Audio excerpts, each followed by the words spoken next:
Hi everyone, welcome to my channel. In this tutorial, we're going from a blank folder to building a fully functional production-ready e-commerce website. This isn't just a pretty site, it's a full-stack e-commerce powerhouse. The front end will be built with React and styled with Tailwind CSS. Database will be built and managed with MongoDB. The back end as well will be built with Express and Node.js, and we're also going to build the admin panel that can track live sales, manage inventory, and also track order in real time. Also, we're going to power the payment with Stripe, and we're going to be using these tests for Stripe. This is a step-by-step tutorial and a complete roadmap to building and learning to build with Menstack and powering a site with Stripe Payments Gateway. So let me walk you through what we're going to be building exactly. This is what the front end looks like. This is what every user is going to see on the front end. And this is the admin panel right here. Let's start with the front end. So for the front end, we'll start by building our navigation bar, which is going to be fixed by the way, and is going to be present in all pages. So this is what the navigation bar looks like. Cute, right? I know. For this navigation bar, we're going to have links, and these links is going to lead us to different collection pages. We're also going to build the drop-down lists for our login, sign up, orders, and logouts, and also our cart icon. Now let us visit any of this link. If I click on this link right here, it's going to lead me to the main category. For this category, you're going to see all products that has the same category with this title. If I click on this link, it's going to lead me to the women section, and you're going to see all products that has the same category with this. And if I click on kids category as well, you're going to see all products that matches with that same category. Back to our home page, we're going to continue this by building a very stunning hero section, and this hero section looks very good. We'll have the top and bottom. At the top on the left, you're going to have all of this text and this button, and on the right, you're going to have an image. Then at the bottom, you're going to have all of this right here at the bottom. Next, we're going to build our collection section. The collection section will be filled with all the products that we have. But for this collection section, we're only displaying 8 of the products that we have. Every other product will be in the section page. Now we have these products here. If you hover on this, you're going to get 2 icons. If I click on this eye icon, it's going to lead me to the product details page, which is the details about this particular product. In the URL, you're going to see the product ID as well. Now for the product details page, you can toggle between any of the images, and then you can see what each of the images look like. This is the actual image here. So this is more like the main image. You're going to see the title of the image, you see the category where the product falls in, you see the price of that item, you know whether it's in stock, you see description about it, then you can select size and also size guide. Now you can now add to bag, right? Also, we have the description and the highlights of that particular product. And at the bottom, you're going to see 4 products that are in the same category with the actual product that you viewed the product details. So this is what our product details page is going to look like. And then you can now place an order after selecting size of product. Now let's test something. So I'll go back to the home page. I'm currently logged in on this page. So I'm just going to log out and then we're going to restart. I've logged in with this email here. So I'm just going to create a new account right here. So I'm going to use Sharon Jude, and then the email. The email will be Sharon Jude. I'm just using a test email at gmail.com. Then I'll use this name here as the password. Now if I click on join style wave, you can see an account has been created and the user has been logged in. Okay, you get a toast notification right here that an account has been created. For every user that have an account, they will be able to place an order on this site. That is how it is built. Now, let's go place an order. So let's say I want to select this product. I'm viewing this product right here. It has just 1 image. We can have 3 other images, right? And then I'm going to just click on add to carts. You're going to get a notification here, select product size to continue. That means that a product size has to be selected before any order can be made. So I'm just going to pick the medium size. I click on add to carts. You get a notification here, product added to carts successfully. And then we can now continue. If I click on this cart icon, it's going to lead me to the carts page, and you're going to see it right here in the URL. Now we're on the carts page. For the carts page, you're going to see the image of the product that's been added to cart, the title of that product, the price, the size that the user has chosen, the quantity, and the icon to delete that particular product from the cart. So now I'm going to increase the quantity, and you can see it's going to reflect right here in our order summary. Okay, so here the subtotal is 46. 46 because the actual price is 23 and the quantity is 2. If you multiply 23 by 2, that gives us 46. The shipping fee for this particular website is $12. It's been set like that, and the total cost will amount to $58. Now, if the user hits proceed to cart, it's going to lead them to the place order page, which is where they're going to fill their details, the shipping address, and also the payment method. So let's say I want to use Stripe or cash on delivery. I'm going to use Stripe first off, then I'm going to fill the details here. So here, the name, Sharon, the last name, Jude, email address, Sharon, Jude at gmail.com. Then the street address, I'm just going to use the zip code. These are just dummy, and then I'll just use this phone number here. This is just a dummy phone number as well. And now we're going to place our order. So once this is clicked on, it's going to lead us to the Stripe session payments page. Now on this Stripe session payments page, you can see right here, this is testing, right? The price is $58. This is the name of the product, kids casual fashion hoodie. The quantity is 2, and then the price is $46. For each of them, you can see right here is $23. Delivery charge is $12. So this is working perfectly well. Then you can now enter the email, sharonjude@gmail.com. We're going to be using card, and now for card, it's asking us for card information.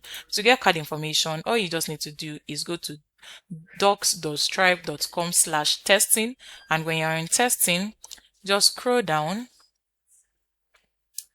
to simulate a payment by country. So we want to make payment by country. I'm just going to click on United States, come back here, and then paste this card information, then use a dummy month. So let's say we're using second, and use 2028, CVV 123. The full name would be Sharon Jude. It's just a test, and then select your country and then hit pay. Once the payment is successful, you can see right here it's processing.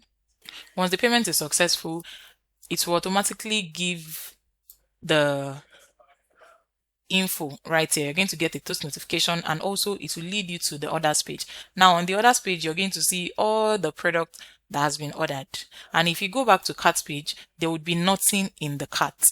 But if you if you click on the orders page, you're going to see that product right here that has been ordered, right? I'm going to place an order once more. So let's say I want to order this product XXL, the size. I placed that order already. Now I want to increase the quantity to 4. The price as reflected is $20 for 1. The quantity is 4, so that gives us $80 total. Shipping fee 12. Proceed to checkout. I'm going to be using cash on delivery. Now, full name Sharon Cole or Sharon Jude. Email Sharon Jude. This is the address. I'm just going to fill in dummy address here. Country Nigeria. Then I'll just use a dummy phone number, and I'll click on place order, and you'll see that it will lead you directly to the order page. And you can see right here that we have 2 items in the order. Now, if we go to the admin page and I refresh on this page, you can see right here that it has reflected in our total revenue. The number of products that we have stored is 15, and the total orders is 5. It's 5 because while testing, I already made 3 different tests for 3 orders. So those are the first 3 that you can see right here, and this is the last 2 that I just did here.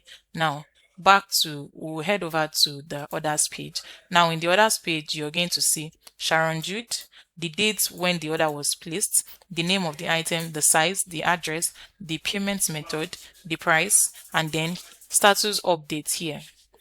So if on the front end, let's say the user wants to track their order, if they click on this icon now, they will be able to track order. Now, once the admin packs, let's say the order has been packed now, you can I'm going to track order for both, track order. So if the status of the order changes, let's say it's out for delivery, the user is going to see it at their own front end that is out for delivery. You can see right here, out for delivery. Now, if this here is, let's say, shipped, and the user tracks the order, you're going to see the status is going to change to shipped. If I change the status once more to delivered, and the user clicks on this, you're going to see that it's updating in real time. Okay, it's updating in real time. So for delivered products, this is the color that would be displayed, right? So this is what the orders page look like. Now let me walk you through the admin panel itself. Now for this admin panel, it's going to start with this admin panel page. Now the email and password is already stored already. You're going to see it in the tutorial. So all the admin needs to do is to sign in, and the first page they are going to see is this right here. Okay, now we have the total revenue, total inventory, and then recent activity here. Now the admin can add an item to product. You can just click on upload here, upload up to 4 different images. Okay, so let's say I want to post this now. Then I put kids wear. Then the description is just going to be a very short description, kids wear description. And you select the category kids, the price, I'm going to set it to 16, and all the available sizes. All sizes can be available, and you can also have just 3 to 4 sizes available. Okay, and then I click on add product. We're going to get a toast notification that will display that the product has been added successfully. Now, if you check list item, you're going to see that item right here, this kids wear. Okay, this is the major product that I just added now. The category is there, the price is there, and the icon here to delete. Okay, this has been added now. Now let me head back to the front page. I'm going to refresh. Now if I click on kids section, I'm going to see that product that I just added. This product here, kids wear, $16. You can see it right here, kids wear, the price is here. Okay, if I click on the name of that product, it will lead me to the details of the product. All the sizes available will also be there. This is the description, this is the add to cart, and you can see that this is working perfectly well. Now if I want to delete this item from the page, all I need to do is hit this button and the product will be removed automatically. Now if I go back to kids section and it's been refreshed, you're going to see that that product has been deleted from what the user is going to see in the front end because it's no longer in our database. So basically, this is what we're going to be building in this tutorial. All right, so let's get started. So we're going to be using VS Code as our code editor for this project. Once you have opened your code editor, I'm using VS Code, so I'm just going to navigate to open folder. And on this open folder, I'm going to create my project folder. So I'm just going to create a new folder and then select the folder and open it in VS Code. So I want to create the folder in my document, so I'm just going to do that now. Then I'll click on new folder and then I'm just going to name the folder. So I've created the folder now. I'm going to select folder and then open it in VS Code. So once you have your project folder created, you now need to create other folders in the actual project folder. So I'm going to create the first folder, front end, and then I'm going to create another folder for backend. Then lastly, I'll create another folder for the admin panel. Now we're going to be starting this project with front end. So right click on it and then click on open an integrated terminal. So in the integrated terminal, you're going to create React app in this front end. So I'm going to type in npm create vit at latest space full stop, then press enter. Ensure you're connected to the internet when you're doing this. So you'll be asked to install the following packages: create vit version 9.0.4, then you press enter, and then you'll be prompted to select a framework. I'm going to be using React. Then you select a variant. We're using JavaScript plus React compiler. And then you'll be asked if you want to install with npm or start now. So I'm just going to select no, and then we're going to do the manual process. So I'm going to type in npm install, press enter. So I've successfully installed the packages needed for this project, and now I'm just going to type in npm run dev to start the server, and then you'll be given a link so that you can view whatever you're building in your local host. So I'm just going to hover on this, and you can see right here, this is the default React app. Okay, so the counter button is working, everything is working. So now let's start the actual work. We need to start by cleaning up our entire code. So I'm going to delete app.css, and then everything we have in app.jsx, Ctrl A, press delete. Also everything we have in index.css, delete it all as well. And now for app.js, you're going to type in this RAFCE. Then you press enter. If this works, that means you have installed this extension EX7 plus React/Redux React Native extension. If it doesn't work, that means if you type in RAFCE and you press enter and it does not work, that means you have not installed this. So you need to install this extension right here. So just click on this extension icon, go to the search bar, and then type in ES7 plus, you're going to see it here, ES7 plus React/Redux/React Native snippets. Once you have installed that, now the only thing we should be seeing in our screen should be app. Okay, now we're going to be styling this project with Tailwind CSS, and also we're going to be displaying notification with React Justify. Also, we're going to have pages for this e-commerce project. That means we need to install, we also need icons as well. We're going to be using icons like cat icon, eye icon, details icon, etc. So that means we need to install React icon, we need to install React Justify, we need to install React Router DOM so that we can navigate between pages, and we also need to install Tailwind CSS so that we can style with Tailwind CSS. So you head back to your browser and then you search tailwindcss.com. Then on another browser, type in React icons, and also we need to install React Router DOM, the npm package, and we need to install React Justify for toast notification. So we'll start with Tailwind CSS. So once you're on the official website, this is what you should be seeing, and then you click on docs, the documentation. We want to start installation. So there's a tab here for Vite. Okay, and you're going to follow this process to install Tailwind CSS. So the first step is to create your project, which we've already done, and the next step is the actual installation. So the code in front of it is what we need. So we're going to copy this code right here and then paste it in our terminal. So right now our server is currently running, so I'm just going to stop it. So you click on this terminal and then you press Ctrl C. This is going to stop your terminal. This is going to stop the server from working. Now that we've stopped the server, I'm just going to paste what I copied earlier and then press enter. While this is installing, we'll go to the next step. So the next step is to configure the Vite plugin. Now we have vite.config.ts here, which TS stands for TypeScript. In our own case, we're using JavaScript. So wherever you see vite.config.js is what we actually need, not .ts. We're using JavaScript, not TypeScript. It's still going to work anyways. So I'm going to copy this line of code, the highlighted line of code. I'll copy it, and then I'm going to open vite.config.js, I mean. Then I'll paste what I just copied right here. Then copy this highlighted code as well, and then paste it after this bubble, comma, press enter, paste this. If you check this now, I did not copy this comma alongside with it, so please ensure you don't copy it as well so that you will not run into errors. So just copy the Tailwind CSS, open and close brackets, that's all. And then the next step now is to import Tailwind CSS.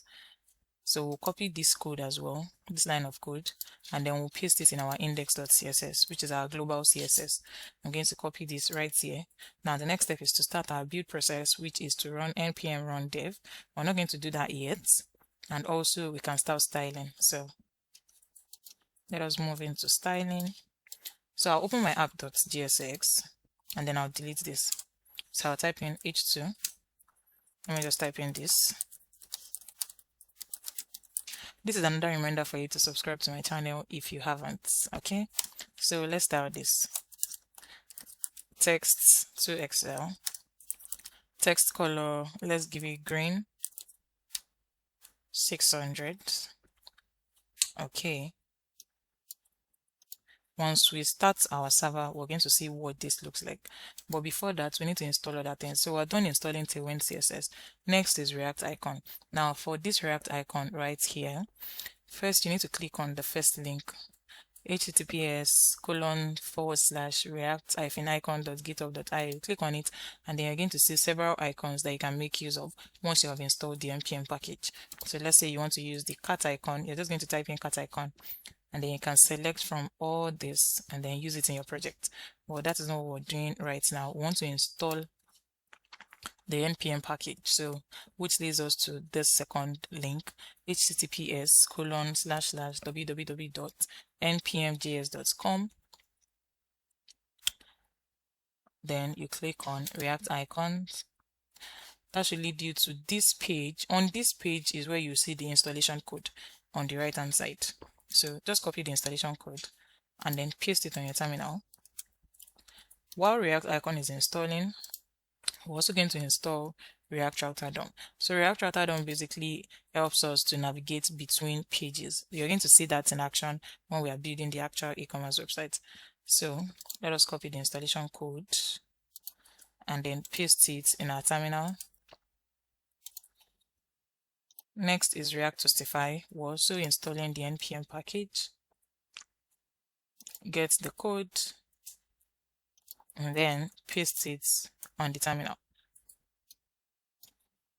Okay, so if you check your package.json right here, in the dependencies, you should see what you have installed.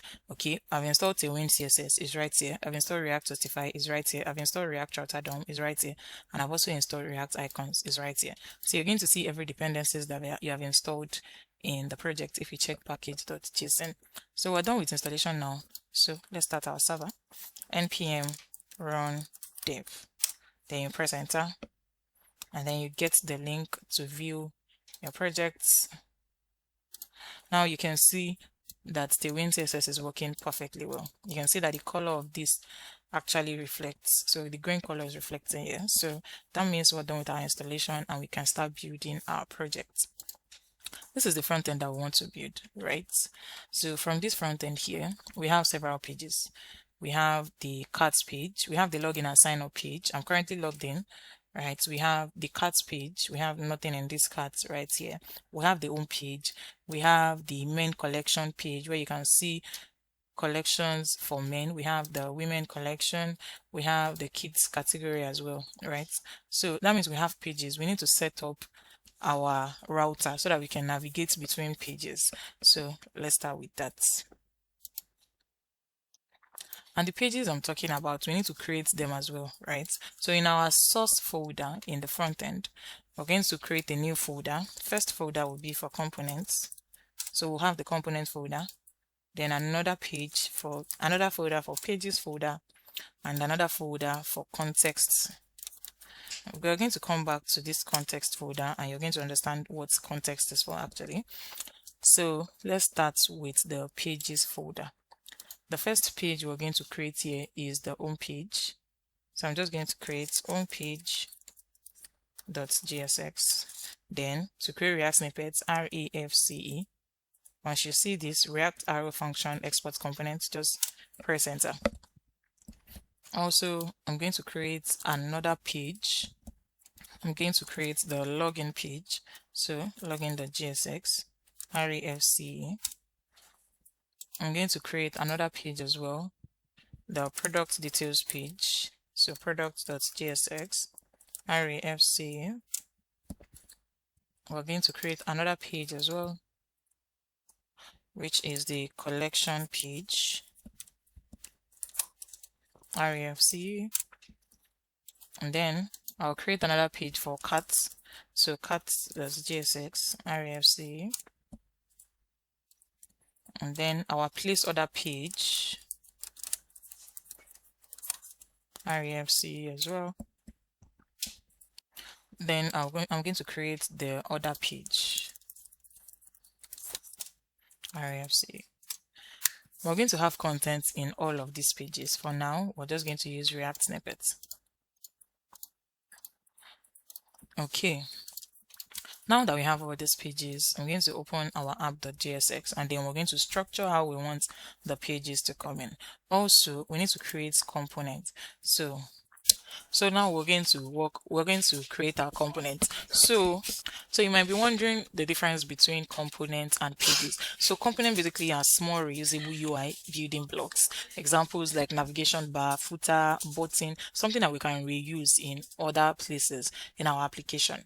But pages are the actual layout and container that are usually unique to a URL. Okay, so this is what I'm talking about. Now let me go back to this home page, right?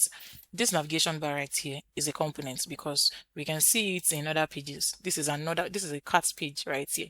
You see that a page is unique to a URL. This is an home page. This is the URL, right?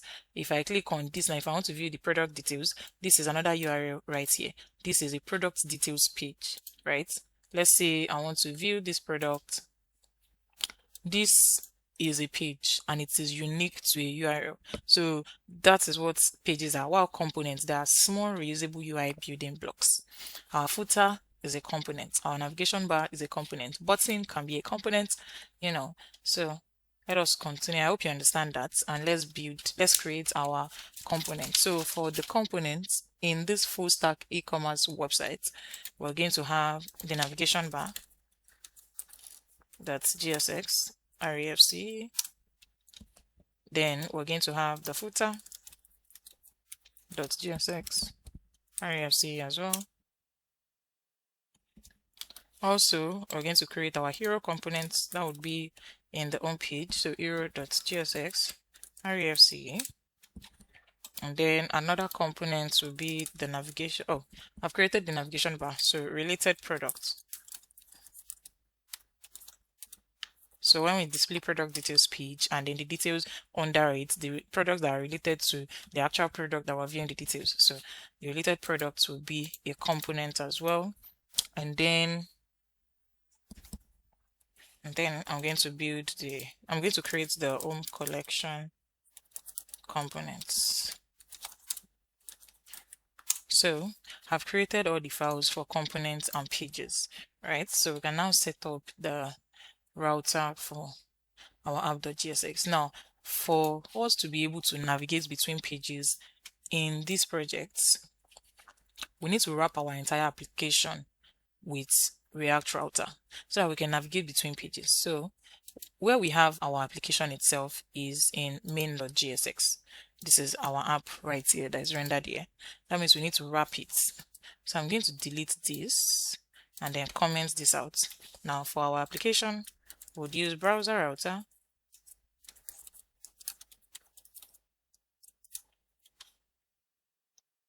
Control X. I want to cut this so that I'll put app in between it. Now we need to import browser router from React router DOM. So now we've wrapped our application with browser router, right? So I'm going to close this now. In our app.gsx, we're going to start setting up the layouts of our application. So for the application, remember that we're using React Toastify to display toast notification. So we're going to first have toast container with your self-closing tag. And right here, I'm just going to import toast container from React Toastify. Okay. That is not going to the toast container is not going to display on the screen. It's just the toast notifications that we're displaying on the screen. Now let us set up what we want the application to look like. First, for our application, the first thing we're going to see is our navigation bar, which stays at the top of our page, and also our footer, which is at the bottom of the page, right? No matter the page you go to, be it the cart page, the navigation bar stays at the top and the footer stays at the bottom. Then every other pages or component would be in between. It will come after the navigation bar and before the footer. So right here, we're going to have nav bar and then footer. So I've mounted navigation bar and footer here. I need to import them as well. So I'm going to import nav bar from component. Our navigation bar is in the component folder slash navbar, right? We'll import footer as well. Footer from ./component slash footer. Okay, then we can now have the other pages, the other page in between. Now we'll set up our route so that we can navigate between pages. So we'll call routes with an S from React Router DOM. So I'm just going to import routes from from, sorry, it's not a folder, it's a package. So from React Router DOM. In between these routes, in between the closing and opening tag of the route, we're going to set each route without an S. We'll set the paths. So we'll start with the home page, which is going to take /. Okay. And then we'll have elements. Then we'll mount home page right here. So home, close it, then we'll close the routes. So routes here, add a comma, routes. Okay, so we have our home page. Then we're now going to set up the route for our login page. So here, routes, we'll set the paths slash login elements. We'll call the login page. Would mount the login page, I mean. So we need to import all this from pages slash home page. Okay, so this is home page, not just home. This is home page, yes. Okay, then we'll do the same thing for login. So instead of having to retype, I'm just going to paste this and then highlight this, then do Control D. It will pick the next one. So login. So I've imported the login. Now we're going to set up routes for our cart page. So instead of having to retype again, just copy this, paste slash cart, and then we'll mount carts. Then we'll set up routes for the order page. So we'll have orders, and then right here we're going to call the order page. Then we're going to set up a dynamic route, a route for our product details page, but the path is going to be dynamic. Okay, let me type in what I mean. So routes path here slash products slash colon products ID elements would be products. Okay, so this is quite different from this. Merely looking at it, you can see that it's different, right? Before I explain this, I need to fix in something. There's something we missed in this asset folder. So for the asset folder, because we're building with front end first, right? We need to get all the images that we want to use for this project. We need to get the data set basically that we want to use for this project. So I'm going to pause this video and put that, then I'm going to explain everything.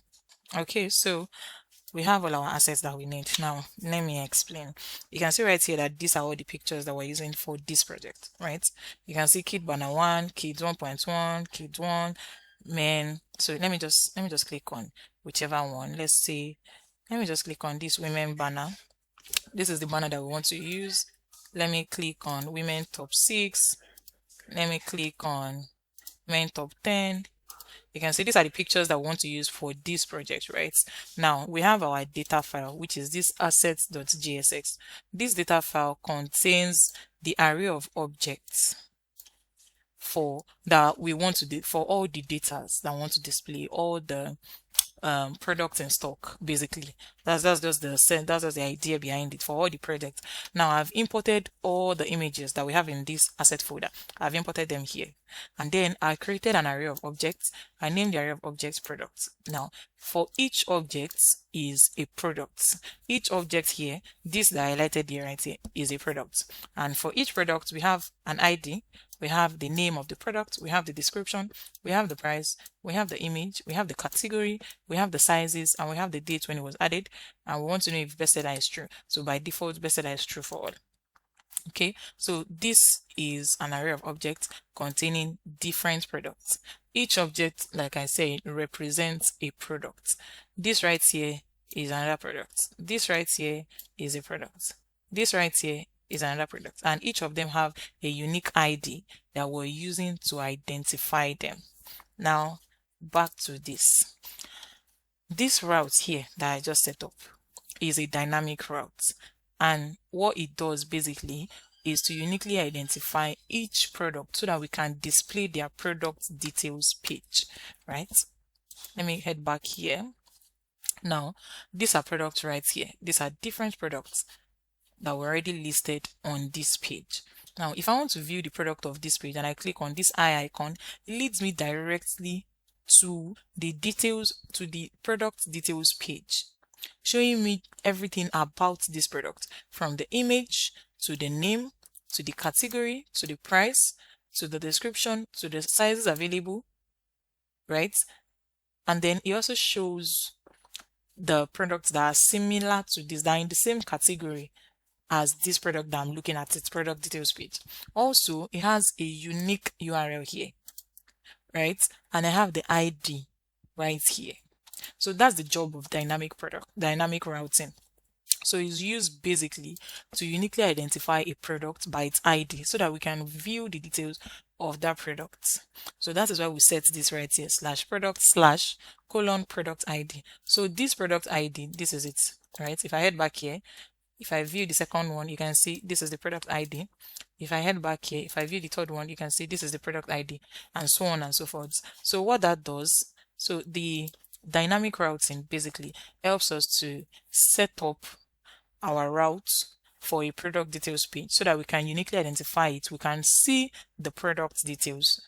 So in summary, dynamic route is a route that can change content based on URL. So we define the segments by placing a colon before the identifier. So this is the unique identifier for the product ID, right? Then when we are now creating the components or the page where we want to display different contents based on URL, we're going to use a special hook called use params. We'll get to that as well in this tutorial, but for now I just want you to understand the difference between the regular routing and the dynamic routing. So this is a dynamic route for product details page. Now let us keep setting up our routes. Now another route that we're going to set up is the category route, which is almost like the product details page, right? These are different categories: men, women, kids. When I click on this right here, you can see /category/men, right?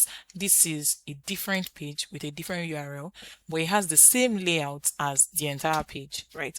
If I click on women, I can see we have a banner and then we have women clothing. If I click on kids, we have a banner and we have kids clothing as well. So we're going to use a dynamic route for this as well. So I'm just going to have routes, set of the parts, /category/:category.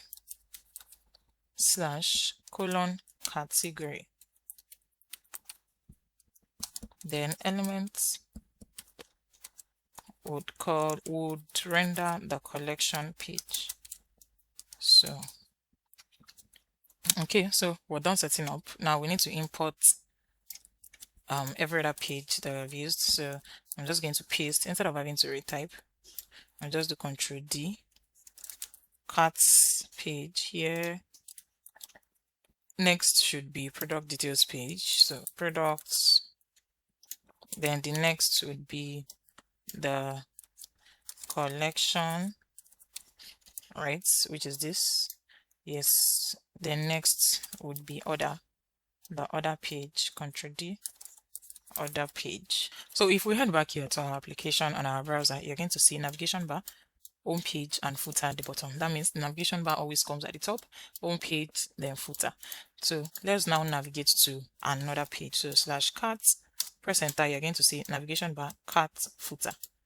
Let's go to others page, press enter, you can see navigation bar, order, and footer. So back to the home page, press enter, navigation bar, home page, and then our footer page.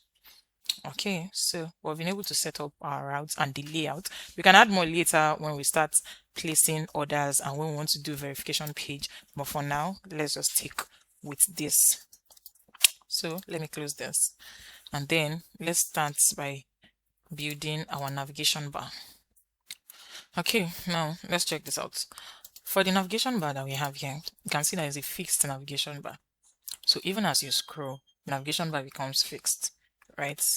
And then it takes a full width, but when you scroll, there is this blur feature that it shows when you scroll, right? So we need to consider all of that when building, and you can see the width of it. So let us start. First off, we'll create a state variable to track when we're scrolling and when we're not scrolling. So when we're scrolling and when we're not scrolling. So I'll create const state variable for scrolled and a setter function to update if we're not scrolling or if we're scrolling. And by default, I'm going to set it to false. Right. Also, we're going to create a function for our scroll event. So I'm going to use effects here. So it's just going to wrap this function and it's also going to mount once. Right. So I'll create a function. I'll name it undo scroll. It's going to be an arrow function.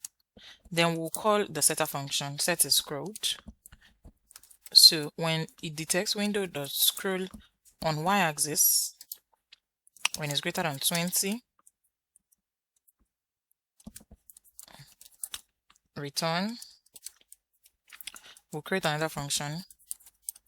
So this undo scroll right here, this function is going to detect if the window, when we're scrolling through the window, when it's greater than 20. That is the job of this. Now, when we're not scrolling, this should return window.remove event listener, which is the scroll function. So scroll, and then we'll call undo scroll. Then I'm going to mount an empty dependency array here so that this works once. Okay, so we just did that now. Now, another thing we need to do before designing the UI is our navigation links, right?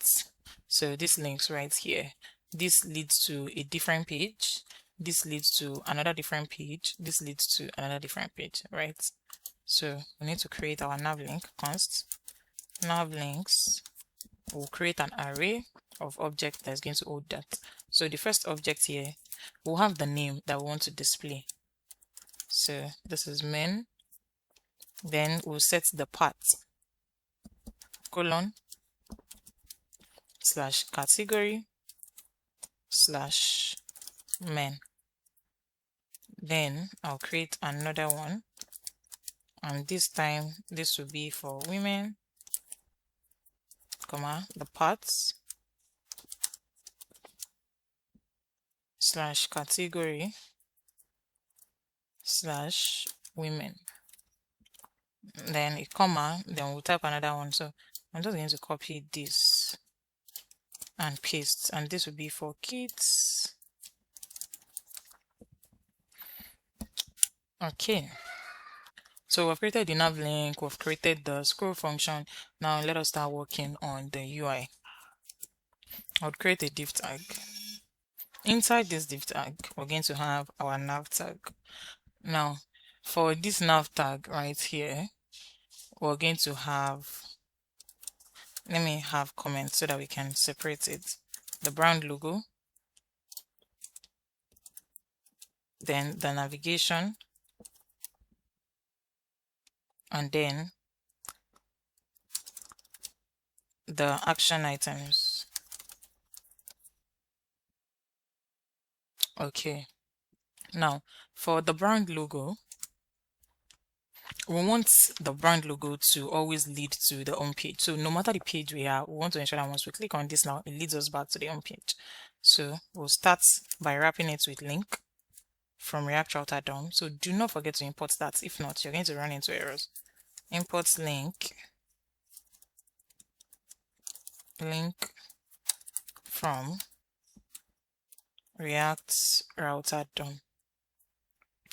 Okay, then we'll set the path to quote / right, so that it can match what we created here, the path to. Whenever you're using a link, you need to ensure that it matches with the path of your route. Okay, so we'll set link right here. Then now we can now have the content that will be in between. So we'll have a div tag, then we'll have an h2 tag. Now for this div tag, we're going to have the icon. So I'm just going to type in, we're going to use this icon for CentOS icon. Okay, I said it earlier that if you want to use React icon, just type in React icons, and then you go to this page, GitHub pages documentation for React icon, and you can search for. So I'm just going to search for CentOS. This is the icon that I've chosen. You can decide to change yours. So this is the icon right here. So you start by copying this, then you paste it at the very top where we have our import rules, and then you would copy this as well, the icon tag itself, and then you paste it where you want it to be, which I've already done here, right? Another way to use React icon is you can type in the icon, let's say cat icon.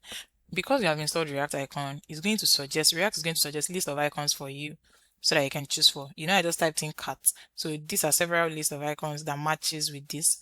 How would you know that these are list of icons? You're going to see React-icons/FA, React-icons/BA/XYZ. I'm just using it as an example, right? Then you can now select from it. But if you're a beginner, I would advise you to always visit this website so that you can see what the icon you want to use look like. You can just, let's say you want to use user icon. There are several icons. So you can just choose from and select from it, right? But if you think you know what the icon is going to look like, you can just type it in and then just choose from the suggested ones. Okay, so let's continue now to the H2. So we'll type in style. Then I want to use a span tag wave. I'm using a span tag because I want to have a separate styling for this text, for this wave. Okay, now we're done with brand logo. Next is the center navigation. Now for our center navigation, I'll create a div tag, which will be the container. Then we're going to map over this nav link array so that we can display each of them as a separate link, as a button, so to speak of. So we're going to have nav links dot map, open brackets, open another one, then we'll pass link, then I'll open a bracket, then press enter. Then we'll have our button tag here, and this button here is going to display the link dot name, which is the name that we're using here. So it means this is going to display this, this is going to display this, and this is going to display this. Okay. Now after this button, we're going to create a span tag, and what the span tag is going to do exactly is the underlying form. So it's supposed to be inside the button. So I made a mistake. The span tag will be inside the button, and we're going to use it for the underline effect that we want to display under each nav link. I'm talking about this underline effect that you can see when you hover on any of the nav link, right? So the span tag will have a self-closing. Okay, so this will have self-closing, and then we're going to style it later. And then to the action items. Now for our action icons, we'll have a div tag. Inside this div tag, we'll have the account drop down. So for this account drop down now, I'll create a div tag. Inside the div tag, we'll have a button, and this button will take user icon. So I'm going to be using this by user icon. I need to import it as well. So I'm going to import, I can't remember importing this, so let me just delete. Import by user from React icons / by.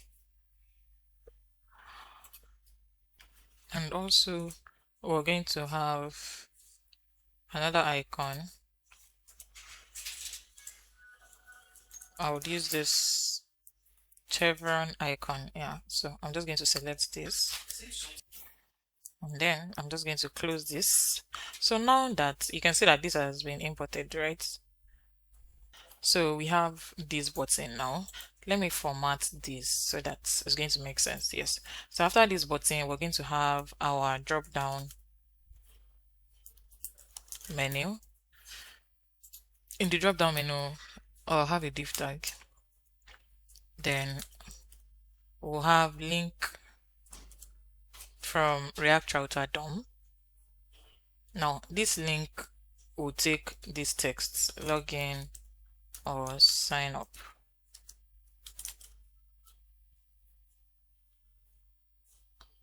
So I'll set the path of this link, and it will be to/login.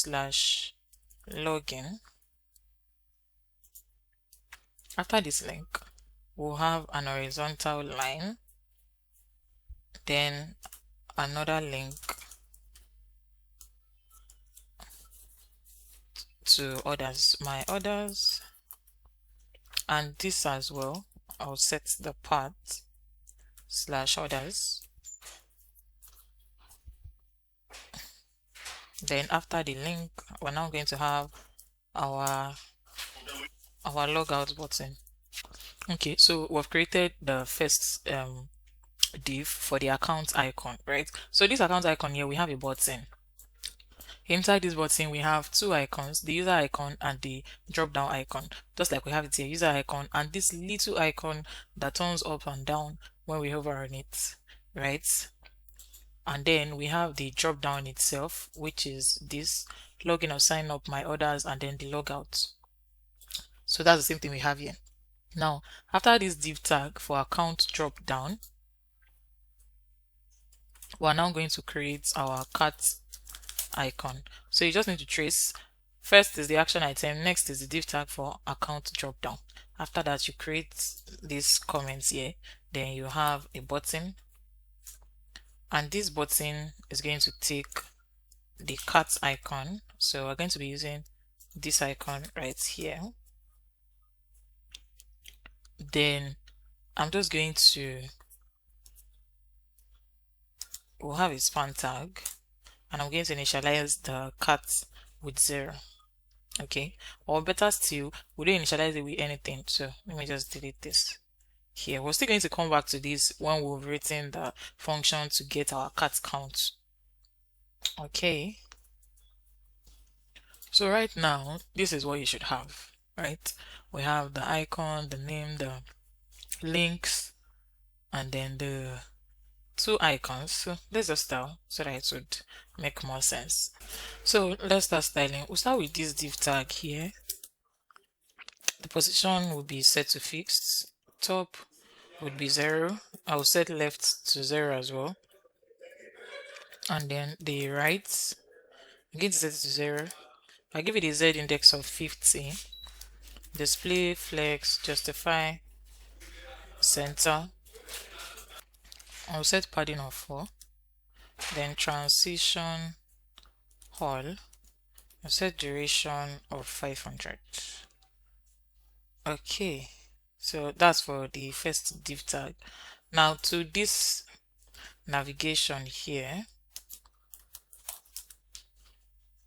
So because we are going to have conditional styling for this, so we're going to use curly braces.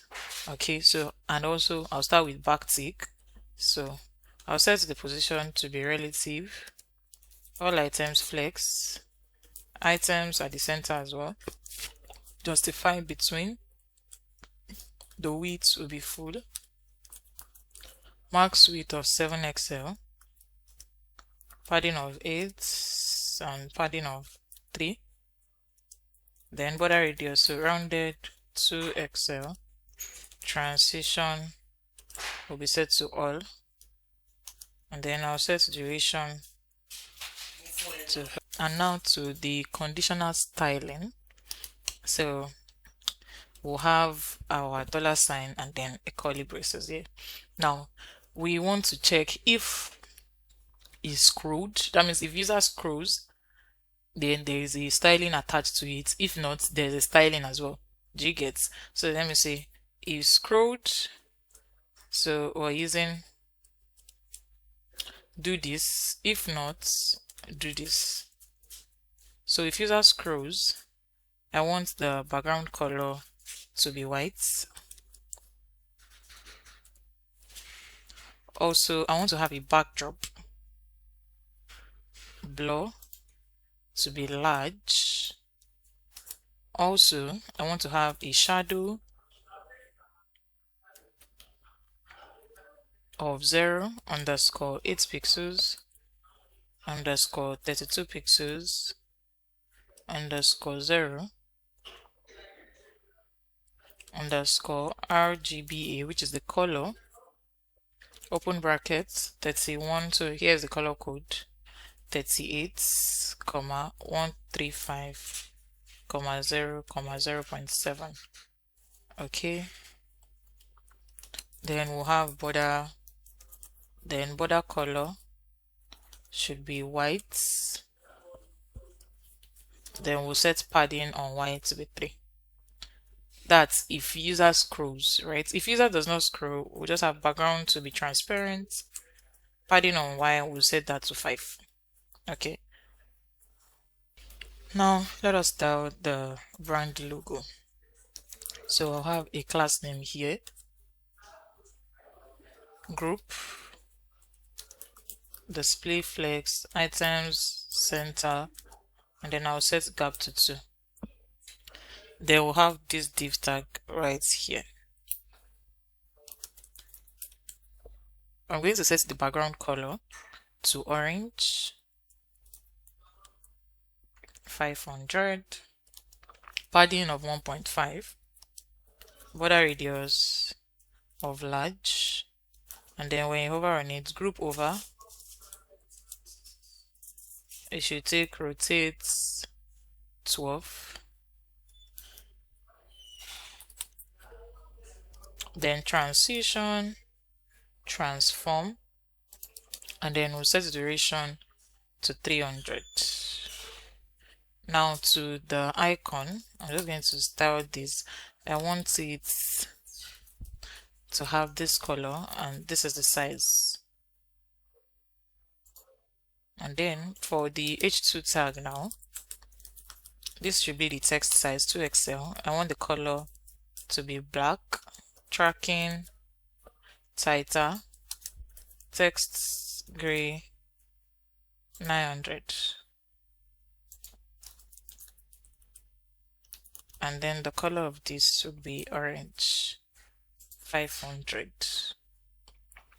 Now to the navigation. So we'll set it to hidden. Then on the medial screen, display should be flex, items, center, and then set a backup of 10 between each of the links. Now to this button. Now for this button, we should actually have a key, and then the key will be link.name. And also we're going to create a function later that is going to handle the navigation, but let's style first. So it will be group as well, position relative, text.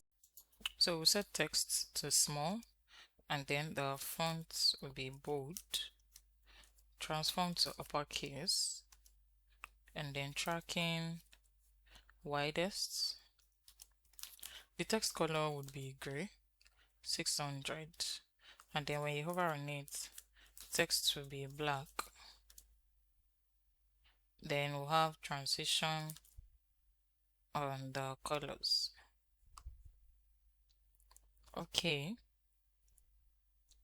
And then for this span tag that I created, this span tag will have conditional styling. So position will be absolute, negative bottom of 1, and then I'll set left to 0.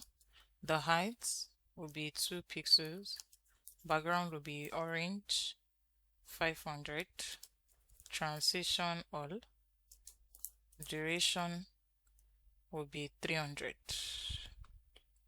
Now for the conditional styling that I mentioned, oh my god, this is just supposed to be here. This is supposed to be outside this box. Okay, yeah. Now for the conditional styling, we're going to check if the location dot path name equals to the link dot path. That means the link that was set. So we use a ternary operator, then we'll set the height to the width to full. Otherwise, the width will be set to 0. And then when you hover on it, group over,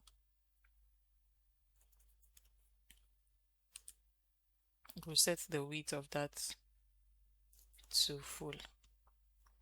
Okay, so let me explain what this conditional styling is doing exactly. So for this now, we're having, come on, what's this? Okay, let me just do it like this. All right, so we have a conditional width logic here, right? So we want to check if the current URL matches the link path. They want to show the full width, this full width there. If the current URL matches the link path, we want to display the full width. Otherwise, we want the width to start at 0 and it should grow to full on button hover. Okay, so that's what this is all about actually. Next thing to style now is our action items. So we're going to have display flex items at the center. Then we'll set a gap of 5. Then for this other div tag, position will be relative and then group. Then we have a button here. Now for this button, display will be flex items center. We'll set a gap of 1, padding of 2, rounded full. When you hover on it, we'll set the background color to gray, 100, and then we'll add transition on colors. Okay, now for this user icon here, the size of the text will be 2XL, and the color we'll set it to gray, 800. Then for this icon, the color will take gray, 400. Group hover, rotate 180. So when you hover on it, it should rotate to 180 degree. That means it should turn upside down. So transition, transform, and then duration will be set to 300. Now to the drop down menu. Position will be set to absolute, and then right will be set to 0. Margin top of 2, the width of 48, origin top right, yeah, rounded 2XL. The background color I will set it to white, padding of 2, opacity of 0, invisible. Then we'll have translate on Y to be 2. Then we're also going to set a shadow with these values.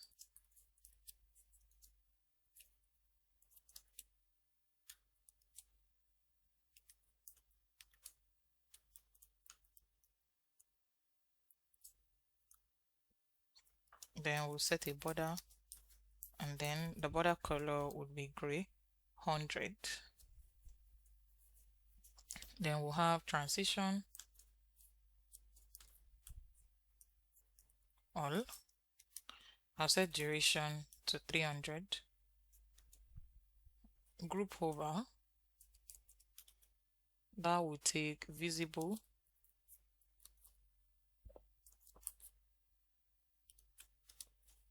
Then group over as well. We'll set translates on Y to 0. Now for each link now, so that it won't be jam-packed, I'm going to set the class name. Display would be block, rounded, XL, padding of 4, and then padding of 3 on y-axis. Text size will be small, fonts will be medium, text color would be gray 700. When you hover on it, the background color should be orange 50, and then when you hover, the text color should take orange 600, and then we'll add transition on the colors. Okay, that is for the first link. Now the second link is going to take the same styling, so I'm just going to copy this, and then I'm going to place it here. Okay, so the others link, will take the same styling as the login and sign up link. Now for the horizontal tag, we're going to style this. We'll set margin on Y to 1. The border color will take gray 50. Okay, now we have the logout button. Now for the logout button, we'll set the width to full, text on left, border radius XL, padding of 4 and padding of 3, text small, font we'll set it to medium, and then text color would be red 500. When you hover on it, the background color should take red 50, and then we'll add transition on the colors as well. Okay, we're done styling the drop down. Now we're going to style the cat icon. Now for this cat icon, position will be set to relative, and then we'll set padding to 2.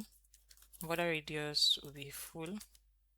When you hover on it, the background color should take gray 100. Transition on the colors, then it should be group. Okay, now the cat icon itself,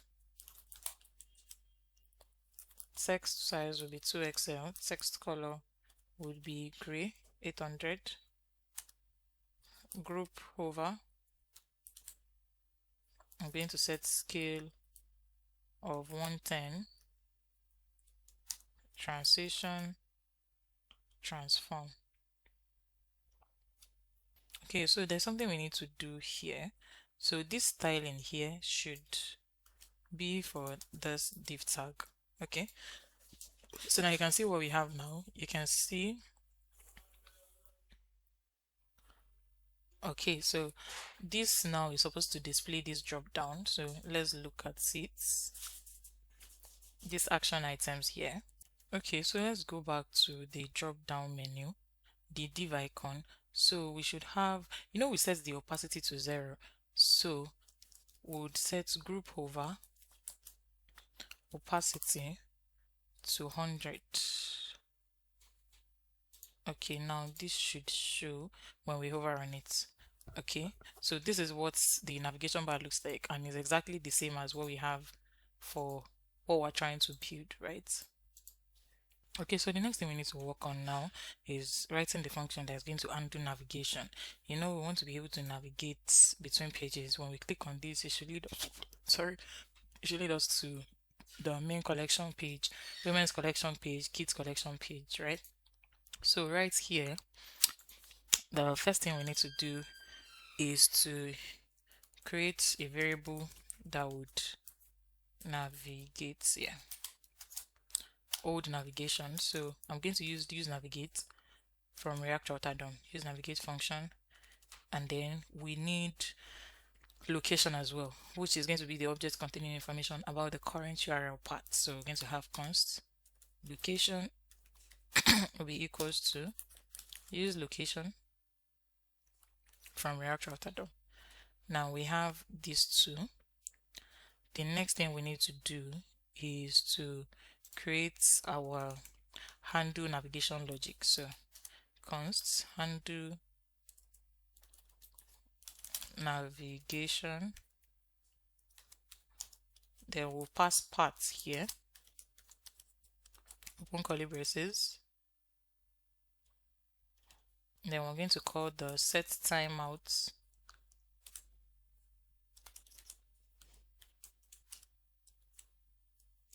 then would perform an actual route changes. So we're going to have navigate to path, then we'll set it to be 800 milliseconds. Okay, now we've created the handle navigation function. We're going to use it here in this button where we have this nav link. So when user clicks, so I'll use the onClick method, then I'm going to call the handle navigation function, then link.path. So it leads them to that page. We have the key and then we have the path. So now if I click on this now, you can see /category/men. If I click on this /category/women, if I click on this /category/kids, you can see in the URL, you can see it right in the URL. And then if we had something in the collection, it is going to display. Now if I click on this now, it's back to the home page. Okay, now let us continue. Now we need to create this page, which is our hero section. We need to create this. So let's work on the hero section now. So I'll close navigation bar and then I'm going to open here. Okay, so for our hero section, we need to first import the picture that we're going to be using from our asset folder. So I'm going to import, I'll name the image hero image from log.forward/assets/ the name of the image is woman1.png. If you check the asset folder, you're going to see it right there. So woman1.png. That's the image that we're going to be using for this project. And now let us start with the UI. So first we'll have a div tag. This div tag would have a self-closing tag. So I'm just going to, so this is for the decorative background. So we're going to have two of these. So first div and then the second div. Then we'll now have another div tag. Inside this other div tag we'll have our main hero content. So let me just main hero contents, and then a div tag here. Inside this div tag we'll have the left and the right div tag. Okay, so we have main hero content, right? And then we're going to have the bottom hero content. So let's just have it so that I won't make mistakes. So we're starting with the main hero content. For the main hero content, we're going to have the left side and the right side. Now let's start with the left side. So for this left side, we'll have a div tag. Inside this div tag, we'll have another div tag, and then we'll have a span tag. Inside the span tag, we're going to have two more span tags. Okay, and then after this span tag here, I'm just going to type in new season arrival. After the span tag and this div tag that holds the span tag, we're going to have our h1 tag. Now for this h1 tag, it will take this text, we'll type a break here,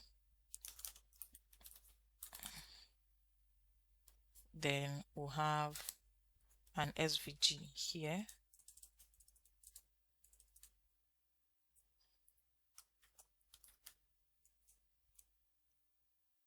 Okay, so for this SVG, there will be a part with a self-closing tag. Okay, then this H1 would take style. So for the entire H1 is elevate your everyday style, right? So we're going to have an SVG and a part here. We're going to style the SVG and we're going to set the parts. So after the H1 tag, we'll have a P tag, and that is going to take this text. Discover the intersection of comfort and high fashion. Our 2026 collection features sustainable materials and timeless silhouettes. Okay, after this P tag now, we're now going to have a div tag, and this div tag will be for the two buttons. So buttons times 2, we'll have 2 buttons. The first button will take shop collection, while and it's also going to take the arrow right icon. So I'm just going to type in directly. It's going to take this icon, and the second button will take this view lookbook. So for the arrow icon, I'm going to import it from React icons /fi. Okay, we have that now. So that is for the left section. Now to the right section. For this right section, we'll have a div tag as well. Inside this div tag, we'll have another div. Inside this other div, we'll have another div tag, but this time around, this div tag would be a self-closing tag. Then we're going to have an image. This image here would take the image that we imported earlier. After the image, we're going to have a div tag. Now this div tag will be the floating card. So we'll have a P tag first. API clients. After the P, then div tag. We'll have span tag. So we'll just have a random text, just like, oh, they have 48 API clients, that kind of stuff. Then a div tag. Now inside this div tag, we just want to randomly display 1, 2, 3. Then we'll map over it so that we can display each of them. Each of them. So we'll have a div tag here. Now inside this div tag, instead of having it as a opening and closing, I'm just going to make it a self-closing div tag. So key is going to take I so that I can display each of them. Right, so this is for the top section. Then we have the bottom section. Before we move over to the bottom section, let us style the top section. So we'll start by styling this div tag. Position will be set to relative. Minimum height will be screen. Overflow will be hidden. Background will be white. Padding of 6. Then we have this background. Position will be absolute. Negative top of 24. Oh, come on, I didn't add class name. Sorry about that. Absolute negative top of 24. Negative right of 24. The width of 96. Border radius. Background of orange. Then blur will be 3XL. Okay, let me close this so that we can have a wilder screen. So we'll start the other one as well. Position will be absolute as well. Top here would be half. Negative left will be 24. Height of 72. Width of 72 as well. Border radius. Background blue. 50, and then we'll set blur to 3 pixels, 3 XL I mean. Then this div tag here, margin auto, max width of 7 XL. Then we have this main hero content. Display will be flex direction, we'll set it to colon, items at the center, justify space between, we'll set gap of 12, padding of 12 on Y, and on large screen, flex will be row. On large screen as well, padding on Y will be set to 20. Okay, now to the left side of our content. Position will be set to relative, Z index of 10, max width of 2 XL. All text should be at the center. On large screen, text on the left, then negative margin top of 26. We have another div here, margin bottom of 6, inline flex, no flex.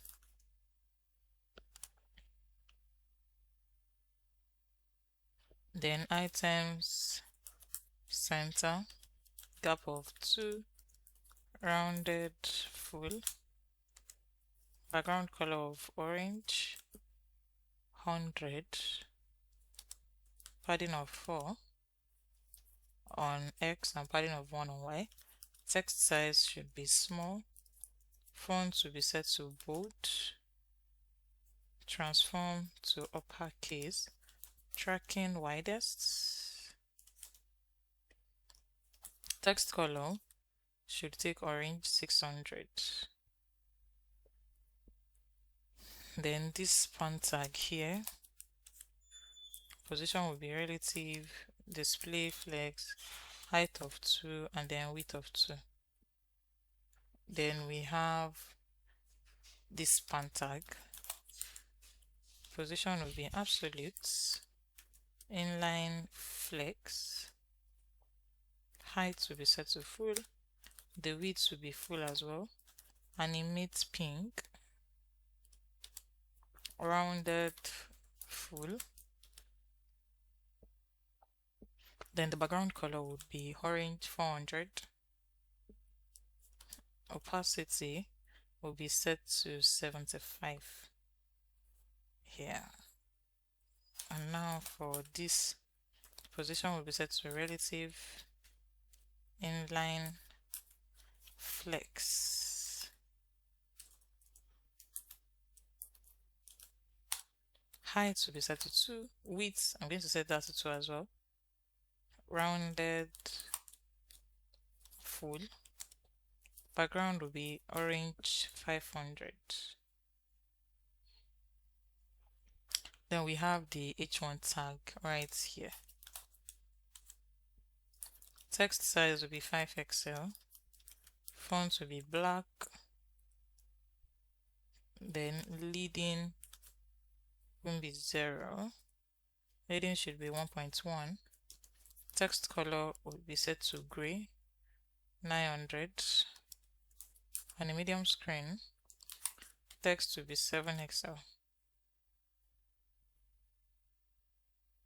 Then we have a span tag here.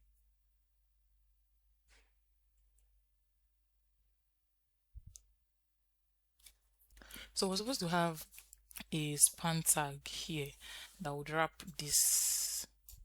Okay, so I'm just going to cut this. Then, okay, no, Ctrl Z. I'm supposed to cut just this. Ctrl X.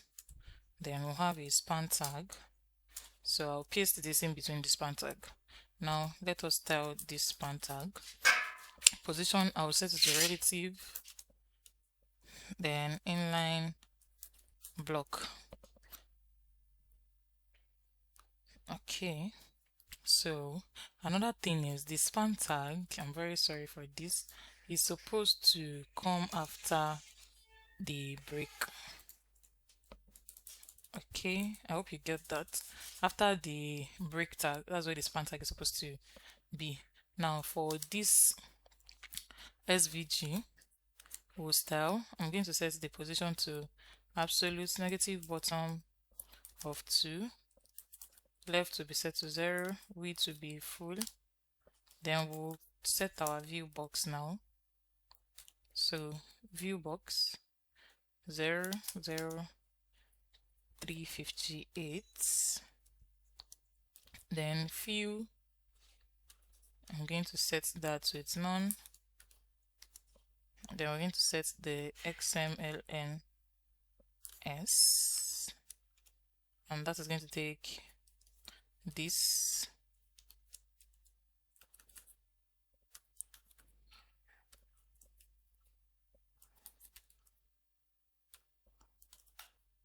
Okay. And now we're going to set the path. Now for this part, let me just break this so that it can be on a new.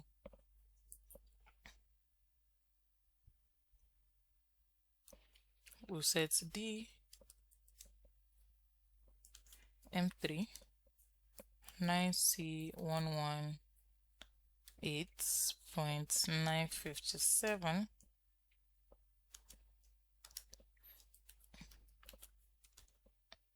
So I'm going to explain what this is for later so that we'll not mix things up, but let's type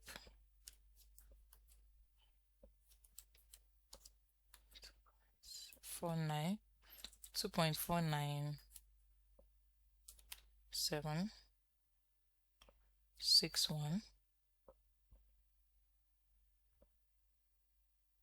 Then we have 354.487, and then we have 9. Then we'll set the stroke with this color code.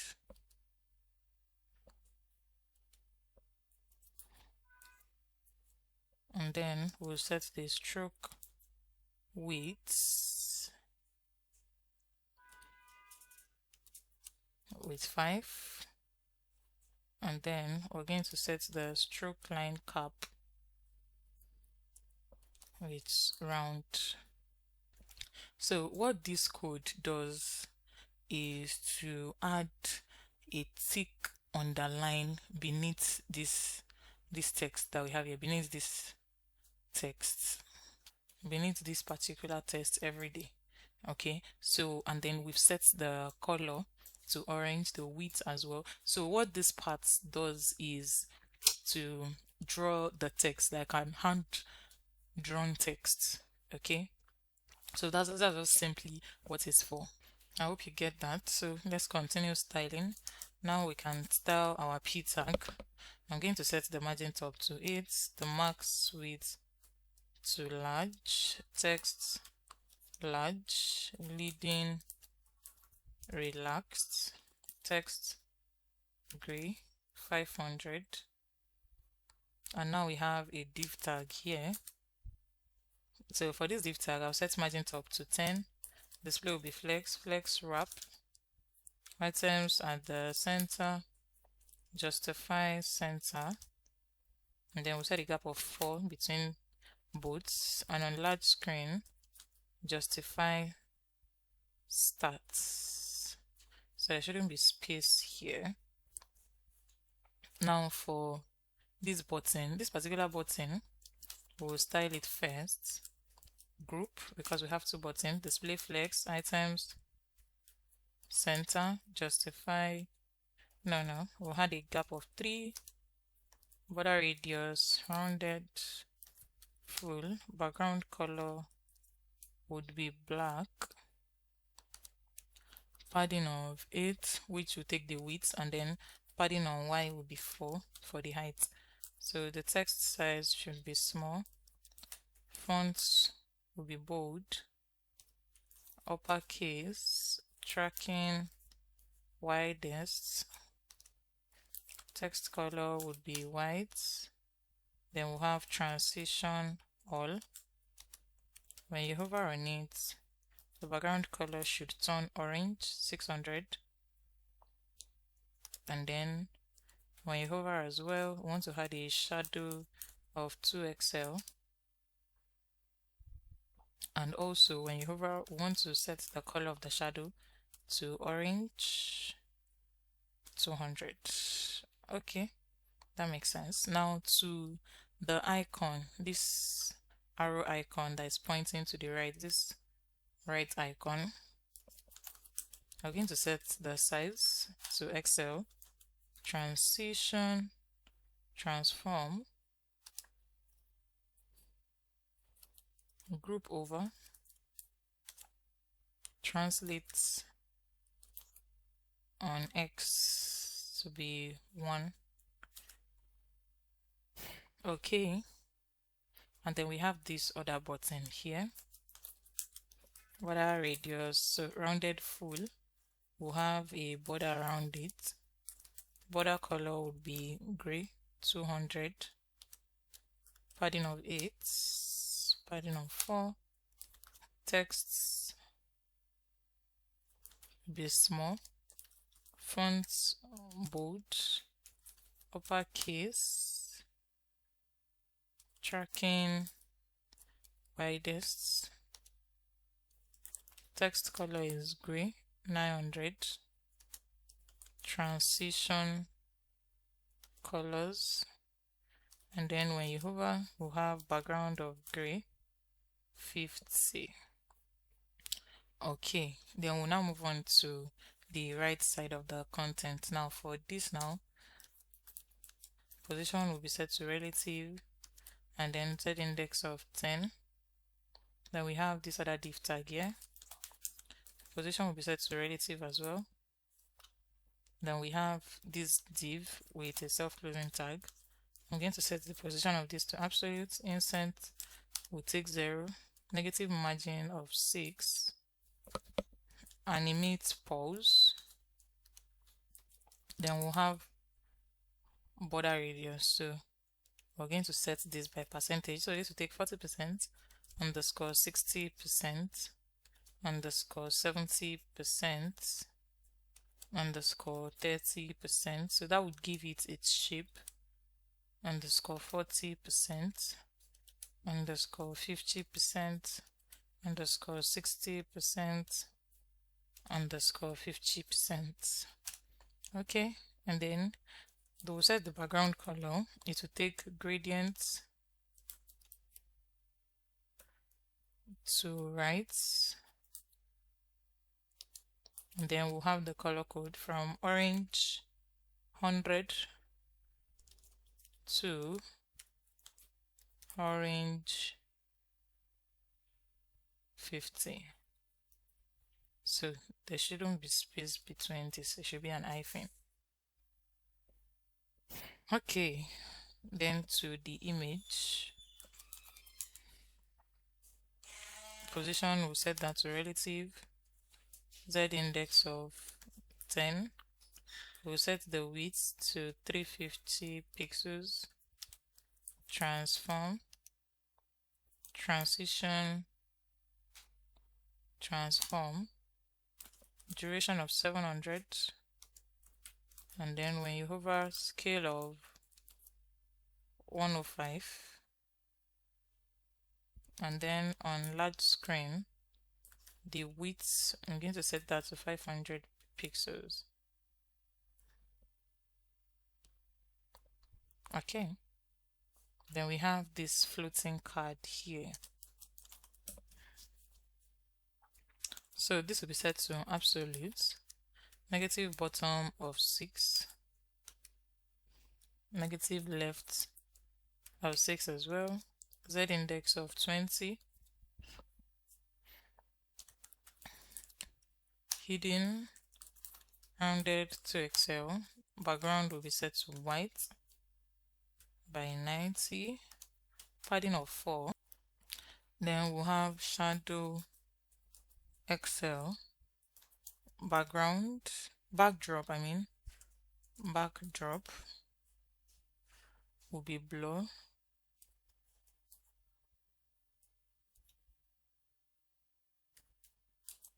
just medium, and then on small screen, okay, now to the p tag text size will be set to small, font will be bold, uppercase, tracking title, text color would be gray 400. Then we have a div tag here.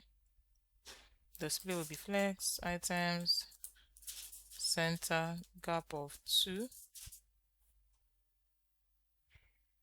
And then we have a span tag here, text size of XL, fonts black,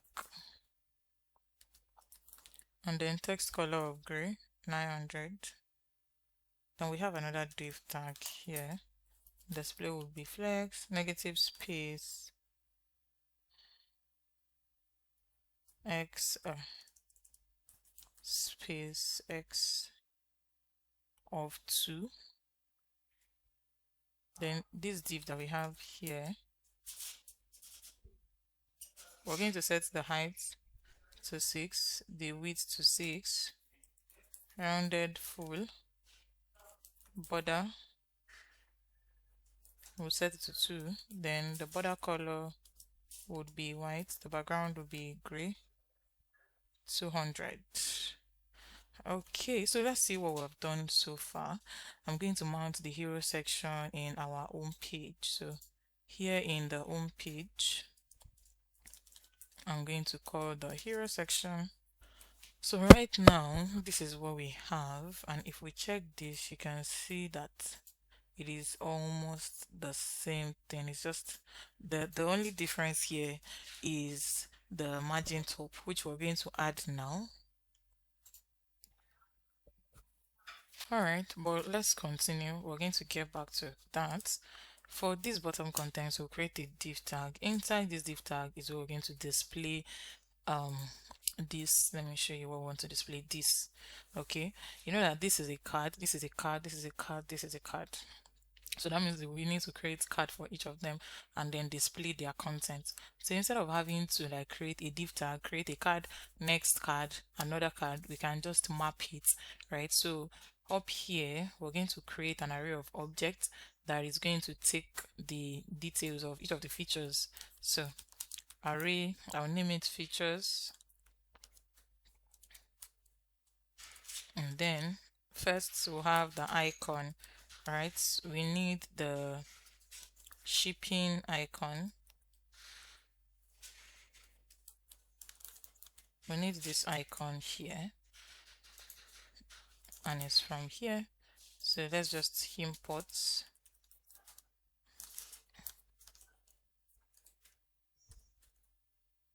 Oh, come on. Let's just import this. This is what I want to import from React icons /FE. Okay, so that's for this. Then we'll have the title of the contents, free shipping, and then we'll have the text on all orders over 1000. This is 100. Yeah, so this right here is an object and it represents, and we're going to use the content in a card. Okay, we'll create the next object now. We'll have our icon first. We want to use the send icon. Okay, then we'll have the title, fast delivery. Then we're going to have the text, and that is going to take worldwide in 3 to 5 days. So this is another object here. So this array contains all these objects. Then we'll create the third and fourth. So I've already done that before. Instead of having to like retype, I'm just going to paste the other two. So I'll add a comma and just paste this. So all I need to do is to import this right here. So I've done that. I've imported the icons that we're going to use. Okay, now that we've created the array of objects, all we need to do inside this div tag is to map over that array so that we can display each of the objects as a content. So now we're going to have features, the features array that we created dot map, then we'll pass item, and then we'll pass index so that we can uniquely identify each of them. Oh, come on, Ctrl Z. Open brackets. Then we'll now have a div tag. Now this div tag represents each container, right? So we'll pass key and it will take index so that we can display each content so that there won't be a mix-up. Now inside this div tag we'll have another div. This will take item dot, we have icon, then we'll have a div tag. Inside this div we'll have our h3 tag, which will take item dot title,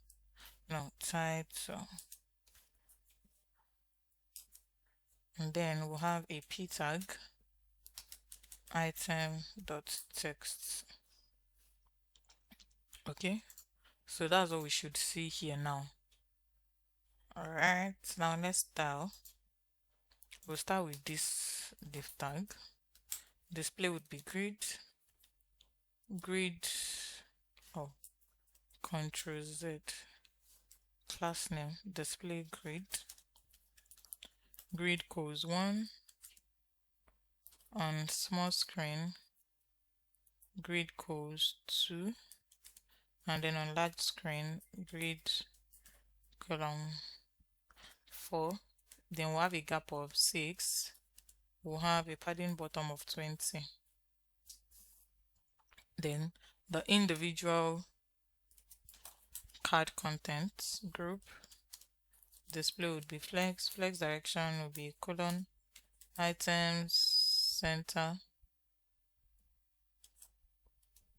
gap of 4, border radius of 3xl, padding of 8, text at the center, transition on all, duration for transition would take 300, and then background color would be white. Then we'll have a shadow with this value,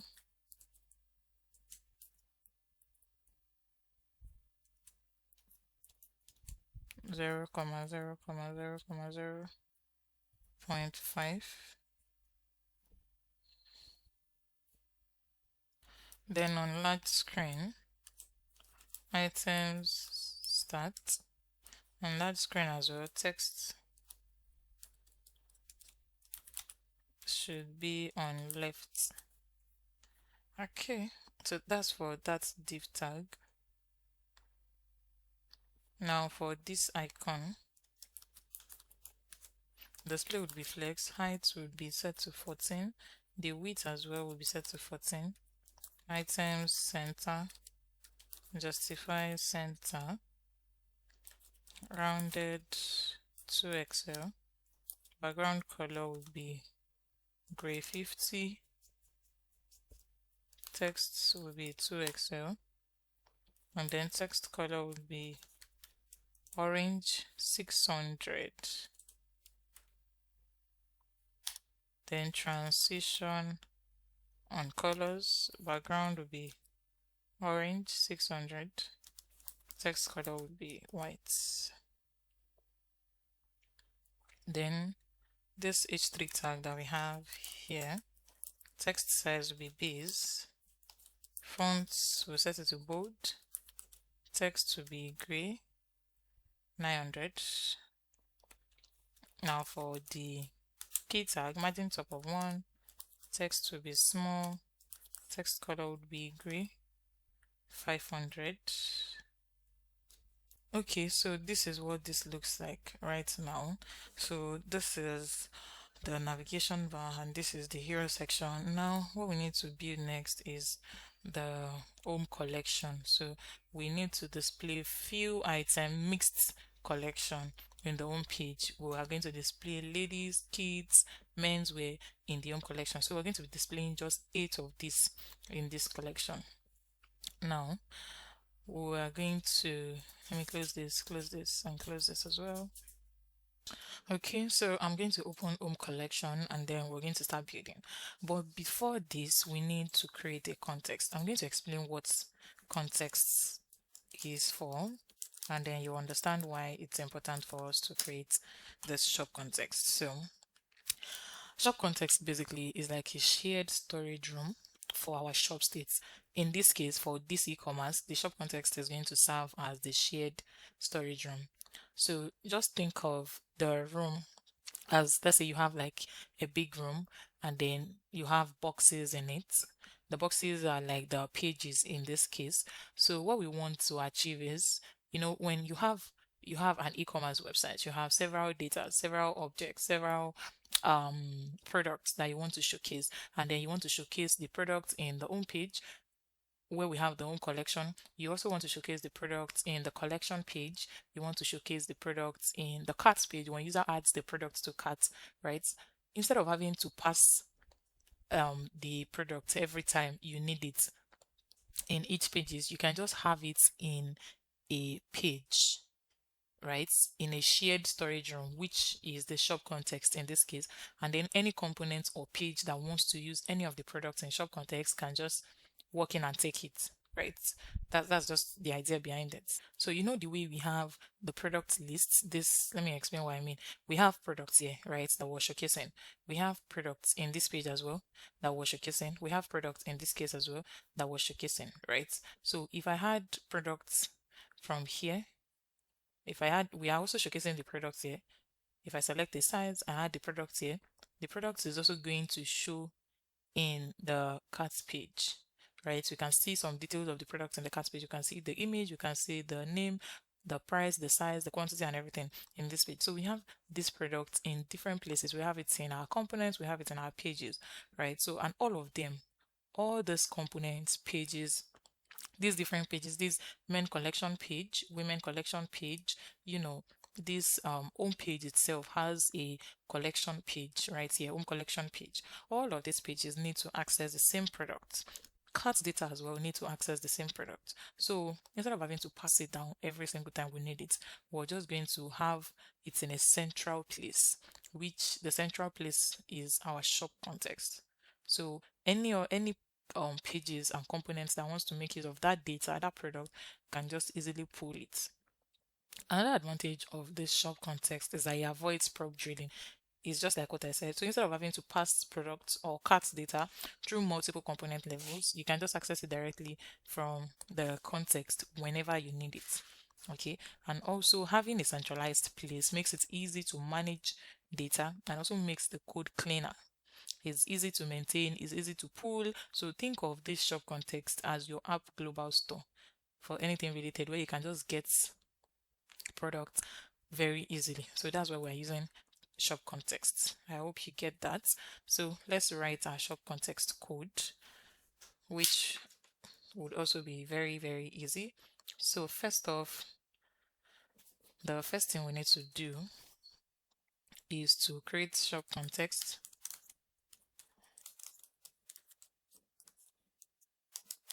Create context function. So we've created our shop context, and then I'm going to use exports because we want other components and pages to be able to access our shop context, right? Then we're going to create our context provider. So const shop context provider.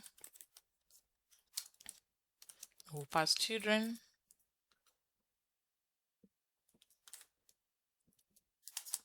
So we've created our shop context provider function now. After this shop context provider function, we're now going to export it. So export default shop context provider. Okay, inside this shop context provider, we're going to have a return statement here, and then we'll return shop context dot provider, and then in between it we'll pass the children element right here. I'm going to pass the children. All right, and then we can now be having our functions, our product states inside the shop context. Now, for easy access, so that the entire application can have access to whatever data we store in the shop context provider, we need to wrap our application with shop context. So here, shop context provider. So I'm just going to cut this and then put this like this. So now that we've wrapped it, we can now continue. So here we're going to want to store our product data, right, in shop context so that every other component and pages can have access to it. So that product we want to store, we need to import it. So we want to import product from our assets folder /assets/assets, right? We want to get the product data, which is this product here. We want to store it in shop context so that it will be easier to access in shop context. And then inside our shop context provider function, we're going to create a state variable that would hold that product and a setter function to update the product. So we're going to create a state variable and the name will be products. Setter function sets products. And then use states. By default, we're going to store this with the products that we're getting from our assets folder. I hope that is clear. Now we have that. Next thing we need to do is create a variable that is going to store the value of all the function and variables that we want to use in other parts of our component. So we want to have these products here. So now for this to be able to be accessed, we need to pass the value here as well. So this product here can be used. We can pull this product from any component or pages where we call it. Okay, now let us try it now in our home collection. So right here in our home collection, we're going to extract that product from shop context. So product will be equals to use context shop contexts. Okay, so this product here is declared but its value is never read, right? Now for our own home products, we're going to create a state variable that would hold specific item that we want to show on the home landing page, like on the home collection. Remember that this product here has ID, name, description, price, image, category, sizes, date, bestseller, subcategory, all those stuff. But in home collection, we only want to show a few things, right? This is our home collection right here. We want to show the image, we want to show the category, we want to show the price, we want to show the name of the item, and then an icon, right? We're not showing the description. We're not showing let me see what else is here. We're not showing description. We're not showing the sizes. Yes. We're not showing the dates when the product was added. We're not showing the ID as well, right? We only want to show name, price, image, category, right? So that's why we're going to create a state variable that is going to hold the specific items we want to display about each product. So const home products. So we've created a state variable and then we'll create a setter function set home products. Use states, we'll store it, we'll initialize it with an empty array. Now let us filter data. So we're going to do the data filtering effect. So basically what we want to do, sorry about that, what we want to do is that we want to display just few selections of this product, right? So we just want to display the first 8 products in our product data array. So that is why we want to use it. So we'll use effects. Then we'll create a function, open our curly braces, we'll call set on products dot slice. We'll use the slice method. We want to display the first 8. And right here, we're going to pass products. Oh no, Ctrl Z, products as our dependency array to ensure that it runs when it first loads. Okay, so what we've done here now, first we created the state variable here. First we extracted our product data from shop context. Then we created a state variable to hold the product item that we want to display. We're not displaying every single feature of that product. We're not displaying description. We're not displaying sizes. We're not displaying ID. Just also display few things, right? And then we're using use effects here because we want to work on data filtering. So we only want to display the first the first eight products in the products array. So that's why we use the slice method so that you can display the first eight, 0 to 8, the first 8 items, and then the dependency array ensures that it runs when the component first mount. So we pass products here as dependency array. Now that we have this, we can now display our products. So right here in this div tag, we can start working on our UI. So we'll have our first div tag. Then inside that div tag, we'll have another div tag. And that div tag will have a span tag that will take this text.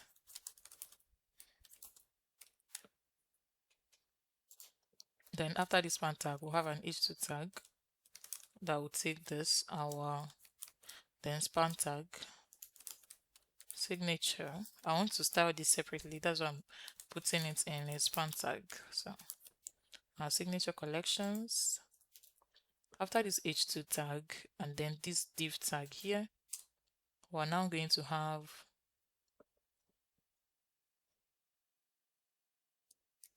a div tag, view all product. Okay, then after this div tag, then the next div tag after it is where we're going to display our product. Okay, so this first div tag here is the header. So let's just have a comment header, then home collection display. So that's the comment there so that we can separate it. Now what we want to do now is to display our own product, right? We're going to select few things from the product array to display, and we've already used data filtering to ensure that we're only displaying the first 8 products, right? So now before we display at all, we're going to use conditional rendering. We want to ensure that that product array has data in it. So if it is true, then we're going to display something. So we're going to check the length of data array. If it's greater than 0, if it's greater than 0, that means it truly has data in it. So if it is true, then we'll render our UI. Otherwise, we should display a message showing updating. Okay, so open my curly braces, then I want to do home product dot length. If it is greater than 0, use a ternary operator. You should display this. If not, you should display this. That is just like the actual logic. Now let's start with if it is true. If it is true, we should have a div tag. If it isn't, then we should have a div tag as well. So let's start with if it is true. So if there's data truly in what we're trying to display, then it should display this. If not, it should display this. Now this is the grid layout. That is what we want to do here. Okay, so now inside this grid layouts, we're now going to map over the home products that we have so that we can display each the products array objects. We're going to display each of them as a product card, right? This is just to check the length. If it is true, then we want to display this. Now for this, now we want to map over the home products array. Remember that here we set our own product to take the first 8 objects in the products array. So now here we're going to have our curly braces, then we'll map over our own products.map so that we can display each of the product as a card.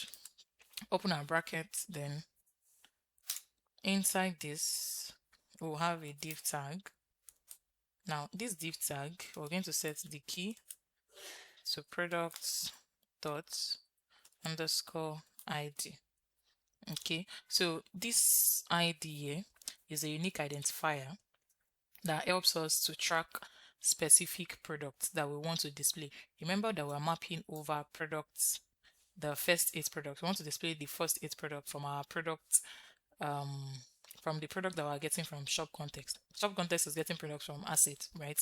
Now the ID is is a unique identifier that would help us track the specific product that we're rendering in the card. So this div right here is our product card, right? And it's going to display 8 cards. So in each card, we'll have a div tag. Then we'll have another div tag here. Inside this other div tag, we're going to have a p tag to display new. Then after this div tag, we're now going to have the image. So image, and the image right here is going to take products dot image,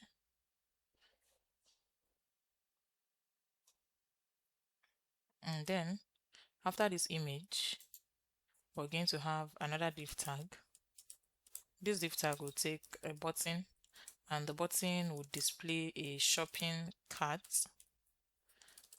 Okay, so I want to use this icon, shopping cart icon.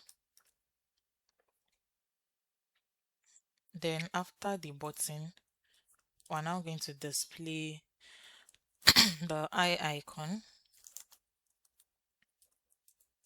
So we'll display this eye icon.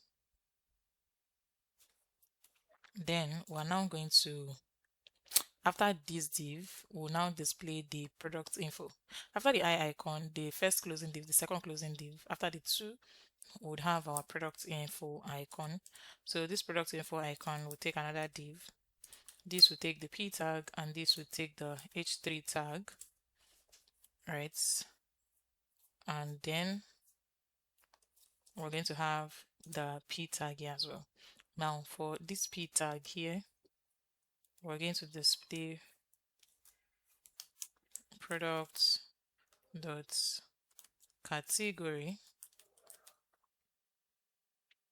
and then this h3 tag here would display the name of the products dot name. Then this other p tag will display, oh come on, products dot price. Okay, so now for the not section, that means if there's nothing in our product data, I want to display no products available. Okay, now we have our home collection. We're just going to mount it in the home page after the hero section. So home collection would be here, and then we'll come back here. Remember that we imported the shopping cart icon and the eye icon. We need to import it here. So we're going to import fi shopping carts, and then fi these two icons right here. Now if we check now, we should see the products that we have imported. This is the first product, this is the second product, third, fourth, fifth, sixth, seventh. 1, 2, 3, 4, 5, 6, 7. Okay, so now you can imagine that we have just 7 products being displayed, right? So the reason is because, let me open this asset folder so that we can understand the reason. Because this first product here, we have just one image, right? The second product, we have just one image. The third product, we have one image. The fourth, one image. But the fifth product has about 3 images, right? So it doesn't know which image to display exactly. So right here in our home collection, we need to set it, we need to write the logic so that it will know what to display. So we want to display the first image in the image array of our product, right? Because when we're building the backend, we are going to, when we're writing the controllers function, we're going to write the logic in a way that the image accepts up to 4 images, right? And also for the admin panel as well, when the admin is adding product from the admin panel to the home page or the front end, the admin should be able to add at least 4 images.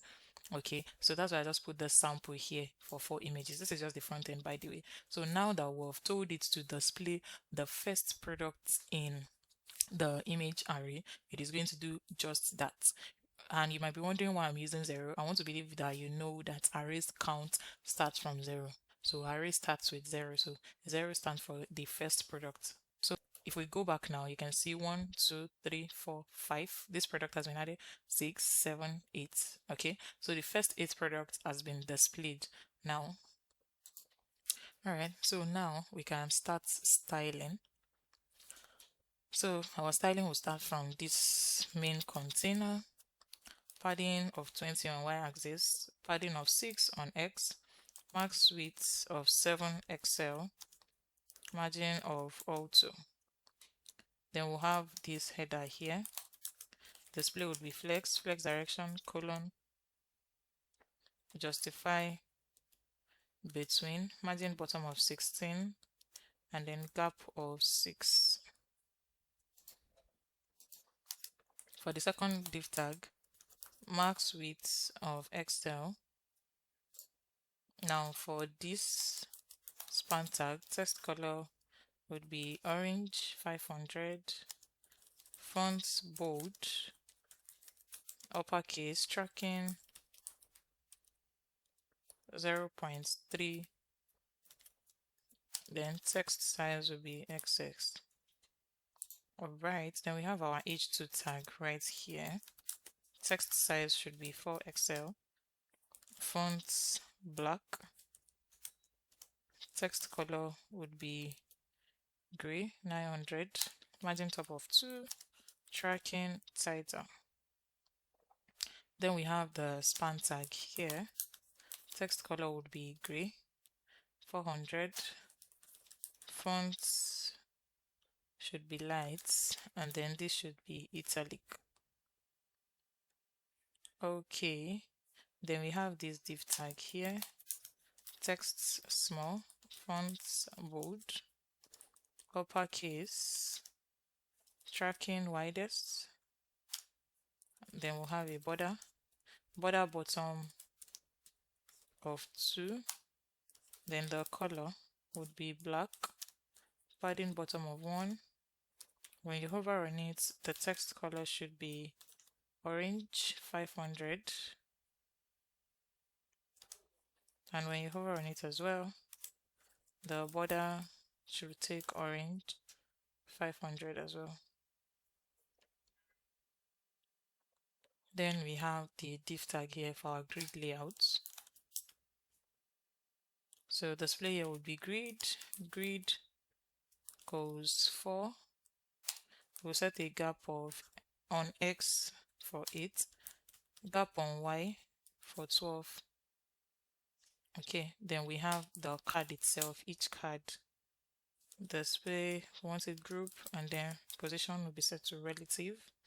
Then we have this div tag. Position will be relative as well. We'll set the aspect ratio. So I'm going to have aspect 3/4, 3/4. Then overflow would be set to hidden. Border radius rounded 2XL. Background gray 100.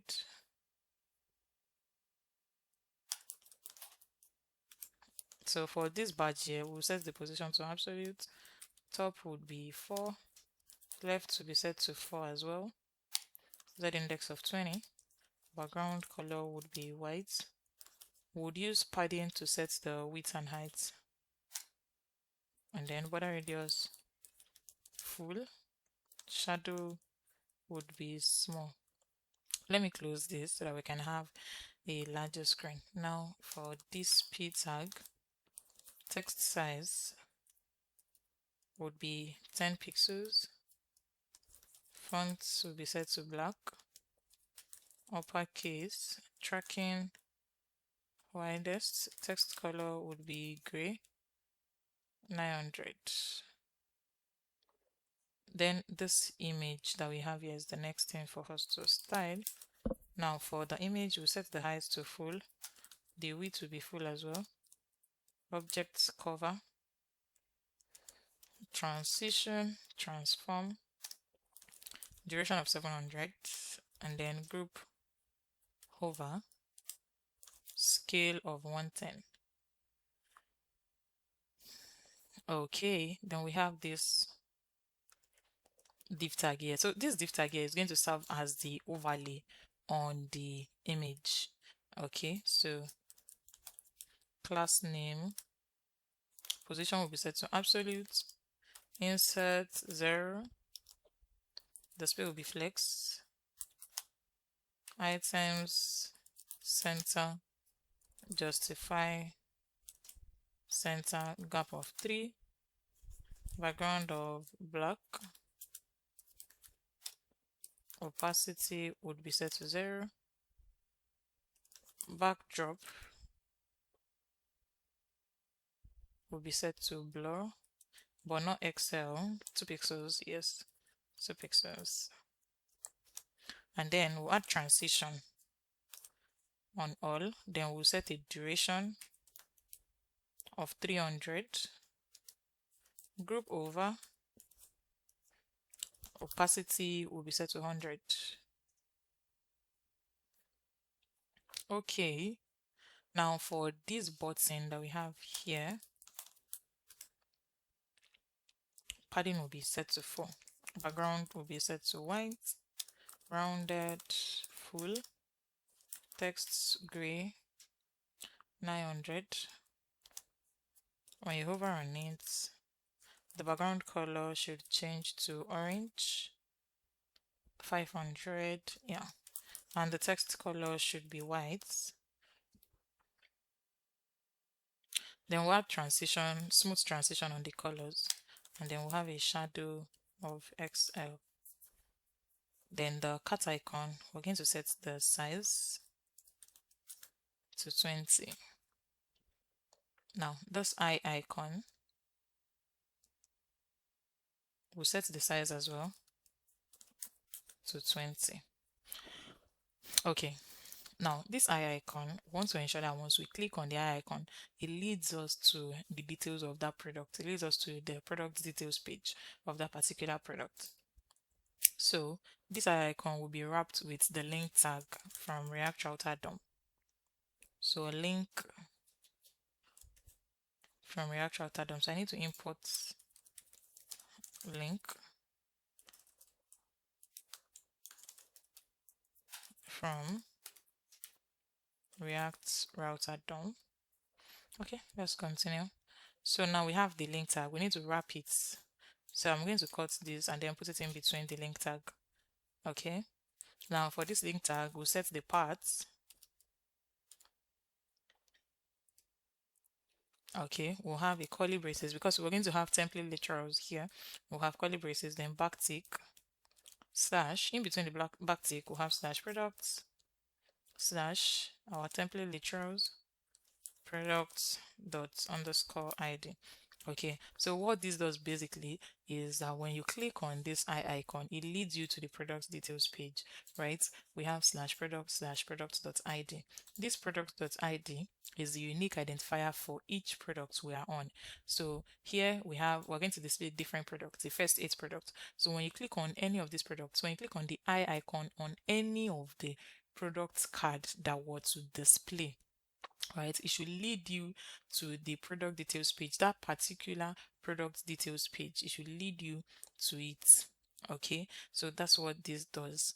So if you're thinking, why is this slash product slash $, then open curly braces, it is because it's a dynamic routing. That is what we just did here. Remember at the beginning of this tutorial, we had in our app.jsx, when we're setting up our product details, we have dynamic routing here. Okay, so we want to uniquely identify each product by their product ID, and that's the same thing we just did here. Okay, so this is it. Next thing that we need to style is the product info, which is this next div. So we'll set margin top to 6. Display will be flex, justify, space between, items, stats.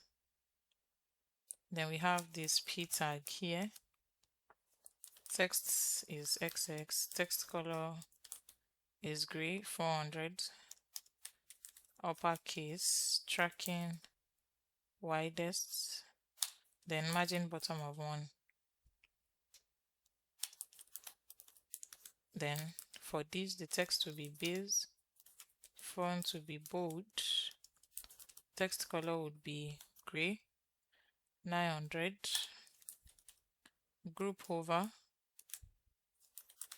text color would be orange, 600, and then we'll add transition on the colors. Then we have the price here that we need to style as well. Text size will be large, fonts black, text size would be gray, 900.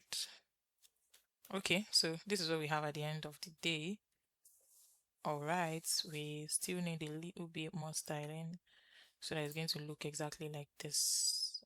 Okay, alright, so we'll get to that. Any other thing? Let's see. Okay, our icon isn't coming out correctly. Let's work on that. So let's work on the few fixes. Okay, now the shopping cart icon. Okay, so here we are having two texts, right? So it's not knowing which one to pick. So this is supposed to be when you hover, the text becomes white. Okay, so this works perfectly well. Okay, now for this eye icon, so we didn't style this eye icon. So in this link tag, we're going to have the same styling that we're using here. Is what we're going to use here. So the link icon and this button icon will take the same styling. So when you hover, you can see, you can see this right now. When you click on this eye icon, it should lead you to that product details page as it has done here. You can see the URL has changed, and then we can see products here, right? If I click on this third item, you can see the URL is different. If I click on the fourth item, the URL is different as well. So this makes a lot of sense. Now let us work on this here. Okay, so back to our header. Okay, so after this flex colon, on medium screen, flex will be row. On medium screen as well, we'll set items to end. Okay, so that has done it. Collections, I missed that.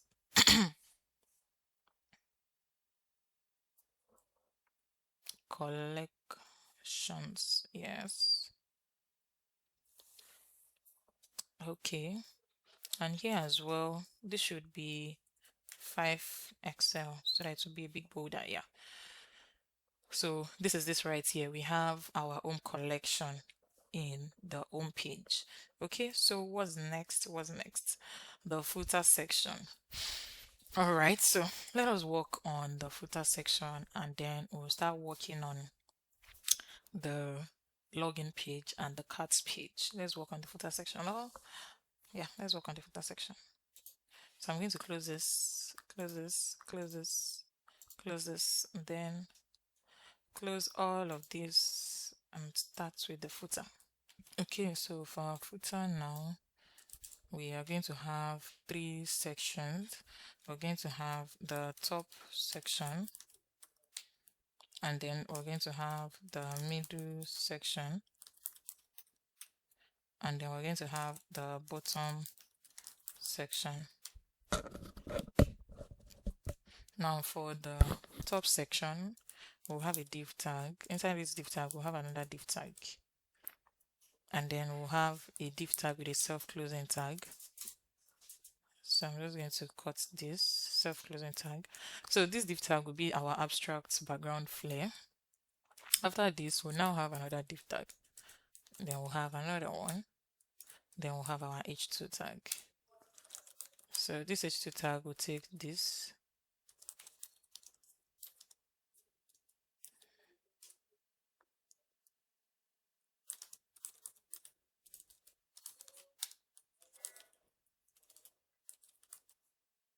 Okay. And then we'll have our p tag that will take this.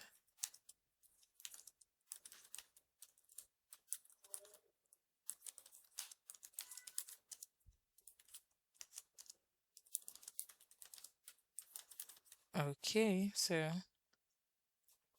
after this div tag, we're going to have another div, and this other div will take inputs.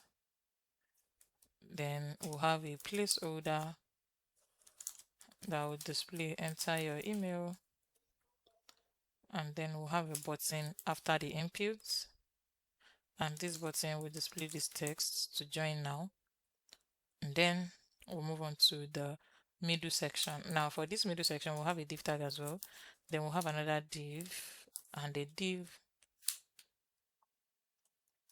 Then we'll have another div here.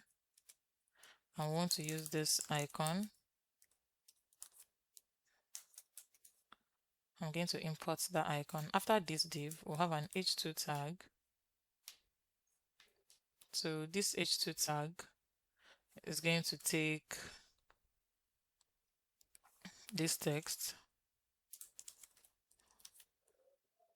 Then we'll have a span tag because we want to style this separately. That's why we're putting it in, we're wrapping it in a span. After this h2 tag and the div tag covers it, that wraps it, we'll have a p tag, and that p tag will take this text.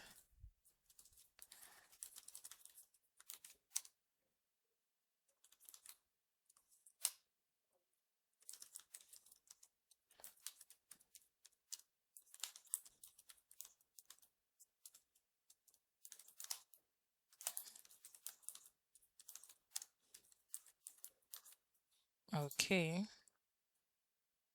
Then after the p tag, we're now going to have a div tag. So inside this div tag, we're going to have icons basically. So I don't want to be having icon, icon, icon. So I'm just going to open curly braces, then have an array of objects. So the first object, icon, this would take Facebook.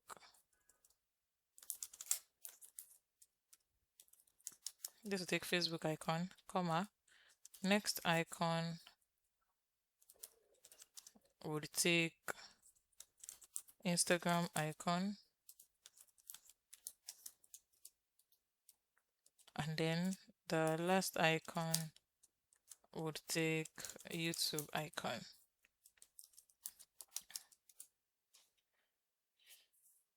Okay.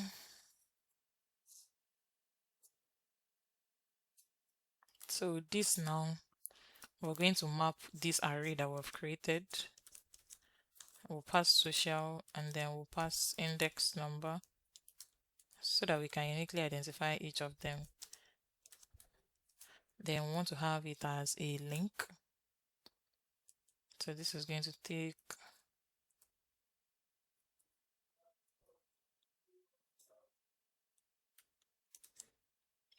social dot link, Ctrl Z, or social dot link. Oh, social dot, yeah. But we don't have any link here, so I'm going to add it. And this right here is going to display our icon, social dot icon. So for the link, we'll add the link inside the object as well. So link here is just going to take hash. So it will be the same for the three. Okay, so there's a problem here. Unexpected token. Okay, so this right here is supposed to be here. Okay. Now let me do Ctrl Z. So let me just, this is what this is supposed to look like. Ctrl V.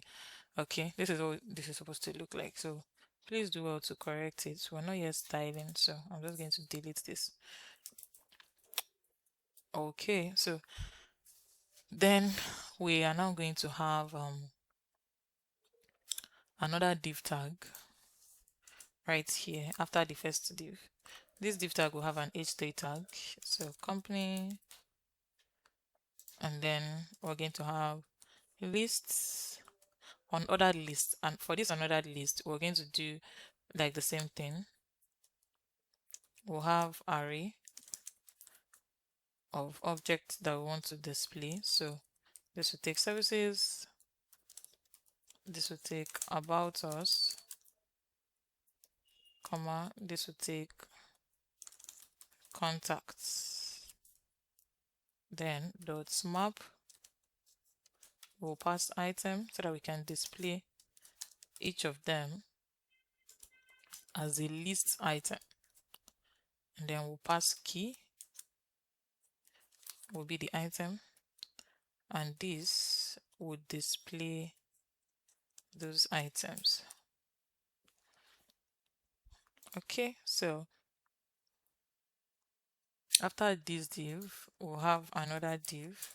So this other div is going to have something like this, so I'm just going to copy it and then just paste it and just be changing few things. So this will take support, this here will take this here will take this, will take this text,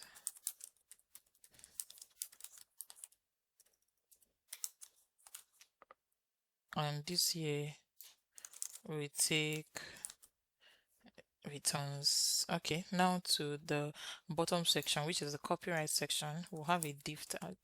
Inside that div tag we'll have a p tag, and that p tag will take this text. Then we'll have another div tag that will take this span tag and will display this text here. Okay, now we need to import the icons that we're using, right? So I'm just going to paste it here. Okay, so that works. So right now this is what our footer looks like. Now we need to style it so that it's going to look like this. Okay, so let's style our footer. So here we'll start styling.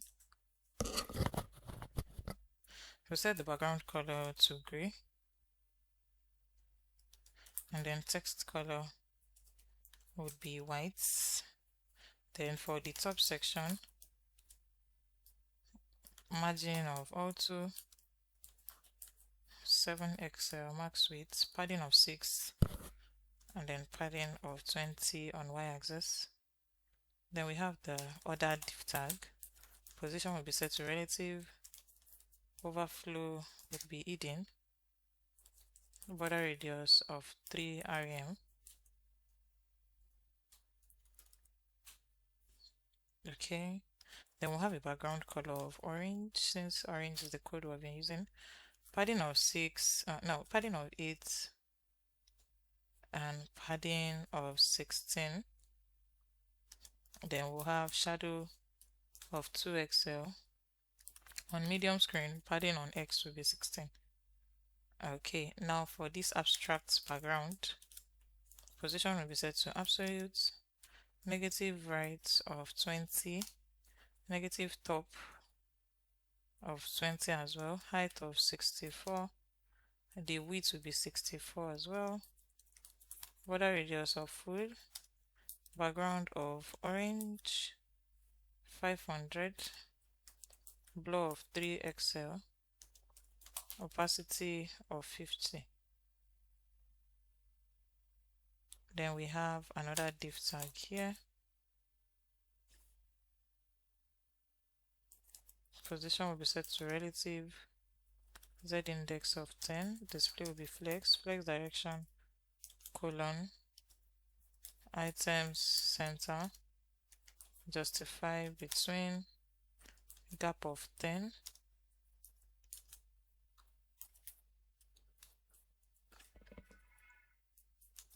Then we have another div tag right here. Max width of Excel, text should be at the center. On large screen, text should be on the left. Then we have the H2 tag. Text size should be 4XL. Font should be black. Tracking tight. Text color would be white.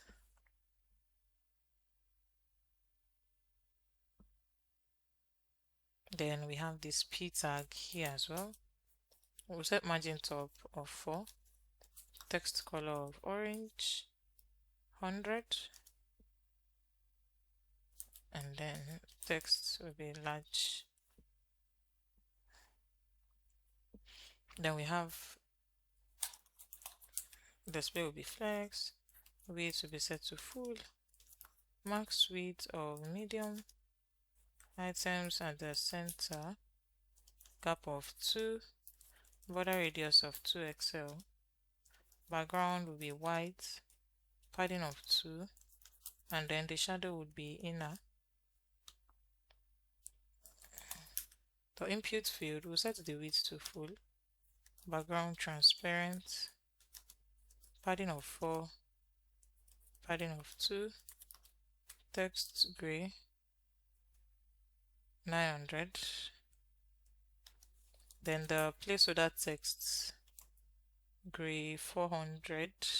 So it's supposed to be placeholder hyphen gray 400. Then we'll set outline to none. Then the button, white space, no wrap, border radius of XL, background color of gray 950, padding of 6 and padding of 3 to define the width and height. Text size will be small, font will be bold, and the text transform will be uppercase, tracking widest, transition all. Okay, so now to the middle section. We'll set the margin top to 24. Then the display would be grid cos 4, grid cos 1 I mean. Then Ctrl Z, grid cos 1. We'll set gap to 12, then the border gray and the color code, padding bottom of 12. On medium screen, grid columns of 2. On large screen, grid columns of 4. Then we have another div tag here. So I want to set the colon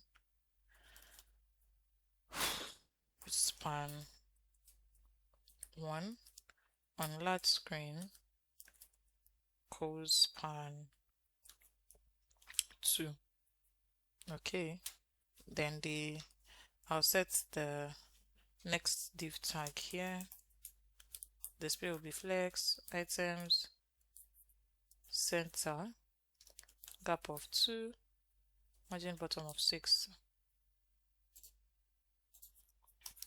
Then the div tag that we have here, background color will be orange with this color code, padding of 1.5, rounded, large. Then here the color of this icon will be white and this will be the size. Then for the H2 tag, text of 2XL, font black, tracking tighter, text color would be orange 600. And for this P tag here, we'll set the max width of XX.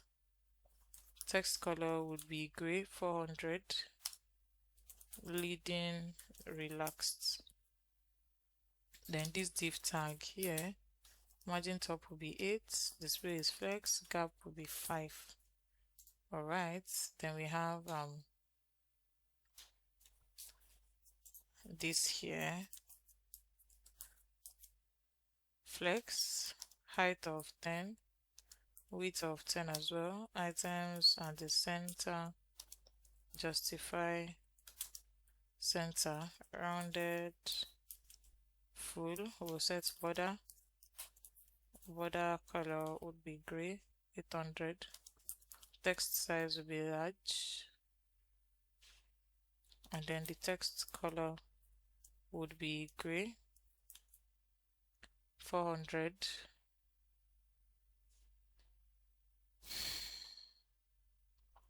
And then we have another div tag here. So this div tag,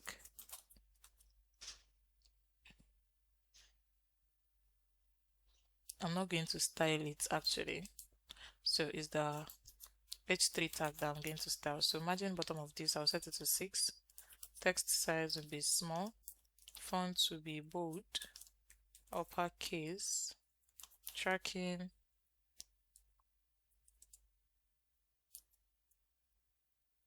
.2, and then text color would be white.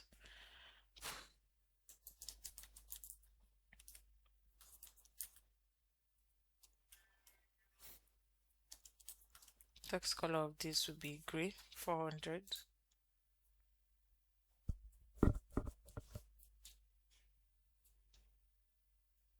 So this h3 tag will use the same styling. So I'll copy this and then I'll paste it right here.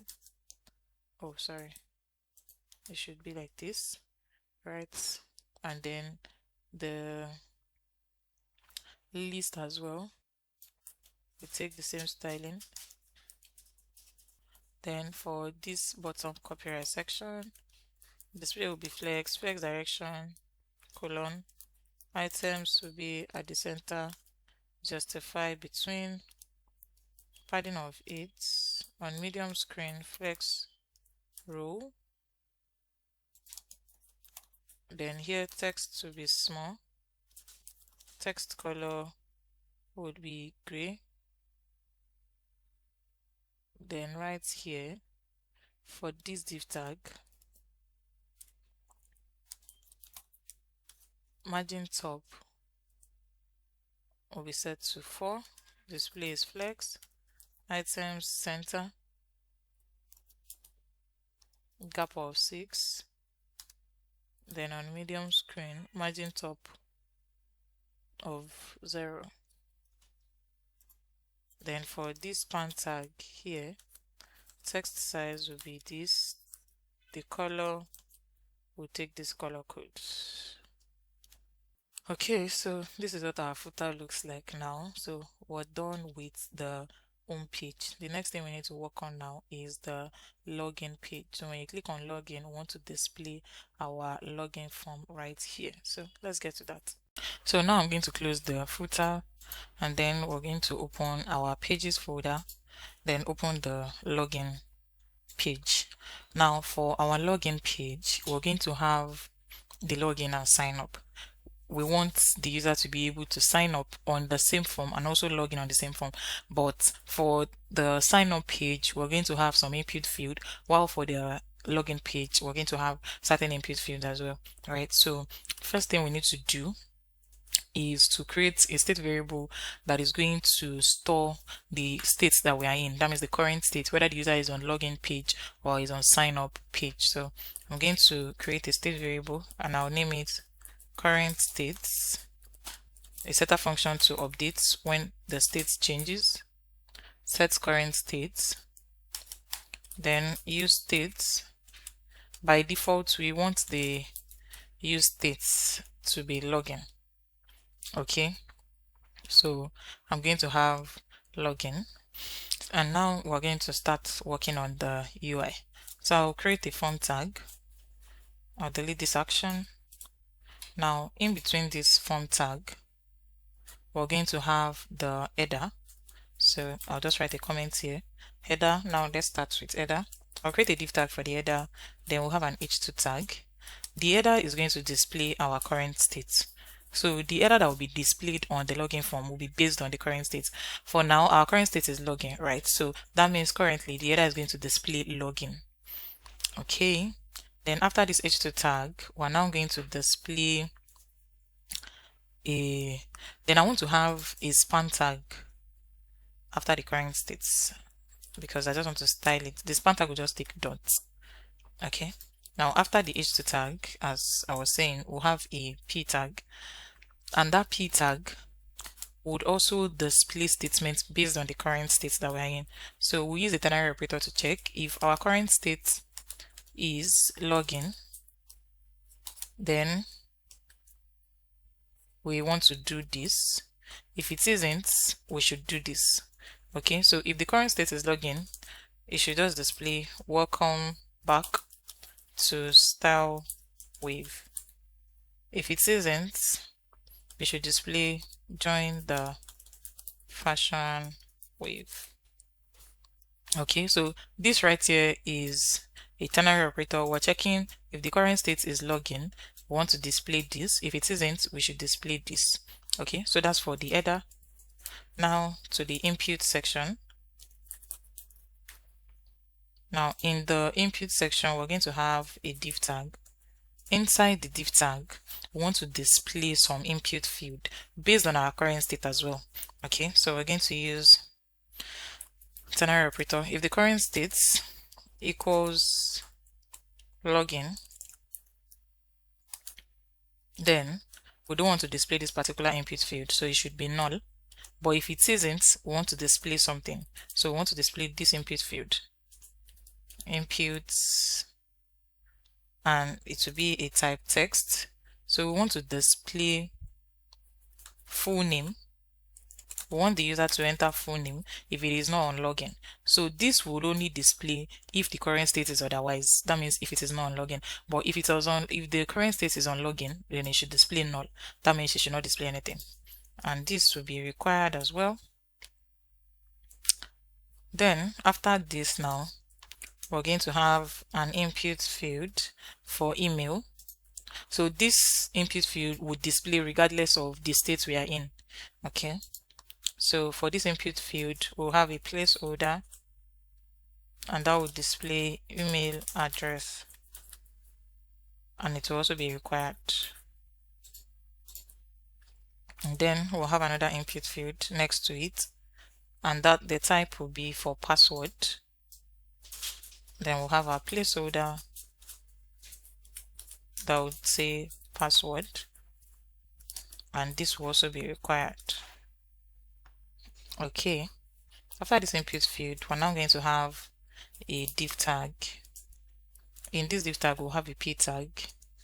So this will be for forgot password.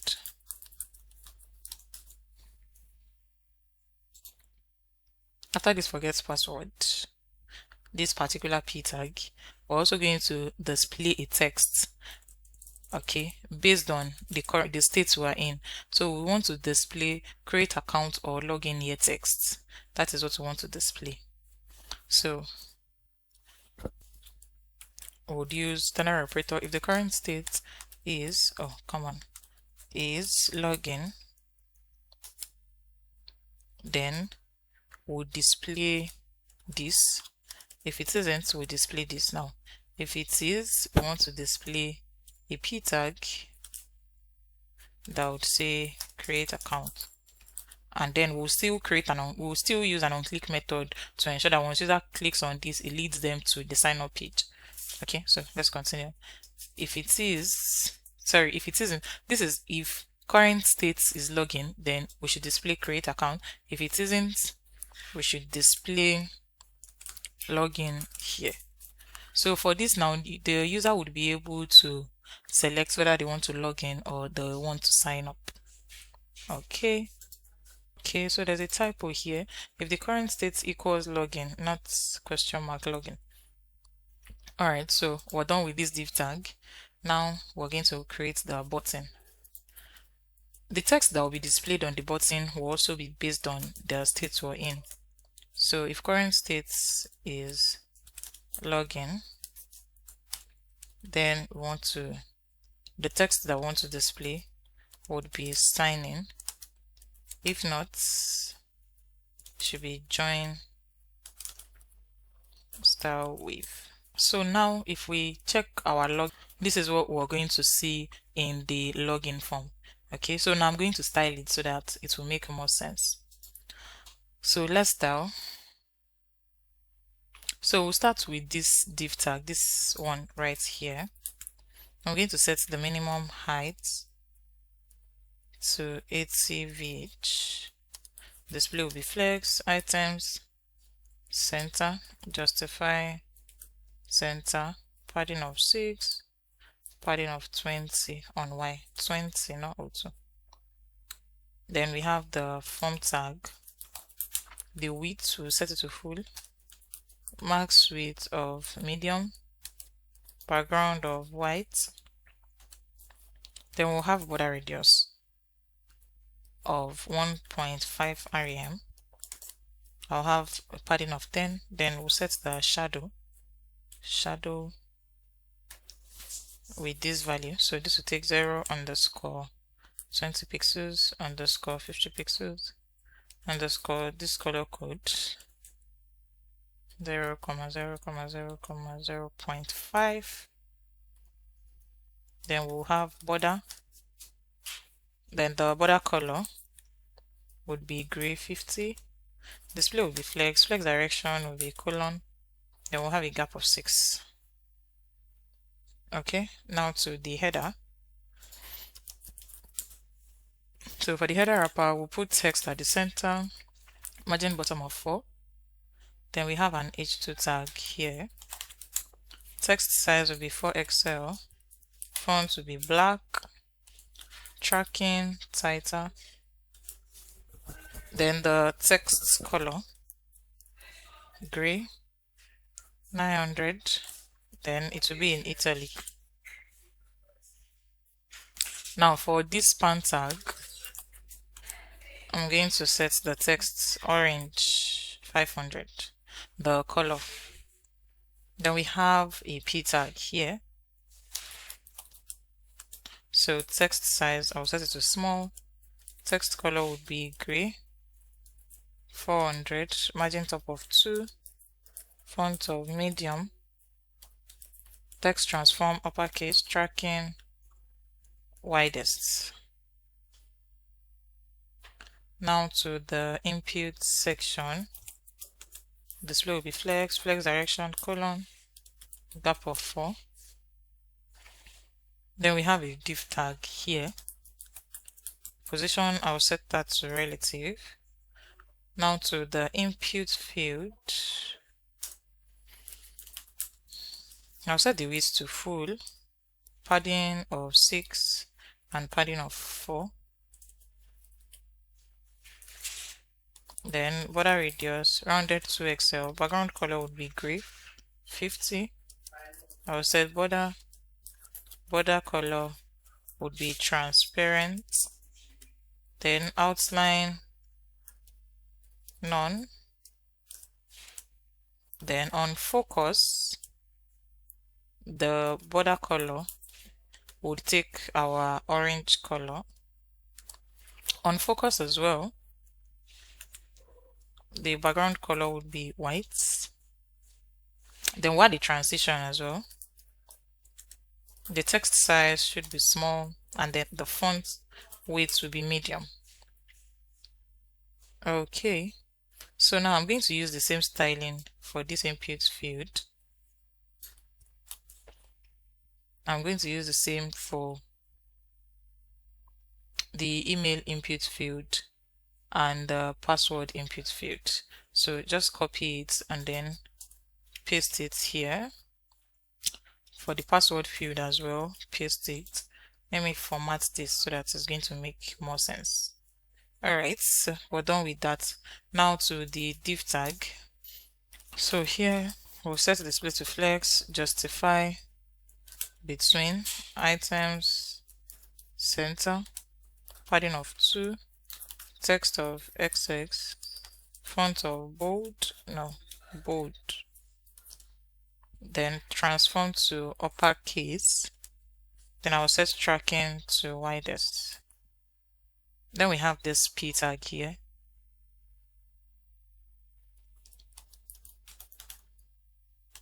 The text color will take gray. 400. Cursor will take pointer. When you hover on it, the text color should be orange. 600. Transition on the colors.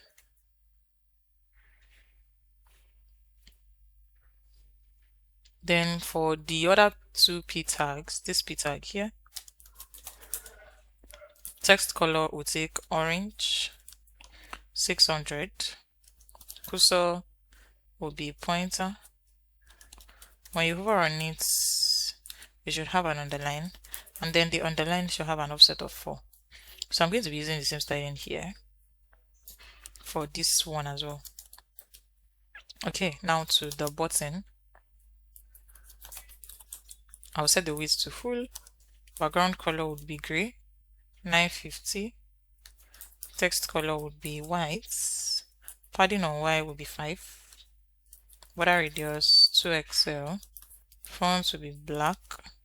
Transform the text to uppercase. Then tracking, we will set the value 0.2 EM. Text to be small. When you hover on it, background color will be orange. 600. And when you hover as well, the shadow should take 2XL. And also when you hover, the shadow color should take orange. 200 as well. Then we'll add transition on all. And then when the button is active, we want to increase the scale by 0.98. Then we'll set margin top to 4. Okay, so this is what the form looks like. This is what the login form will look like. Now, if you click on create account, it's supposed to lead us to the sign up page, right? We're supposed to see the full name input field here. So that is not working yet because we're here to implement it. So let's get that done. Now, where we have the p tag, where we want to switch in between states, so we'll add an on-click. So when you click on this, we'll call an on-click, then we'll add an on-click, then we'll call our set current states. So when we are on sign up, it should set the current state to sign up. When we're on create account, when the user clicks on create account, which is the otherwise, right? Which is the otherwise for login. Then for this as well, instead of having to retype, I'm just going to copy this and then paste it here. So it should just switch to login. So when the user clicks on login, it should display the login form. And the login form includes just email and password. But when the user clicks on create account, which is the sign up state, it should display everything, which is the full name, the email address, and the password. The only restriction here is that when the current state is on login, it should not display the input field for full name. But if it is otherwise, it should display the entire input field. So let's try that out now. So when the user clicks on create account, they would see full name, email address, and password. When they click on login, they should see just email and password field, right? So this makes sense and this is working perfectly well. So click on login and sign up page, you would see the login form. All right, so now that we're done with this, let's see the next thing we need to work on. So the very next thing we need to work on is viewing the product details page.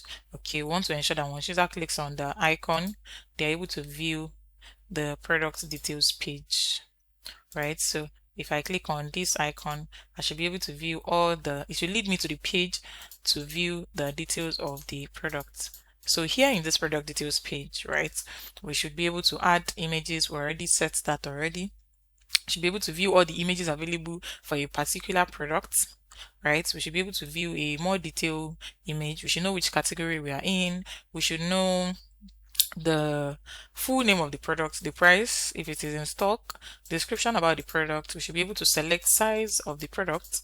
We should be able to add to cart, get more on the delivery description and everything. We should have more description, more reviews, highlights, and also we should see product related to it, right? So let us work on viewing product details. So now I'll close everything we have on login, and then I would open the product details page. Okay, now for our product details page, let's work on it. So first off, before we're able to get the details of a product, we need to first extract the URL parameter of that product. The URL parameter will tell us the product ID, right? Let me show you what I mean. Well, on this product, the details of this particular product, right? Well, on it, we can view it. This is the URL parameter, and inside that URL parameter contains the unique ID of this product, right? So first off, we need to extract the URL parameter of whatever product we want to get the details, so that we would be able to display the details of the products that we click on, so that there won't be a mismatch. You will not click on product A and you'll be getting the details of product AE. You won't click on product B and you'll be getting the details of product BZ. Do you get? So that's what we want to do first off. So here, const product ID be equals to use params. So with this code now, we've extracted the product ID from the parameter. So we need to import use params from React Router DOM in order for this to work. Okay, so we've done that. We've extracted the product ID from the URL parameter. Now, the product that we want to display itself, we need to get it from our database or from our shop context, right? That means we need to display all the product available. We should have it stored already. Then we'll just use our product ID that we're getting from URL to select that particular product we want to view. So we need to extract const products from use context. So use context, our shop context. Also remember to import. So here we're going to import shop contexts from /context/shop contexts. So we've extracted all the products that we have, all the product list from shop context, right? Another thing we need to do is to create a state variable that would store that particular product that we want to view its details. Remember that this here is extracting all the list of products we have available. Now we need to create a state variable that is going to store the specific objects found after searching products. So here, const products, I'll name it the state variable product data, and also a setter function to update set products, data. And by default, we initialize it with null. Okay, so we've created we've written the code to extract the product ID from the URL parameter. We have the code to extract all the list of products available from our shop context, and we've also written the code to store the particular products that want to view its details after the search has been done. Okay, another thing we need to do that is very, very important is to track the size, is to track the image that is currently being featured on the big view. This is what I mean. This is the big view, right? We should be able to track which product we're viewing now. If I click on this, it's displaying another product. If I click on this, it's displaying another color of the same product. If I click on this, you can see we can do all of that. So we need to be able to track it. So const image, setter function sets image to update when there is a change. Use states, we initialize this with an empty string. Also, we should be able to track the size of the user specification, the selected specification. When the user clicks on this size or this size or this size, we should be able to track which one has been selected. So I'll have const size, setter function to update if there's a change in selection, and then I'll initialize this as well with an empty string. Okay, so that is done.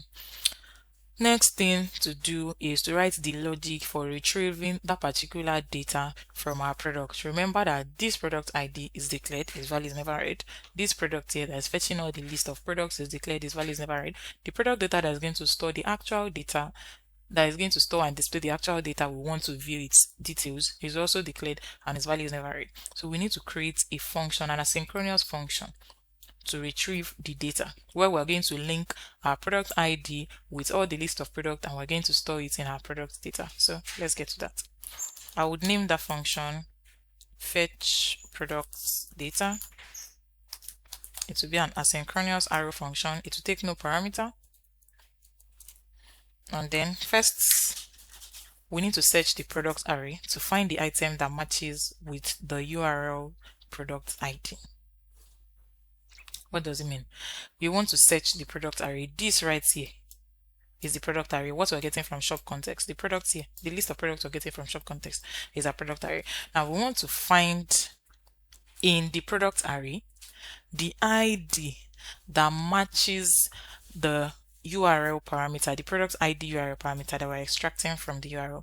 We want to find it. So here I'm going to have const, and we're going to store it in products. So const products without an s will be equal to, we want to find from our products with an s coming from shop context. Products here is what is going to store whatever we find, right? So products with an s is the array of objects that we're getting from shop context. That means it's the data, is all the list of products that we're getting from shop context.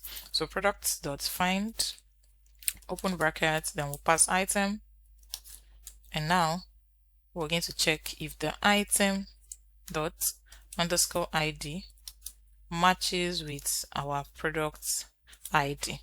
Remember, once again, our product ID is the URL, the ID that we're extracting from our URL parameter. Now we're checking if the item.id, that means the product that we find here, the ID of that product matches with the extracted ID. Then we're also going to check, we'll use an if statement to check if the product is available truly. Then we're going to save the object of that product in our product data. Remember that product data is only going to store whatever we find after our search. This is where we are searching from. This variable here is only going to store whatever product we find after our search. And what are we going to find after our search? We're going to find a match between the ID of our product array, or the list of products we had, and the ID that we're extracting from our URL. Okay, so here now this is going to store it. Set product data is going to store it. And how are we going to store it? We'll use our setter function to store it. So here we'll have set product data with what? Products. This product without an s once again. Also, we need to set, once we have found it, we need to set the first image as our default preview. So we're going to set image with products that is found dot image. They will declare it here. The array will be 0. Okay, so we'll set this with the first image. All right, once this is done, we're now going to use effects, and this use effect right here would call our fetch product data function, the function that is handling the searching and then the storing of the product data.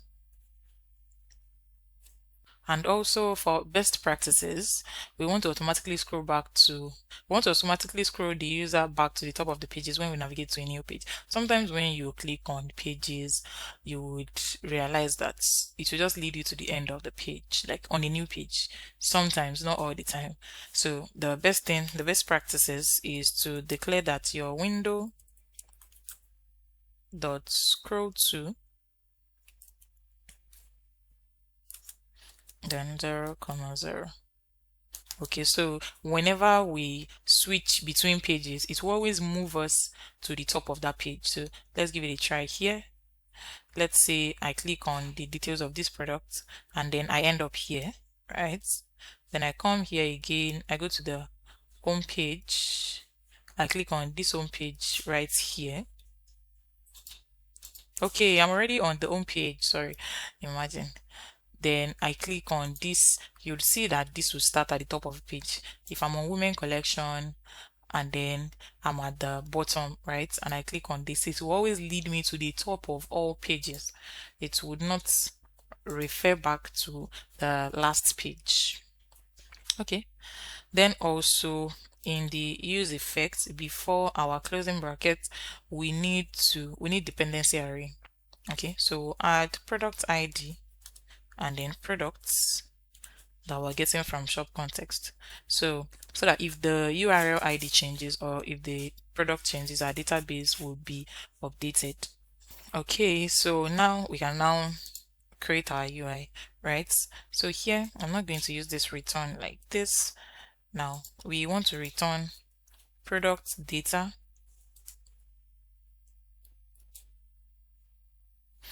Okay, so let me just do Ctrl Z so that I can explain what this means. So we're not going to use this like this. We want to have a conditional statement, right? So we want to return product data.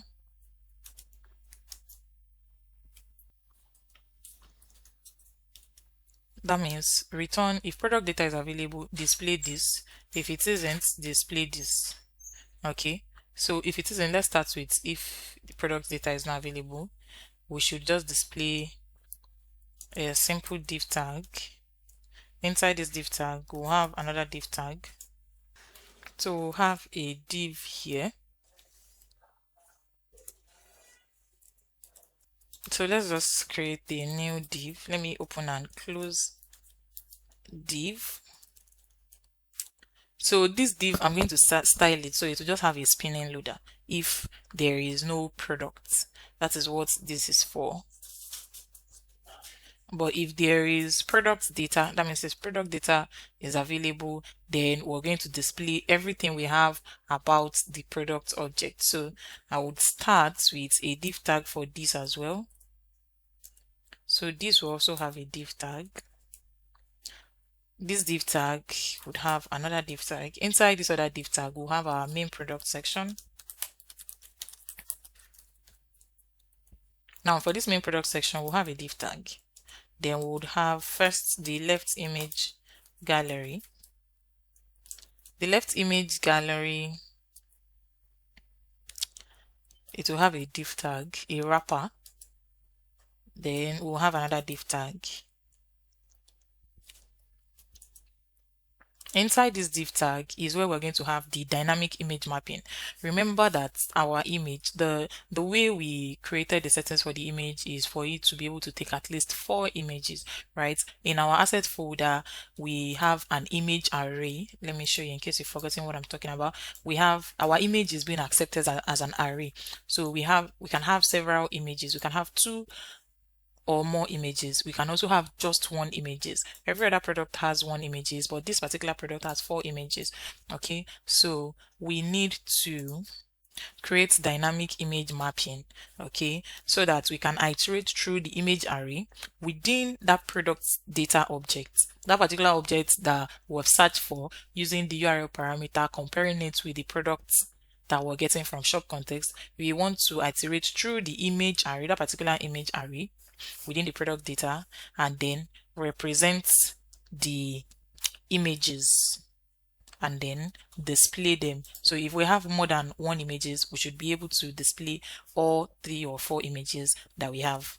Okay, so we're going to do product data dot image dot map, then we'll pass item comma index, open our brackets, would now display the image.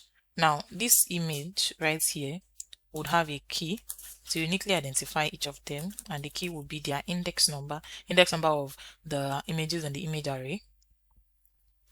And also we're going to use an onClick method to call the set image setter function so that you can display just that image. Okay, also we need to provide the source. We need to set the source of the thumbnail. That means the image that we want to be displayed, we need to set it, and it's going to be item. Okay, so that is for the image. So I'll exit this div tag, the left image gallery div tag. I'll exit it. Then now we'll now have the main image display. Now for this main image display, we'll create a div tag. Inside that div tag, we'll have our image. Then we'll provide the source with image. Image being the first image in the image array, right? Then after that, after this div tag, then we'll exit this. After this div, then we'll have our product details. So product details, which will be on the right section. So for our product details, we'll have a div tag. Inside that div tag, we'll have a nav tag, which would be like the header telling us the category of that product. So we'll have a span tag. This will take home. Then outside that span tag, we're going to display the category of that product. So here we'll have product data dot category. Okay, then still inside this,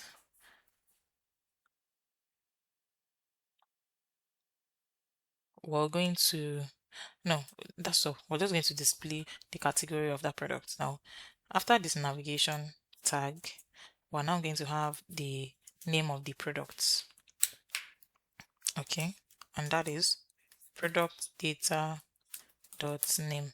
If you're wondering why are we getting category, why are we getting name, remember that we have an asset folder, right? And our asset folder, for each product object, we have a name for the product, we have category for the product. Okay, and we're fetching, we have this our asset folder inside shop context, and we're fetching our products from shop context. Okay, so after the title of the product, we're going to have a div tag.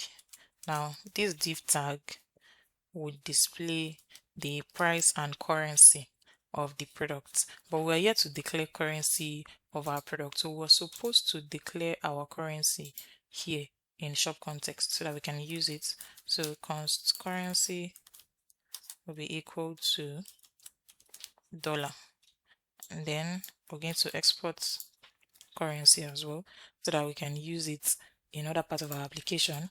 So that means we need to extract currency from shop context as well.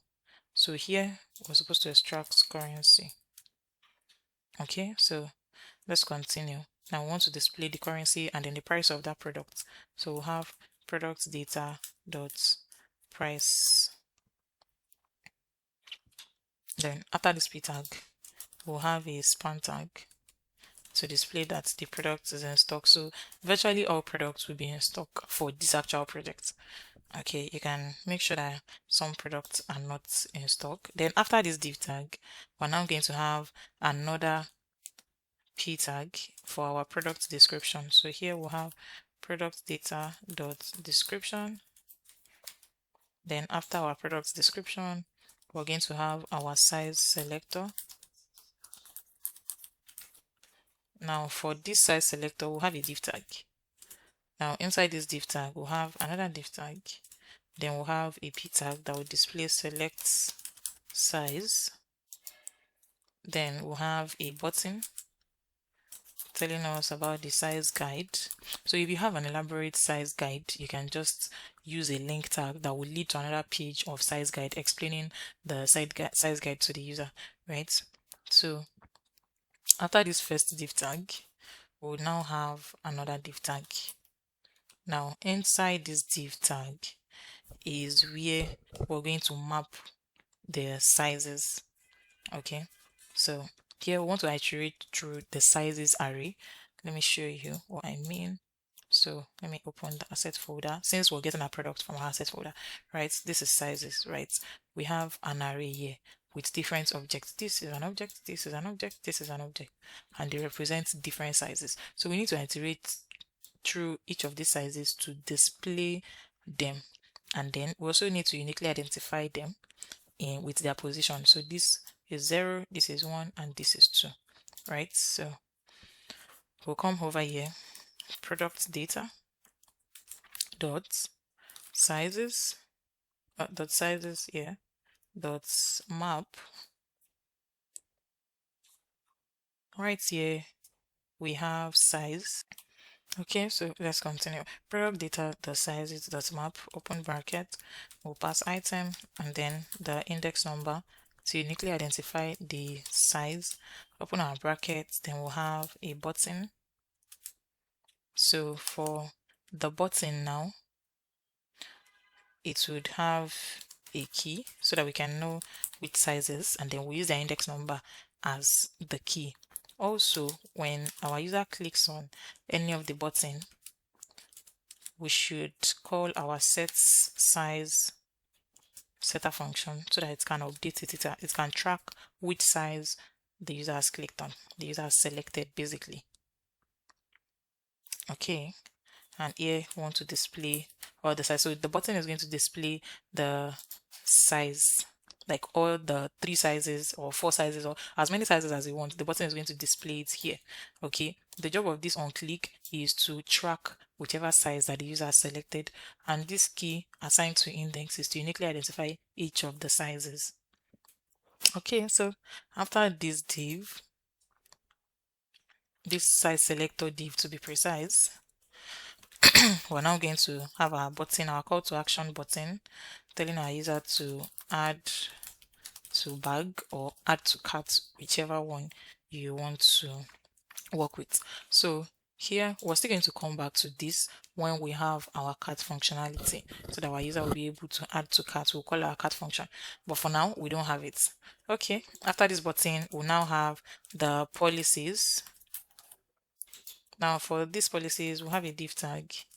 Inside this div tag we'll have another div tag. So here we're going to have 3 div tags.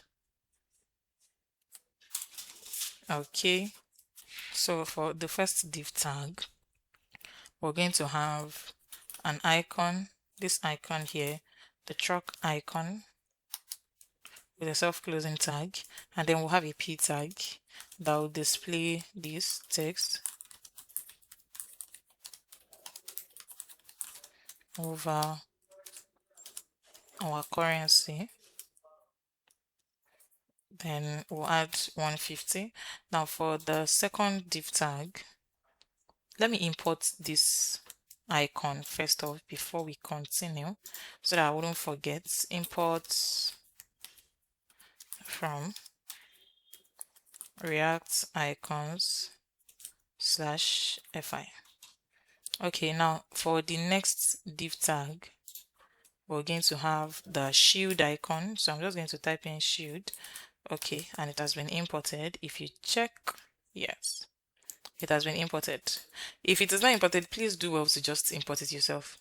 So here we want to show that there's a secure payment platform. Let me just add platform here. And then for the third div tag, we want to use the refresh icon. So we'll use this icon here. And then a p tag displaying 30-day hassle-free return policy. Okay, now we're now going to have the description and reviews. So I want you to count this div 1, 2, 3, 4. These 4 divs here. Then you press enter. This is where we're going to have our description and reviews. Description and reviews. Here we'll have our div tag. Then we'll have another div tag. So this is going to be 2 div tags. I'm just going to separate them. The first div tag here would have a button, and it will take this text description, and then we'll have another button, and this button here will just take reviews 1 to 2. Okay, so that's for the first div. Now to the second div, we'll have another div inside of it. Then we'll have a p tag that will take this text. So the p tag will take this text, and then we'll have another p tag that will take this text. Okay, so these 2 texts, you can pause so that you can type this, or you can just type whatever you think would be best for you. So after this div tag, we're now going to have another div tag. Now for this other div tag, we'll have an h4 tag that will have highlights. After the h4 tag, we're going to have the lists. So for this list, we're going to have 5 list items. The first one will take, so instead of having to retype and retype and retype, I'm just going to copy and paste it. So I'm just going to copy this and then paste it with what is supposed to be there. Okay, so you can just type this in. So after this now, we're now going to have our related products. So, but we're here to do anything on related products. Okay, so let us see what our product details page look like. So after this div right here, after this div, we're now going to have the related products. So for related products, we'll just have a div tag, and then we're going to mount our related product components. But for related products, we have nothing there. So I'm just going to mount it anyways. We'll still come back to it. Related products. Okay.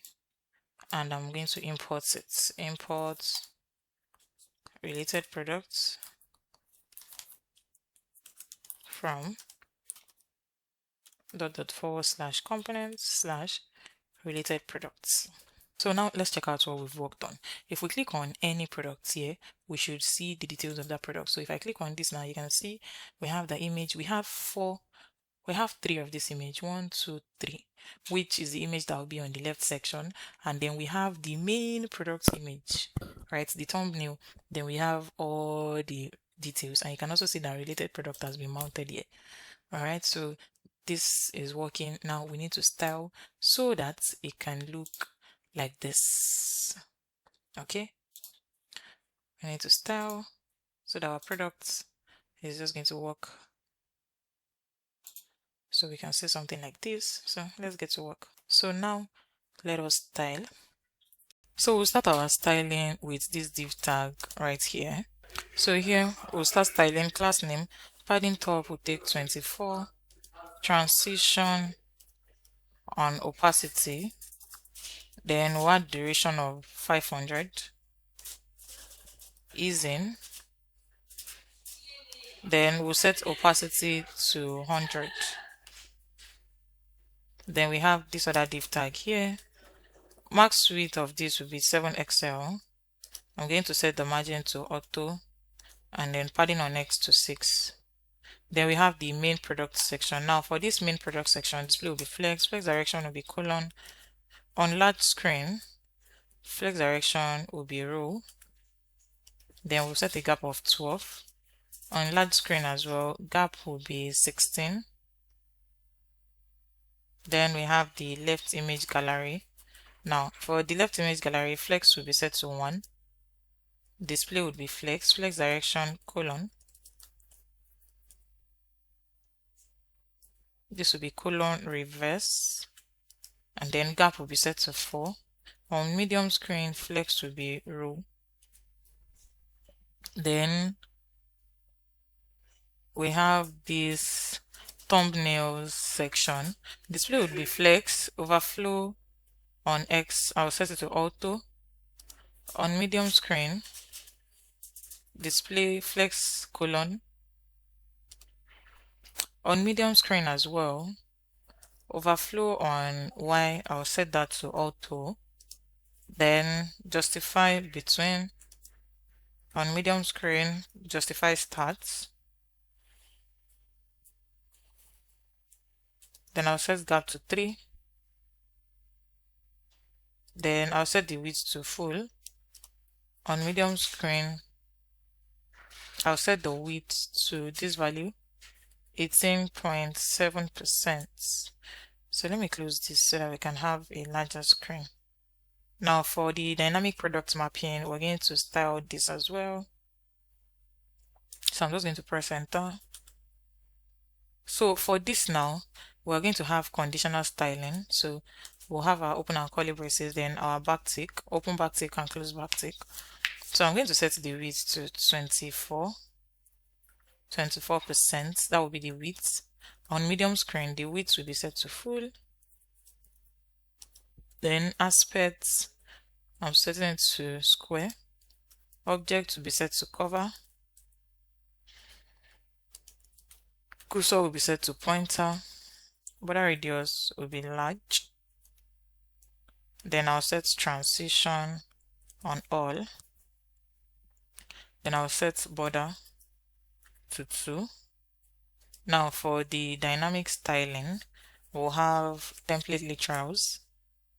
So $, then open and closing curly braces. Now for this dynamic styling, we want to use standard operator to check if item is the image. If the current item is the image, then we want to have this styling. If it isn't, then we're going to have this styling. So if it is, we're going to set the border orange 500. There will be border around the image. If not, if the current image is not the active image, then border around it to be transparent. Opacity would be 80. When you hover on it, opacity will be set to 100. Okay, so then this is for the dynamic, this is for the images that will be on the left, the 3 to 4 images. Now for the main image display, I'll set the width to full. On medium screen, I'll set the width to 80%. Aspect 3/4. Overflow here will be set to hidden, and then border radius of 2XL. Then we'll set the background color to gray 50. Then for the image, we'll style that as well. The width to be set to full, the height to be full as well. Objects cover, transition, transform, duration of 500. And then when you hover on it, we'll set the scale to 110. Okay, so we're done styling this. Now for the product details on the right section, flex will be set to 1. Padding on Y will be set to 2. Then we have this right here. Display will be flex, text will be XX. It should transform to uppercase, tracking widest. Text color would be gray, 400. Margin bottom of 4, gap of 2. Then we have this span tag. I'm not going to style this particular span tag here, but I'm going to put this product and category in a span tag. So I'll cut it, then there would be a / here, then span tag, / span tag, and what I just got to be in between. Now for this other span tag, that's what I want to style. I'm not going to style it as well. Yeah, so we'll just have span tag. Yes, okay. Now to the h1 tag, which is this. We're going to style this. The text size will be 4XL. Fonts will be black. Tracking title. Text color would be gray. 900. Then there's a div tag here as well. Display will be flex, items, center, gap of 4, margin top of 4. Then we have the p tag here. Text size will be 3XL. The font will be set to bold. The text color would be orange, 600. Then we have a span tag here. Padding on X will be 2, padding on Y will be 1. Background will be green, 100. Text size would be 10 pixels, yes, 10 pixels. Then the font will be set to bold, rounded. Then we'll have uppercase, then tracking title. Then there is this p tag for product description. I'll set margin top of 6. The text color would be gray, 500. Leading relaxed. Max width of large. Then for this size selector, I'll set margin on Y to 8. Then there's a div tag here as well. Display will be flex, justify, between, items, center, margin bottom of 4, max width of XX. Then to the p tag, font will be bold, text small, text transform uppercase. Then we'll have tracking widest. Then the buttons, the text size will be small as well.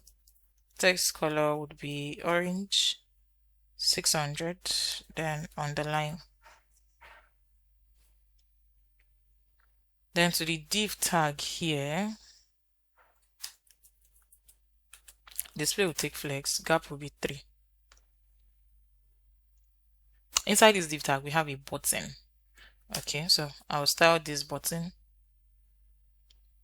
and this button will take a dynamic styling.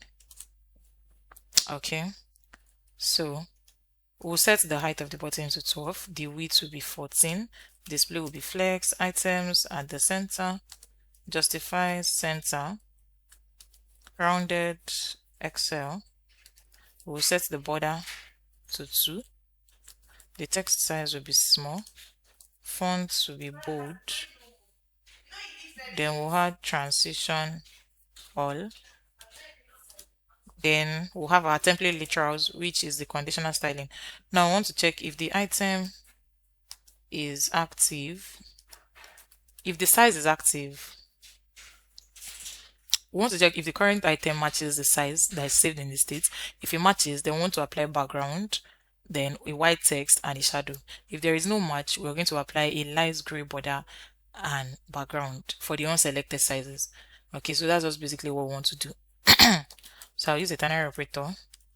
If this is active, then we want to have this styling. If it is not, then we want to have the styling. So if it is active, we'll set the border to gray, 900. Then the background color as well will be gray, 900. Text color will be set to white. Shadow will be large. Then if it is not, the border would be gray, 100. The background color would be gray, 50. The text would be gray, 600. And then when you hover on it, the border would be set to gray, 300. Okay, then we have this add to cart button here. For this button, the width will be full, On medium screen, max width will be XX. Background color would be gray, 950. Text color will be set to white. Padding on Y will be 5. Border radius of 2XL. Font bold. Then text transform to uppercase. Then tracking with this value 0.2 EM. Text size here will be set to small. Then when you hover on it, the background color should change to orange, 600. When you hover as well, we want to have the shadow to be 2XL. Transition on all. Then once the button is active, scale 95. Okay, that is for the add to cart button. Now for the policies, which is at the bottom. Now for these policies, margin top will be set to 10. Display would be grid. Grid goes 1. I'll set gap to 4. Border top. Then the border color would be gray, 100. Padding top of it as well. Now for this div tag here, display will be flex, items, center, gap of 3, text of small, text color gray, 600. Now for the icon, so set the text here to orange, the color of the icon actually, orange 500, and the size will be large. Then for the p tag, we're just going to leave it as it is. Okay, so for this now, for this div tag, each of these policies, we're going to be using the same styling. So I'll just copy what I have here. I'll paste it in this other div tag and this other div tag. Then for the icon styling, the same thing. Okay, so there's a problem somewhere. Let me see. Okay, this does not have a closing quote, and this as well. Okay, so everything is set. We're not styling that particular area. Now for description and reviews, if you have not subscribed to my channel, please do well to subscribe. Drop your comments and let me know what you want me to work on next. So here we'll set a gap of 8. Border would be bottom, border gray, 100. Then for these buttons here, I'm just going to style them together. Padding bottom of 4, text of small, then font width will be medium, text transform to uppercase, tracking widest, text color. Okay, so tracking widest, yes. Then the first one, the description, will have a border bottom of 2 and the border color gray, 900. Then for the second one, which is the review, text color would be gray, 400. And then when you hover, we'll set the text color to gray, 900. Transition on the colors, transition on color switch. Okay, then we have another div tag right here. So for this div tag, padding on Y will be 10, display would be grid, grid goes 1, on medium screen, grid goes 2, gap of 12 on medium screen. There shouldn't be space, that was my mistake. Alright, for the next div now, space on Y will be set to 4, text gray, 500, leading relaxed. Then we have this div tag here. Background color, we'll set that to gray, 50, padding of 8, border radius of 3XL. Then for the H4, font of bold, margin bottom of 4. Then this UL display would be grid, grid goes 2, gap on Y will be set to 3, text size will be small, Text color would be gray 600. Then the list style will be disk. Padding left to be set to 4. Alright. Now for this div tag that wraps around the related product, height to be screen. Oh no. Margin top will be set to 20. Padding bottom will be set to 20. Yes. Then we have this div tag here. So if we have no data at all, we'll set the height to screen. Display will be flex, items, center, justify, center. Then for this here, width to be set to 10, height to be set to 10, border bottom, border color orange 200, border top orange 500, border radius, then animate spin. Okay, so this is what you should see in the product details page. You can see the image right here. Then we have the main image display. You can see the category, the name of the image, the price, the size selector. If you select any size, you can see whichever one is inactive, there's a color applied to it, and whichever one is active, there's a color. Then there's a button to add to carts, there's description, and there's review. So this is the product details page. Now we need to work on the related product so that we can display product related to a particular product. Right now, all we have here is just related product. Okay, we need to be able to display products that are related to that particular product. So let's get to it. So I'm going to close this product here, and then we're going to open our component, the related product. So for this related product now, we're going to write the code to display products related to whichever product that we click on, that we view its product details page, whichever product that is in the same category with it. So let's get to it. So now for product details in the related, first we need to pass category here, category of the products. So category would be here, and also in our pages in the products where we have related products. In the related products, we're going to we'll pass category product data dot category. Okay, so we'll pass this here, and then in related product, we'll call the category here. Now, first off, we need to extract our product data and currency from our shop context. Okay, so it allows the components to react whenever the main product list changes. So we'll just call products, then currency, use context would be shop contexts.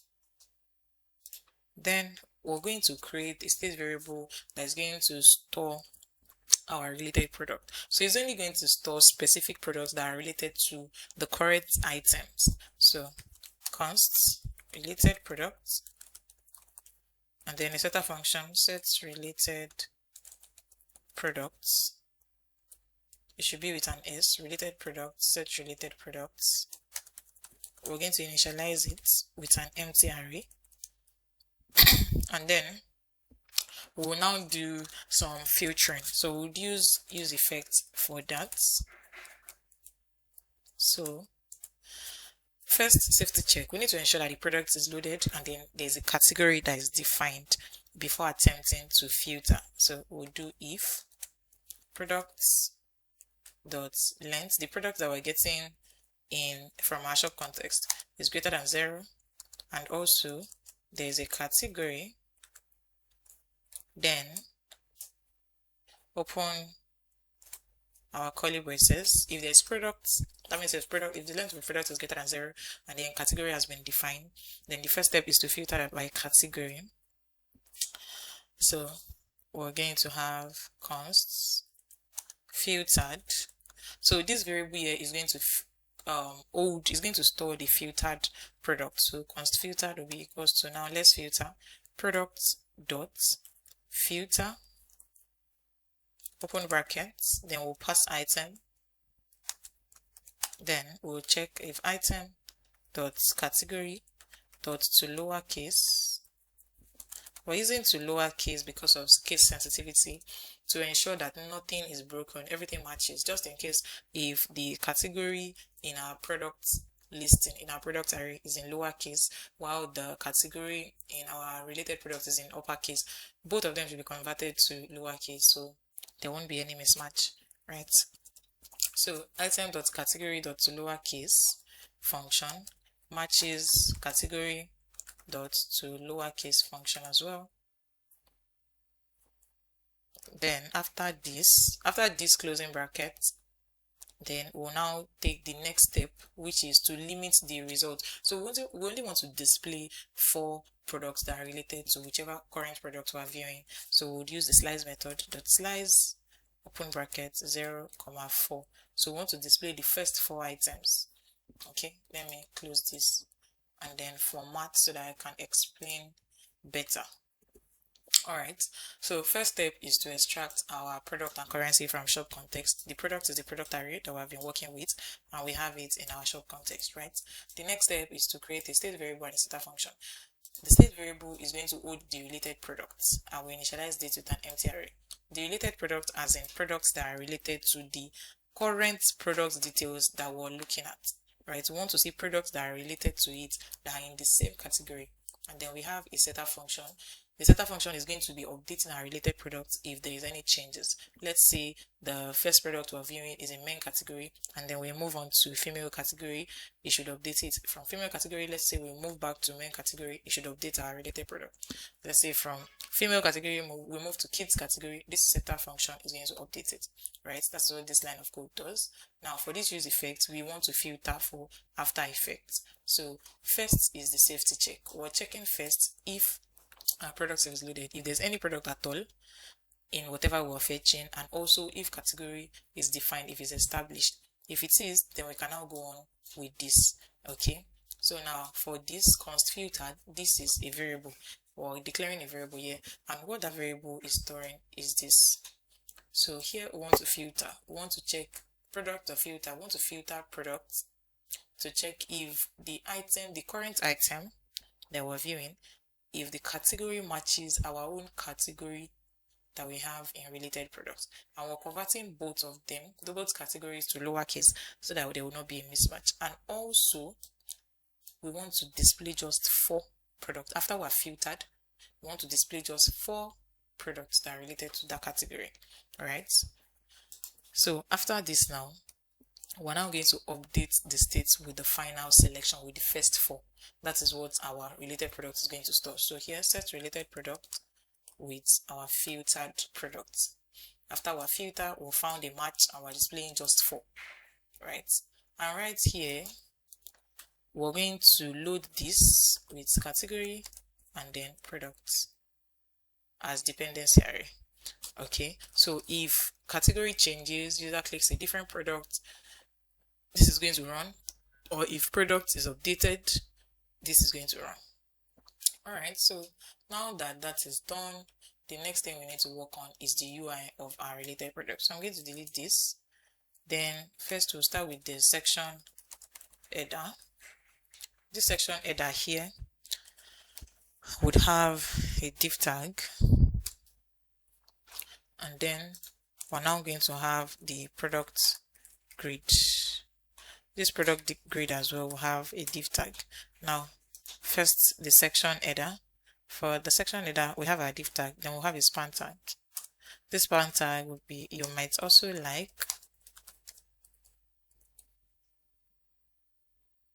then we'll have an h2 tag that will take this text. We'll have a span tag. Then after this h2, we're now going to have a div tag, a self-closing div tag. After this div tag is our product grid.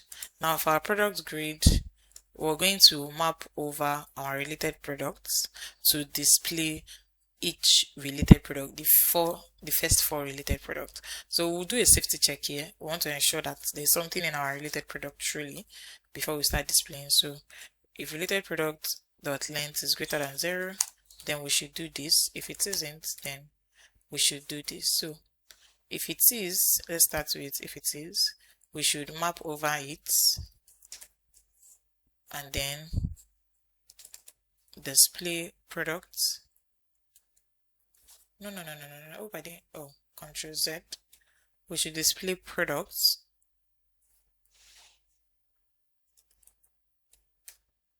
Yes. Okay, we should have products. Then here, open our bracket. Then we'll have a div tag. Now inside this div tag is for each grid, right? So here, this div will have a key, and the key would be product._id.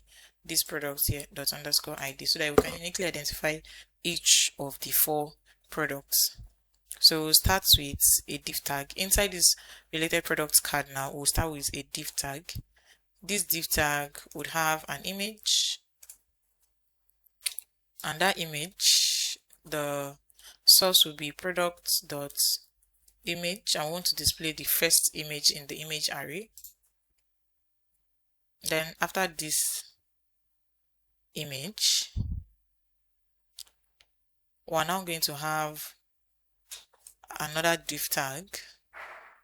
So this other div tag would be the button that will appear when we hover. So this button here would use a link tag, not just link from React Router DOM, and this link will display this view details. Okay, now this link is going to lead somewhere. We want to ensure that when the user clicks on the link, it leads them to the product details page. So we're just going to do our regular dynamic routing. So here /products/ $, then our template literals products ._id. Okay, so after this link tag, then we'll now have the text content, our product text content. So we'll have a div tag here. Let me add a space. We'll have a div tag here. For this div tag, we'll have an h3 tag, and that h3 tag will take product.name, the name of the product. Then we'll have a p tag, which is going to display the currency, and then product price. So here, now for if there's nothing in the related product, this open and close brackets here, we'll have a div tag. Inside this div tag, we'll have a p tag, and it should say nothing in related products. Alright, so now if we view our product details page, you can see that we have product right here that are in the same category. You can see that all these are women's clothing. Alright, let me go back to the home page, and then let me click on kids clothing. You can see all the products that will be displayed will be kids clothing. Let me click on menswear. You will see that all the products that will be displayed will be related to this. Okay, so that means that this is working perfectly well. So let us style. So now we'll start with this div tag here. Let me format the document so that it's going to make more sense.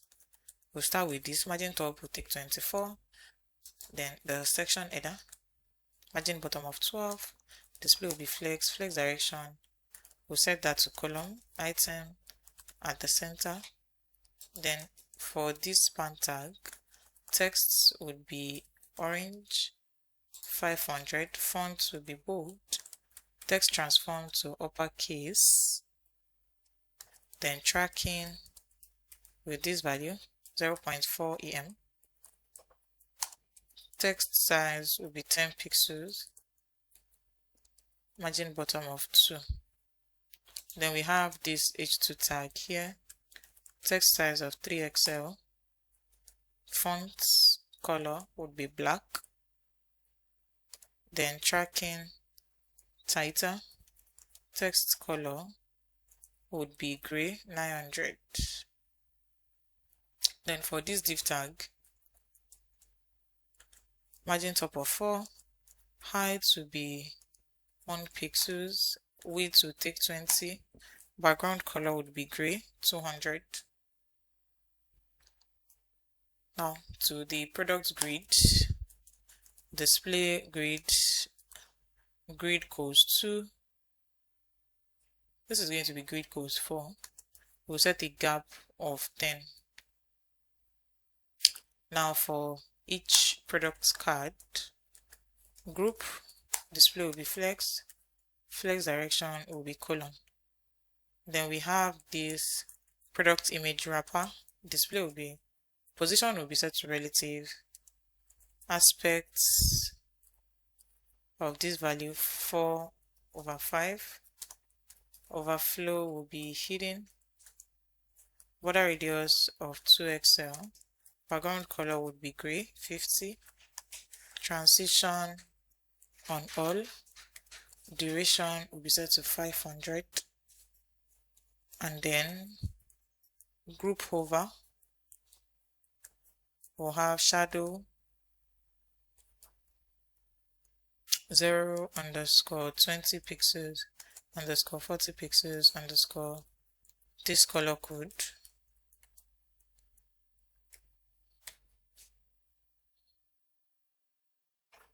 And then for the image itself,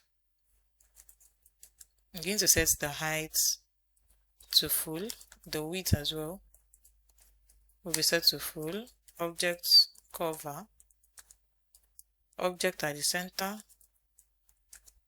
transition transform, and then I'll set duration to 700, ease out, then group over, scale of 110.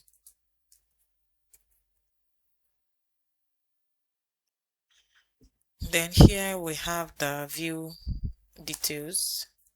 Position will be set to absolute here. I'll set bottom to 4, left to half, negative translate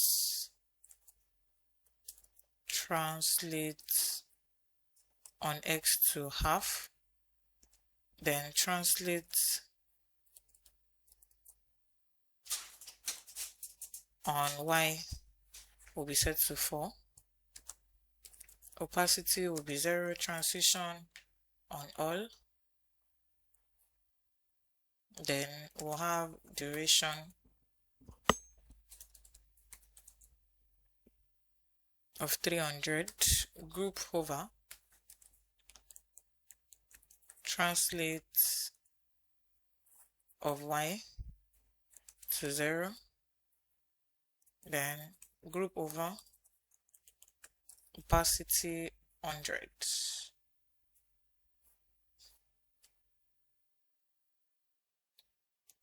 Now to the link tag, we'll start with this as well.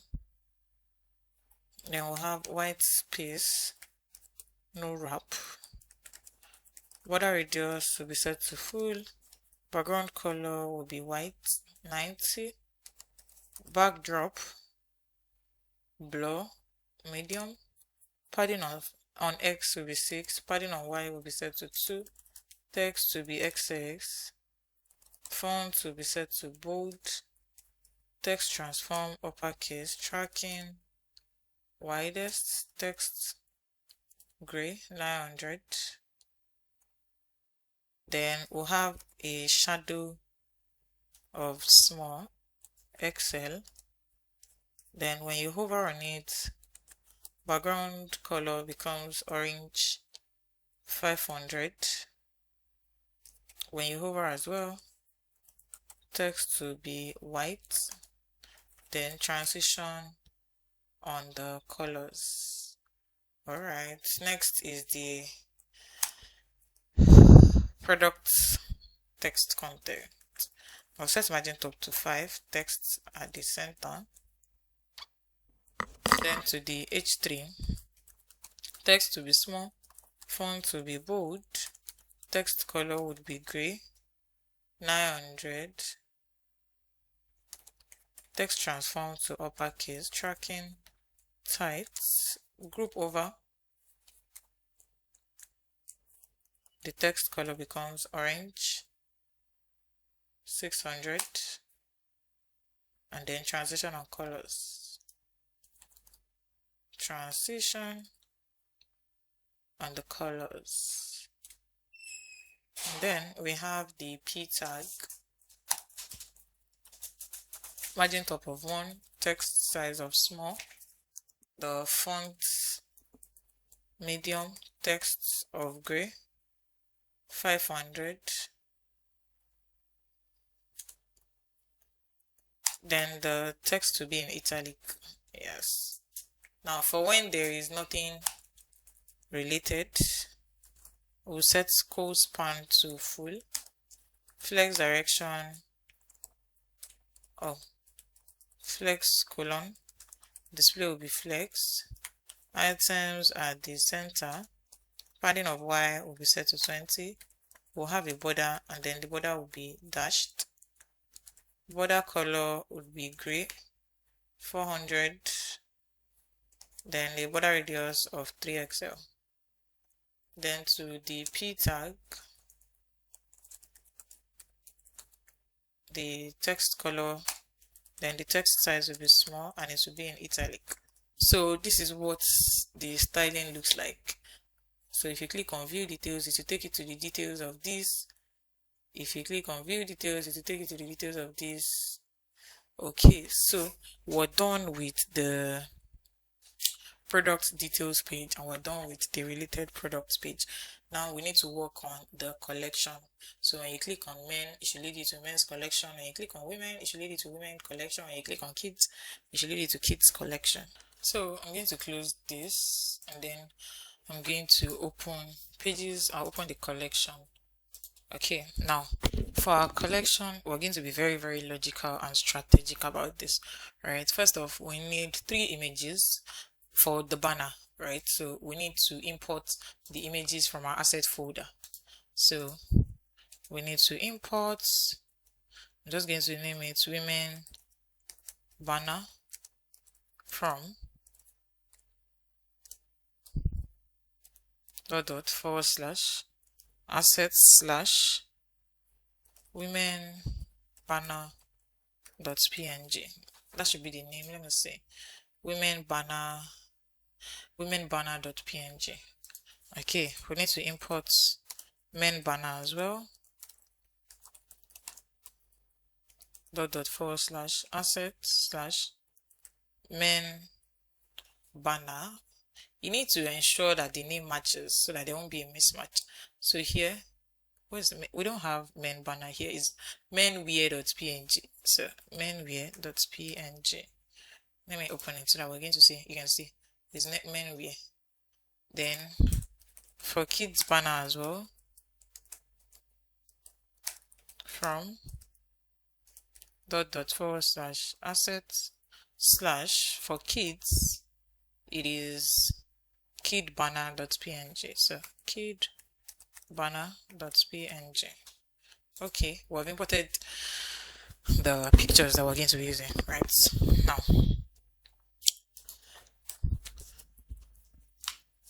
For our collection will be based on our URL parameter, right? We need to grab the category from our URL segment, and it allows the page to know exactly which section the user is visiting. Okay, so let me explain what I mean. Now back to the home page. If I click on this now, if I click on men's category, you can see in the URL we have /category/men. That is how we set it, right, when we're creating a navigation bar. If I click on women category now, you can see /category/women. If I click on kids, you can see /category/kids. So we need to grab, or let me just use extract the category segment from the URL parameter, and we're going to be using use params from React Router DOM. Okay, so here const category will be equals to use params. We need to import use params. from React router DOM. Alright, that's the first step. Now we need to extract the products and the currency. Okay, we need to extract the product from shop context. So we're going to have const products, comma, currency, use context, the same way we have been extracting shop contexts. We also need to import, do not forget that, import shop contexts. It will be inside the curly braces. Import shop context from our context folder / shop context. Okay, we've done those two things. The next thing to do now is to filter our products. Okay, so here I'm going to create a variable that will hold the filtered products. Then we'll do products that we're getting from the shop context dot filter, open brackets, we'll pass products. After the brackets, we're going to keep only products that matches the category in the URL parameter. Okay, and also we'll convert it to lowercase so that it's going to match whatever we have in our product. So here we'll do products that we're fetching from shop context dot category dot to lowercase method that matches with our category itself dot to lowercase. Okay, so that is that about that. Then press enter. Let me close this. Now another thing we're going to do is the dynamic asset mapping. We're going to map our image to our category. Okay, we have the women banner, we have the kids banner, we have the men banner. We want to ensure that once we're on women category, we see women banner. Once we're on kids category, we see kids banner. Once we're on men category, we see men banner. So we want to use this dynamic asset mapping so that we will not have to be using the long if else chain. Instead of having to do if category is men, then display this image. If category else, display this image, else display. We don't have to go through that route. So we'll just use dynamic asset mapping. So we'll create an object to associate a string name of the category with the specific imported image. So I would create a variable that would hold that. So this is the variable here. Now for this object, we'll have men, and men will take men banner, comma, the next object, women will take women banner. Next, kids will take kids banner. Simple. Okay, so we're done with the few logics that we're going to be using here. Then we can now work on our UI. Alright, so I'm going to delete this now. Then we'll start with the header.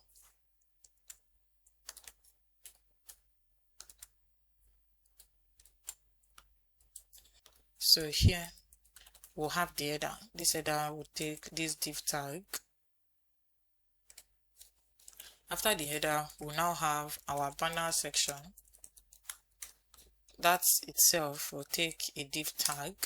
After the banner section, we'll now have the product grid display. Then we're done. Okay, so let's start with the header. Now for this header, we would have a navigation tag and also a div tag after the nav tag. So let's start with the navigation tag. This navigation tag would take this text home, but that home will link to home. So this link here the text will be home. So if we'll set the path, and that would be /, which is going to lead to home. once the user or whoever uses it clicks on it, then we'll have a span tag. Oh, Control Z, Control Z. What did I do? All right, we'll have a span tag, and this span tag is just going to take /. And then we'll have another span tag that is just going to display category, like the current category that we are in. Then for this div tag here, we'll have an h1 tag. That h1 tag, we want to display the name of that category, and then a span tag displaying category as a text as well. Okay, after this h1 tag, we'll have a p tag.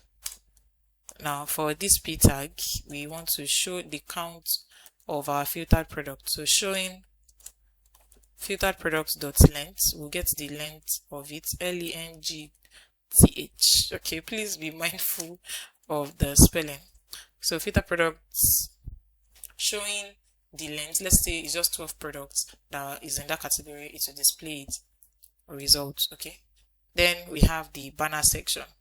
Now this banner section, we'll have another div tag. This other div tag, we're going to map over the banner images object to display the image that match with that category. Okay, so instead of having long if else chain, like I said earlier, we're just going to use banner images objects, and then we'll check for category. If the category is men, it should look for banner that matches with banner images.men. If the category is women, it should look for that as well. So we're going to call banner images, put category here. We'll just use a ternary operator. If banner images category matches, then we want to display an image. If it doesn't, then we want to display this. Okay, if it does, we'll display an image. Control Z. Let me just have image, and that image, the source is going to be the banner images category. Okay, if it does not match, then we'll have a div tag that will display a p tag, and then we're just going to display a text, the category, and then collection. Collection is supposed to be outside this. Then now to the product grid. For our product grid, we'll have a div tag, right?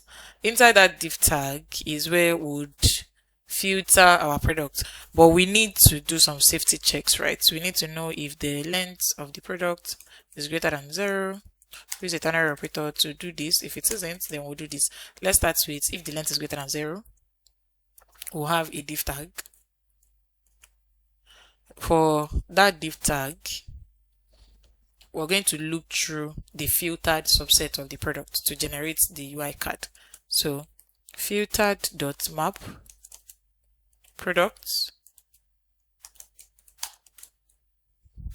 then we would render a div tag here for each card, and it will have a key, and the key would be product._id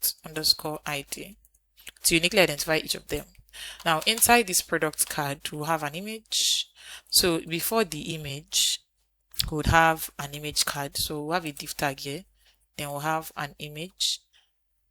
After that, we're now going to have, after the image here, we're going to have a div tag. Inside that div tag, we'll have a button that will display this text, quick add. Then we'll now have the details. So outside this image card, we'll have our details. So we'll have a div tag here. We'll have an h3 tag for the name of the product. This will be product.name. Then we'll have a p tag for product price, product dot price. Okay, now if it isn't, we would have a div tag. That div tag will have an h3 tag, and it will just display no products found. All right, so this is what this is going to look like now. I'm going to delete this because we didn't use it. Okay, now let us check. So if I click on main category, I should see this right here. I should see this banner, and then okay, right now we're having no product found, so we need to check why that is happening. But you can see we have the men's banner is displaying, showing 9 products. We have 9 products in main category. Now let us see what went wrong. Okay, let's see what went wrong. Okay, you can see right here, filtered product is supposed to be dots length. Okay, now you can see we have products, but the images are not coming up because I didn't add the source of the image here. Okay, so here we're supposed to have product dot image, the first image in the image array. Okay, you can see now it has rendered all the images that we have in main category. If I click on women, you can see we have the banner, we have all the images for women category. If I click on kids, you will see the kids banner, and then we'll see all the products that are here. All right, so let us style this now, and then we'll move on to our cart section. Okay, let's start with this div tag. Padding top of 20, padding bottom of 20. Now for the header, margin of auto, max width of 7 XL, padding of 6, margin bottom of 8.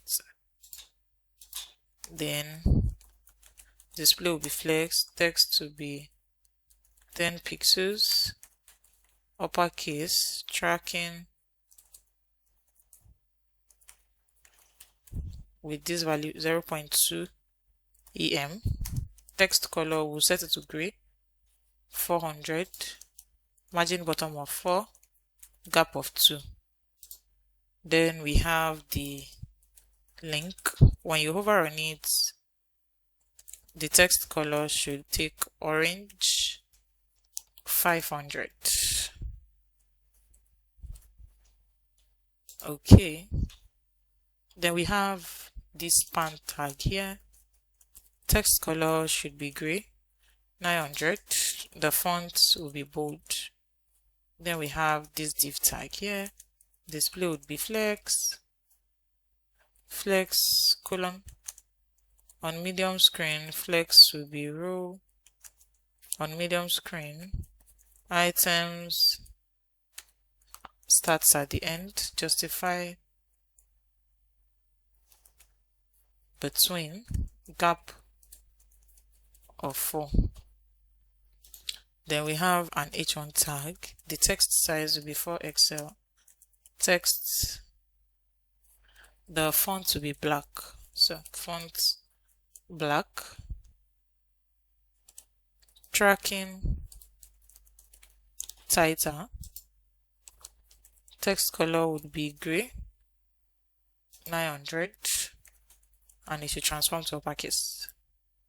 Then we have a p tag here. Text to be small, and then the text color would be gray, 500. The font will be medium, and it should be italic. Then we have the banner section. Now for this div tag, margin of auto, max width of 7 XL, padding of 6, margin bottom of 16. And here, position here will be set to relative height of 250 pixels. On medium screen, height of 400 pixels. The width will be set to full, overflow hidden, rounded 2.5 rem, background color of gray, 100, and then we'll set shadow to large. No, we'll set shadow to XL small. Yeah. Then we have this image here. Height will be set to full, width as well full, objects, cover, transition, transform, duration of 2 seconds. When you hover on it, scale 105. Yes. Then we have this div tag. Display will be flex, height will be full, width will be full as well. Items, center, justify center. Background color would be gray, 200. Then we have a p tag here. Text color would be gray, 400. Font will be medium. Tracking, widest. Then text transform to uppercase. Then we have the product grid. Max width of auto.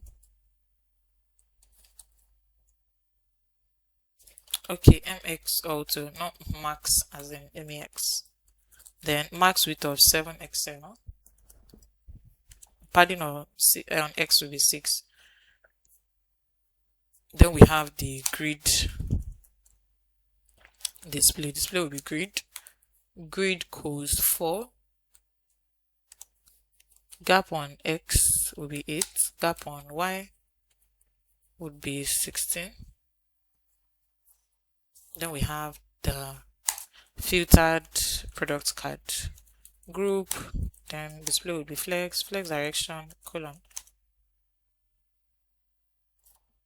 Then we have the div tag here. Position will be relative. Aspects will be set to 3/4. Overflow hidden. Rounded 2XL. Background of gray 50. Transition all. And then the duration should last for 500. Group hover, shadow of 2XL. Then the image, the height I'll set it to full, the width will be full, objects cover, transition, transform, duration of 700, not 1000. Then we have this quick button here. Position will be absolute. Insert on X will be set to 0. Bottom 0. Padding of 4. Translate on Y will be full. Then group over. Translate on Y will be 0. Then transition, transform. Then we'll set a duration of 300. Alright, the button itself, the width will be full, background white 90, backdrop blur, medium, padding on Y will be set to 3, border radius will be set to XL, text would be 10 pixels, fonts black, text transform uppercase. Then we'll have tracking widest. Text color would be gray, 900. And then when you hover on it, the background will be orange, 500. When you hover again, text color would be white. Then we'll add transition on the colors. Okay, and then we have these details here as well. Margin top of 6. Then to the name, text will be small, font bold, text color gray 900, text transform uppercase, tracking tights, group over, the text color should tend to orange 600, then transition on the colors. Then we have the price. Margin top will take 1, text will be base, fonts will be set to black, text color gray 950. Now if no product is found, display will be flex direction will be column, items center, justify center, padding on Y will be set to 40, and then text at the center. Then we have an H3, text of Excel, font will be bold, text color would be gray 900. Alright, so eventually this is what we're going to have. You can see how this is looking. When you hover on it, you can see these are the products. When you hover on it here, quick add, quick add, quick add, quick add. Okay, so let me check on men's category. You can see the picture has changed and the product as it has changed. Women's category, you can see right here. Okay, this makes a lot of sense. Now what we need to work on is adding to carts. We should be able to add all of these products to carts. So let's get to that. Now for our cart page, we'll start creating it. So I'm going to open the cart page, but before opening the cart page, we need to do a few things in our shop context. Remember I said earlier that the context is like the brain of this application, right? So we need to have some functions and variables defined here so that we can use it in another part of the application. Let me explain what I mean. So now this is the application, right? This is what we're trying to build. Not connected the backend. Okay, this is what we're trying to build, right? We want to ensure that we're able to add items to cart from different section of the pages, right? We want to ensure that we can see our cart items. So we're going to have function to add to cart, and that function will be used in the cart details page, right? So when you click on this button, you're able to add items to cart, right? And also when you view the details of this page as well, you should also see add to cart. We should be able to call the add to cart function anywhere in the application. So that's why we want to have some functions in the brain, let me put it that way. So first thing I'm going to do here is to create a state variable that is going to that would store our cart items. So I'm going to have const cart items setter function to update when there are new items in the cart, and we're going to initialize it with an empty array. Okay, and now we can now start creating our function. So the first function we're going to create is the add to cart function, and what this function does is to add an item to cart. Okay, so I'll name the function add to cart, and it's going to be an asynchronous function, asynchronous arrow function. The parameters are going to be the item ID and then size. When we're adding an item to cart, we need to get the ID of the item, right? Also, for this particular project, we want to ensure that size is chosen, the size of the product that we want to add to cart. If you do not add a size and you click on add to cart, you should get this notification, select product size to continue. Okay, and when you select the size of the product, you can now add to cart. You get a message that the product has been added successfully. All right, so size is necessary and also the item ID is necessary. So now let us do we'll write our guard. So we'll use an if statement to check if not size. That means if size is not available, then we'll display a toast notification, toast.error, Ctrl-Z, toast.error, select product size to continue, then return. So we need to import toast notification here. Import toast from React Toastify. Okay. But here we're checking if there's no size available. We want to display an error message, right?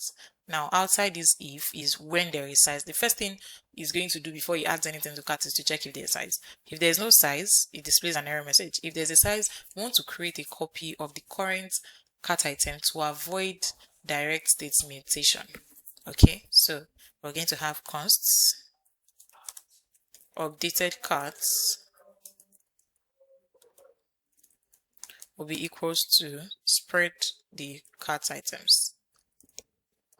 Okay, and also we're now going to check if the item is not already in the cart, then we're going to add it to the cart with the we'll add the selected size, and then the quantity is going to be 1. We initialize the quantity by 1. So if not updated carts, we'll check the item ID, open curly braces, then updated carts item ID will be equals to, in curly braces, then an array will have size,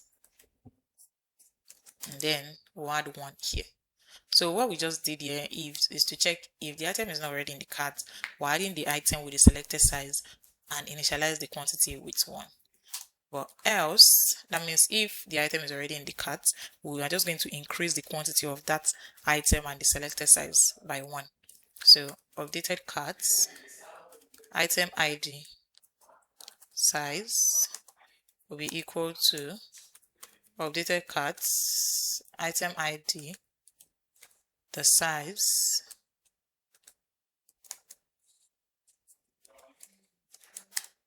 when the size is not 0, then we're going to increase it by 1. When the quantity is not 0, we would increase it by 1. Okay, now that this is done, we're just going to update the cart state with the new cart item. So to update the cart state, we use set cart item with the new one, updated carts.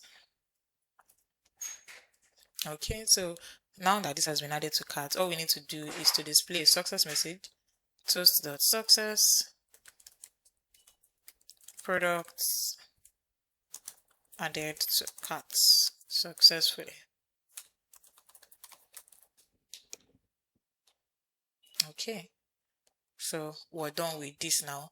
Now we're going to add this function to the values that we want every other component to have access to. Now we're done with this function. The next function we need to work on is getting the cart count. The cart count is the number of items that is in the cart. The number of items, if we have 2 items in the cart, if we have 4, if we have 20 items in the cart, we should be able to get the cart count. So here, const get cart counts. We'll create that function.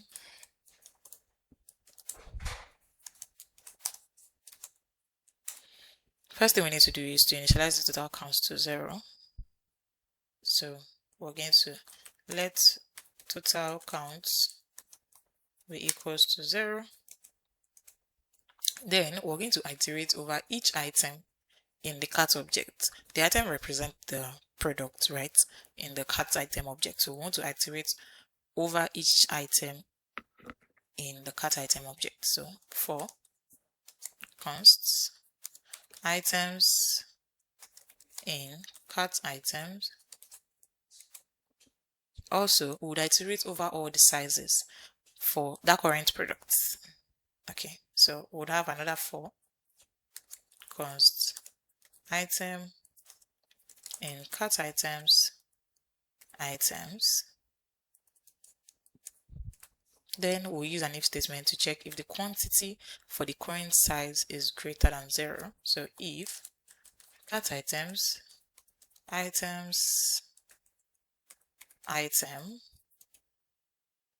is greater than 0, then we'll add the quantity of the current size to the total count. So here total count plus equals cart items item.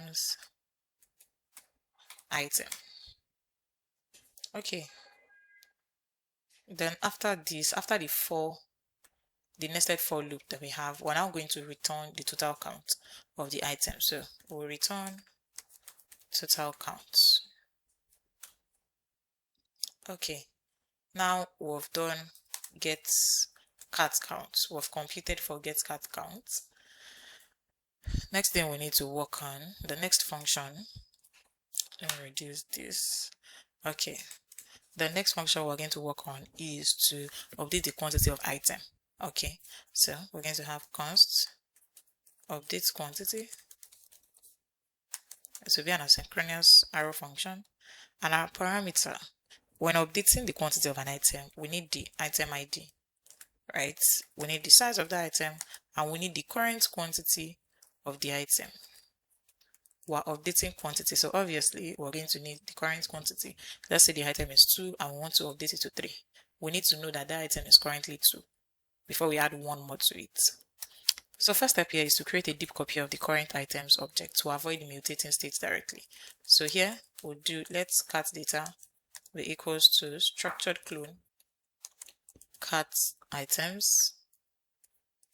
Then we're going to update the quantity for the specified item and size in that copied cat data.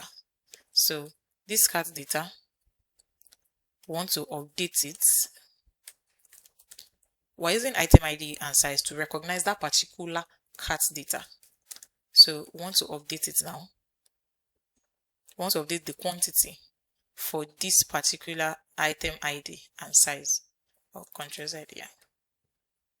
Okay, then we're now going to update the states with the modified cat data. So we'll update our cat item state with cat data.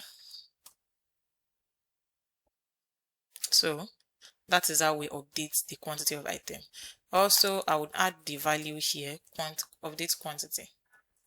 Then now, the next function is to get the cat amount. The cat amount will be the total amount of item in a particular cat. So we're going to have const get cat amount. It will be an asynchronous function. It will be an arrow function, I mean. So first we need to initialize total amount to 0. So here, let's total amount equals 0. And then we're going to iterate over each item in the cat items. And we'll use the item ID to represent the product in that cat, to represent each of the items. So let's iterate for Ctrl Z, for const item ID in cat items. We need to find the product information in the product array that matches the current item ID. Okay, so const item inf equals products dot find method, open brackets, would pass product, then we'll check product dot underscore ID if it matches that item ID. Okay, so you might be wondering why we need to get the item info, right? You know, the way this application works is that we can have different users, right, that would log in, take a look at the website, order an items, add it to their cart, place order basically. That means we're going to have several cart items in our database. We're going to have several products in the cart. So when you want to compute the cart amount, that is the total amount that a certain person is going to pay, you need to ensure that you're calculating correctly in the sense that you're calculating that particular person's item. So to know the item that the person got, right, we need their info. We need the ID of that particular item in list of items, in list of carts that we have. So that's why we're computing. That's why we need to get the item info first, information about that particular item, before we proceed to calculating the cart amounts. Okay, I hope that is clear. So once we're able to get it, we're now going to proceed. But before we proceed, we'll use an if statement to check if item info is available. Then we'll iterate over all the sizes of the current item in the cart. So for const size in cart items item ID, then we'll calculate the cost for the current size, and the cost will be the price times the quantity, and we'll add it to the total amount. So here total amount to be equal to, to be plus equal to item info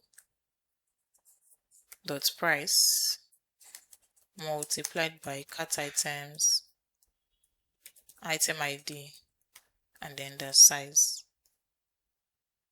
So once this is done, we're able to calculate. Now we're going to, after this iteration, we're now going to return the final calculated total amount for all the items that we have in cart. So return total amount. Okay, so now we've been able to compute all the functions necessary. Let me add the get cart amount, to this. Okay, so we have the function to add item to cart. We have the function to get the cart amount, that is the quantity of item that is in the cart. We have the function to update the quantity of item, and we also have the function to get the total amount of item we have in the cart. So with this now, we can now create our cart page. So I'm going to close the context and I'm going to open carts.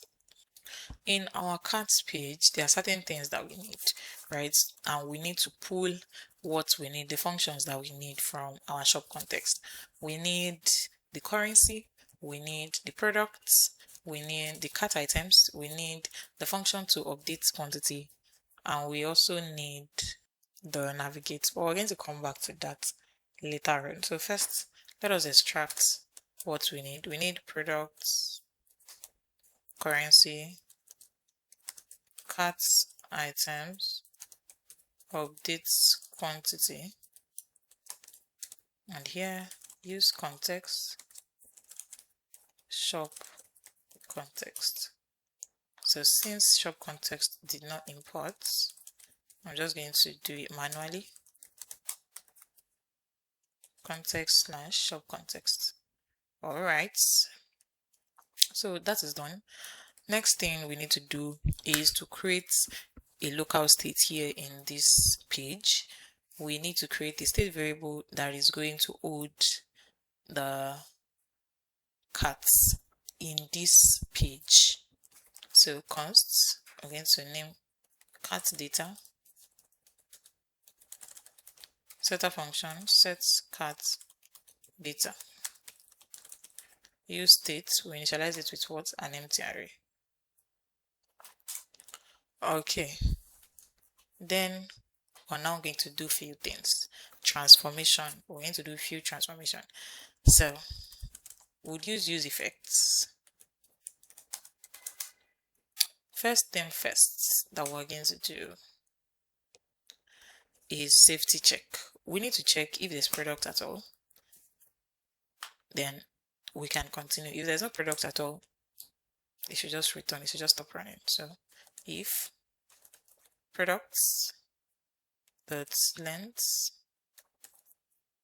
equals 0, return. Also, another safety check is to ensure that our cart item is a valid object so that we would prevent crash. So we'll check if not cart items or type of cart items is not equal to objects. This is supposed to take to equal sign since we already have not. Then set the cart data to an empty array. We'll call set cart data, then we'll set it to an empty array, and then we'll just return. So we've done our safety checks, and that will be inside this use effect, and it's going to run just once when the component mounts. Alright, still inside our use effects, we're going to turn the object, our cart object, into an array of item ID and size object. You're going to see that now. So we're going to create a variable that is going to hold that. So this variable would hold that. Now we'll do object dot entries cart items dot flat map, open brackets, open another bracket, open an array. We want to turn it into an array of item ID and sizes. After the closing array and one closing brackets, we're now going to process the sizes. So here we're going to have objects dot entries sizes.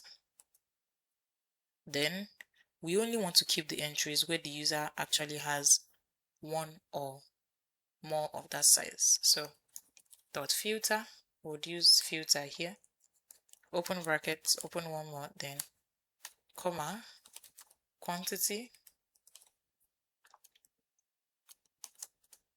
and then we'll check if the quantity is greater than 0. Then we would continue dot map. So we want to map to clean the object structure, and we will combine the ID from the parent loop with the size and quantity from this loop. So dot map, open another bracket, so pass size, comma, quantity,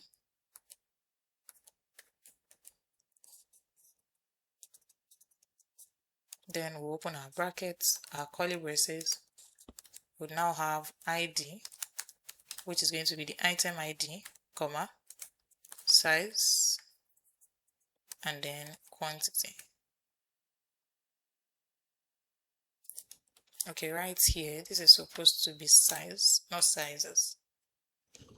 All right, so what we just did now is just to flatten the nested object. Okay, we turned the cart items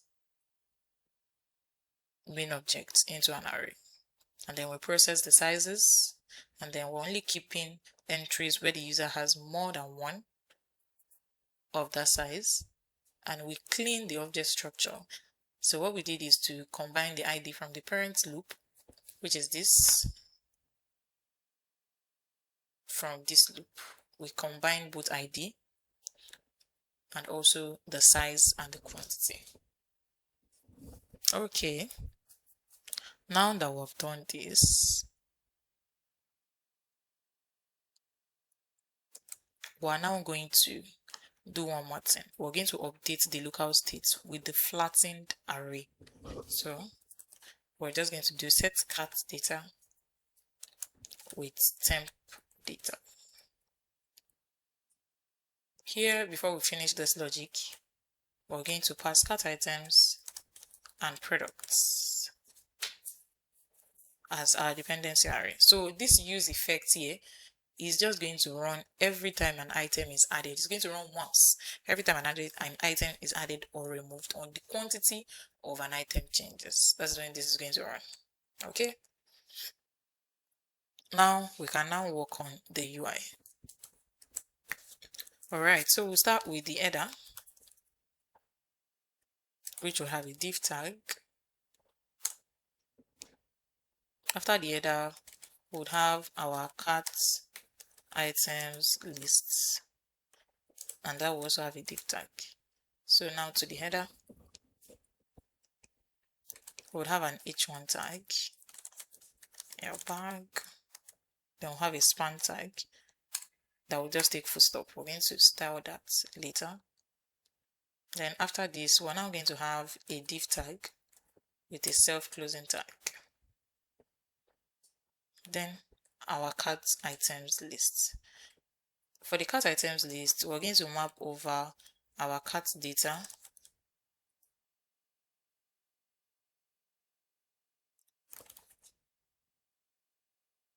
okay, we're getting an error here. Oh, this is supposed to be cart data. Yeah, so we're going to map through our cat data to display its. Okay, open our curly braces. Now, first off, for every product in the database, we're going to check its unique ID, right? We need to ensure that the ID matches the ID of the item currently in our cart.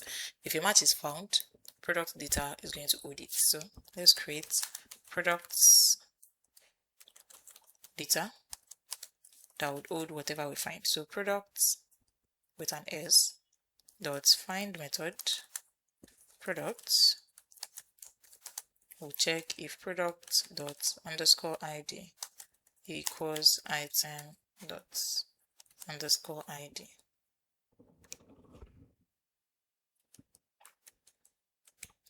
If no product matches, so if not product data, just return null.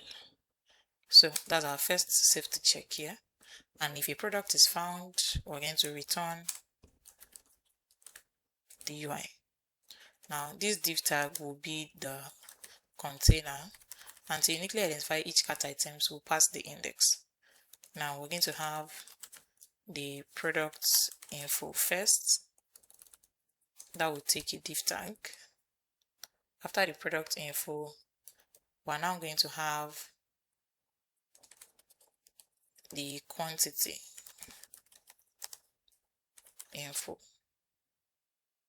and that as well will have a div tag.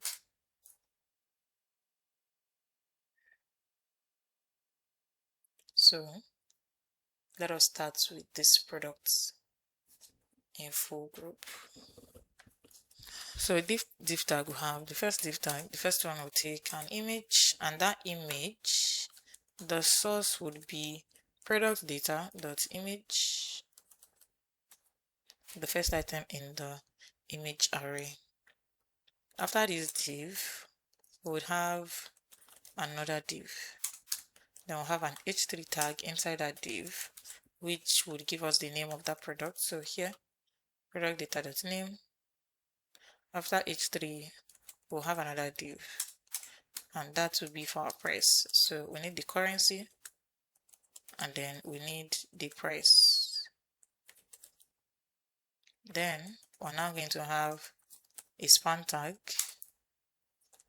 for size, and then we're going to pass item dot size. Okay, now we're done with the product info group. Next is our quantity info. So we have a div tag, we'll have another div tag here.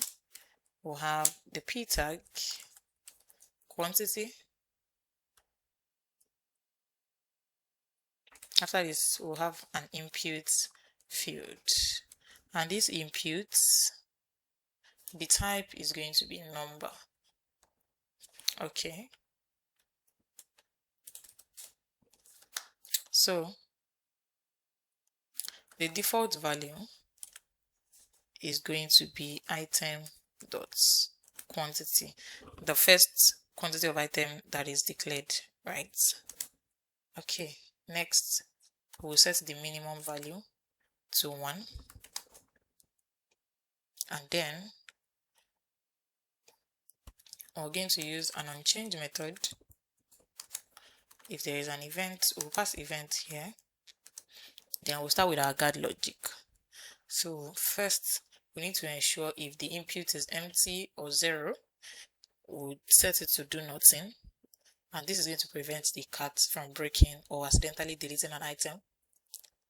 So we're going to do e.target.value if it equals nothing, or e.target.value is equals 0, then it should do nothing. But if there is value truly in the input field, we should be able to update from that input field.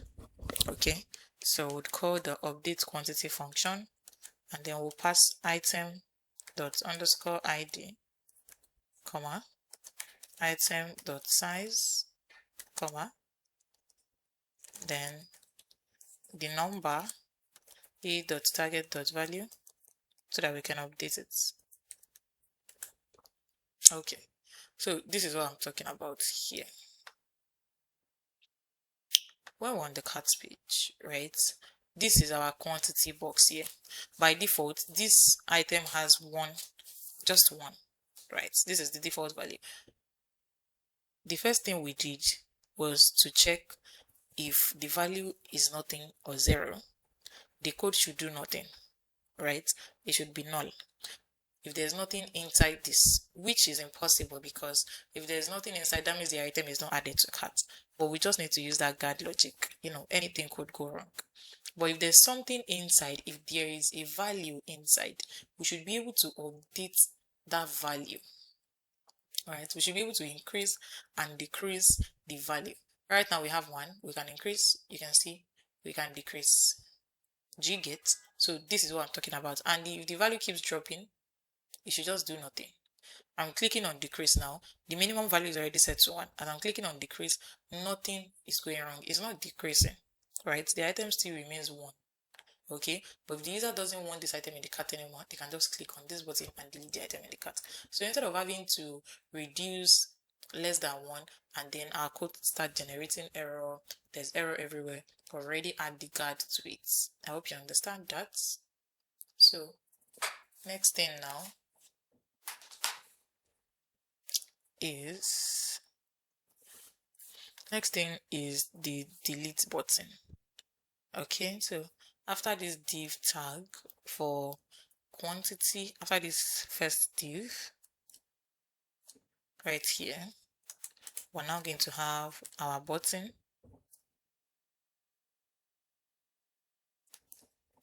We'll have the button here, and then we'll use the trash icon. I'm just going to type it in.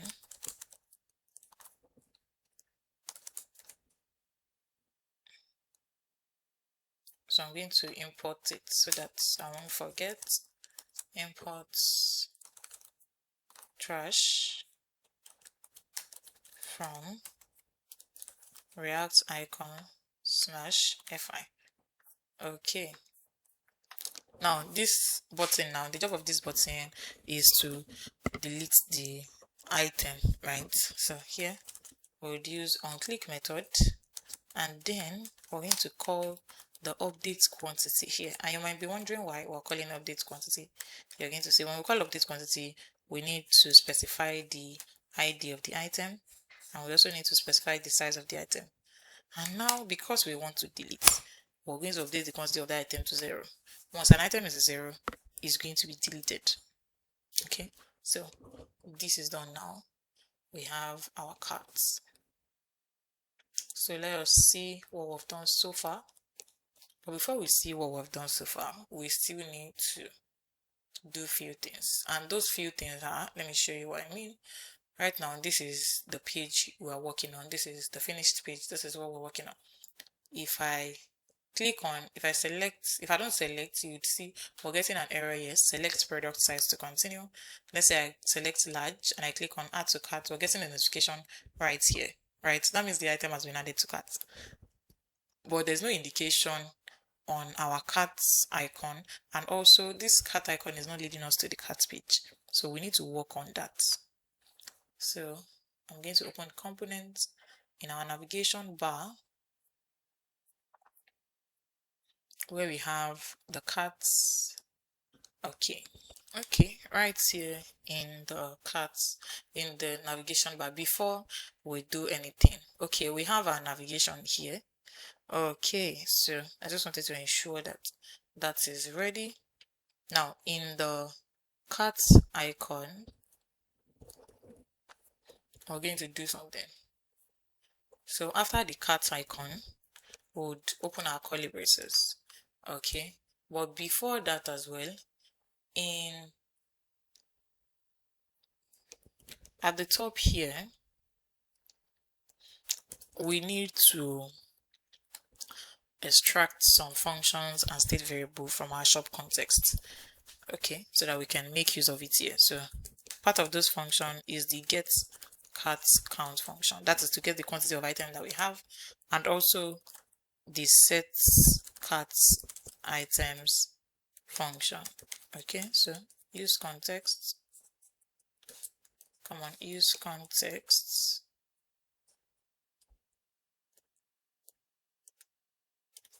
Shop context. Okay, so we need to import use context as well. Import use context from React. Alright, so now back to what we're doing. In this curly braces, we're going to call our getCatCounts function, and then we'll ensure that it is greater than 0. There must be something in the item in the cat before anything. If there's something in the cat, then we'll have a span tag, and this span tag would call that same getCatCount function to display the number of items that we have in our carts. So let's just style it quickly. Position will be absolute, top will be set to 1, right will be set to 1 as well, display will be flex, height will be 5, the width will be 5 as well, item center, justify center, rounded full, the background will be set to black, the text color will take 10 pixels, the font will be bold, text color would be white, then we'll set the ring to 2, and the ring color would be white as well. Okay, and also, so now we have the get cart count, right? So let's try to add an item to cart. There is an error.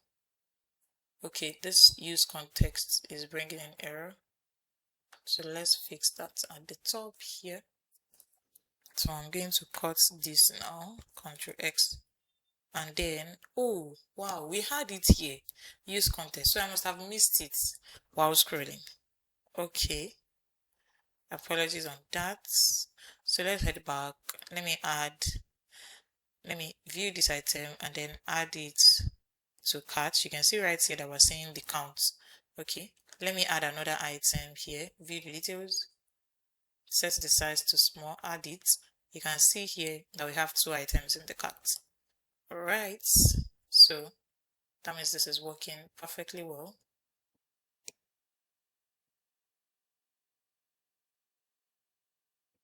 Okay, so back to our code. We need to ensure that once you click on the cart icon, it leads us to the cart page.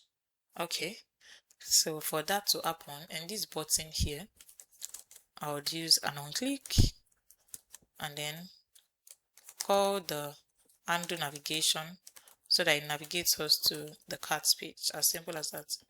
So if I click on this now, it's going to lead me to the cart page. Okay, and now we're seeing nothing in the cart, but we have 2 items here. So let's check what the issue is. So I'm going to close navigation and I'm going to open carts and see where the problem is coming from.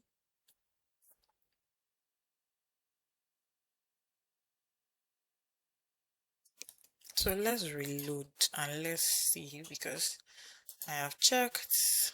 Let's select the size, add to cart. Okay, so this is working now. You can see that this item has been added to cart, right?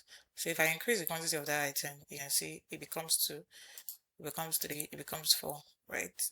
So let us style our cart page so it's going to make sense. So we'll set padding top of this to 24, padding bottom to 20, padding on next will be 6, max width will take 7XL, and margin on X will be set to auto. Then we have this header here, display will be flex, items at the center, gap of 4,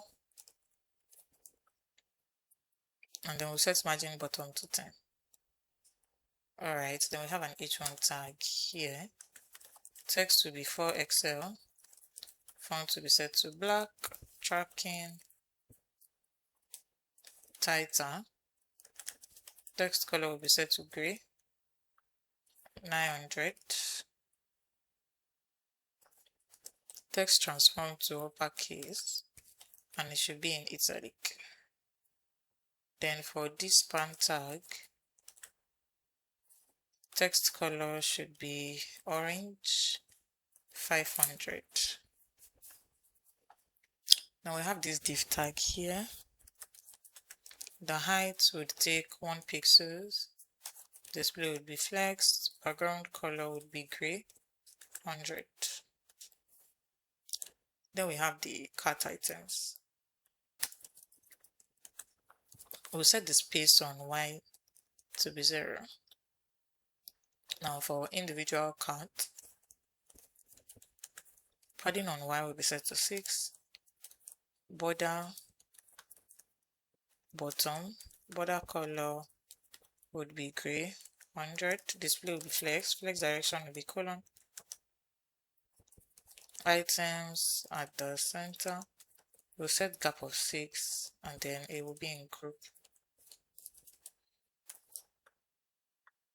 Then to the product info, display will be flex will be set to 1, items start, gap of 6, width will be set to full.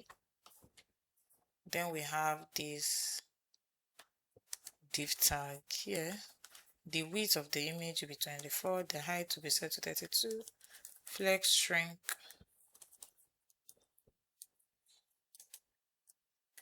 0, background color of gray 50, border radius of 2XL, overflow will be hidden. Then to this image here, width will be full, height will be full, object cover. Then we have another div here, display will be flex direction colon, gap of 4, margin top of 2. Then we have no, this gap will be set to 1. Okay, that was a mistake. The text size of this will be set to large, font will be bold, text color would be gray, 900, tracking tight, leading tight. Then we have a div tag here, display will be flex, items center, cap of 4, margin top of 2. Now the p tag here,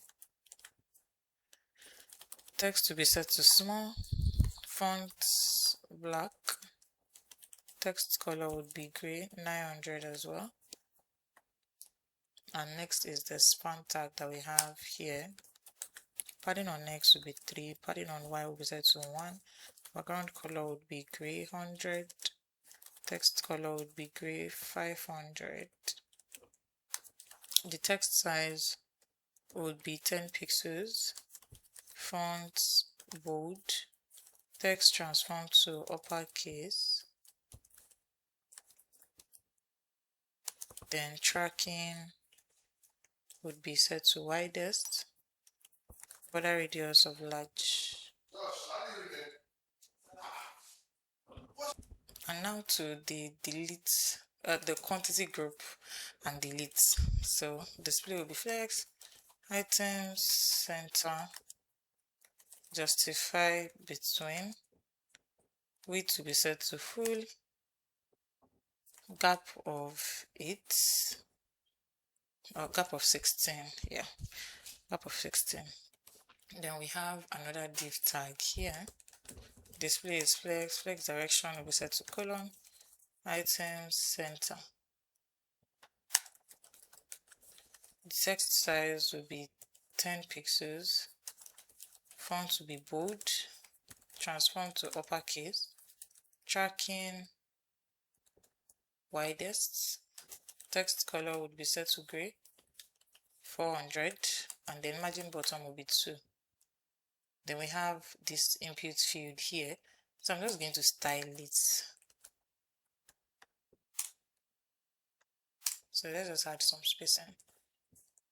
So for this input field now, we'll set the width to 16, padding on X will be 2, padding on Y will be 2 as well. Border at the bottom, no, border will be set to 2. Then the border color would be gray, 100. Border radius will be XL. Text at the center, font bold. Text will be small. Outline of none.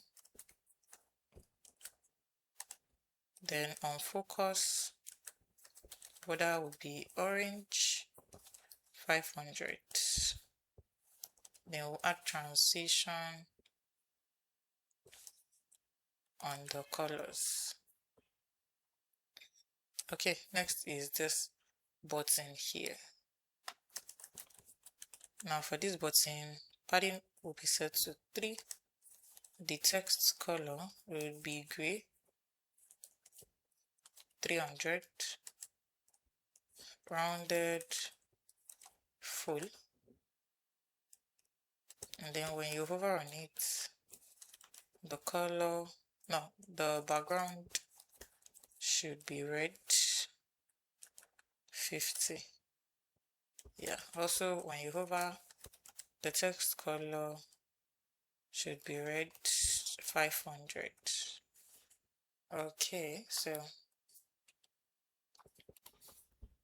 Okay, so this is what we have now. We can increase, we can delete, we can increase. If I click on delete now, that item has been deleted. Okay, so the only thing left in this cart page is, so I added the size as well, size of the icon. The only thing left in this cart page is our cart total, and we have the cart total in, okay, I didn't create that, so we'll create a new file here in our components for cart total.jsx refc.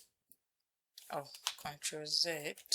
Okay, so for our cart total now, we need to extract few things from our shop context, and the few things are the currency, the get cart amount. So use context from shop context. Now let us design the UI. We have a div tag. We'll start with the title section. This div here, it will take this text, cart total. After this div, we'll have another div. This other div will now have 2 divs. The first div tag will take 2 p tags. The first will take this text subtotal. The second will take currency and then get cart amount function. Then we would add .00 to it. So in between the 2 div tags, we're going to have an HR tags. Now for the second div tag, we'll have 2 p tags as well. Now in these 2 p tags, the first one will take shipping fee, and the second p tag, we are going to check if get cart amount equals to 0, then we'll use a backtick, we'll use $, the currency .000.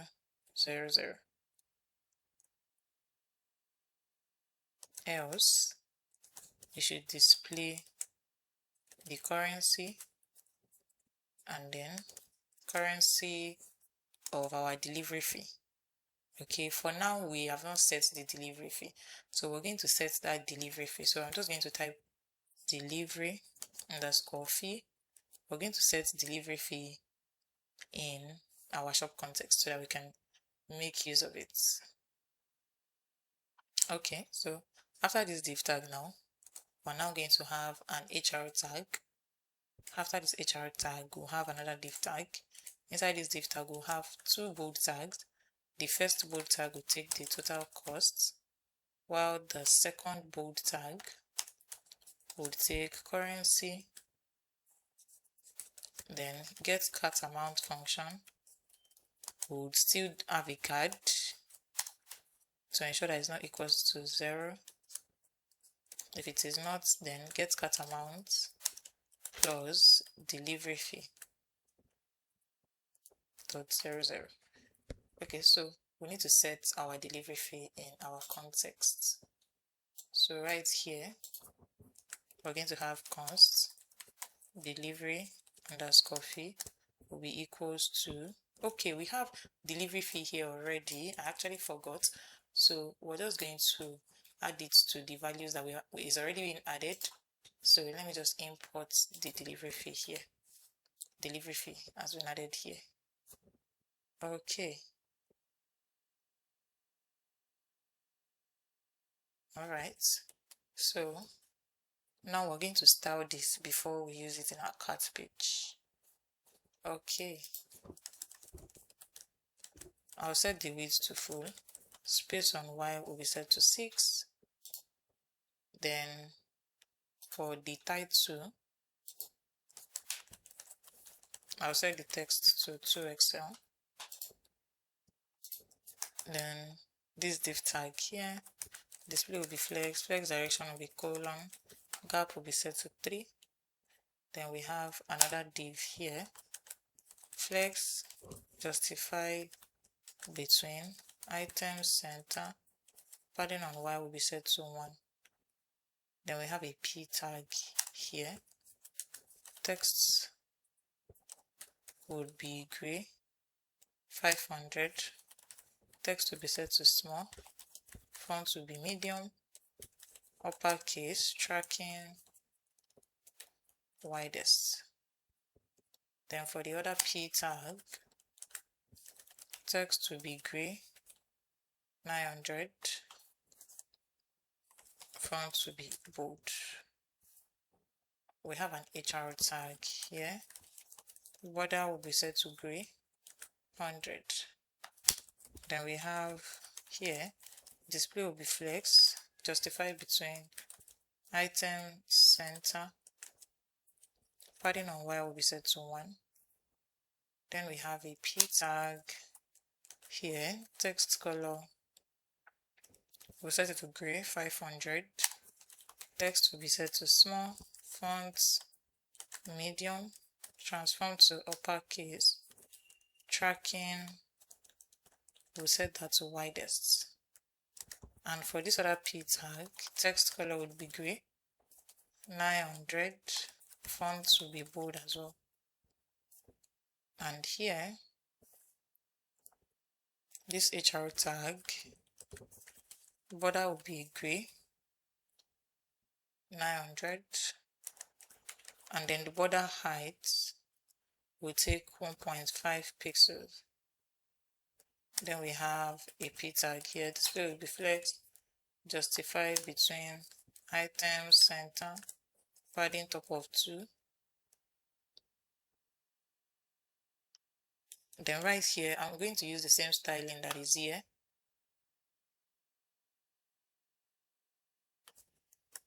For this here, class name. Okay, the only thing that I would add is the fonts. I want it to be italic, and then the color, this would be 900. And this other one here, text will be 2XL, font will be set to black, text color would be set to orange, 600, tracking, title. Okay, so this is our cart total. We're going to mount it in our cart page. So after this div, before the final closing tag, we're going to create the checkout section. Now in this checkout section, we'll have a div tag, we'll have another div tag, and also another one. Then we'll have an h2 tag here, that will display order summary, and here we'll mark our account cart total. We'll close this. After this div, we'll now have button, proceed to checkout, and this button here would navigate us to the order page. Okay, so let us style. So here class name display will be flex, justify, and margin top of 16. For this other div as well, width will be full, background color would be gray, 50 of 50, rounded will be set to 2.5 rem, padding of 8, we'll have a border, then border color of gray, 100. Then for this div here, margin bottom of 6, then we have an H2 tag here. The text size will be XL, font will be bold, tracking type, text color of gray, 900, margin bottom of what, 6. Okay, now this cart total, we need to import it. So import cart total from ./component/cart total. So this is what the cart section is going to look like. So now let us add items to cart. I'm going to add this item here. Go to women's category. I would add. Okay, so now that we're done with some parts of our front end, we're going to start working on the back end. So I'm going to close everything that relates to front end folder, and then in my back end, first I'm going to create a file. I would name it server.js, and also I'm going to open that backend folder in integrated terminal. So we're going to type in npm init. Once you type this in, you would see this. Then all you just need to do, package name backend, press enter, version 1.0, description. Entry point is going to be server.js, which we just created. Test command, git repo, just keep pressing enter until you get this. Is this okay? Yes. Okay, so now that this is done, we're now going to install the dependencies that we need. So npm install, we need Express, we need Mongoose, we need course, we need .env, we need Malta, we need validator, we need Cloudinary, we need NodeMon, Stripe, we need bcrypt, and also JSON Web Token. And you might be wondering, what do we need all these dependencies for? I'm going to explain what each of them are for. But for now, let me just press enter, and while it is installing, I'm going to be explaining. So first is the Express. Express is a fast, minimalist backend web application framework for Node.js. So Express is going to serve as our framework for this Node.js application that we're building. And then we have Mongoose. So Mongoose right here is a library for working with MongoDB in Node.js. As you know, this is a main stack project, so we're going to be building with MongoDB. Our database is going to be strictly MongoDB, so we're going to use Mongoose as the library for us to work with MongoDB in Node.js. So Mongoose basically helps us structure data, define schema, and interact with the database easily. Also, we have course. Course here is cross-origin resource sharing. It's a security feature in web browsers that restricts how resources on a server can be accessed from different domains. So course basically helps us configure access permission. That's what it does. And then we have the .env. .env basically helps us keep sensitive data like our API key, API secret key, and it helps us secure and separate it from our actual code. and those secret key would be stored in our environment variable. You're going to see it when we start working on this backend. Then we have Malta. Malta basically is a middleware for handling file upload in Node.js, and is often used to process images, PDFs, or other files sent via forms.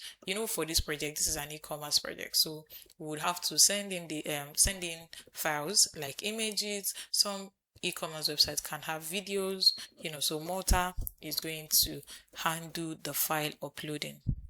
Now we have validator here. Validator is a package that is used to validate and sensitize user inputs. So sensitizing and validating in the sense that if user enters a particular email, we want to ensure that the email consists of @something.com ggrab. Like, we don't just want user to just enter any text and they say it's an email. Sometimes people forget. So validator is going to validate and sensitize our user inputs and to ensure that it meets up with certain criteria.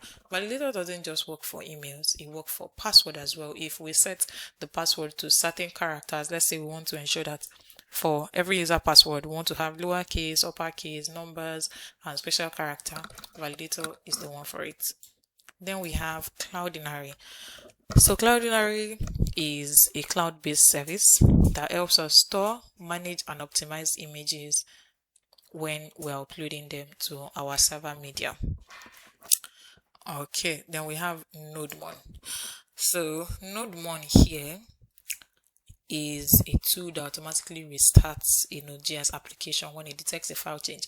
You're going to see this NodeMon in action when we start coding. So when there's a file change, when NodeMon detects a change, it automatically restarts the server. So NodeMon basically updates our backend each time there's a change. And then we have Stripe. Stripe basically is the payment processing library that allows developer to undo transactions. We're going to be using Stripe as the payments platform here.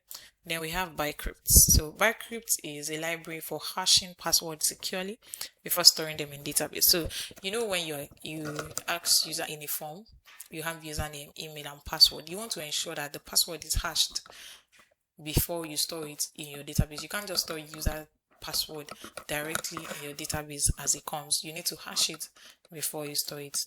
Then we have JSON Web Token. So JSON Web Token is a package used for creating and verifying JSON Web Tokens. And it helps with user authentication and authorization. So now we have installed what we need now. The next thing we need to do is to create a very basic server right here. So right here, we're going to start with our Express. Import Express from Express. So after importing Express, we need to also import the middleware to allow or restrict requested resources from another domain. So that is cause from cause package, and then we need to load our environment variable from .env file into process.env. So we're going to import .env / config, and this would be inside quotes, so in a single quotes, and it can also be in a double quotes, whichever one you prefer. Okay, so after doing this now, we're going to do something called app configuration. So we need to initialize the Express application. So const app will be equals to Express. Then we're going to set the server ports. So you can either use the ports that you declare in your environment variable, or you're going to declare your ports here. So I'm going to do const ports will be, so if you're loading from environment variable.env, we don't have that file yet, but we're going to create it. Or you can use a port 4000. Once that is done, we're going to set up the middleware. So first off, we need to automatically pass incoming requests with JSON payloads, and this is essential for our post requests. So we're going to have app.use, the app that we created here, right? App.use express app.json. Once this is done, we're going to enable cross-origin resource sharing, so our front end can communicate with APIs that we declare here. So here app.use, open brackets, cos, then you close the brackets. Next step is to do some checks. So we're going to do a simple test to ensure that our server is online and is working. So here app.get, open brackets, the endpoint will be slash, comma, would have request and respond, open our curly braces, then response message will be respond.send. We want to display this message, API working. So if our server is online, we should be getting this message, API working. Also, we need to initialize the server. So here app.listen, open brackets, in the ports, open another bracket here. Then we'll log in console, this message, server started on ports. Then we'll add the port number.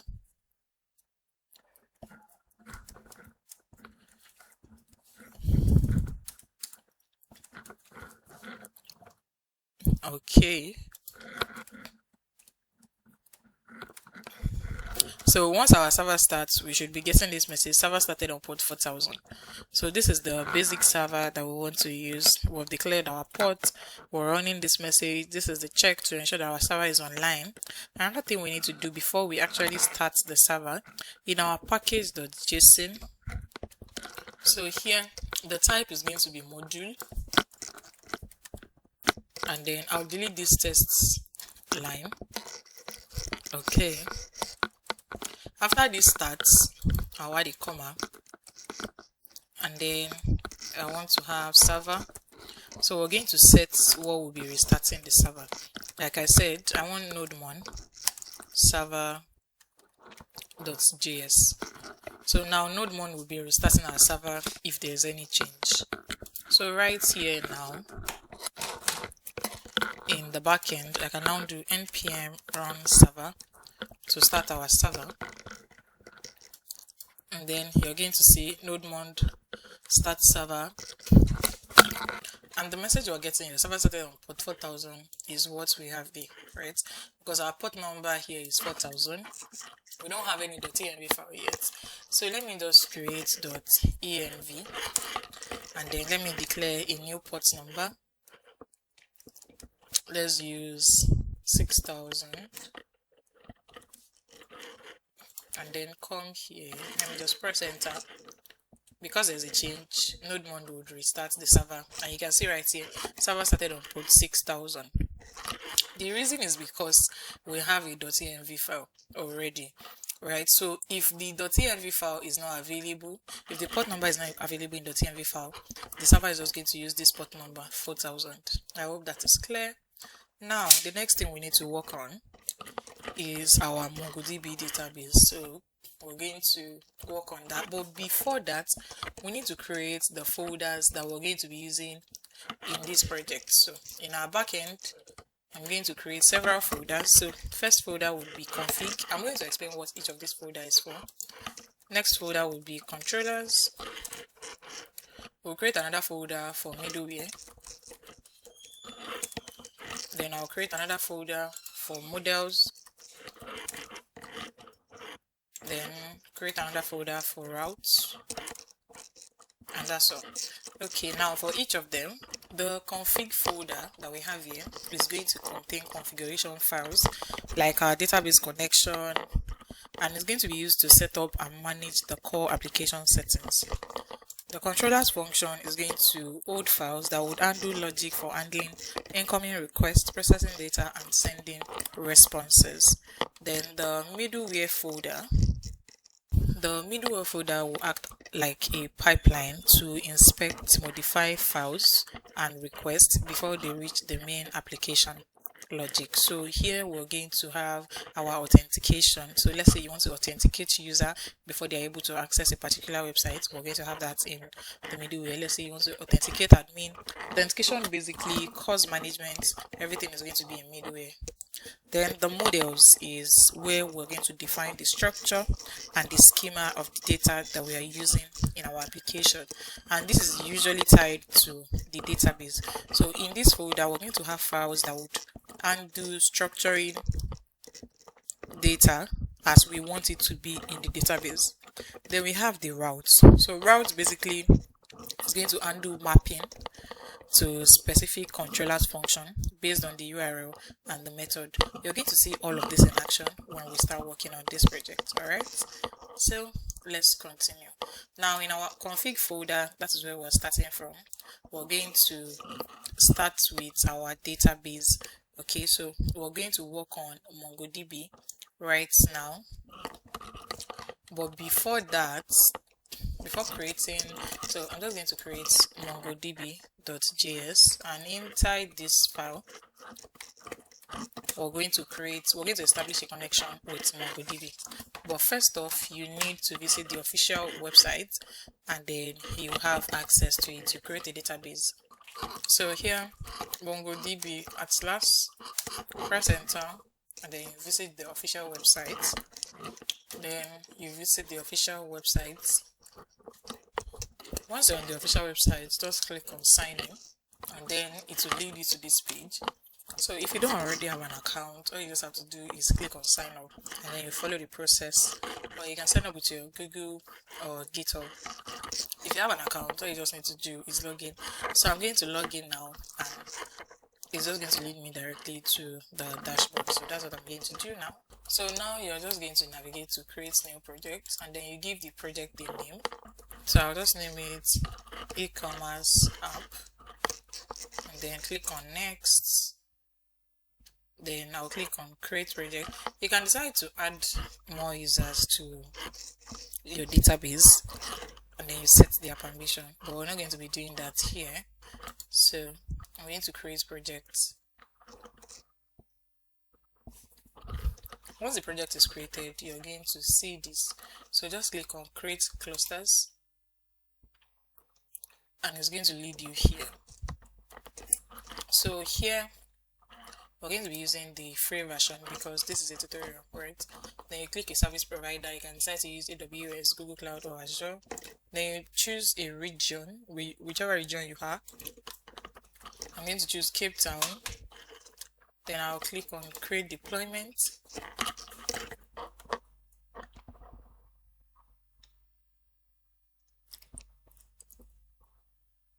Okay, then this should pop up on your, so you can just change the password. I'm going to change the password,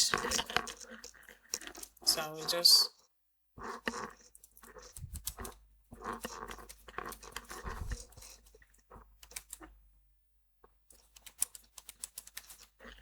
okay, then I'll click on create database user. There's no need to save it. Then I'll click on choose connection string, then connect your application with drivers because this has Node.js and Go as well. So we're using Node.js, and here is where the main thing is, right?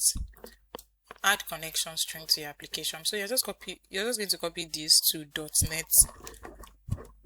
Okay, you're not going to copy the / it's just mongodb.srv : / your database name cluster this .NET. You copy it, and then you go to your project in .env. You would have MongoDB URI, and then you paste what you just copied. Okay, so once that is done, once you have copied that, just click on done. Next thing you're going to do now is to go to database and network access right here in the sidebar. It's under the security features. So once you're there, you're going to click on, under the network access, click on IP access lists. So right here in the IP access list, you can see your IP will be listed. Then you add a new IP address, and then I want to use this 0.0.0.0/0. So this will allow entry from anywhere So you click on confirm, and then you're going to get an email in whichever email you use to create this MongoDB account that your IP address has been set to anyway. Like you can access this particular database from anywhere. Okay, so while this is still working, okay, so now it's active, and then we can go back to our clusters. So you see we're getting a notification you have added allow access from anywhere to your network permission. Okay, so now in our cluster we have nothing yet. Okay, so even if I click on browse connection, there will be nothing there. So we've already established a connection. Now let's go and work on it in our backend. So here in MongoDB.js we'll start work. So in our MongoDB we're going to start by importing our Mongoose library so that we can interact with MongoDB. So here import, everything will be in import Mongoose from Mongoose package, and then we're going to, as you can see, as I'm typing, the server is being restarted by NodeMon. Okay, let's continue. So next thing is to create an asynchronous function to handle the database connection. So here I'm going to name the function connectDB will be equal to an async arrow function. It will have no parameter. Inside this function, first we need an event listener. I'm going to name the event listener connected, and then we're going to set up a trigger. So whenever Mongoose successfully establishes a connection, it will execute the callback function that we're going to create and log the message in our console. And this will be placed before the connect call to ensure that the listener is ready. So here, this is just what I mean. Dot connection. We want to establish a connection. Mongoose want to establish a connection. Dot on, open brackets. Our event listener would be connected, comma, we'll create a callback function, and then the callback function will display a message in our console once database connection is established. So the message is just going to be database connected. Then after this, we're now going to have the actual connection command. So we're going to use await because connecting to a remote database takes time, and then we want to pull the connection string from our environment variable, and we're going to append it with Ecommerce to the end to specify which database name to use. So here, this is just what I just explained. await.mongoose.connect, open brackets, we'll have a backtick because we're going to have template literals, process.env dot what we have here, MongoDB URI, copy it and then paste it so that there won't be a typo error. After the closing curly braces, we'll now have Ecommerce. So what I just did now is the actual connection command. I used await because connecting to a remote database takes time, and then we are connecting to the MongoDB that we've just created. We're connecting using the URI, and then I'm appending /ecommerce so that we can know the name for this database. Once this is done, now we need to export this function, the connectDB function, so that it can be used in our main server, which is going to be server.js. So export defaults connectDB. Once this is done, right here in our server, after this const ports, after our ports declaration, we're going to call the connectDB, and then here ensure you always remember to put the .js so that you will not run into error. Okay, so I've just called our database connection so that we can execute the connection logic, and right here you can see in the terminal that we have database connected because that is what we declared here. Once connection is established, we want to display this message DB connected. Okay, so we're able to establish connection between our local host and our database. So this is working perfectly well. I'm going to close this now, close this. And now the next thing we need to set up is our cloud storage, which is going to be Cloudinary. So the cloud storage, basically, we want to store the images of the products that we're going to use for this project. If there's a file as well, we can store it in the Cloudinary. So right here in the config, I'm going to create Cloudinary.js. So now for the Cloudinary, we're going to visit the website. So just type in Cloudinary and then visit the official websites. So right here, you can sign up for free. If you have an account, just click on login. I already have an account, so I'm just going to click on login. So once you're already logged in or you've created an account, you should be right here. Okay, so I'm just going to go to home. You should be on home by default. Okay, so once you're here, you're just going to click on go to API keys. So first, this is your cloud name, so you just copy the cloud name, go back to your code in .env. On the next line, type in Cloudinary underscore cloud underscore name, and then you paste that cloud name, then click on generate new API key. An email will be sent to you, and then you copy the confirmation code here, you paste whatever was sent to you, and then you'll be asked to select the role. You can decide not to, so I'm just going to cancel. Now you need to give this key a name, so I'm going to give it Ecommerce tutorial. Then you copy the API key, you head back here, Cloudinary underscore API underscore key will be equals, paste the API key, and then the secret key as well, you copy it. Okay, Cloudinary underscore secret underscore key, and then you paste it. So I've pasted the secret key. I'm not going to show you that. And now let us set up our Cloudinary. So first we need to import the Cloudinary version 2, and then we'll rename it as Cloudinary for easier use. So here I'm going to have import v2 as Cloudinary from Cloudinary package. Then we're going to create an asynchronous function to initialize the connection settings from Cloudinary. So this is going to be called once when the server starts up. So here I'm going to name it connect Cloudinary, just like we named that one connect DB. So connect Cloudinary asynchronous arrow function. Nothing will be in the parameter. So here we're going to configure the method that authenticates our app with Cloudinary using our credentials. So here, Cloudinary dot config, open brackets, then open a curly braces. Inside the Cloudinary, inside this configuration, we need to display the name of the Cloudinary that we're using. So cloud name,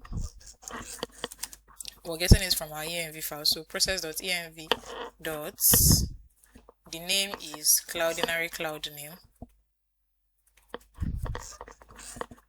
underscore cloud name. To avoid typo error, I would advise that you go back to your .env file and just copy it there. Okay, then we'll have API key. We're also getting it from our .env file, process.env dot Cloudinary API key, comma, then we need the secret key. So API secrets would be process.env dot Cloudinary underscore secrets underscore key, just like we have it in our .env. Then we're now going to export defaults, the function, the Cloudinary function, so that we can use it in our main server as well. So we'll open server.js, and then after this connect DB, we're going to call connect Cloudinary function, and here it has .js already, so we're not going to run into any error. Now we've set up our Cloudinary and then we've set up our MongoDB. We can now continue with other projects, with other code. So now that we're done with this, we're going to create our controllers function. So we'll create controllers function. So I'll name this user controllers.js. Now we'll start by creating our admin login controllers function. So it's going to be an asynchronous function, and the parameters will be request and response. So here const admin login will be equal to async arrow function, parameters request and respond, and here we'll use our try catch statement. Now inside the try statement, we need to destructure email and password from request.body. So const email password will be equals to request.body, and then next thing we're going to do is to add code the admin email and the admin password in our .env file. So now we're going to open .env file and then we'll add code admin email and admin password. So right here we're going to have admin underscore email would have a sample email. So I'm just going to name it as sample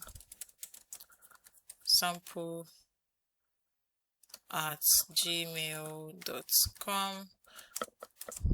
Admin password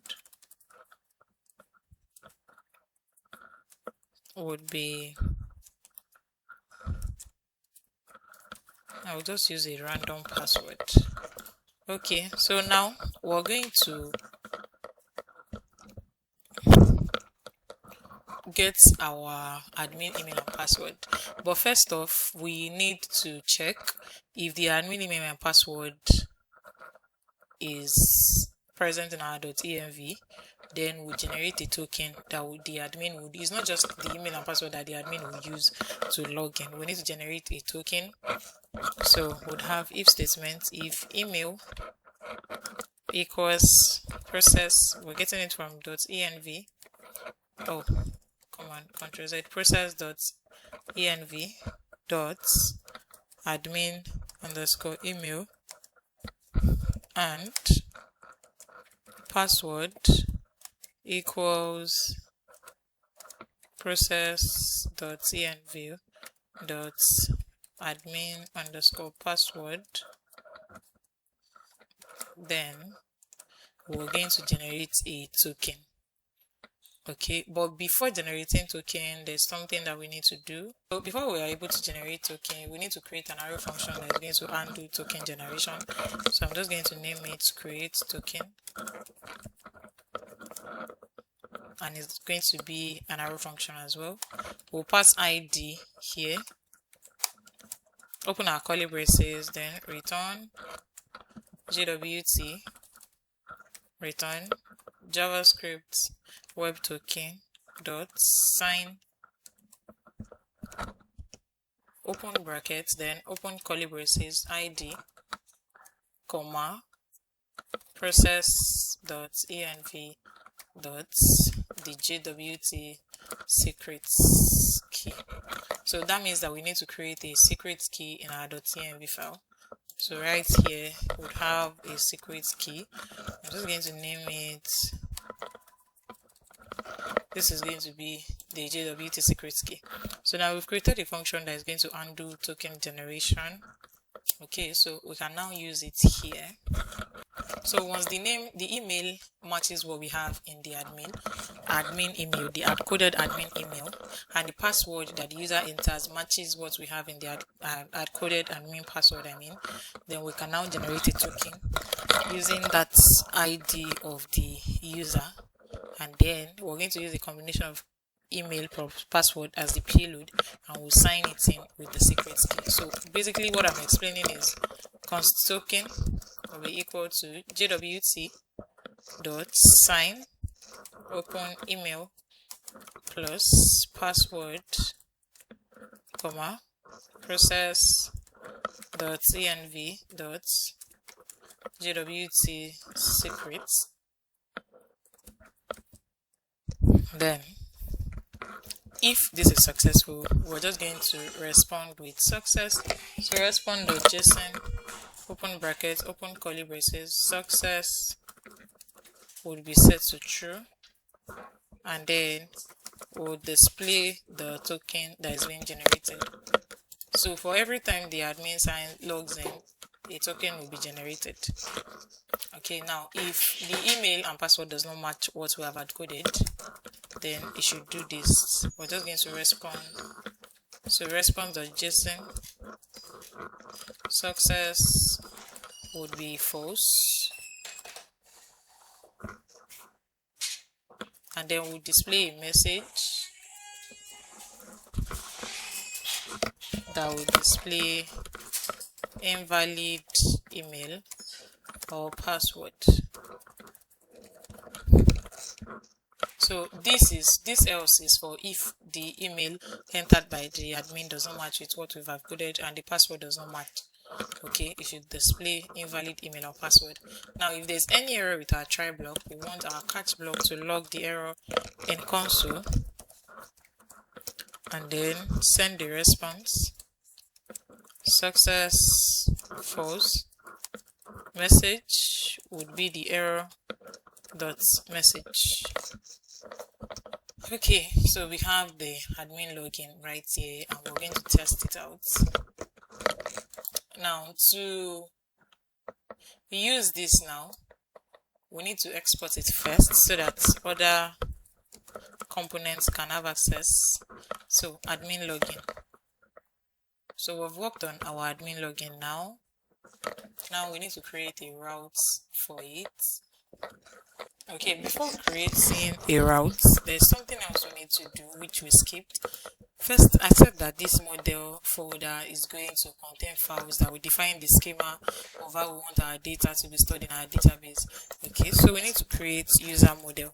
So there are ways that we want our user data to be stored. So, and this is for our database. So import Mongoose from Mongoose package, and now we'll create our user schema. So user schema will be equal to new mongoose dot schema, open our brackets, then open a curly braces. Okay, so inside here we're going to have the name of the user and we'll declare the type. So for name, the type will be string, and then it's going to be required. So required here would be set to true. Then we're going to have the email of the user. So here email, it will be string as well. It will be set to true as well. But for email, we need uniqueness. We want to ensure that no two users would use the same email. Okay, so here we'll have unique, and then we'll set that to true. Then we'll have the password. So for password, the type will be string as well, required true as well. So after this, we're now going to create the user model if it does not already exist. But if the model exists, we're going to reuse it to avoid overwriting in case of multiple imports. So here we'll declare const model will be equal to mongoose dot models dot user if it already exists. If it doesn't, then we'll have mongoose dot model, open brackets, user would be here, then we'll call our user schema. Now we can export our user model. And also for the user, we're going to have cat data. You would understand why the user needs a cat. And our cat will be stored in form of objects. because we're going to have several datas, and by default it's going to be empty. Okay, so we just created the user model. Now we can create the routes. So in routes, we're going to create the user route here. So user routes.js. Inside this route is where we're going to match our controllers function with our HTTP so that we can have access to the controllers function. So first we need to import Express from Express package, and then we need to import the admin login controllers function that we created earlier. Please always remember to add .js. Now here we're going to create the instance of our router. So const user router will be equals to express dot router. Now we'll use our user router. So here user router dot post method. Then we'll create our endpoints, and it's going to be /admin, comma, then we would call the admin login. Now we can now export this router. Export default user router. So with this now we can test what we've done. So now we're going to test what we've done so far, and then we're going to be using Thunder Client to test. So I'll make a new request, and here we're going to have our backend local hosts. So here we're going to add HTTP. So here we're going to have localhost port 6000 /API/admin, which is our API endpoint here, and then in server.js, which was created here, we're supposed to be using /API, so we need to work on that right here. So here we need to define our API endpoint. So we'll have app.use open brackets /API/user. Then we'll now call the routes, user routes that we've created. So here user router, and you can see that this has been imported. So now we can now test properly. So in this new request here, so /API/user/admin, because here in our server.js, what we defined here for user router is /API/user, and then in the user route we have /admin. So we're going to have everything here. Now in our user route we're using post method because we want to send in username and email. So we'll select post method. Then if you check our controllers function, the email and password should be derived from request.body. So here in the body, we're going to have the email, which is going to be the hard-coded email. So I'm just going to copy this, and then I'll paste it here. And then the password, the hard-coded password as well, would copy this, and then I'll paste it here. Okay, so if the email and password matches, we should be able to generate a token for this user. So I'm just going to click send. JWT is not defined. Okay, so in our user controllers we did not define JWT. So right here we're supposed to do import JWT from JSON Web Token package. Now let us head back here, and then I'll click on send. You would see success true. This is a token for the admin that has been generated.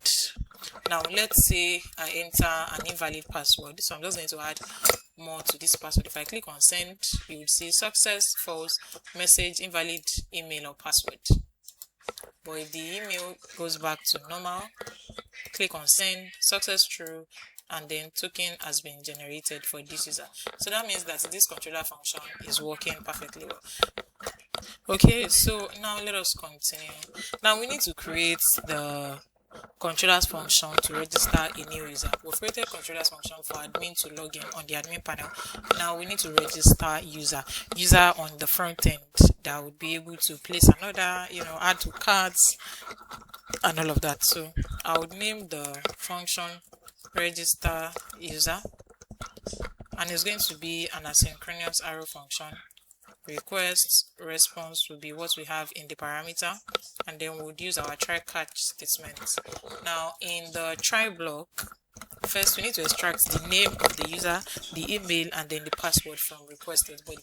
Remember that we have already created the user model here, so we need the name, email, and password first. So here const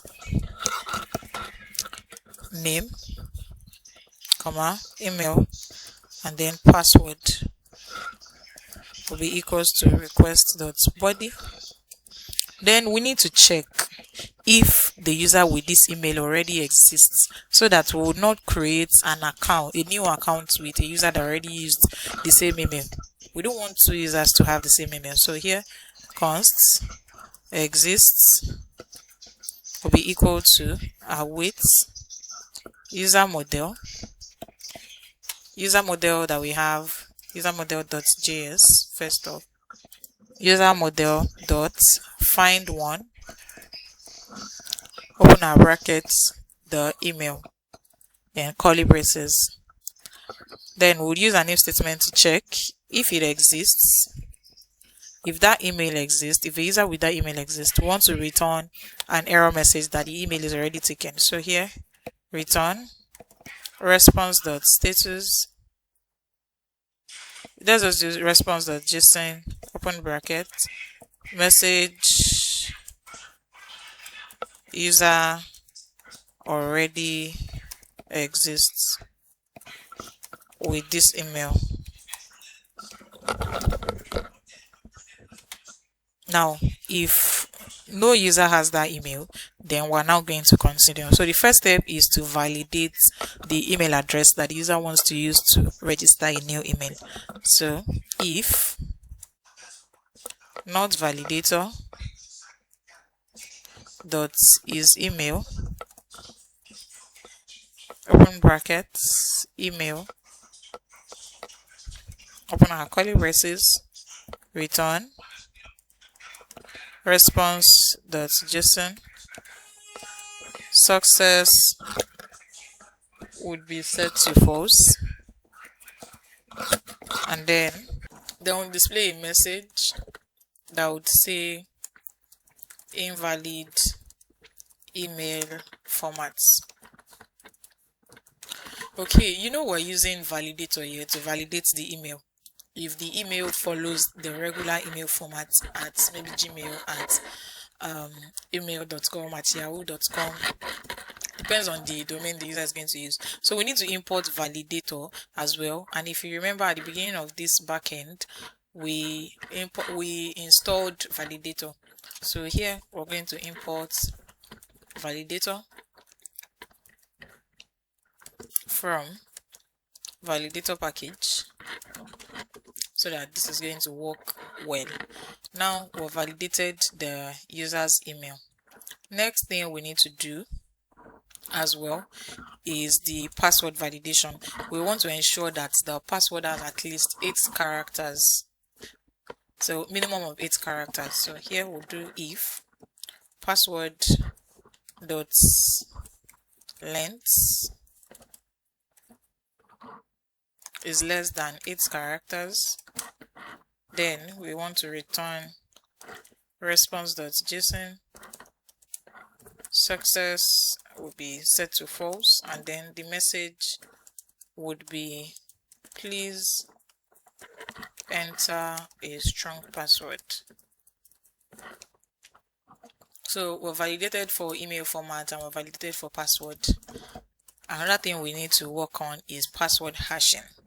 So what password hashing is going to do is that it is going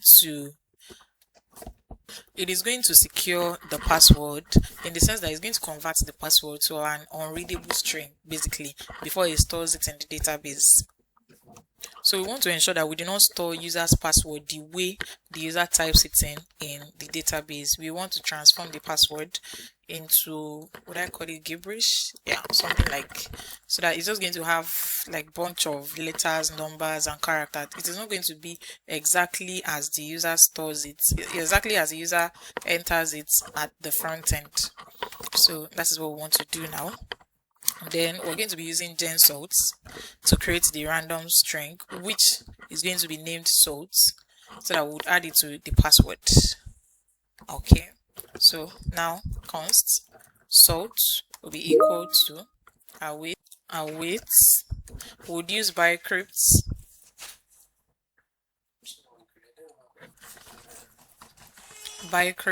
dot JSON 10. Okay, so now that we've created salt, we're going to create another variable that would now store the hashed password.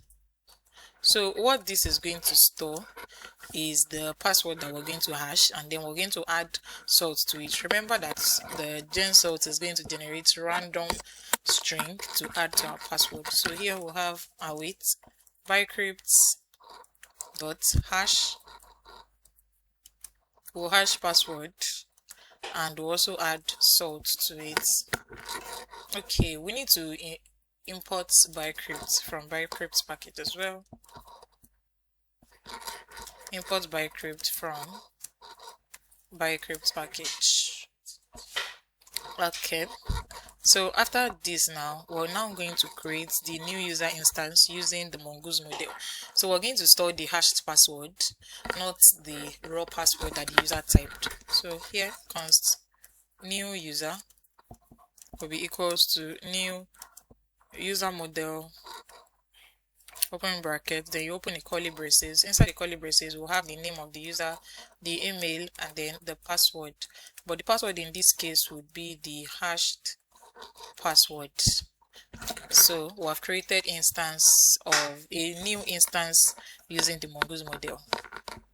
Then we can now save the user document to our database. So const user will be equals to await new user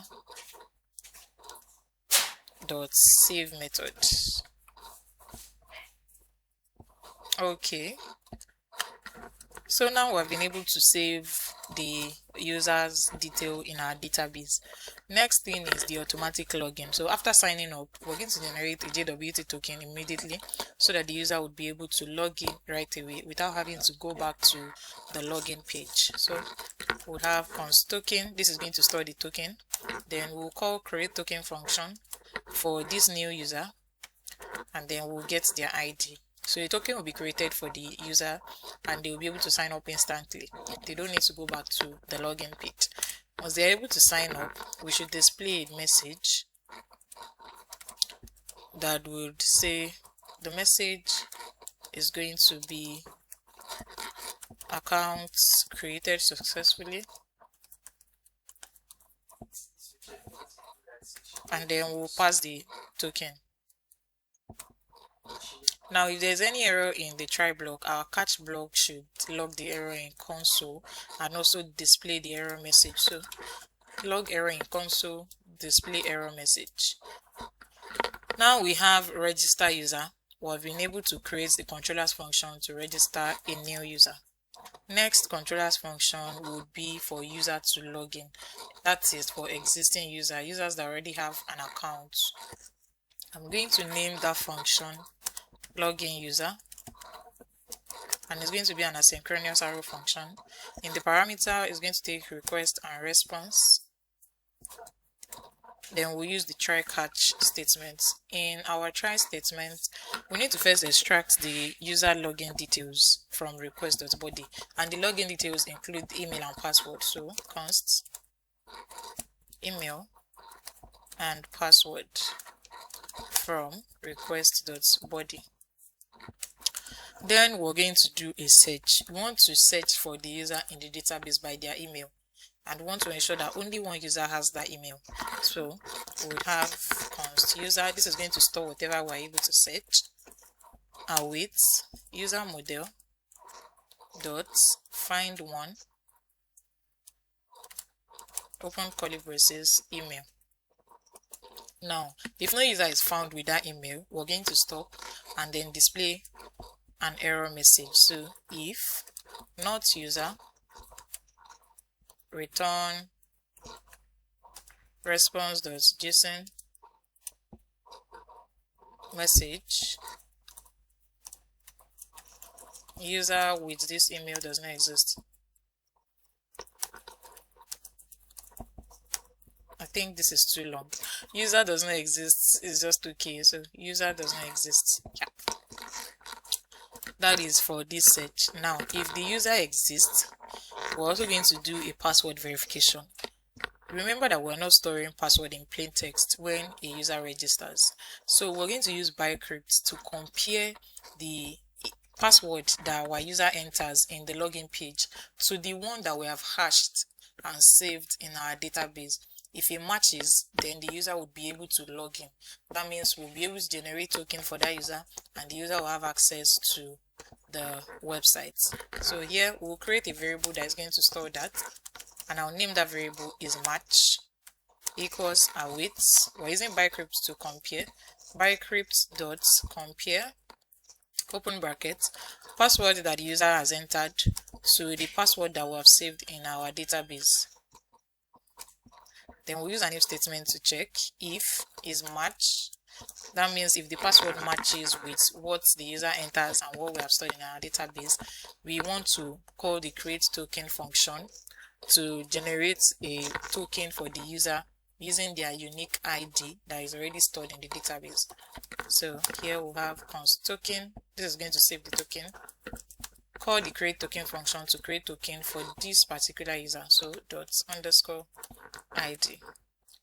Now, if a token is created, the user will be able to log in. And when login is successful, we want to display a message showing that login successful. So here, response.json message to display would be login successful. Now, if there's error with our if statement, that means if no match is found, if the password does not match what we have stored in the database, we want to display a message showing incorrect credentials. So response.json message would be invalid password or credentials, whichever one we choose to use. Alright, now we've created the login. If there is any error with our try block, we want the catch block. Our catch block would display, it will log the error in the console and it's going to display the error message. So now we're going to add this new function to login user in our export so that other application can have access to it. Then we'll create a route for it. So here, user router dot post method as well. Since we're sending in information for login, we would use /login, comma, we're going to have login. Here we want to get login user and also register user. Here we'll add login user. Then we'll create another API endpoint to register user. So /register, comma, register user. We've created the endpoints. We can now test in using Thunder clients. So right here, let us test. We're using post method, http localhost port 6000 /API/user /API endpoint to register user is register. Then, so now we're going to create an email. So let's just say judy@gmail.com. Then the password judy1234. We also need the name. That's like the username. So the name will just be Judy. and then I'll click on send. Okay, our server is not started, so we need to restart our server. Okay, we'll just add a comma here, then I'll hit send, and you can see right here that we're getting this message: accounts created successfully and a token is being generated for this user Judy.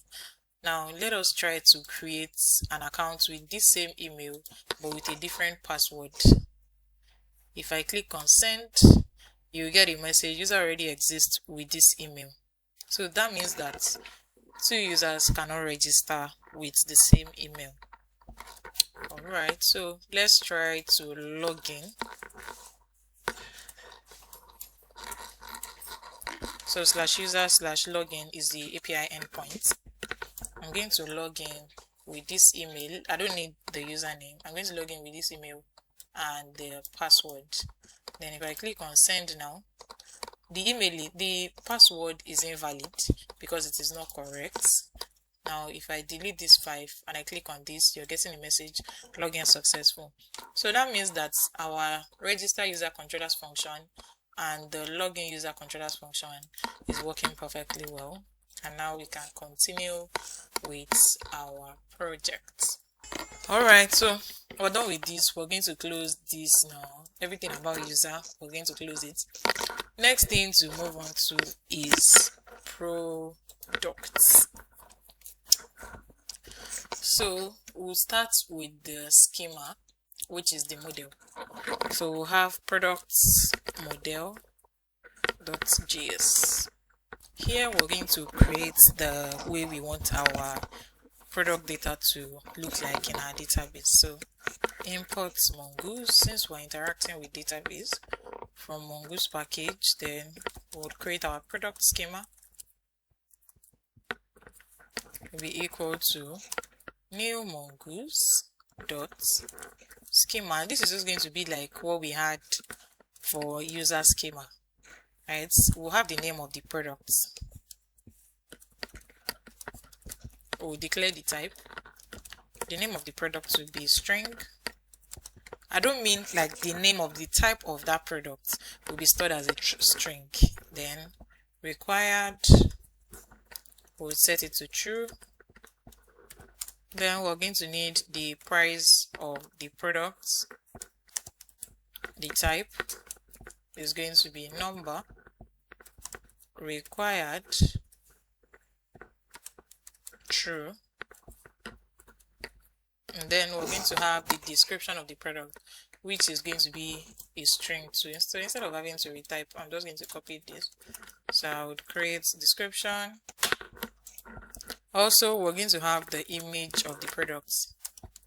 So the image is going to be a bit different because we want to store the image as an array. It's not just one image. We want to have at least 4 images. So the type would be an array.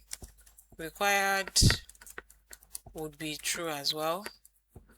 And then we're going to have the category of the product. The type will be string. Oh, what am I deleting? Type string. This is supposed to be category.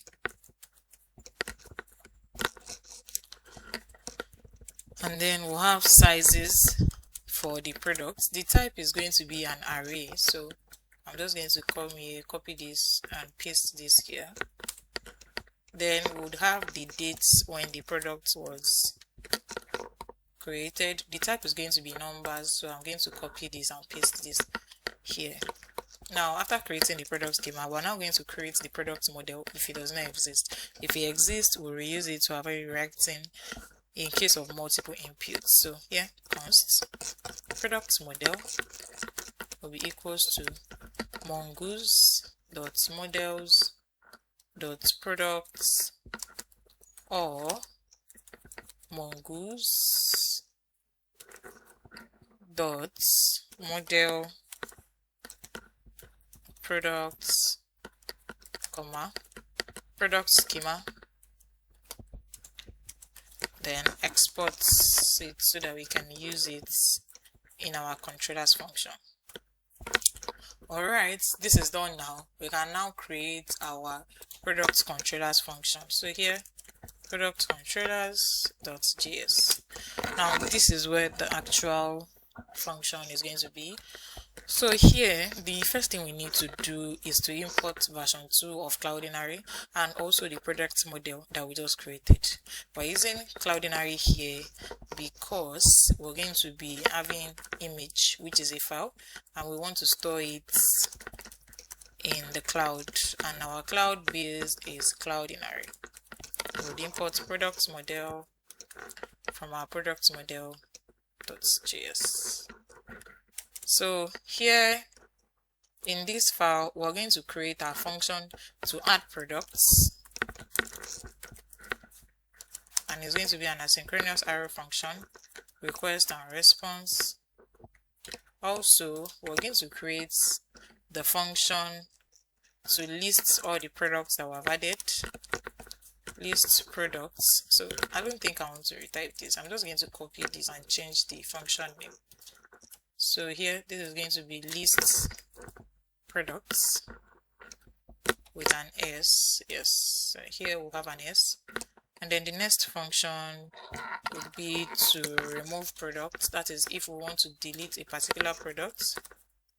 Then another function that we need to create would be to view a single product, to view a product info. So I'm going to name this single product. Now let us export all the functions. Add products, list products, remove products, single products. We're going to use what we have exported when we want to set up routes for each of the functions. But before that, let us create our add product. Now in the add product controllers function, we use our try catch statement. And the try block is where the main code will be. First, we need to destructure text that would be sent from our form data. Remember that when we're adding products from the admin panel, it's going to be in form of a form. Does that make sense? In form of a form. Okay, it's going to be in a form format. I don't know if that makes sense as well. But anyways, we're going to be getting the name of the product, the price, description, category, sizes from request.body. And that is what we're going to do here. Name, price, description, category, sizes will be equals to request.body.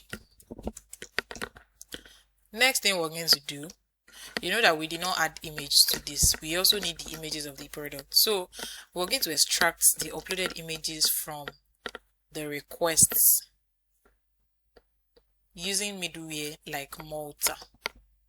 Okay, and right here we are going to check if a product is uploaded or if it is not. So before we can do this, that means we need to have a middleware. So the middleware is going to the Malta file. Malta.js. Inside this file is where we're going to have the function to upload a file. Okay, so import. Remember that we installed Malta from Malta package. Right, and also we need to import Node.js file system module so that we can interact with local folder that exists on the system on your desktop. So import fs, that is file system, from file system. Now we're going to define the directory where we want the uploaded files to be temporarily stored. So const upload paths, I'll name it upload paths, will be equals to, so this would be named upload /. Now we're going to do some little directory safety check. We want to check if the upload folder exists. If it does not exist, we're going to create the folder automatically so the app does not crash when the first file is uploaded, and it's going to handle nested paths. So basically this is just it. If not fs.exists sync, then we'll create upload paths, open brackets, fs.mkdir sync, that is make directory, open our brackets, we're going to create it, then we'll set recursive to true. Okay, we have done this now. Next is our storage configuration. So the disk storage will give us full control over where the files will go and what they are named. So here we're going to have const storage will be equal to multa.disk storage, open brackets, open curly braces. We'll define the destination folder.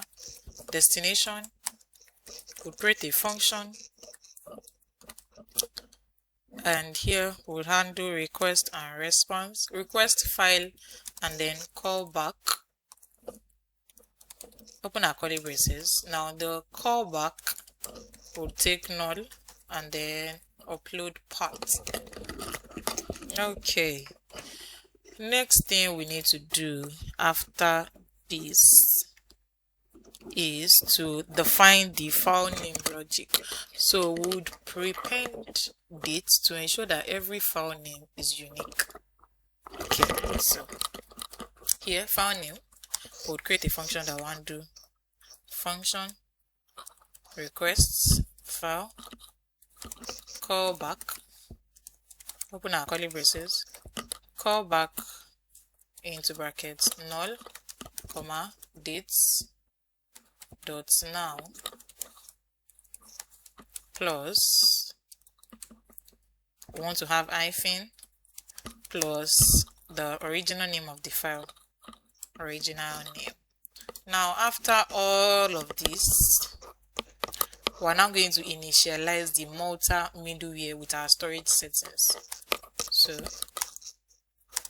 Malta, open brackets, open curly braces, we'll call storage. Okay, now this is ready to use. Export default upload. Okay, this is now ready to be used in our product controllers function.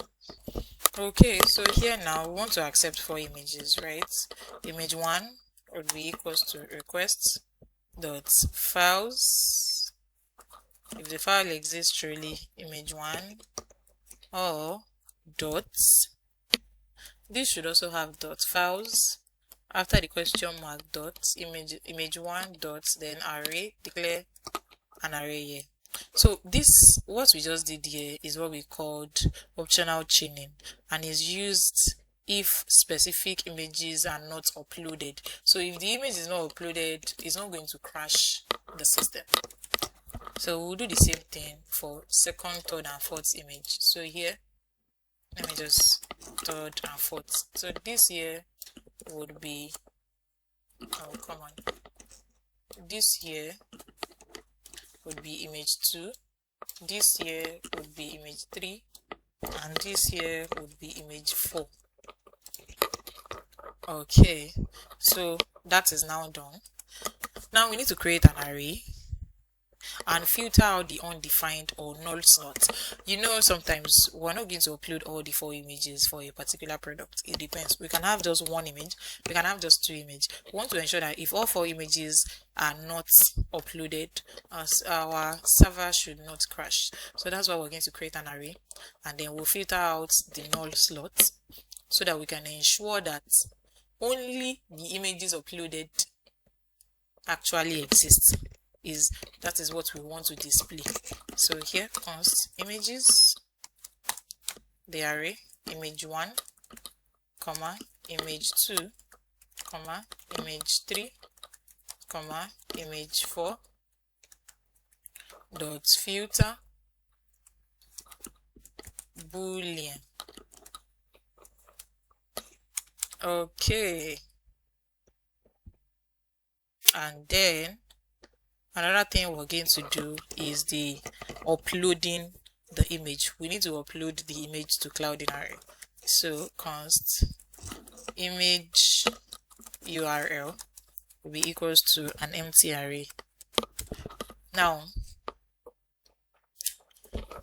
we have created the image URL, right? Now we want to check for the images. So for item in images,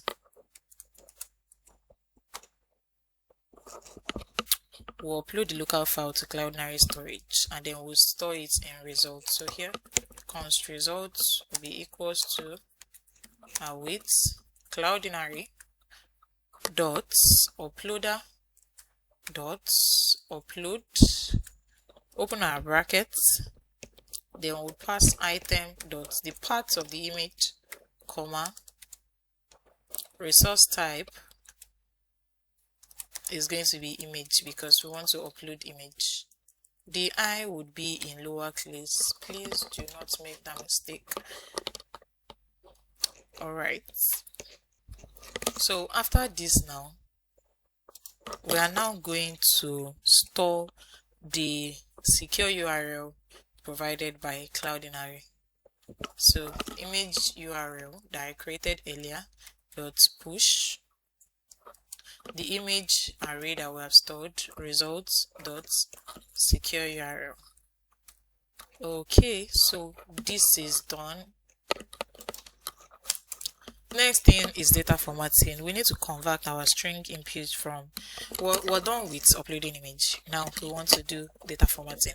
We need to convert the string input from the form data into appropriate types. So here, this is just what I mean. Const product data would be equals to name would be name, description, yeah, category, then the price.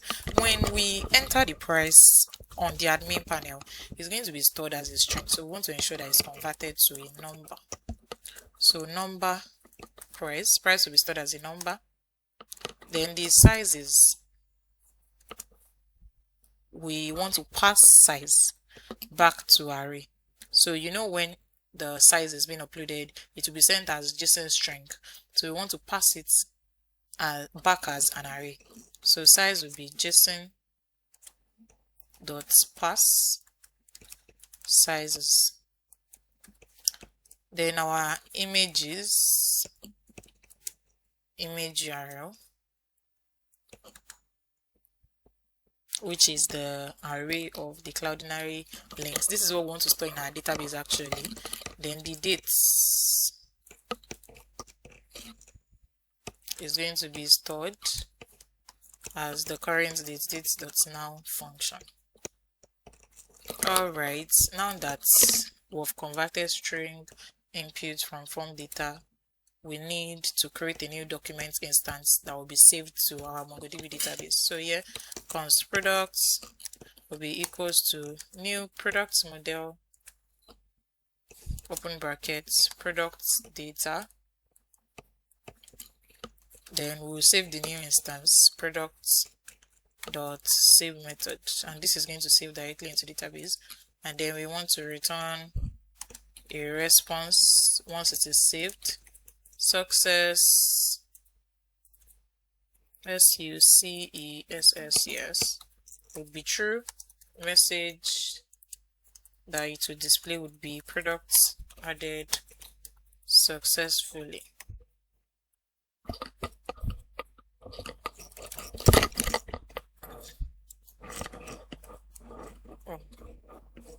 So if there's any error with our try block, our catch block would log the error in console.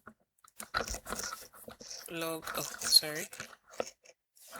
error in console error, and then we are going to get a response as well. Success, false. Then we'll have our message to be error.message. Oh, it wouldn't be in quotes actually, so error.message. Okay, now the next thing we need to work on is the list product controllers function. So we'll start with our try catch statement. In the try block, we're going to find all the products that has been added using the find method. So here, const products would be equals to await product model dot find method, and this is going to take an empty object. Then we display response.json success true, and then we'll display the products. Okay, now if there's any error with our try block, our catch block should display to log the error in console and also display an error message. Another function that we're going to work on is the remove product, which is basically going to delete a specific product from our products data. So we want to delete a specific product using the ID, and the unique way to identify a particular product is by the ID. So here we'll just have await product model dot, we'll use this method find by ID and delete, open brackets, request dot body dot underscore ID. Then we'll display a response. Success here will be set to true, and then the message that will be displayed is what? Products removed. If there's any error, our catch block should log the error in console and also display the error message. Now for single product, try catch statement. First, we want to, this function here, this single product function is to view the details of a particular product. Okay, so to get a particular product, we need the product ID. So we're going to get product ID from request.body. Then in our products, in the list of the products, we're going to fetch the product by its ID. So product model dot find by ID. Then here we'll have product ID. If the product has been found, response.json will just display success true. Then we'll display that particular product. If there's any error with our try block, our catch block will log that error in console. Now we've created all the functions relating to products. The next thing we need to do is to create the route for our product. So in a new file inside the routes folder, we're going to create products routes.js. Okay, now for our product routes, we would import Express from Express package or common Express package, and then we're going to import all the controllers function that we want to work with. So I'm just going to come here and then copy everything. So I'm not going to retype from /controllers/product controllers.js. Let me close this so that we can have a larger screen. Then we're going to import the Malta middleware to undo image file upload. So we'll import upload from /middleware/malta.js. Then we're going to initialize the Express router. So const product router will be equals to express.router. Now we can now start creating routes for each controller's function. Now we'll start with the add product. So for this add product here, we want to be able to ensure that the Malta can process up to 4 specific images, and also would save the data and then the Cloudinary link. So here we'll have product router dot post method. Since we want to post, the API endpoint will be add, comma, would call the upload that we just imported dot fields, open brackets, then we'll create an array. Now for this array, we're going to have the first image, the name would be image1, maximum count is going to be 1. Then we'll have for the second, third, and fourth. So instead of having to retype, I'm just going to, so the only change here would be the name of the image. Okay, now outside this here,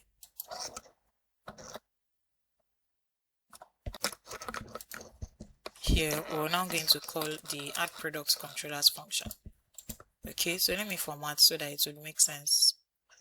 Alright, so this is the first one. Now we need to create the route to get list of the products, and this would be a bit different from what the method will be a bit different, because we're going to be using the get requests.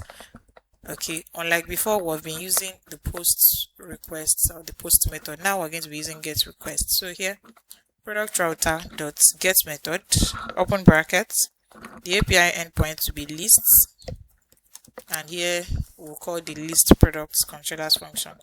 Next is the remove. So I don't want to retype. So this here, we're just going to the API endpoint to be removed, and then the controllers function will be remove products.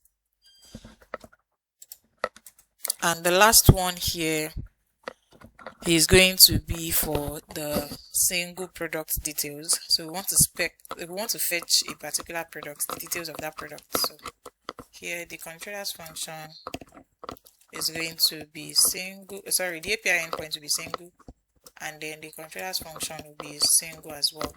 Now if you notice, we've been making a few mistakes, because here we want to remove the product, so we're going to use either the remove method or the post method, whichever one.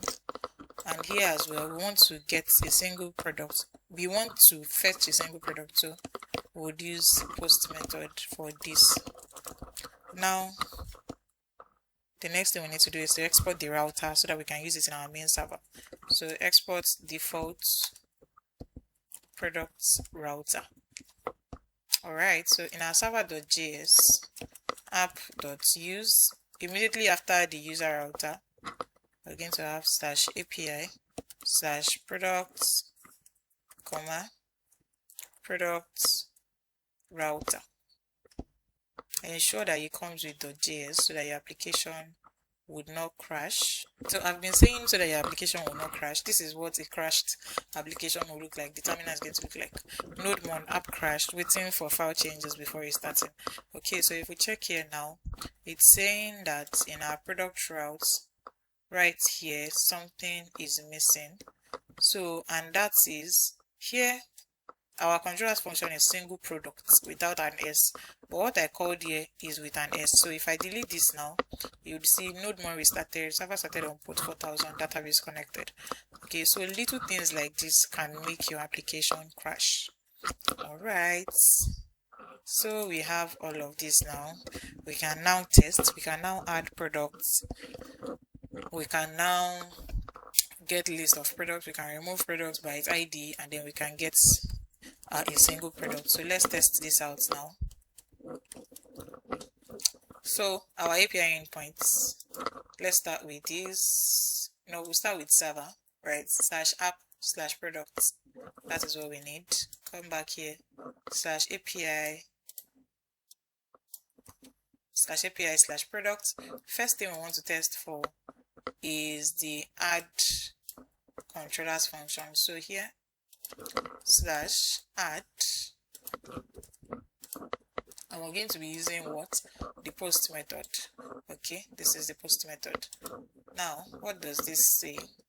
It says that we'll get the name, price, description, category, and sizes from request.body. Image here will be uploaded. That means the image upload will be done at the front end. Okay, this is just tests. So in our request.body, we need the name of the products. Let me say men's clothing. We need the price, and then that price, let's say 20. What else do we need for these products? We need description of the products, and this will just take very short. This also we need the category of that product, and that as well would be, let's say I want the category to be men because it's men clothing, and then we need the sizes. So here, sizes, so I'm just going to use large. So remember that our sizes, when we were creating our product model, sizes is in form of an array, right? So we can add as many sizes as possible. So sizes here, we can have large. We can also have, so let me use double quotes so that we can have single quotes in between. Oh, come on. Why is my mouse doing this to me? Okay, we can have large, comma, medium. Okay, I hope this works. Yes. What else do we need?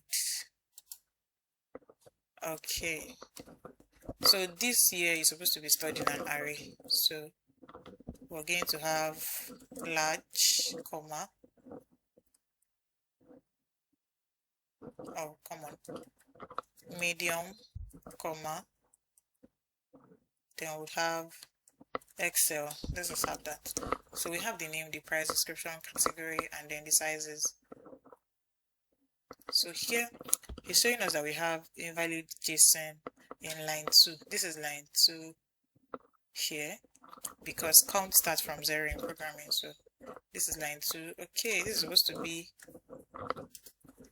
inside a quote. Okay, let me just put it inside 20. I think this should be fine. Okay, the problem is that I did not put the colon here. Now here as well, the colon is not here. Okay, yes, that is the problem for these sizes. Okay, these sizes, this test is not taking array, so I'm just going to have large, comma, XXL. I think this should work now. If I hit send, we're not uploading image because image upload will be done from the form. Okay, so if I hit send, okay, this is showing that it's incorrect, so I'm just going to delete this now, and then I'll use just one size. Okay, so let me click on send. So we're running into this error, unexpected token. This is not a valid JSON, so let us use this. Yeah, so in an array we're going to have this. Let me click on send. We're still having this error. Okay, let me check it out. Okay, so I just added /, okay, for the sizes, and then we're getting the success true message product added successfully. I'm sure you must be wondering why we're using this / here. In our product controllers, our code contains this. We want to convert the sizes into a JSON array. So since we're using that, our code expects a stringified JSON array. But when we're just using quotes, comma, quotes for the sizes, it was just raw data. That's why it was rejecting it. But now we've stringified it in a format accepted by JSON. But don't worry, if we're uploading on front end, we're not going to have any issues. Okay, now we're able to add the first product. Now I'm going to add another product, women's clothing. The price, let's say 35, and then category would be women, and then I'm going to add more sizes, comma, / quotes. We're going to have XXL / okay, I'm going to send this again. We're getting success true message product added successfully. Okay, now let us test for this list product. Let us get all the products that we have. Now if we check the routes, we're going to be using get method, and this is the API endpoint.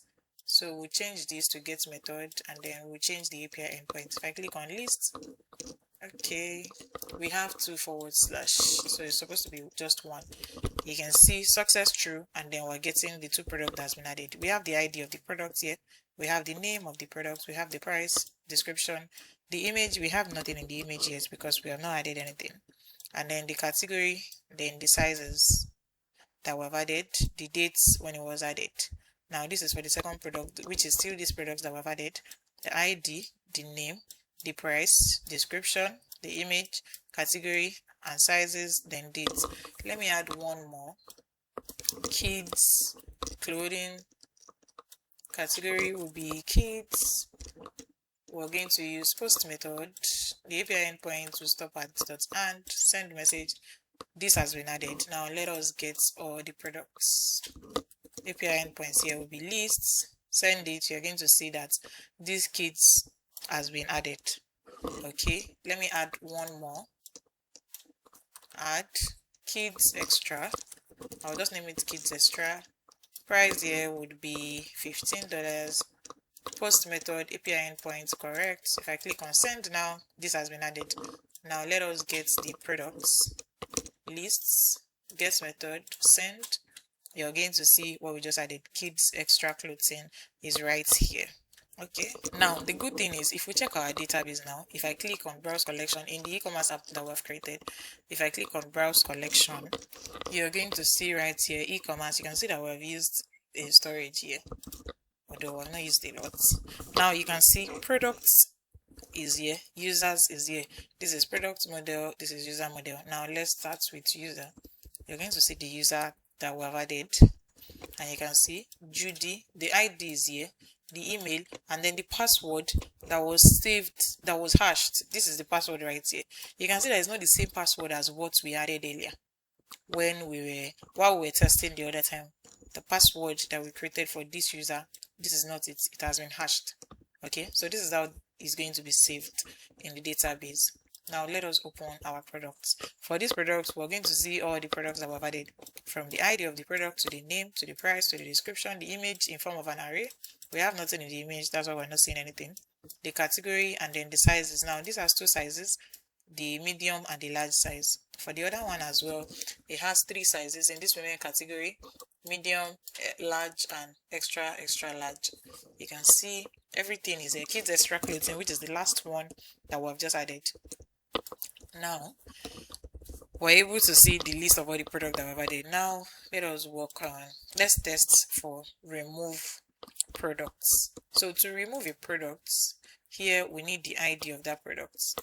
So I'm just going to come here. I want to remove this kids extra clothing. I'm going to copy the ID, and then I'm going to paste it here. I'm going to copy the ID. We're using post method, and then the controller's function is posts.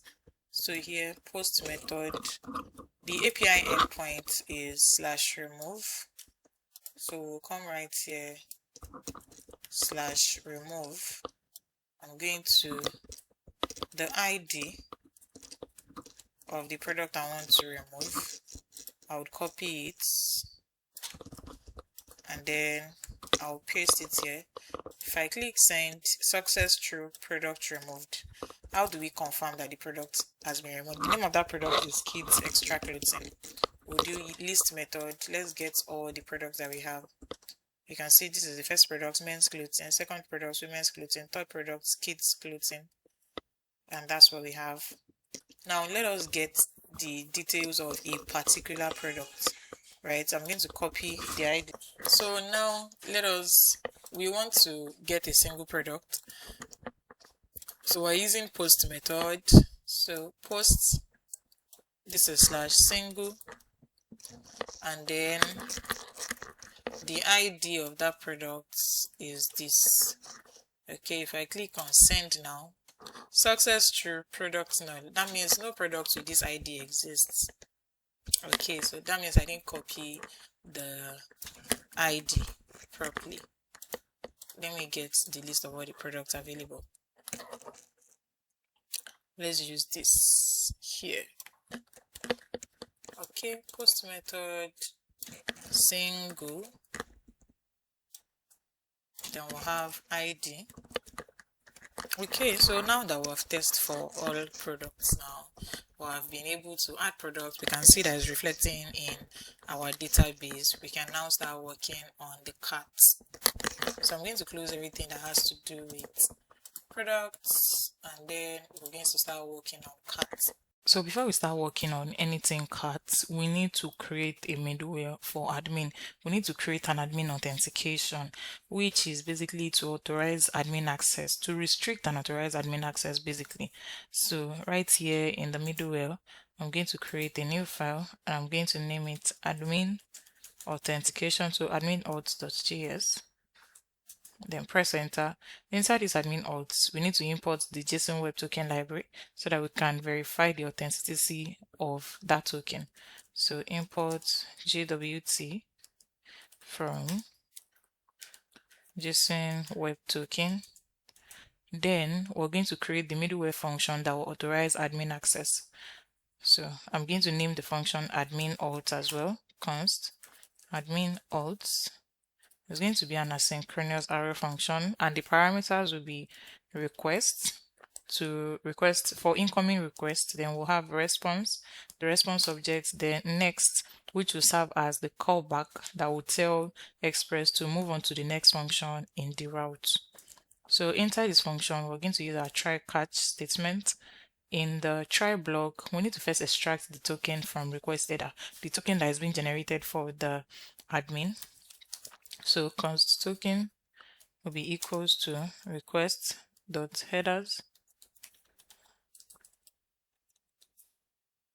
Then we're going to use an if statement to check if no token is provided, we should block access immediately. So if not token, then we return response.json open bracket success would be false, and then the message that we want to display would be access denied. Okay, that is if no token is available. Now, if token is available, we should decode and verify that token. So we would verify with our JWT secret key that we have in our .env to know if the token is tampered with, right? So here I would create a variable that would hold the decoded token. So the token decode will be equal to jwt.verify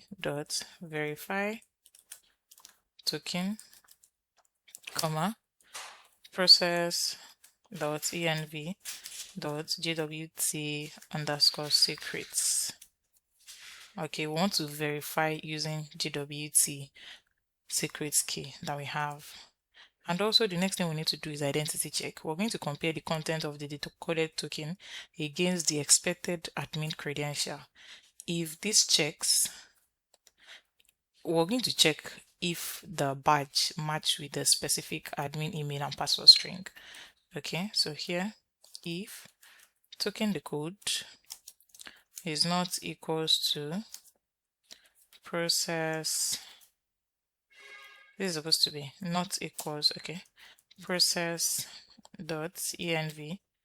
dot admin underscore email plus process dot env dot admin underscore password. Then we want to return response.json. Success would be false, and the message to display here if the identity check does not match would be false.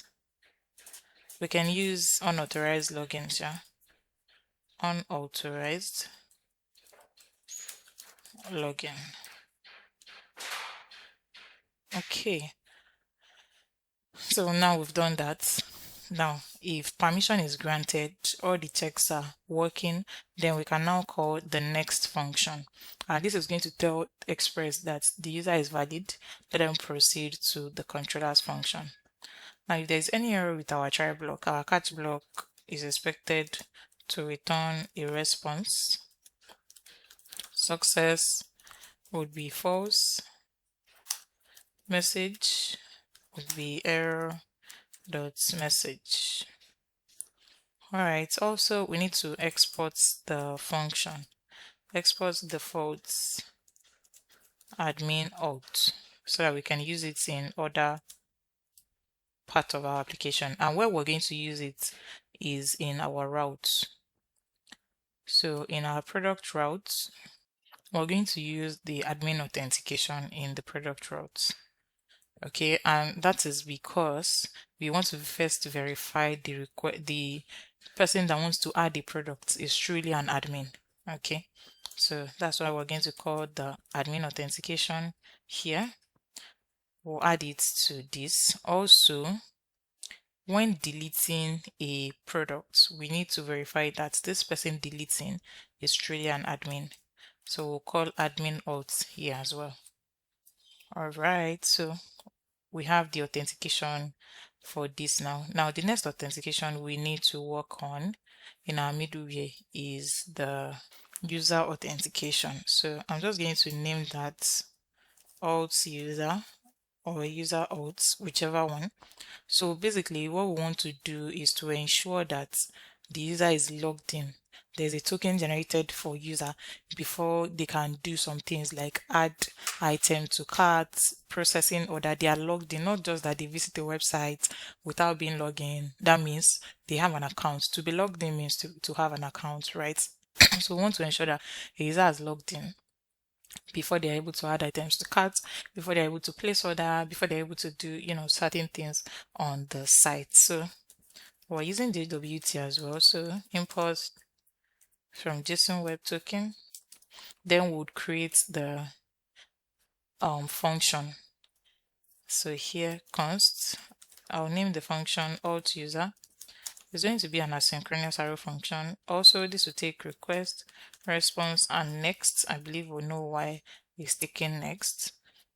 So first, we need to extract the token from request headers. So const token will be equals to request dot headers,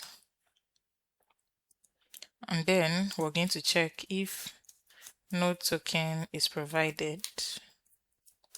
Then we should return response.json success false message not authorized login again.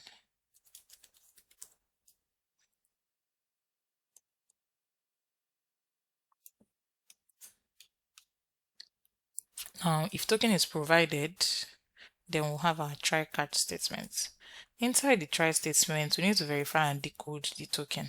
We'll also use JWT to check if the token is valid and has not expired, and also if it uses the JWT from our .env file to decrypt the data. So I would name it token decode as well. Will be equal to JWT.verify open brackets will pass token,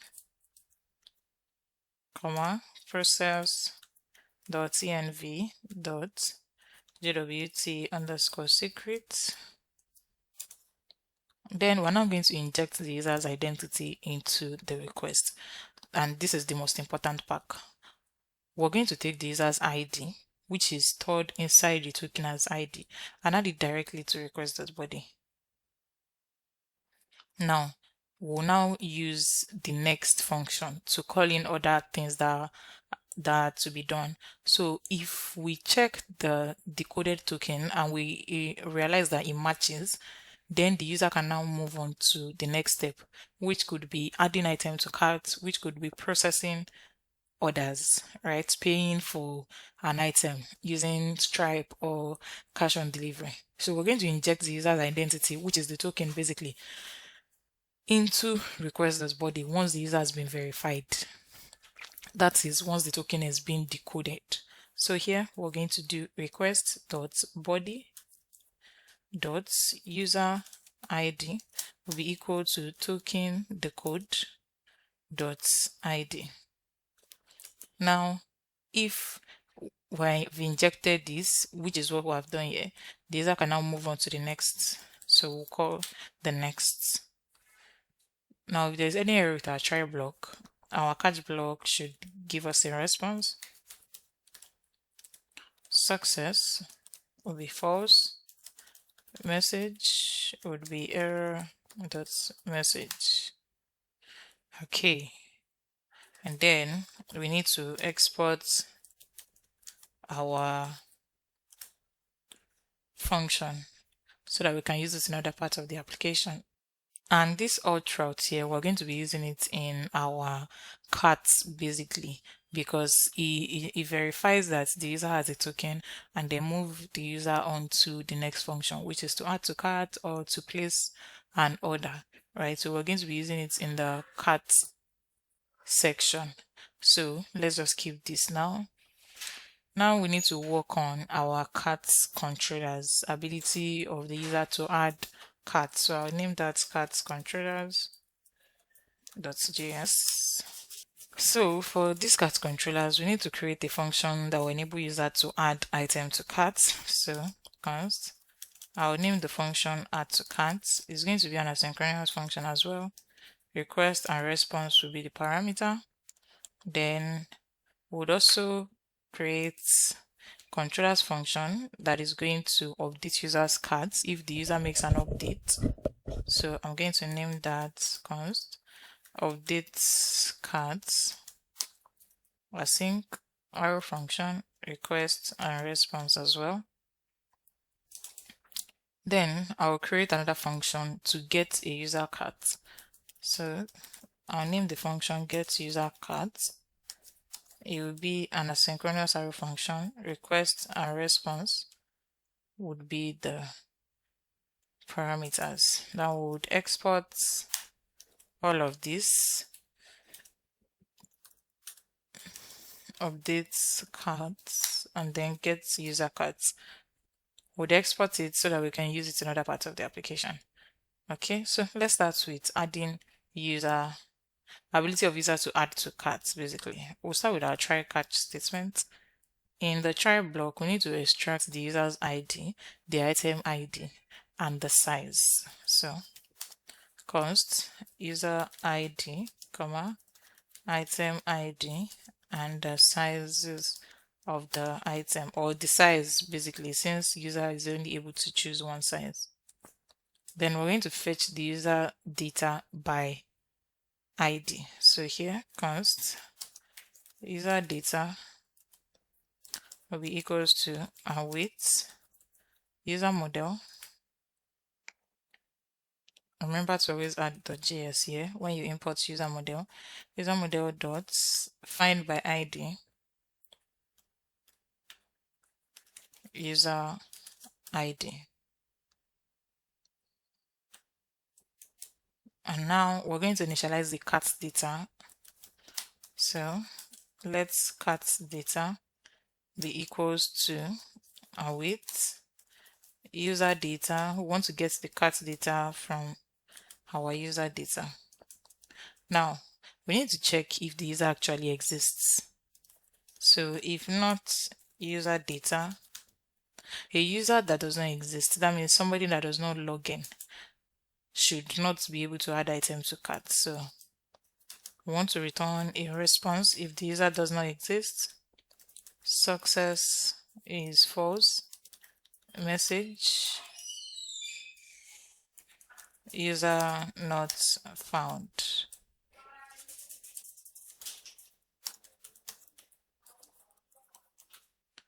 Okay, this is supposed to be in lowercase.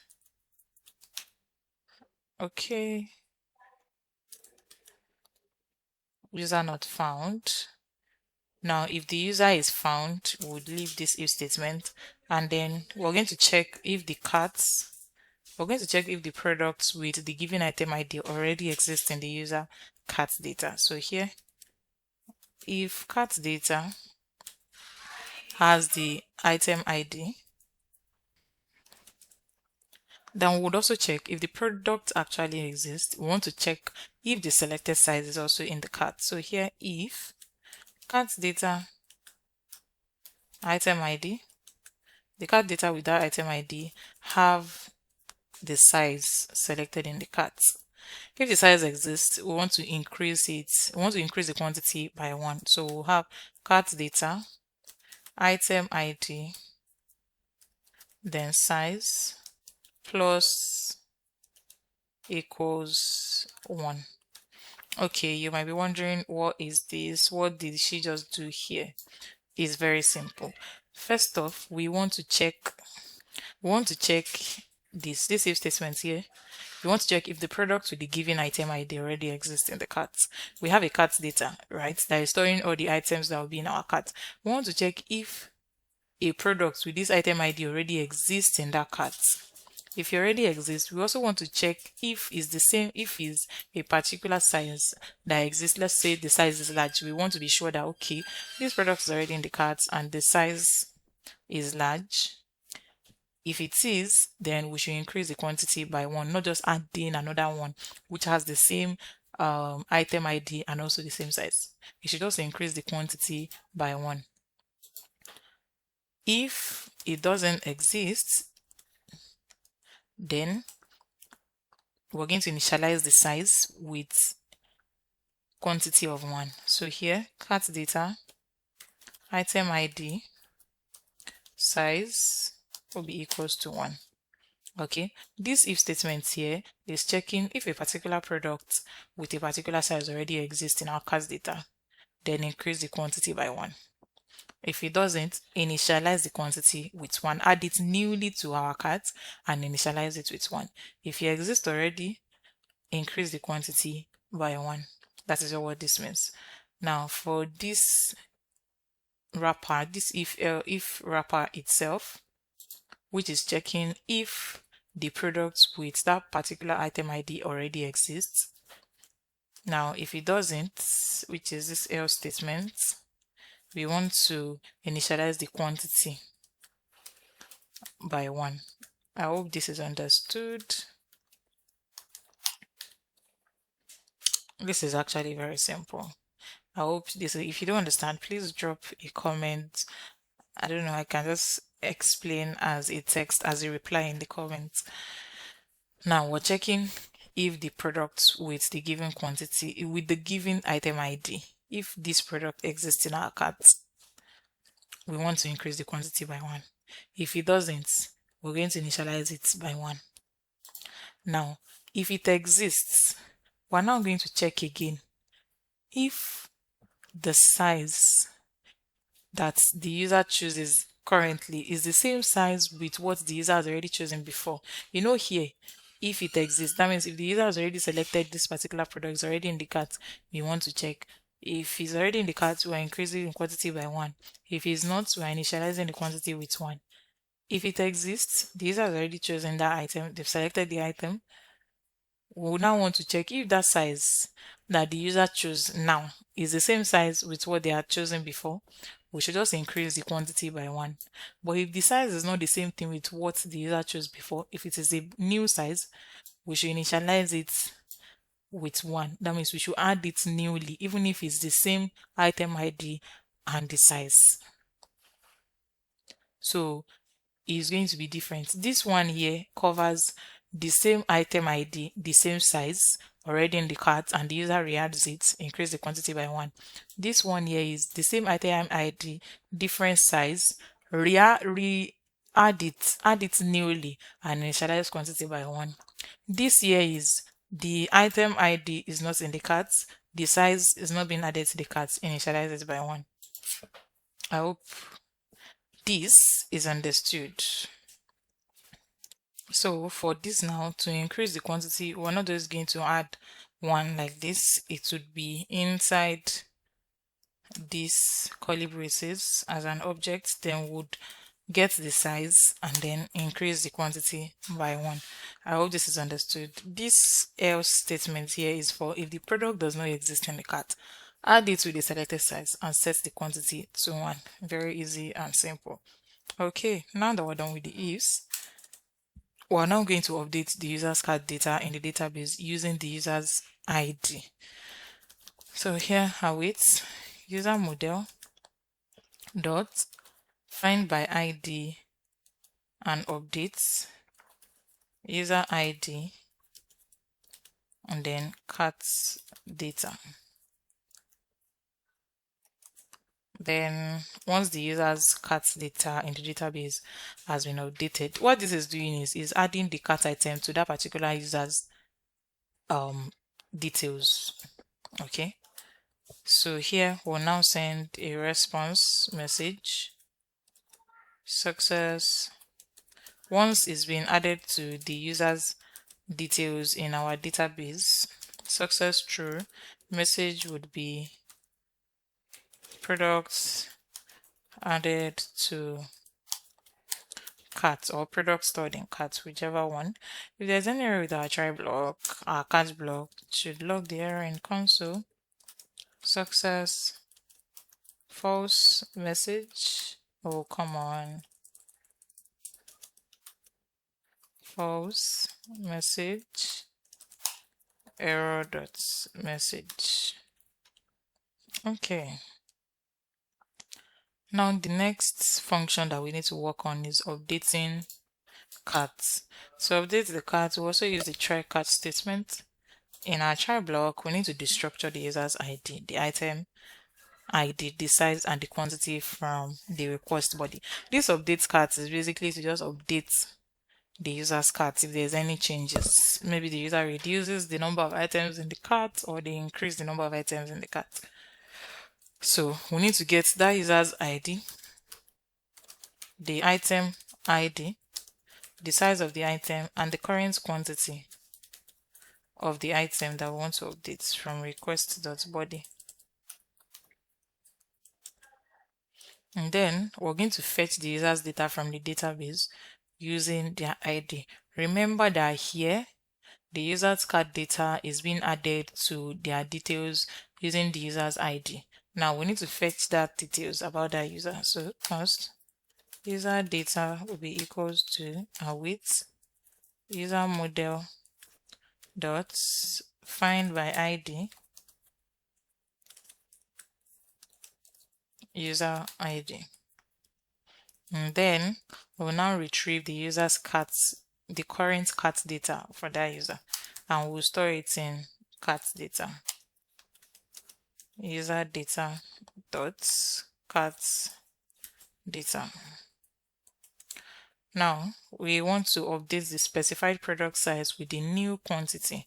So here cart data, we need the item ID and also the size of that item will be equals to quantity.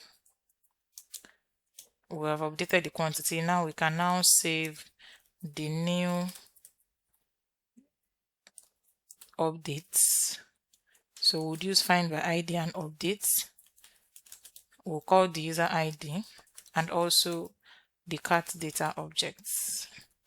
Once it's updated, we generate a response .json success true message carts updated. If there's any error with our try block, our cart block should just log the error in console, and that is what we have here. Now the next function we need to work on is getting a particular user's cart's data. We use a try catch. If there's any error here, our catch should work on that, display the error in the console. Now we need the user ID if we want to get a user's cart data from request.body. And then we need to fetch the user's data from the database as well. User data will be equal to await user model dot find by ID user ID. and then we'll check if the user exists in our database. So if not user data, then we want to return response.json success false message user not found. Now, if the user exists in our database, we'll retrieve the user's cats. And we're not going to use weights here because the cat is direct property of the user's data. So here, const cat data will be equals to user data dot cat data. And we're going to generate the response. And the response will just be success true. No message in this case. We just want the cat data. Okay, so we've created the function to get user's cat, to update the cat of our user, to add to cart as well. Now we need to create the routes. So in our route, we're going to create cart routes.js. In our cart routes, we need express from express package or common. And also we need to import all the functions that we need. Add to carts, update carts, get user carts from controllers.js. And then we also need to import, now this is where the authentication, the alt user is needed, from /middleware/ alt user.js.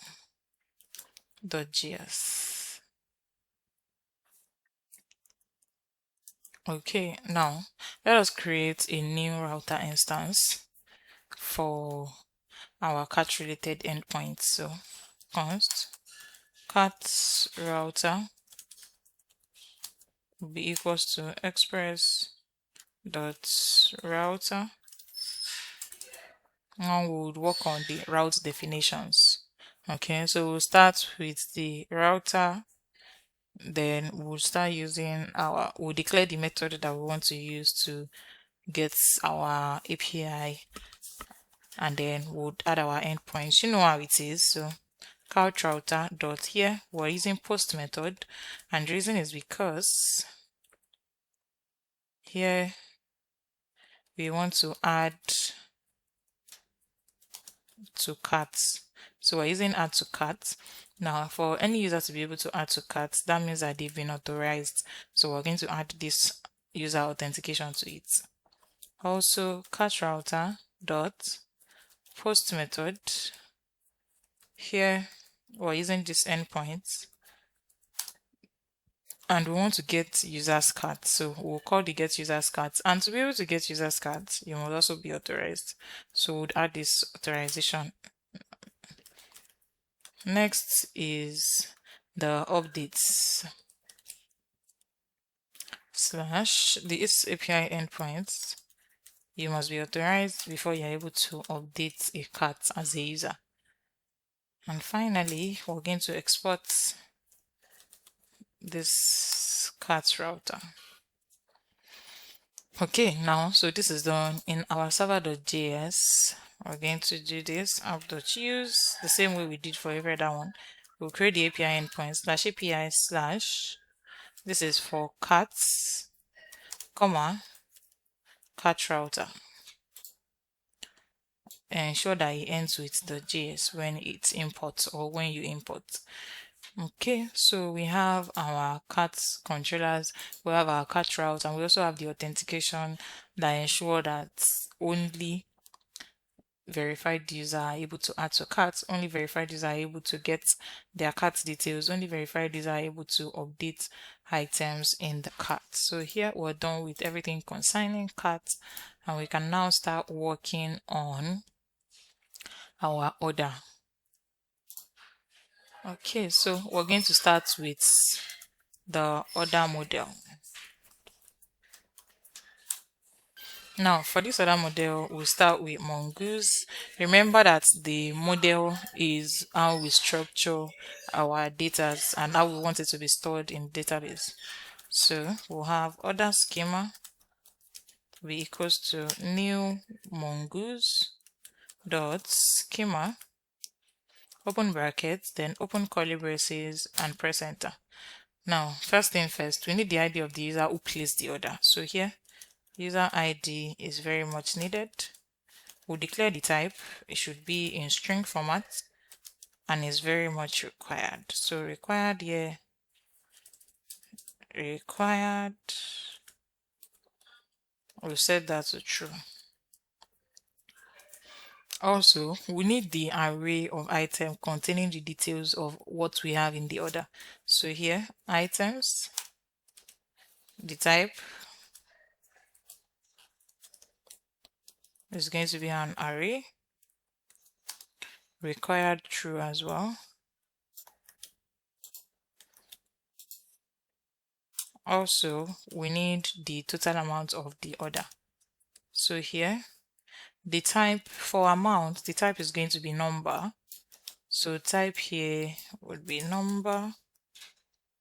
All right, then we need the address of the user that placed the order. And the address would come in form of an object. That is how we want it to be. We want the address to be stored in the address object, and it will contain the delivery details basically. Then we need the status of the order, and the type would be string. Required will be true. By default, it should be order placed.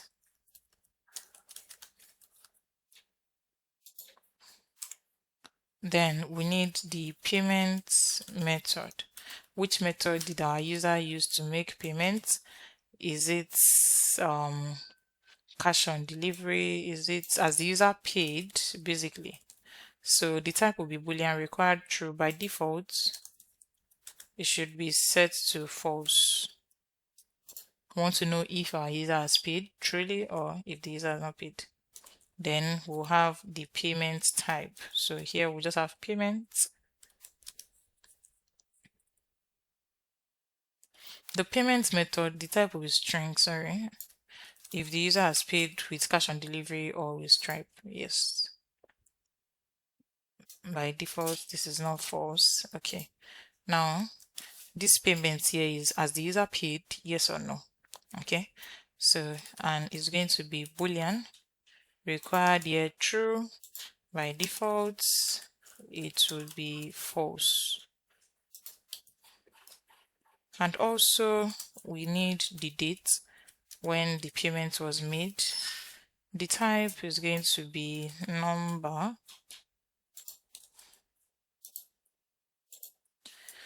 And required will be true. So we need the timestamp to represent the order payment. Okay, so after this now, we need to create another model if one doesn't exist. And to create other model, dot models dot order or mongoose dot model. We'll create the order with our order schema. Once the order model has been created, we can now export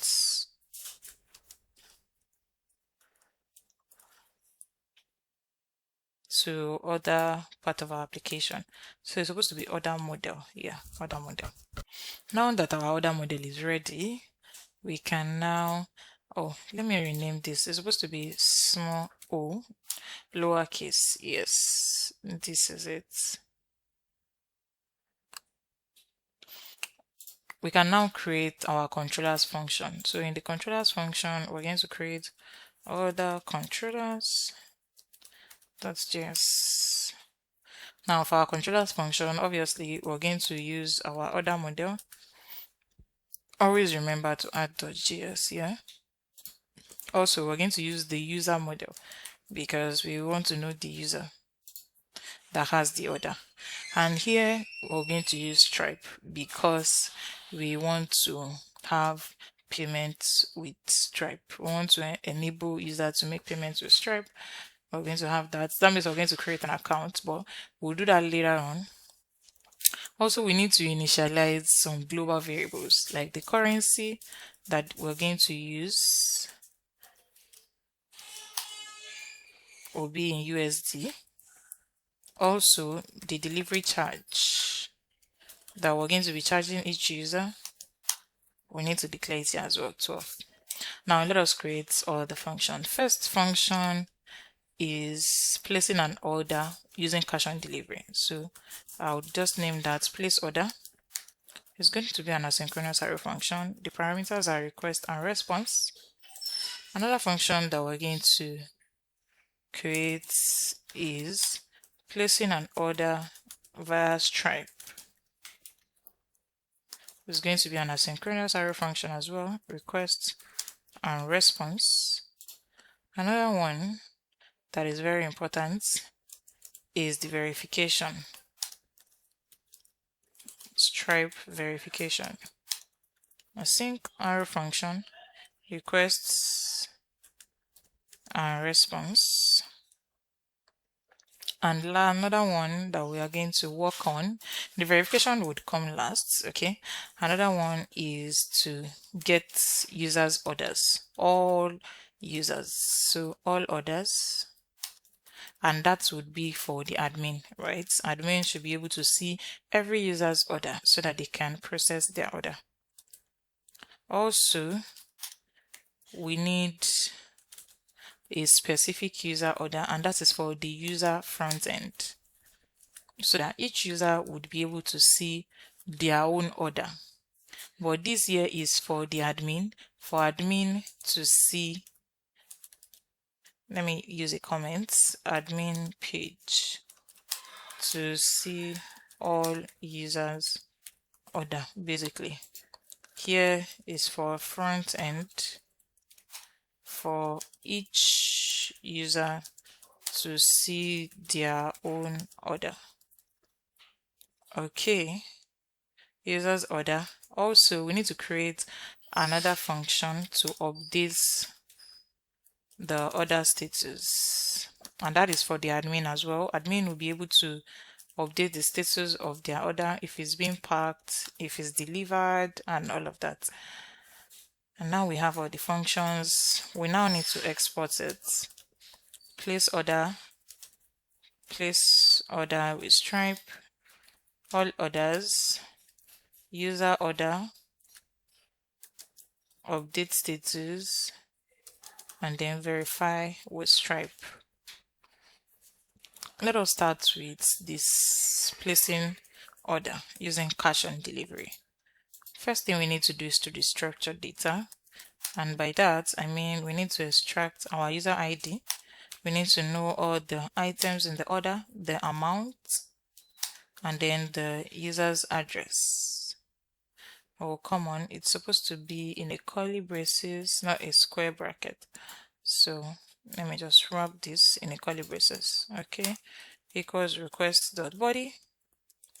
Then let us prepare the order data object. So const order data, come on, data would be equals to, we need user ID, the ID of the user placing the order. We need the list of items in that order. We need the total amount of the order. So amounts. We need the address, that is the delivery address for the user that placed the order. We need to know the payment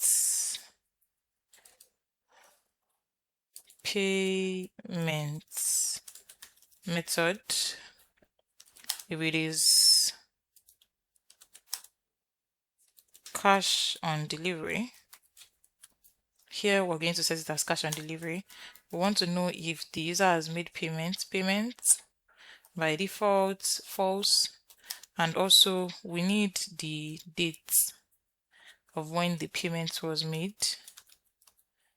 So we'll use the date.now function. Now I've prepared the order data. And next thing we need to do is to create a new order document using our order model.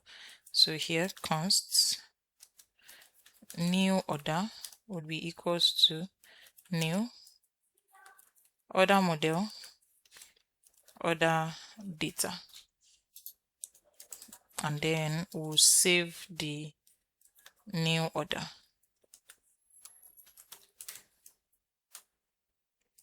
And also we're going to clear the user's cart by updating their cart to an empty object. Once a cart has moved into order and the person has filled in their details, they've selected their payment method and is cash on delivery, their carts will be cleared instantly and the order will be processed. So here we want to do that with user model dots. We want to find that user ID, find user by ID, user ID, and then the cart data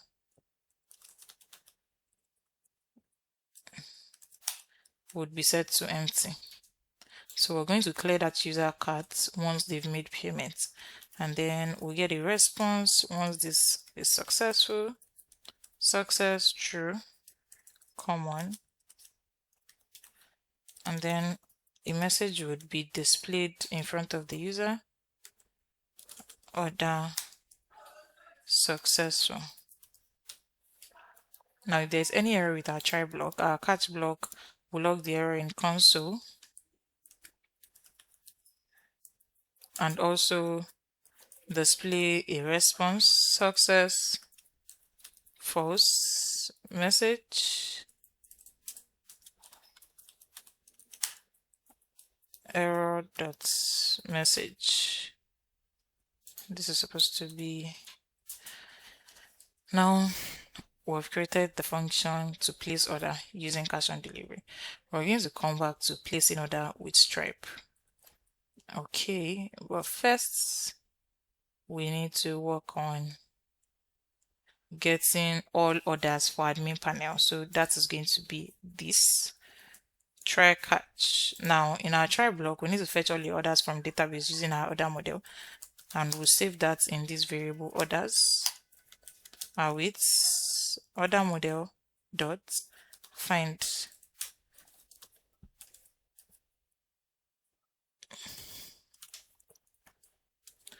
If it's found, we just want to display a response, success, true,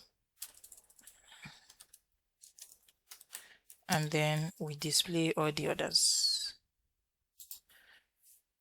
And then if there's any error with our try block, our catch block should just log the error in console. So this is it.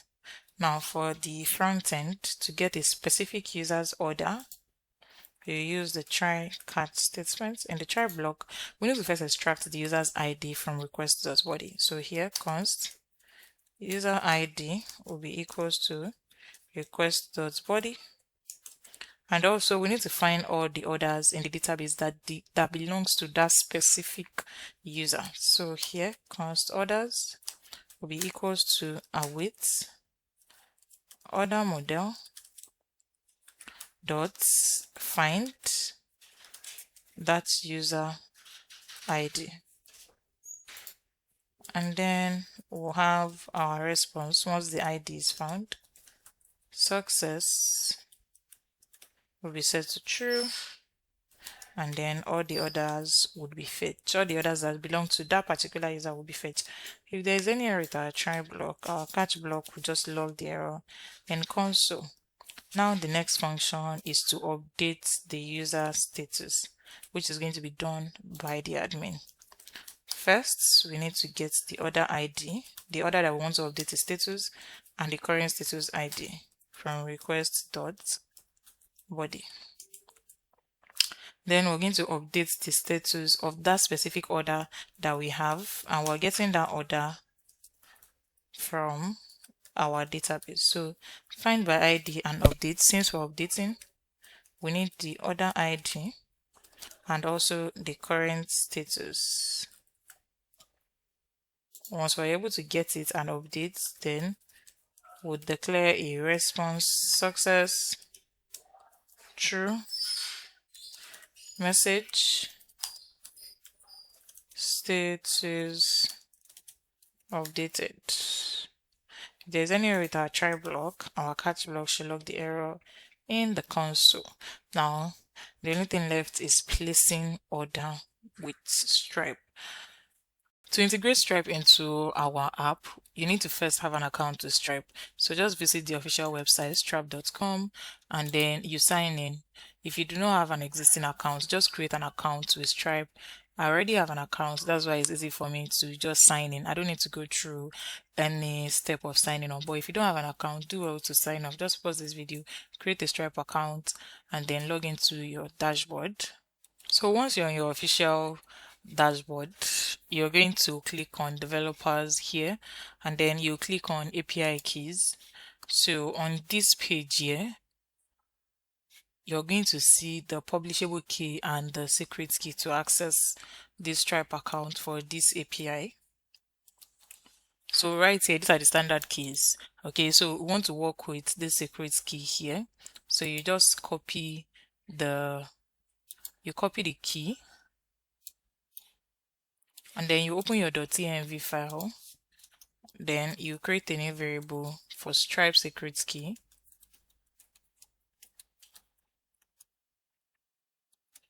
Then you paste the secret key inside your .env file. Okay, so now let us work with the payments integration. So first we need to create a variable that is going to hold our secret key. So we need to initialize the payment gateway. So here you would have new Stripe. So that means we need to import Stripe here. If you remember at the beginning, we installed Stripe. So from Stripe package, new Stripe, open bracket, process.env. We want to get the secret key from Stripe from the .env file. So Stripe secret key. This variable here is going to store what we have here. Okay.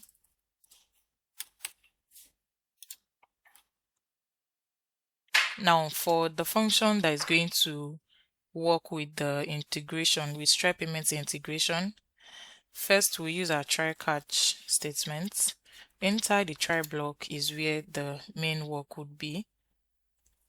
So first we need to extract the user ID, the items in the order that is placed, the amount of all the items, and then the address of the user. So here const user ID, items, amount, and then address, and we're extracting from request.body. Next thing we need to do is to get the origin of the payments. So here origin would be equals to request.headers. We're getting the origin from the headers. Now we're going to create a new order data so that we can prepare the order for payment with Stripe. So for users that want to make payments with Stripe, we need to prepare their order data as well. So we'll have const order data, and it's going to be an object. Inside this object, we need the ID of the user. So here, user ID, we need items, we need amount, it's just like everything we have here. The only difference is the payment method. Instead of cash on delivery, the payment method is going to be Stripe. So I'm just going to copy what we have here, and then I'm going to place it here. But I'm going to change this payment method to Stripe. After this is done, we're now going to create a new order document using the order model.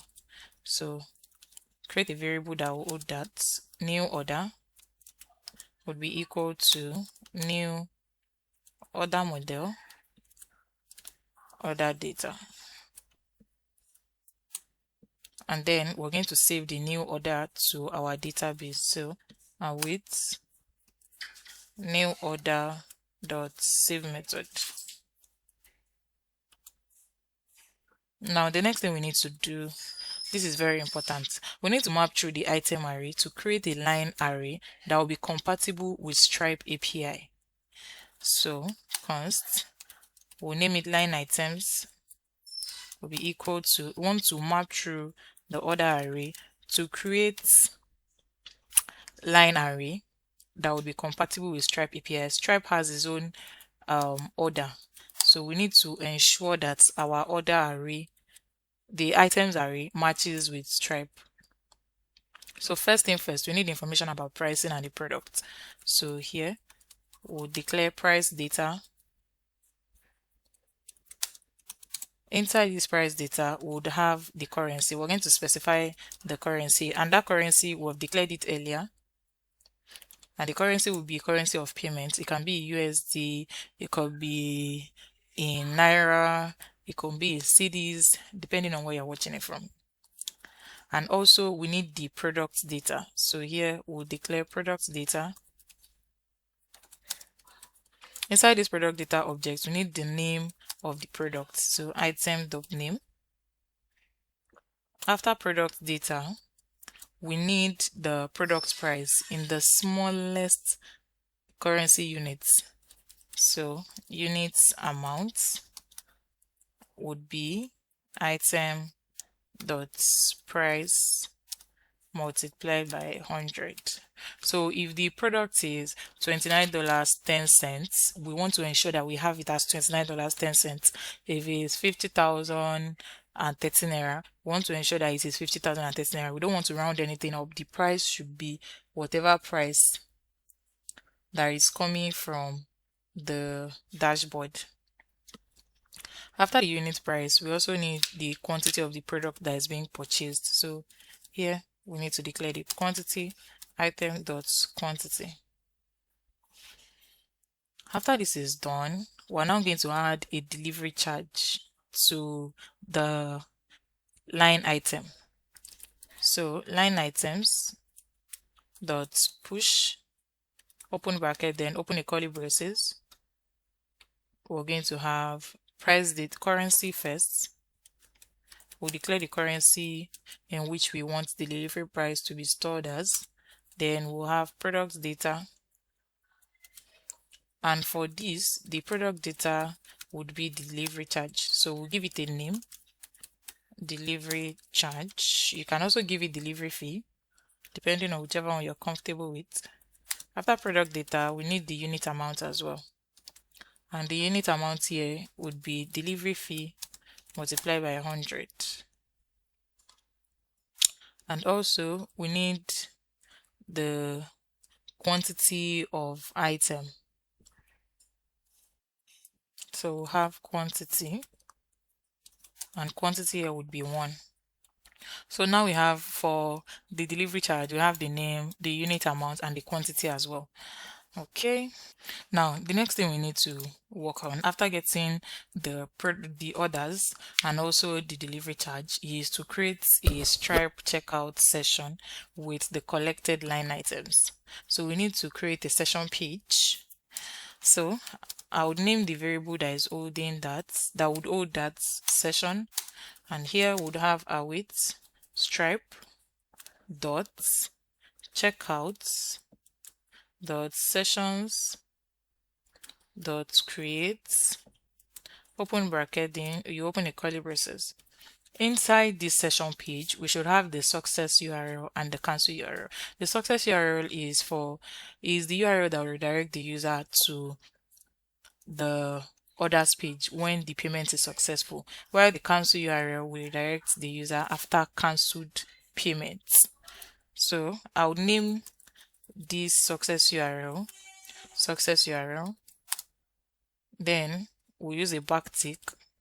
Inside this backtick would have our $, because we want to have template literals. First we need the origin, and then /verify question mark. We'll have success. We'll set it to true if it is successful, and then we'll have the order ID as well to show that this order is successful. Then we're now going to have the orders, new order, We want to get that particular order dot underscore ID. Okay, now for the cancel URL, it's going to be the same thing. The only difference is the success display. Now let me have cancel URL here. Here success will be set to false because the payment is not successful, right? Also, we need to set the payment mode for the session. So the mode would take our payments. Okay. Now we need to set the checkout session URL to the front end for redirection. So here response.json, success here true, and then we'll have the session URL.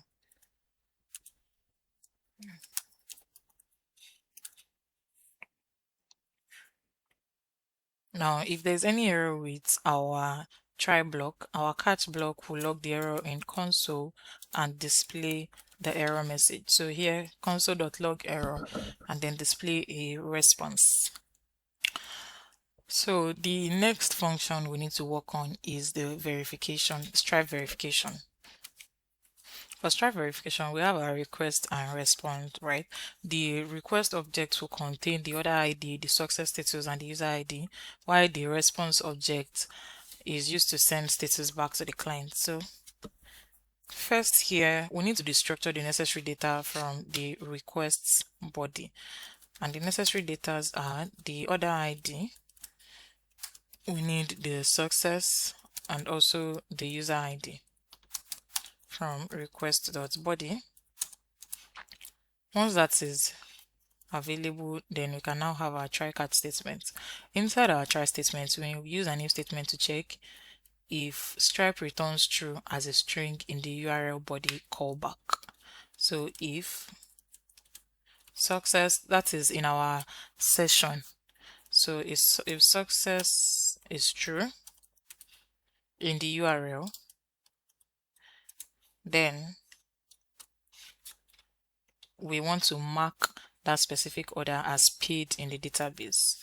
So order model awaits order model dot find by ID and update to find that order by its order ID, and then we would mark payment as true. So we're going to set payment to true. If you remember, when we're creating the order model, we set all payments to false. So if the payment is successful, that means in the session URL for payment with Stripe, in the session URL, if the success is set to true, then we're going to set the payment as true here. Also, we're going to clear the user's shopping cart because the payment is now successful. So await user model dot find by ID and updates.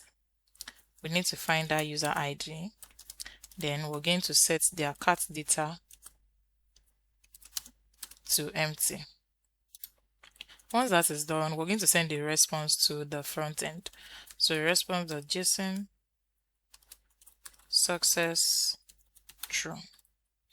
Now, if the payment is not successful, that means if it's a cancelled URL, if success is set to false, then this is where the else statement comes in. We'll delete the pending order record to keep the database clean. So await order model dot find by ID and delete. No, find by ID and delete order ID. And also we'll generate a response that would just say success false, a message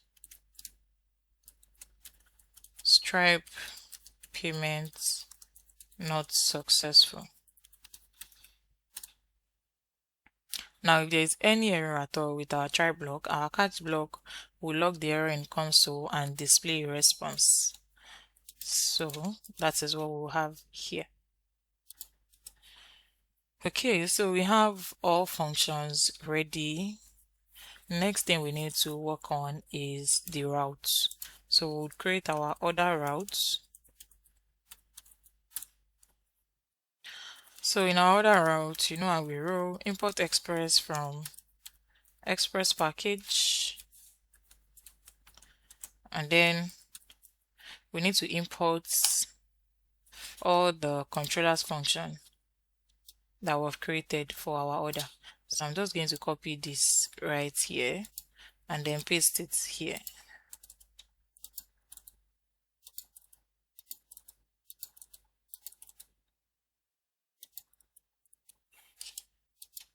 From // controllers function / order controllers.js. Right. Next thing we need to do now is to create a new router for our order related URL. So const order router equals express dot router. And now we'll start creating our logic. So first off, order router, we're using post method. The first one is lists, and this is to get all orders. This is for admin, basically. Here, all order.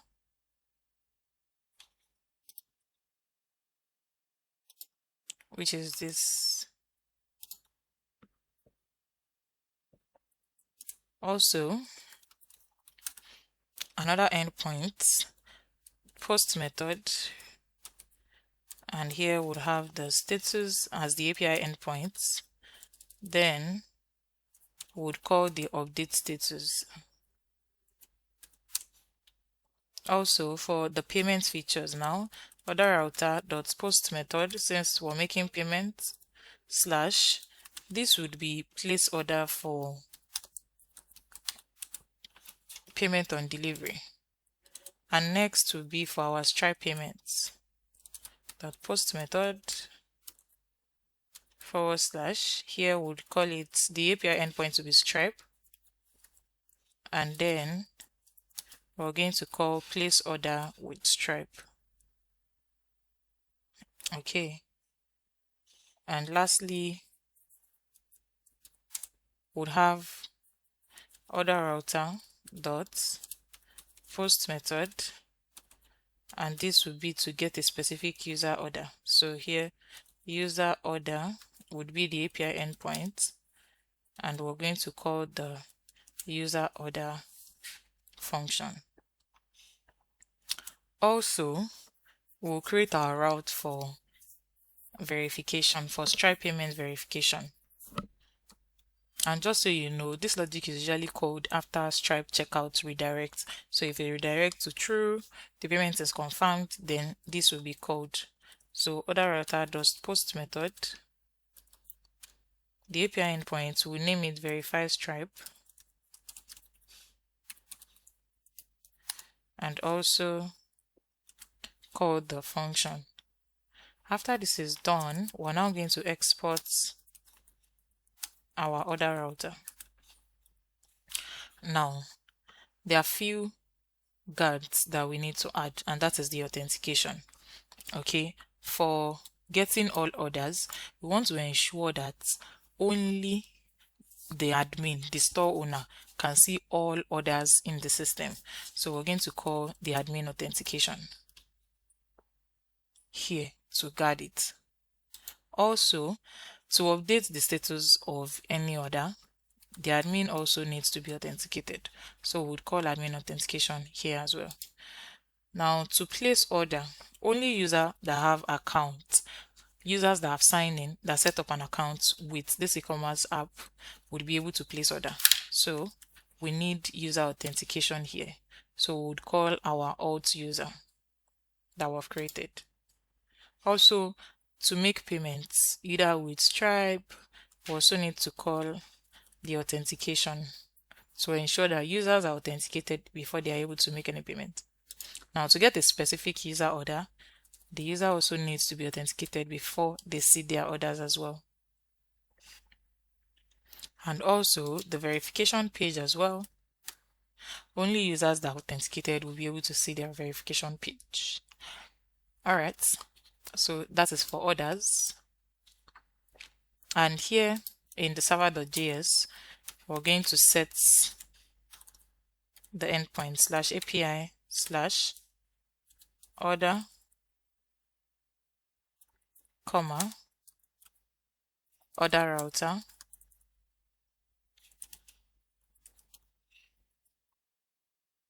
so let me see in our order route, order router. So we need to import it. Import order router so that this can take it. Okay. So right now we're running into an error, and the error says app.cat is not a function. Okay, this is supposed to be app.use, not app.cat. Okay, orders. Let's just use order here. All right, so we're done with this. We're done with everything on the back end. Now we can start creating our admin. Now for our admin panel, we'll open it in integrated terminal, and then we're going to install React. So here npm create vits at latest, press enter, press enter as well. Now you see a prompt to select a framework. We're using React, the variant JavaScript plus React compiler, installation, and then you do npm install.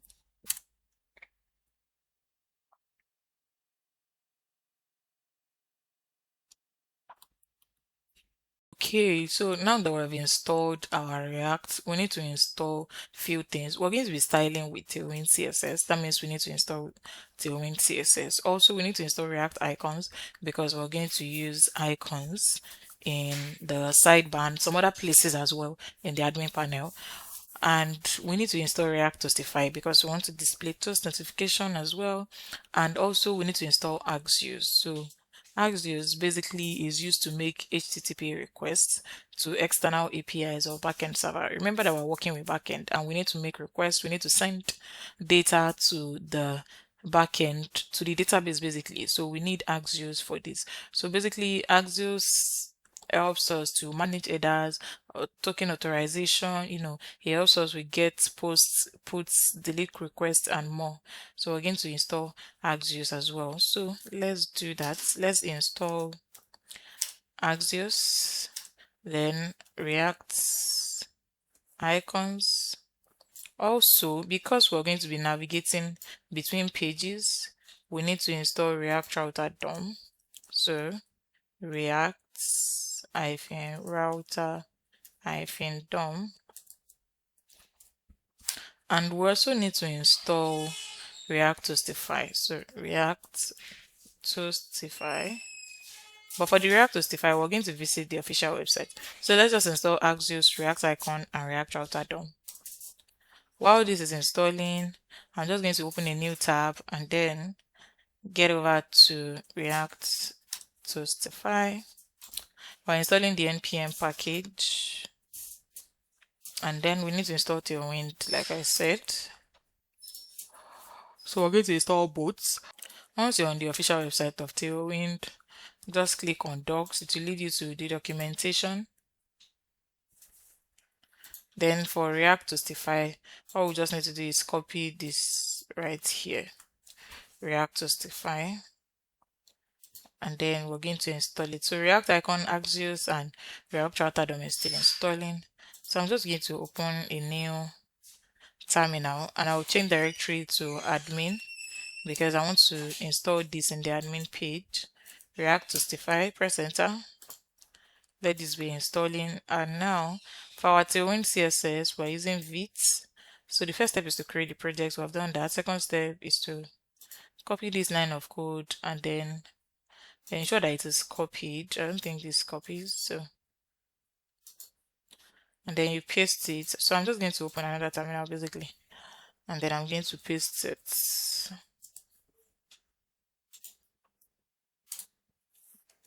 And then the next step is to configure the Vite plugin.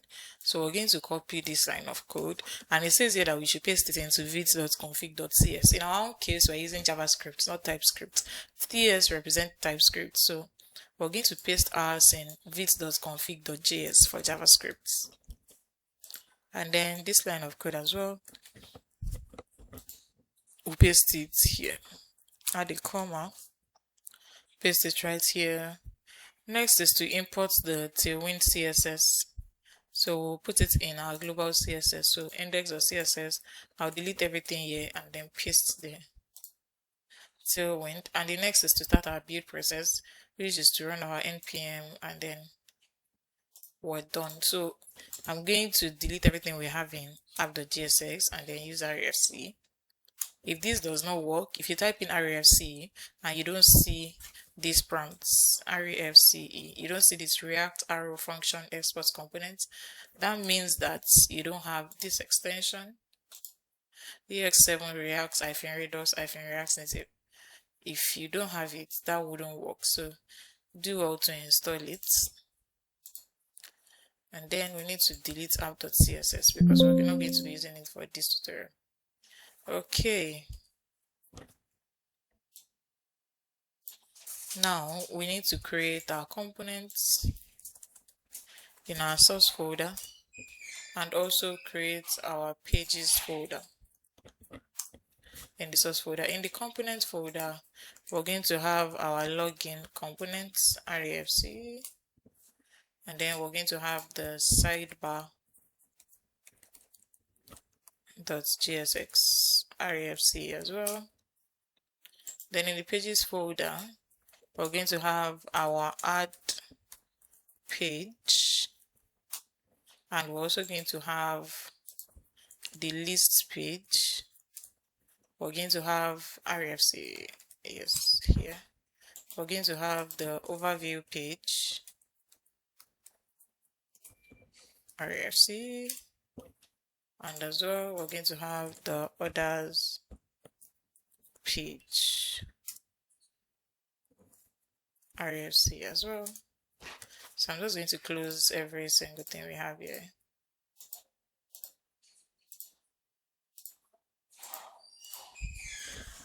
Now that we've installed all the packages that we need, we can now hit the ground. Now in our app.jsx, we need to do a few things.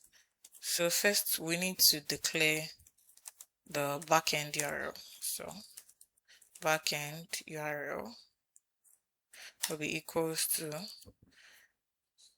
http://localhost port 6000. This is the backend URL that we're working with. So remember that that's the same thing that we have here in our, so you can just come here and then copy it. You can go to your Thunder client and copy that backend URL. Okay, also we need our currency, and it is in dollars. So export const, and you might be wondering why am I using export? So I can just declare the variable. I'm using export because I want other part of this application to be able to have access to this backend URL and also the currency, so that I can import it in another part of the application. Basically, that's just what it is. Okay, the other thing. So now we need to start our server npm run dev in the admin panel, so that we can see whatever we're doing in real time. So for now, it's just app that we're going to have because that is the only thing we have in our app.jsx. Now let me try and style this. Let's say I want to type subscribe to my channel, and then I do text green 400. We should see that this text has converted to green. So I'm just going to delete this now since our Tailwind is working perfectly well. Okay, so now because we're going to be using React Toastify, we need to import our toast container. So here I'm just going to import toast container from React Toastify. Alright, so that is done. Now the next thing we need to do is to set up the way we want the application to work. Okay, so for the admin panel, we want to ensure that before you're able to view anything in the admin panel, you must first log in. Okay, and when you log in, a token will be generated for you. So we need that token to ensure that it is available. A token must be available before you're able to see whatever it's on the admin panel. So here we need to declare a variable that is going to store users token.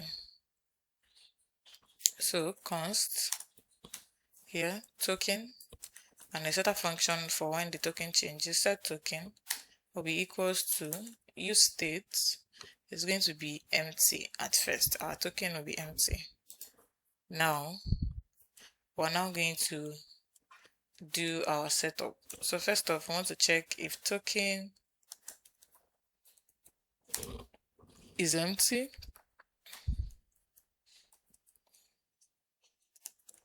Then we want to do this. If it is not, we want to do this. So if token is empty, we want to log in. So I'm going to call the login component. And if it is not empty, that means the user has logged in, a token has been generated for that user. We're going to call the sidebar. So if token is empty, then the user would first log in. If it is not empty, the user is going to see the sidebar and also the main page component. Main page component. And I'm going to use the main tag. Okay.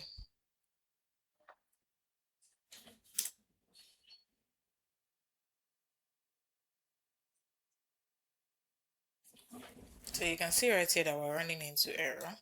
This here is supposed to be inside the div tag. So I'm just going to have a div tag to wrap this. Okay. So we've done this setup. Token is empty, login. If token is not empty, you see the sidebar and the main component, right? Inside this main component, the main page content, is going to be, we'll have a div tag with a self-closing tag. So a self-closing div tag, and then we'll have another div tag. Inside that div tag, we'll have another div tag. Then we'll have an h1 tag that will take this text.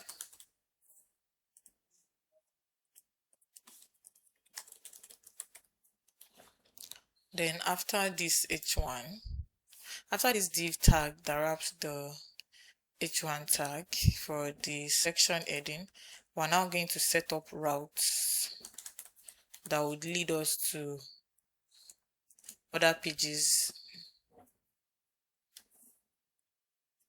So here we would have routes, we'll set the path, and this here we'll take /. We'll have our element, and we're going to mount the overview page. We'll close this as well. Then we'll set the route for the add page, the list page, and the others page. So here we'll take add, and this here we'll take add as well. Here we'll take lists, and this here we'll take lists. Oh, st here. And for this, we take orders, and this right here would take orders for the orders page. Okay, I hope you understand what we're doing, or let me just re-explain. First step is to declare the variable that is going to hold our backend URL. I'm using export because I want other part of the application to have access to this backend URL, right? Because we're going to be needing it in login page, add page, a lot of places where we need to send data or request data. Also, we're setting our currency as well to $sign. Now, inside this application function, we're declaring a state variable and a setter function. The state variable is going to store our token, which by default is going to be empty, and the setter function is going to update the token if there is any change in token. Okay, and is to return this. So because we're using Toastify, React Toastify, we need to have our toast container wrap, then we'll self-wrap it here.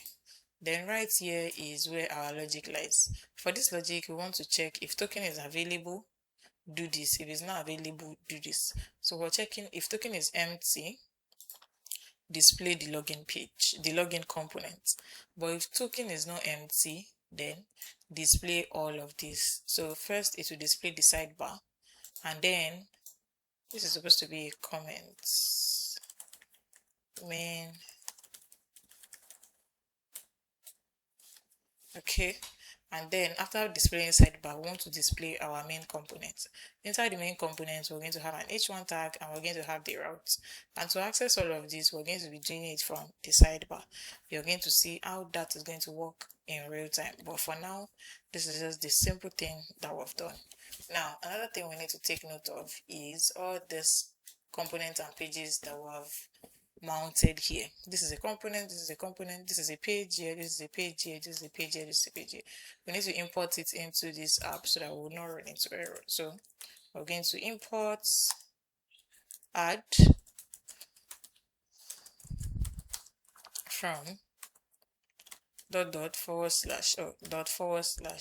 add is a page /add. Then we also need the list, the overview, and everything. So instead of having to retype, I'm just going to highlight them. Control D, this is going to be for the list page. Control D, this is going to be for the overview page. And this as well is going to be for the orders page. Okay, we have this set. Now to our login component, import login from ./component/login. Sidebar as well, import sidebar from ./component/sidebar. Okay, so now we've imported everything that we need, but we're using routes here, right? That means that we want to access React Router DOM. So it means that in our main application, we need to wrap our entire application with React Router. So right here, I'm going to call browser router.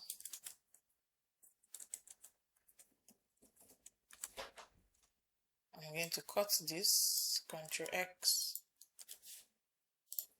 and import it as well. Import browser router from React Router DOM. Oh, I don't think we installed React Router DOM, so we need to do that now. npm install React Router DOM. Press enter, and then we'll let this install. Okay, it has been installed, React Router DOM. You can see that it pops up. And here now, where we're using routes, we need to import routes. Routes, and routes with an S from React Router DOM.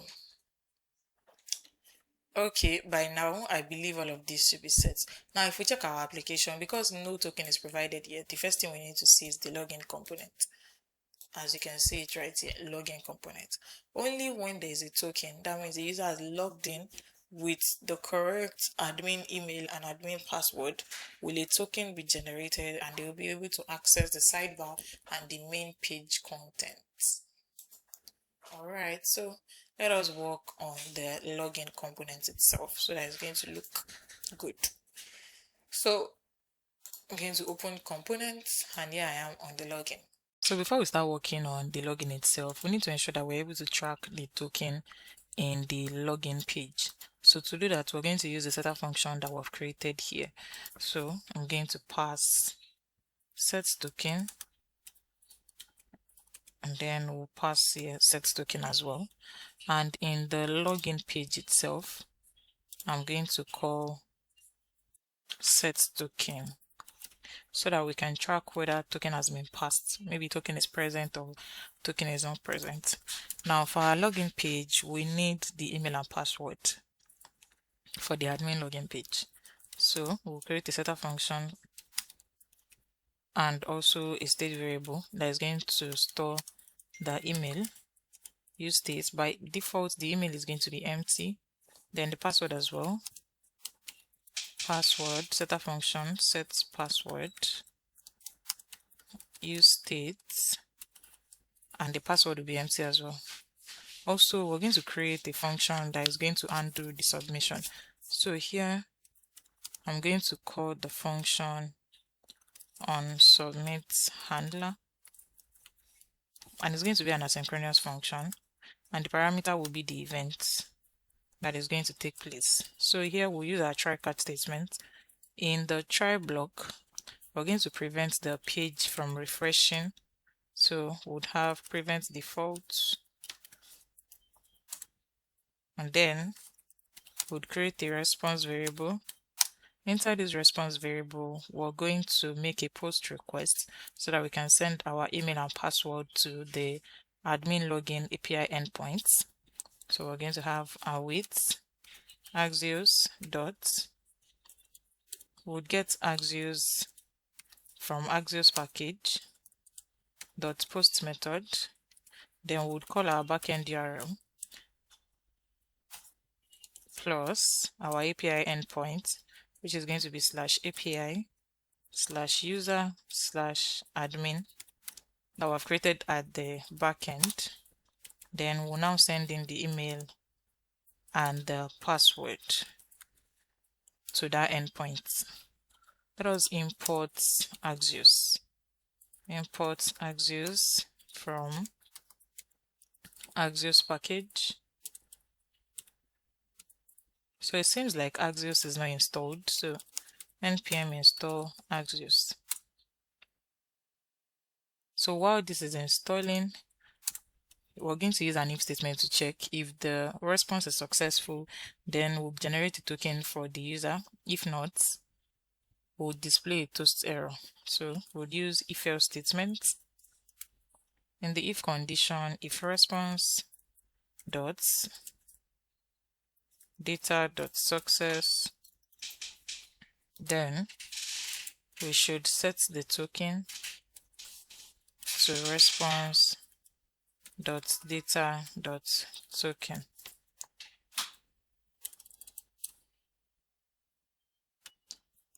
If not, we should display a toast notification displaying the error itself.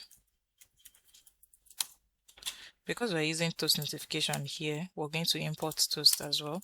So import toast from React Toastify. Okay, now let me check. Axios has been installed. Now if there's any error with our catch in our try block, our catch block will log the error in console, and then we'll display a toast notification error.message. So now we can now design our UI. For this UI, I would create a div tag. Then inside this div tag, we would have our header section. After the header section, we're going to have the form section and also the footer section. We'll start with the header section. So for this header, we'll have a div tag. Inside this div tag, we'll have an h1 tag that will take this text, admin panel, then we'll have a span tag, and it will just take full stop. Then we'll have a p tag here with this text.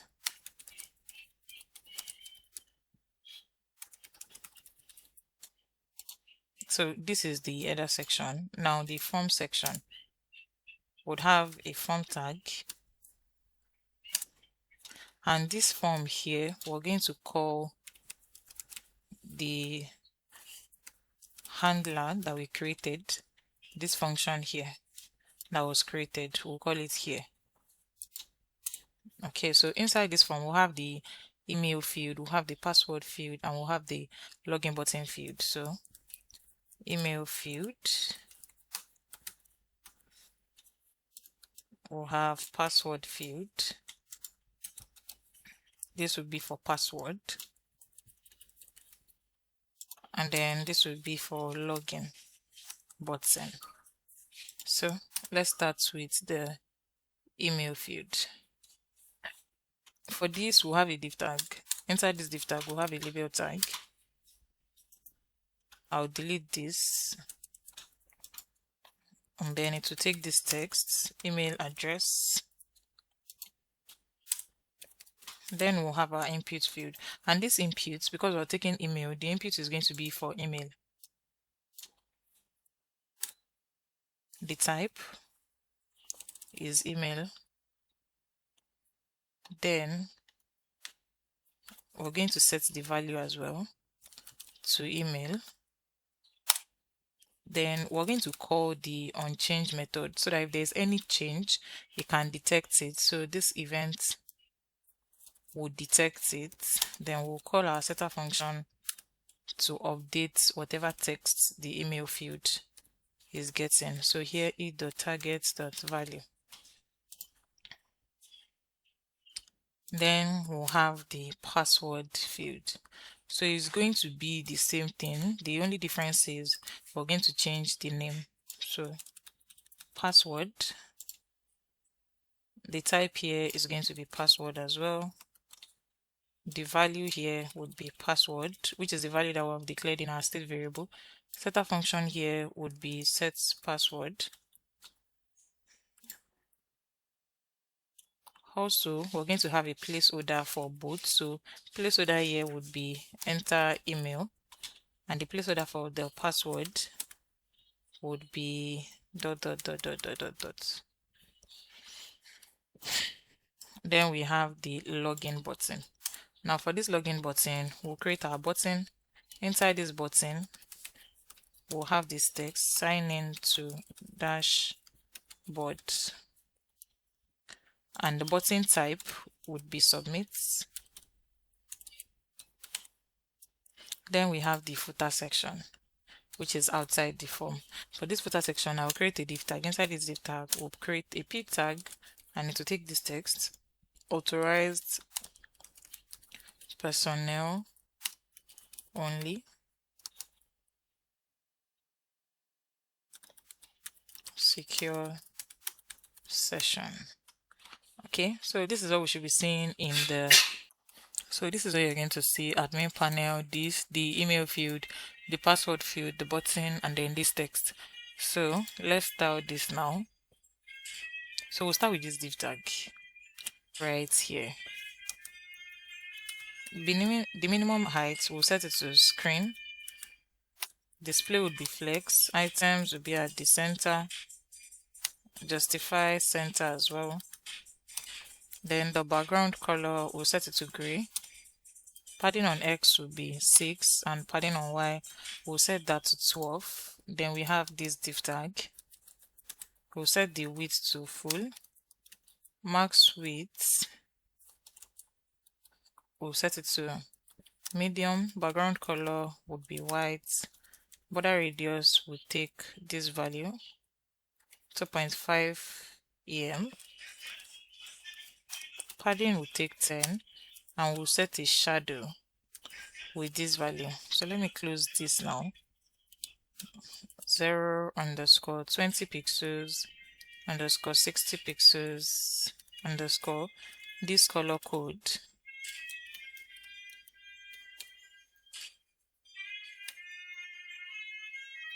And we're going to set the border as well. So we'll have a border, then we'll set the border color to gray 100. And then the header section. For this header section, text to be at the center, margin bottom will be set to 10. Then we have this h1 tag here. Text will be set to 3XL. Fonts black. Tracking will be tighter. And then the text color would be gray 900. Text transform to uppercase, and we want it to be in italic. Now for this span tag, we're going to set the color to orange 500. Then we have this p tag here. So for this now, I'm going to set the text size to 10 pixels. Font will be set to bold. Text transform uppercase. Then we'll set the tracking to this value.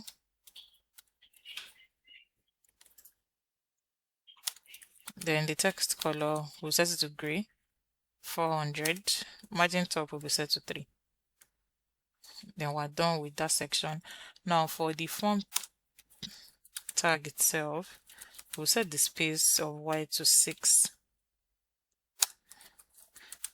For this div tag, we'll set space of white to 2. And for the label, text size will take 10 pixels. Fonts will be black. Text to transform to uppercase. Tracking would be widest. Text will set to gray 500. Margin left of 2. Then we have an input field that we're going to style as well. Now for this input field, so you can see it clearly, I'll set the width to full. Padding on X will be set to 6. Padding on Y will be set to 4. Border radius of 2XL. We'll set the background color of gray 50. Border would be at the bottom. Then the border color will be transparent.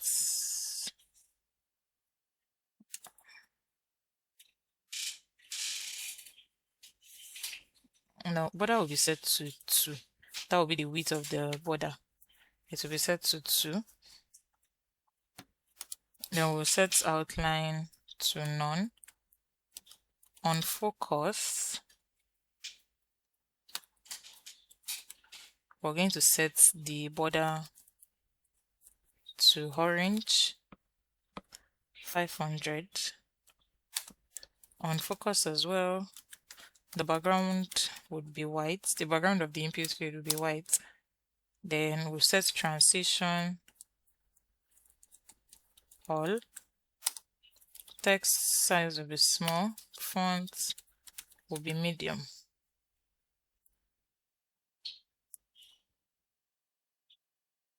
Then we have the second input field, which is going to take the same styling with this. So instead of having to retype, I'm just going to copy this and then paste it here.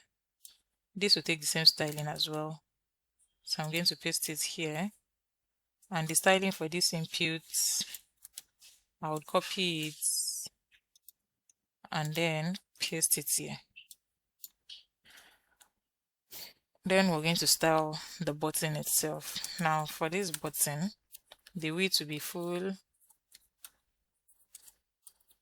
The background color would take gray 950. Text color would be white. Padding on Y is going to be set to 5. Border radius of 2XL. Font to be black. Text transform to uppercase. Tracking,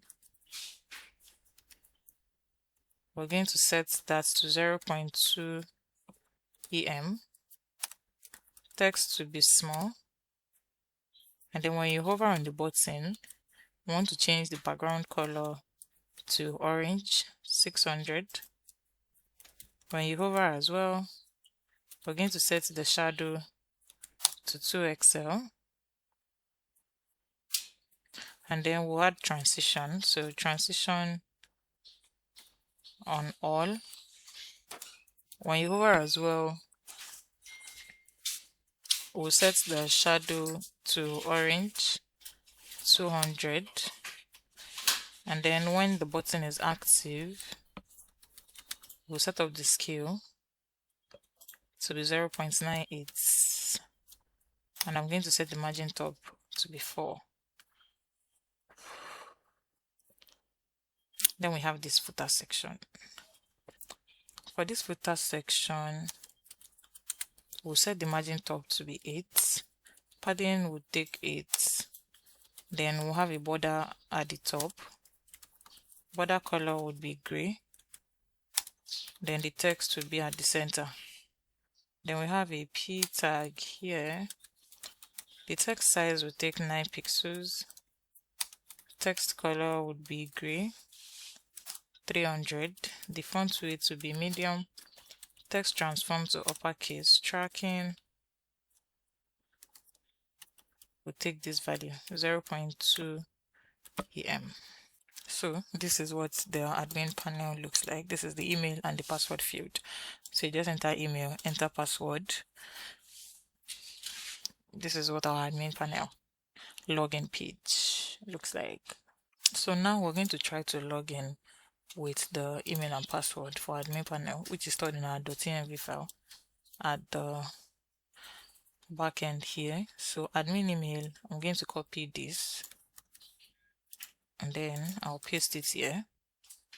Then we'll come for the admin password as well. We'll paste it. If I click on sign in, right now it's showing network error. So I changed the ports back. We're using port 4000.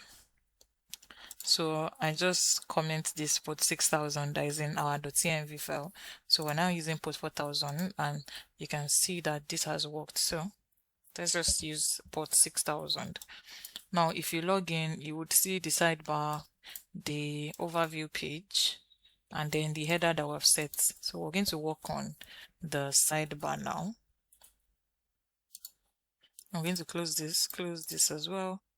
Close everything that has to do with login page. In our app.jsx, you change the 6000 to port 4000 and then you restart the server. Now we'll work with our sidebar. Now for the sidebar, we need to track the token as well. So we're going to pass set token here, the same way we have it here. So we'll pass set token in sidebar. We'll pass set token here. Then I'll open the sidebar. And then we'll add set token to the parameter. Now for this set token, we're going to have a common style for links. So I'm going to name the variable that will store this link classes, and we'll pass active link, a tracker to track active link, as the parameter. So for this now, we'll use a backtick. By default, all links will take, display would be flex, items, we'll set that to center. We'll set a gap of 4. Then padding on X will take 6. Padding on Y will take 4. We'll add transition on all. We'll set the duration to 300. Then we'll set border radius to be 4. Then we'll now have our template literals, which is where the conditional styling would be. So if a link is active, we're going to display this. If it is not, then we'll do this. So for active link, we want to set the background color to orange 50. Then we'll set the border to orange 500. The text color as well, we'll take orange 600. Now if a link is not active, we'll set the border to transparent. The text color will take gray 500. When you hover on it, the background color would be gray 50, and when you hover as well, the text color will take gray 900.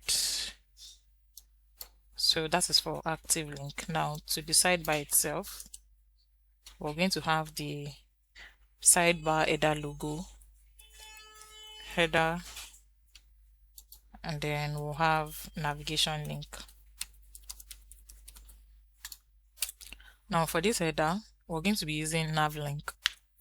So nav link from React Router DOM. We'll set the path of this to the home page. So when the user clicks on this header, it will lead them to the home page. Inside this nav link, we'll have our div tag. Inside this div tag, we'll have a div tag and an h2 tag. So for this div tag here, we're going to use an icon, and this is the name of the icon.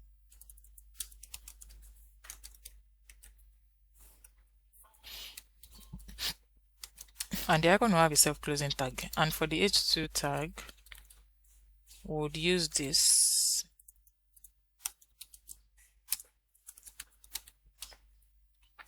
I need to import the icon, so import CentOS from React icons. Okay, we still need to install React icon. So npm install React icons in the terminal.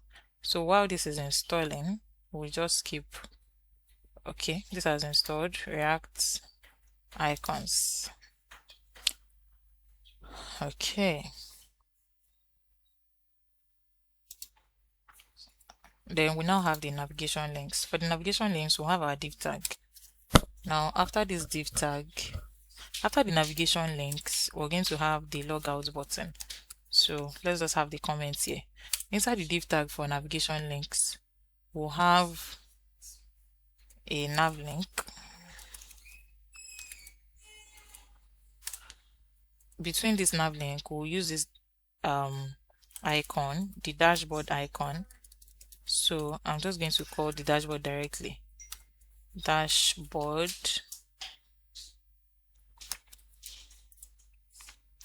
Then we'll have a span tag that would be in front of the dashboard.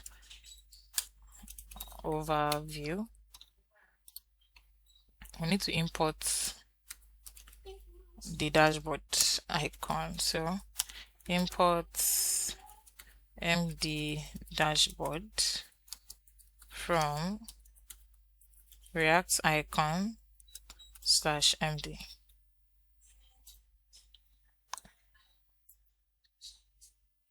And this nav link will set the path as well, and this will be to / as well, because the dashboard will be the main home page as well.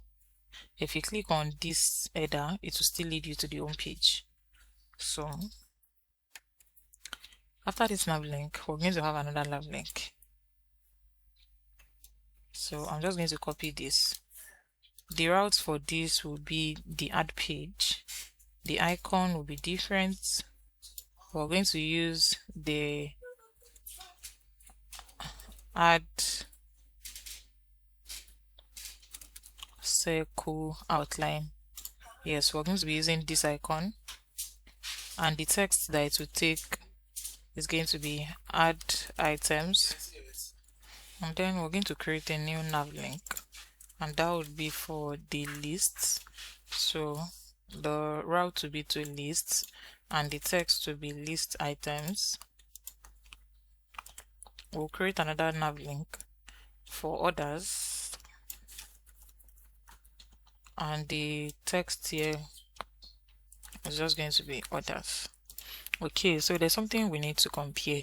When we're setting up the route here, we added the route, the path for overview is just /, which is for home page, and that's the same thing that we use for this part in the nav link. The path for add page is this. It's the same thing that we used here when we're setting it up, as well as this and this. So you need to ensure that your path when you're setting up the route matches with the path when you want to use the setup.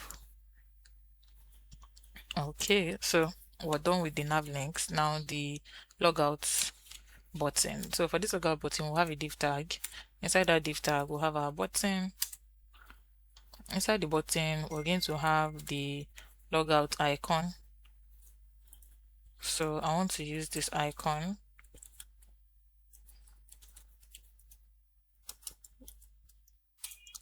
Then we'll have a span tag that will take this text logouts. Now I need to import this icon as well. Import logout from React icons /io.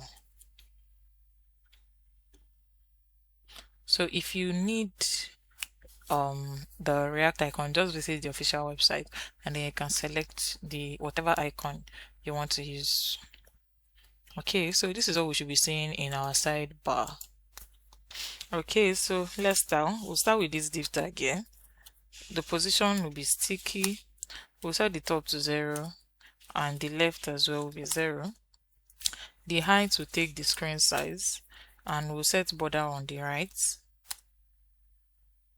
And then the border color will take gray, 100. Display will be flex. Flex direction will be colon. Transition on all. And then the transition duration will be 500. Then the transition will be ease in out. The width of this sidebar will take 20. When you hover on it, the width will take 64. Then we'll group it. Z index will be 50. Overflow will take hidden. And then we'll have shadow of Excel. Then for this header here, we'll start with this div tag. The class name, display will be flex, items at the center, padding on X will be 6. Then we'll set padding on white to 8. We'll set the gap of 3. Overflow will be hidden. Then we have another div tag here. We'll set the minimum width to 32 pixels. And then for the icon as well, we're going to style it. The size will be 3XL and the color would be orange, 500. And the H2 tag, text will be XL, the font will be black, tracking will be tighter, text transform uppercase and it should be in italic. Opacity will set it to 0, and then group over. Opacity will set it to 100. Then we'll add transition on the opacity. So for smooth transition on opacity. Then the duration will take 300. We'll add a white space, no wrap. Okay, so that is for this. Now so the nav links, let me add, because it looks clustered, so I'm just going to add space. Now for the first nav link, this div tag that we have here, display will be flex, flex direction will be colon, flex will set that to 1, margin top of 4. Then we have the nav link here. So this nav link is going, the class name is going to take the link class that we set here. So for active link, we want this particular color, non-active link, we want this color. So that is what the nav link is going to take. Now the icon inside the nav link, the size will be 2XL. Minimum width would take 24 pixels. And then the span tag here, text, will set that to small. The font will be bold, uppercase, tracking, widest. We'll set the opacity to 0, widest, not wider. Okay. We'll set the opacity to 0 and then group over. Opacity will be set to 100. Then we'll add transition on the opacity. Duration of transition will be 300, and then white space, no wrap. So we're going to be using the same styling for the other 3 nav links. So I'm just going to come here, copy this here, and then paste this here and here. Then for this styling as well, we'll have it here and here in the icon and here as well. Then the span tag, we'll have it here and here, and also have it here. Okay, then to the button, border at the top, border color would take gray, 100. Then for our button, the width, will set it to full. Display would be flex, item, center, gap of 4. Then padding on of X will be 8. Padding of Y as well will be 8. Padding of X will be 6. Padding on Y will be 8. And the text color would be gray, 400.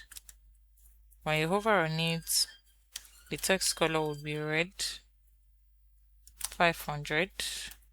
When you hover as well, the background color would be red, 50.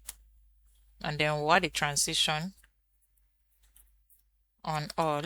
Duration would take 300. Then for the icon, it will have the same styling with this icon. And also for the span tag, it's going to have the same styling. Then we need to call a method inside this button. So, and that is our onClick. So we want to ensure that once the user click, we want to set the token. So we'll call the setter function to update token. So once the user clicks on this logout button, we're setting the token to empty. So once the token becomes empty, then it logs the person out, and the person has no choice but to log in again. So once this button is clicked on, set token becomes empty. Okay, so that is how this is going to work. Now for this app.gss, we need to style it so that our application is going to look good. For now, this is what this looks like, and this is the logout. This is what this is looking like. Now if I click on logout, it will lead me back here. If I click on sign in, you can see this is the sidebar looking all good. Okay, so we need to work on the icons. I can see right here that we're using the same icon for all. So let us make a change on that icon. Oh yeah, for this list now, we have the same icon, which is not supposed to be. So we're going to style this app.jsx now so that our website is going to look good. So the background color, I'm going to set it to gray, 50. Minimum height should take screen size. Fonts, and then text color would be gray. 700. Then we have this div tag here that is wrapping the sidebar. So display will be flex, width will set that to full. We have another div tag here with a self-closing tag.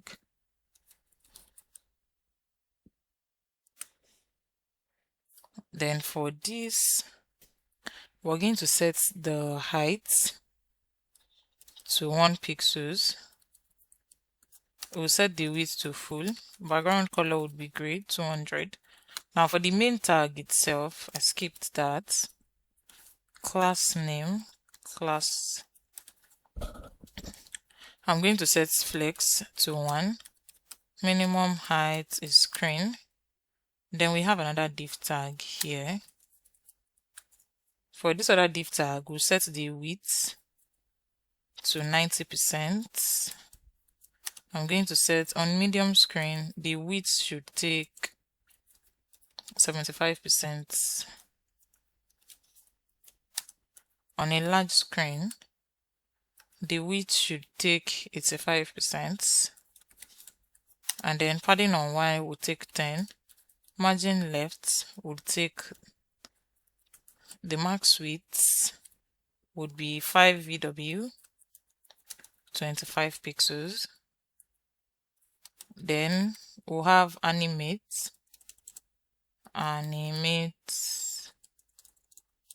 fading.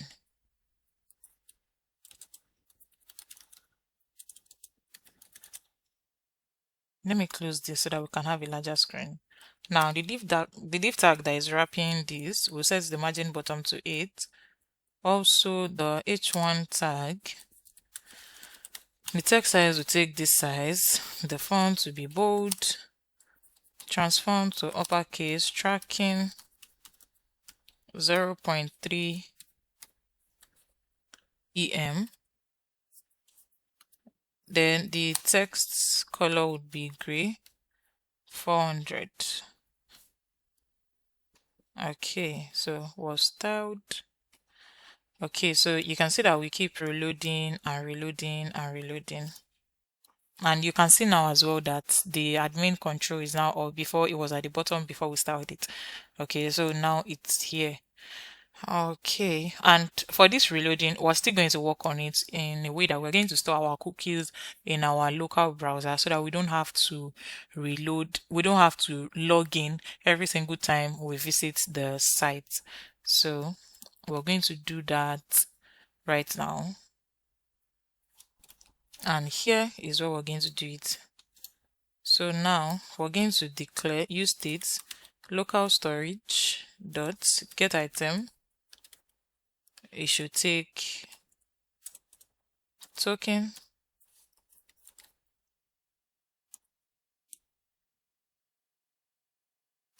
or nothing. Okay, so now our token has been stored. As you can see, I'm reloading now and nothing is happening, unlike before. Let me log out, log in again. You can see now if I reload, nothing is going to happen. All right, also would use effects for After Effects. Okay, and here we'll use our local storage dot set item, open our bracket. It should store the token in local storage, and also here we're going to add token as dependency array. Alright, so we're done with this. Now let us work on the add page. So I'm going to open pages, add, and then we can start working. Before the add page, we need to work on the overview page. Yes, so let's work on our overview page. Now in the overview, we're also going to pass token. So here in app.jsx would call set token, would use this here, we'll put it right here. Even for add page as well, we want to ensure that token is available before any user can see any of these pages. So I've just added it once and for all. And then we're just going to call token here. Okay, so I made a mistake. This is supposed to be token. We want to confirm that the token is available. You know, when the user logs in, that means a token has been generated. So we just want to ensure that token is available and the token does not change. We're using set token here in the sidebar because we want to track if token is really available. And once token is available, we want to ensure that it's available for all pages. So we're adding token here in the route, not set token. So we can just call token in the page that we want to use it. Okay, so for the overview page, we want to see some things. First is the number of orders. So we'll create a state variable that would hold that orders, and the setter function that will store the new value when the order changes. Use states is going to be an empty array. Also, we want to get the products. So products, and then setter function for when the product changes. Use states is going to be an empty array as well. Also, we want to get the total income. So a state variable that will store that. Setter function set total income. Use states will set this to 0, the total income. And then we need the loading state as well for when it is loading. And then by default, we're going to set that to true. Okay. So first thing first, we need to create a function that is going to hold our data, the data that we need here. So I'm going to call that fetch dashboard data. It's going to be an asynchronous arrow function with no parameter. Inside this function, we'll use our try catch statement. Now for the try statement, we'll set loading to true. And now we're going to fetch the orders and calculate the income. So I would create a variable that would hold that. So order response will do await Axios from Axios package. Let's import Axios. Import Axios from Axios package. Await Axios.post method. Open brackets. We'll have our backend URL. We need to import that as well. Import backend URL from /app. Okay. And the backend URL is supposed to be inside this. Okay. So from our backend URL, we'll concatenate it with our API endpoints for orders. So /API/order. We want to get the list of all the orders so we can get the count, comma. We're not sending anything, so this is going to be empty, but we're sending in tokens to compare. So orders would be token. Let's close this. Then we're also going to fetch products. So I'll create a variable product response will be equal to await Axios.get method, our backend URL will concatenate with the product list API /API/products/list, comma, headers will send in token. Then we're going to use there's an error here. What is expected? .get. Okay, this is supposed to be await, not wait. Okay. Now we're going to check if our response for orders is successful.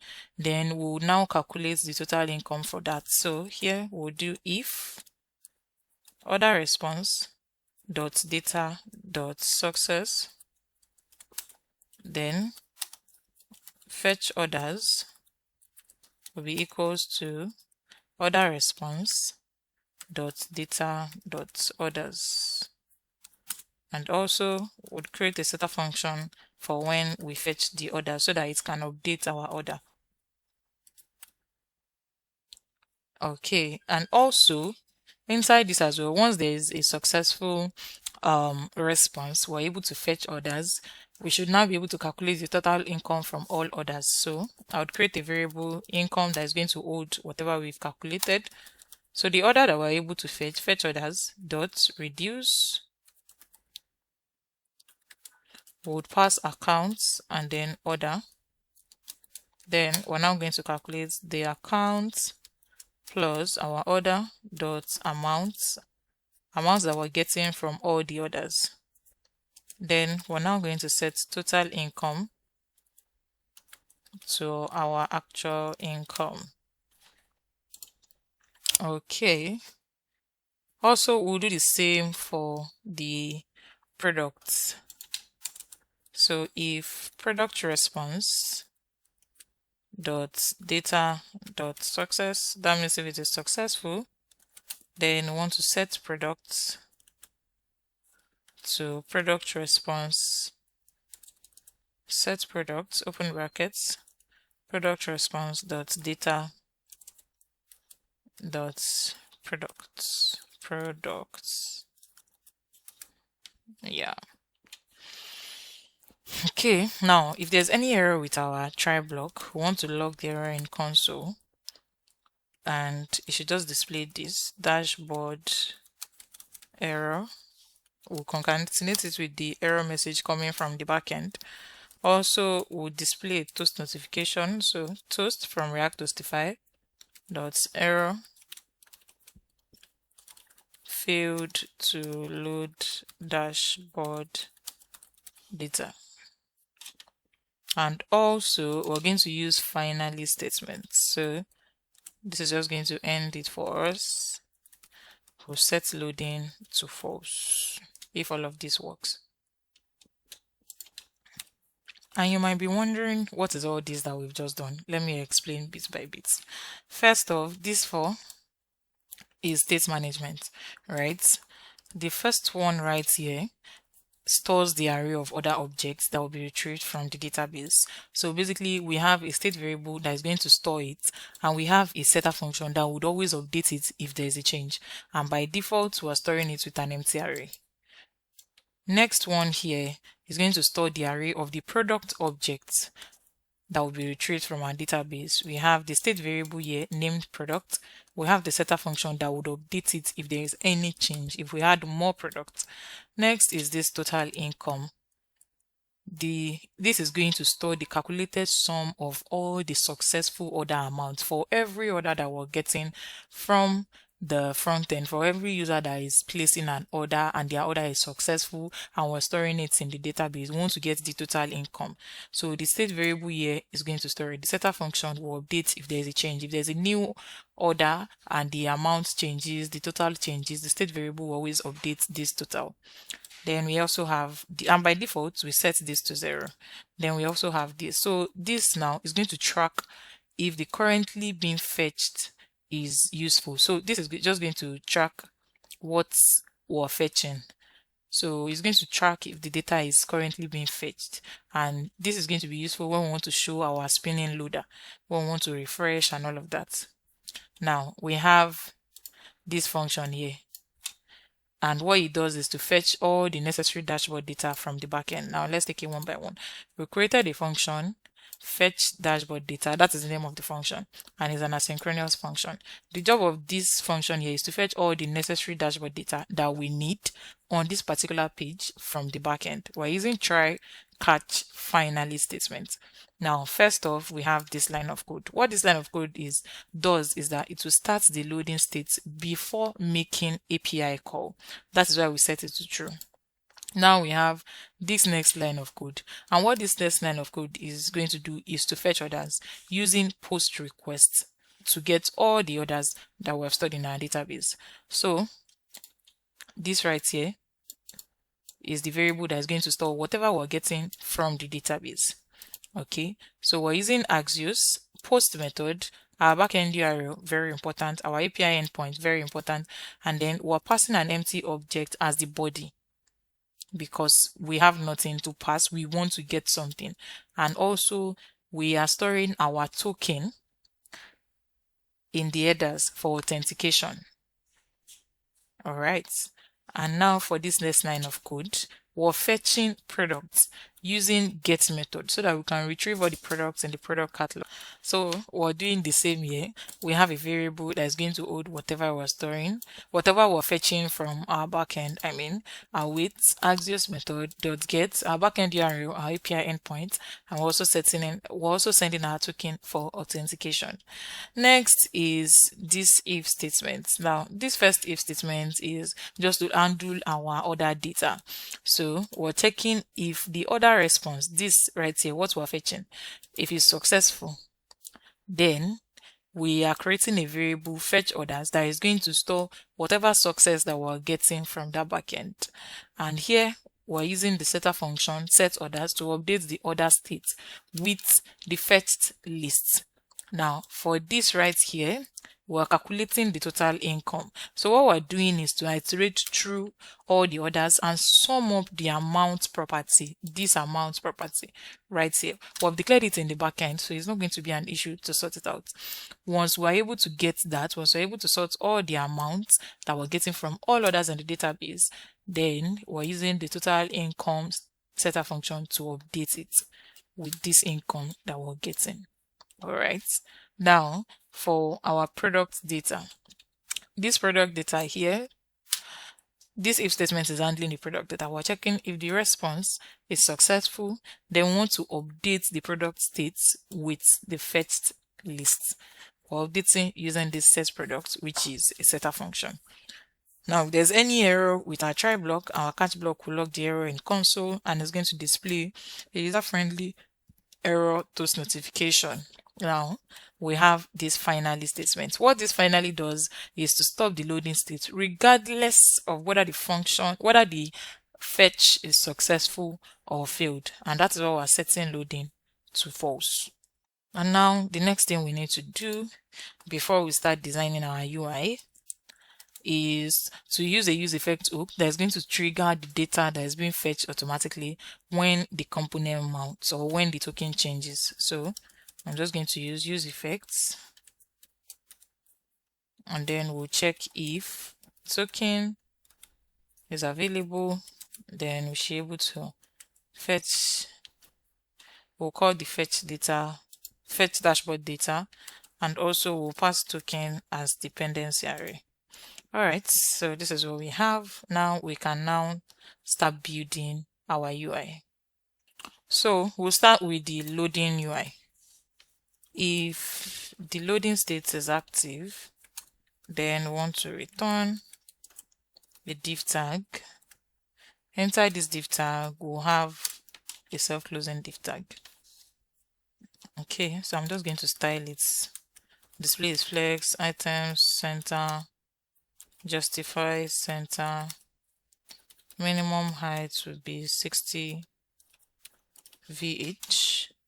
Also for this div tag, width will be set to 12, height will be set to 12, border will be set to 4, border color would be orange, 500, border would be transparent, border radius will be full, animate spin. Okay, now for the UI.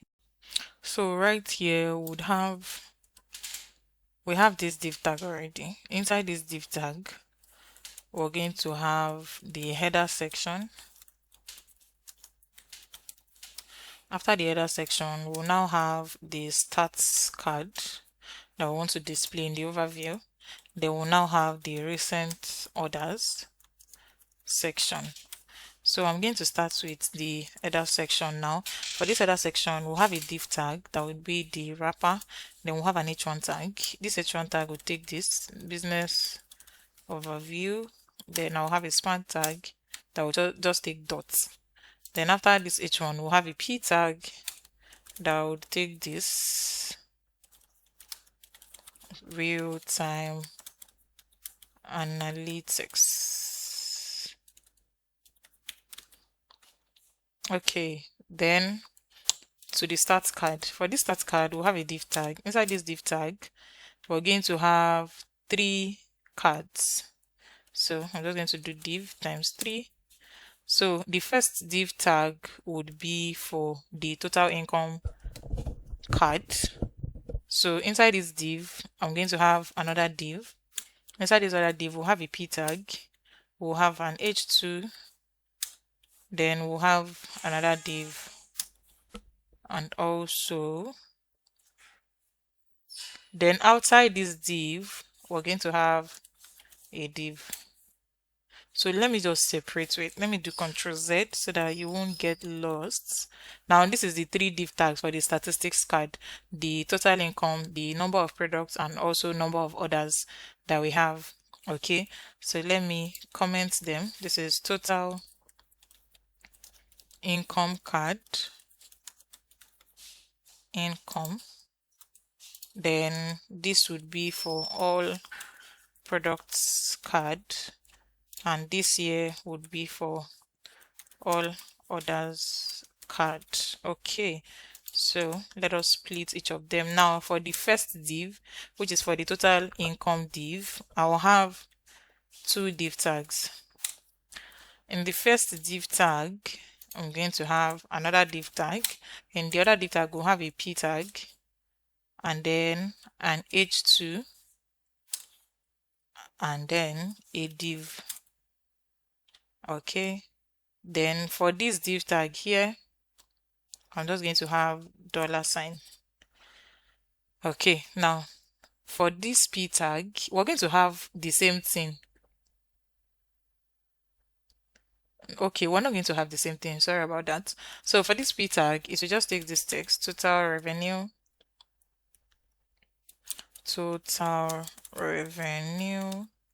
then the h2 tag would take the currency that we've called from app. If you check now, you'd see that currency has been imported alongside our backend URL. So it will take our currency, then total income dot, we want to convert it to local string, would call to local string. Then this div tag that we have here is just going to take this text, live earning. So that means that this is live. Now to the other div tag for products card. Now for this product card, we'll have a p tag, we'll have an h2, and then we'll have a p as well. Now the first p tag will take total inventory. The h2 tag would take the number of items we have. So here is going to be products.length, and this p tag here will take active SKUs. Okay, now to the all orders, this will take a p tag, then we'll have an h2, then we'll have a p tag. Now this first p tag here, this first p tag here would take total order. The second would take our orders dot the length, so that we'll get all the number of orders that we have, and the p tag here, then this p tag here will take this text, processed orders. We're done with this. Now to the recent order table, this is where the main work is. We'll have a div tag as the wrapper, then we're going to have another div tag. So we'll have 2 more div tags basically. So I'll just do div. In the first div tag, let me separate each of them. Right. In the first div tag, we'll have another div. After this div, we'll have a button. Okay. Now for this div here, we'll have an h3 that will take this text, recent activity. Then we'll have a p tag that will take this as well.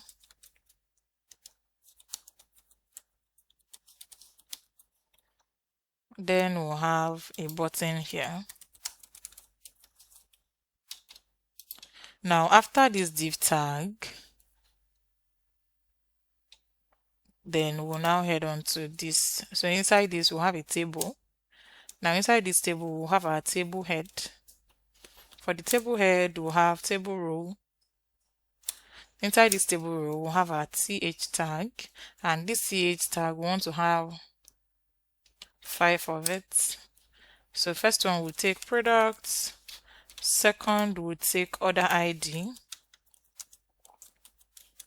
the third will take the size, the fourth will take price, and the last one will take status. Okay, that is for the table head. After table head, we'll have the table body. Now inside our table body, we're going to map over the orders that we're getting from our backend. So orders dots map method, then we'll pass the index number. Now for these orders, before we display the orders, we want to ensure that we're displaying just 8 of it, like we have it here showing latest 8 transaction. So here we're going to add dot slice 0 to 8. That means we want to display the first 8 orders that we have. Okay, then after this here, we can now display what we want to. We can now display the order in a row. So our table row, then inside this table row, we're going to have each row will have the key, and the key will be uniquely identified by index. Okay. Now inside this table row, we'll have our table data.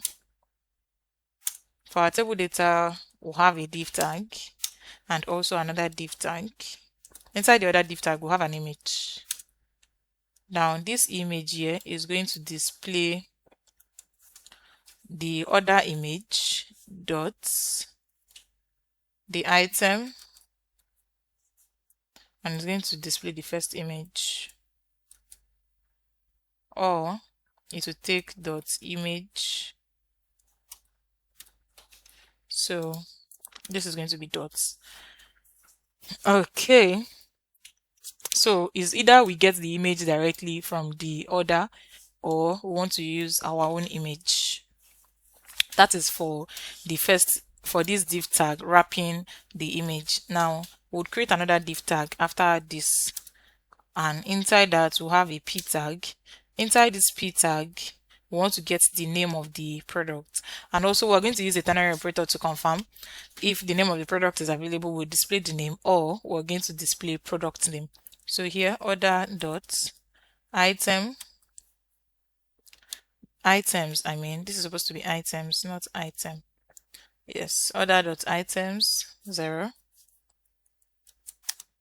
dot name, the name of the order, or Ctrl Z, I mean, or we'll display product name as the name of that product. After this p tag, we're now going to list the orders. So here order.items, we want to check the length first. We'll use that as a guard. If the length is greater than 0, then we should display a p tag, and this p tag here is going to display this. So this is going to take plus order dot items dot length -1. I'm going to explain all of what I'm doing, or other items. Yes. Okay, now this is for the first table data. Now to the second table data, we're going to have a span tag, and that is going to take the order number. So hash order dot underscore ID, we want to display the first 8 numbers slash slice 8 dot would call uppercase, so to uppercase. That's for the second table data. Now for the third table data, which is going to be the size of the item, we'll have a span tag. Inside that span tag, we're going to have order dot items 0, the size is supposed to be dot size. If the size is not available, it should just display not available. Now this is the third table data. Now the next table data here would be for the amount. So for this amount, we'll do currency. We need the currency, and then we need to get the amount from the order, and we want it to be in 2 decimal places. So dot to fixed 2. Then we'll have another table data, and this table data would be for the status. So we'll have a span tag. Inside the span tag, we're going to check if the payment order.payment, if it is payment successful, so we'll just do payment success or waiting for payment. Okay. Now let me explain everything that we've just coded here from this div tag. Okay, so the first thing we did was to build the header section before the start card. Now we want to know what the header section is for. We'll have this h1 tag and this p tag. This is what we want to display for the header. Now to the statistics card. For this statistics card, we have 3 different cards: the total income card, we have the products card, and we have the orders card. So this card is just going to display a summary of what we have in the total revenue, as we have shown it while I was showcasing what we were building. Then we have the product card. Now for total revenue, we have this P tag to indicate that this is total revenue.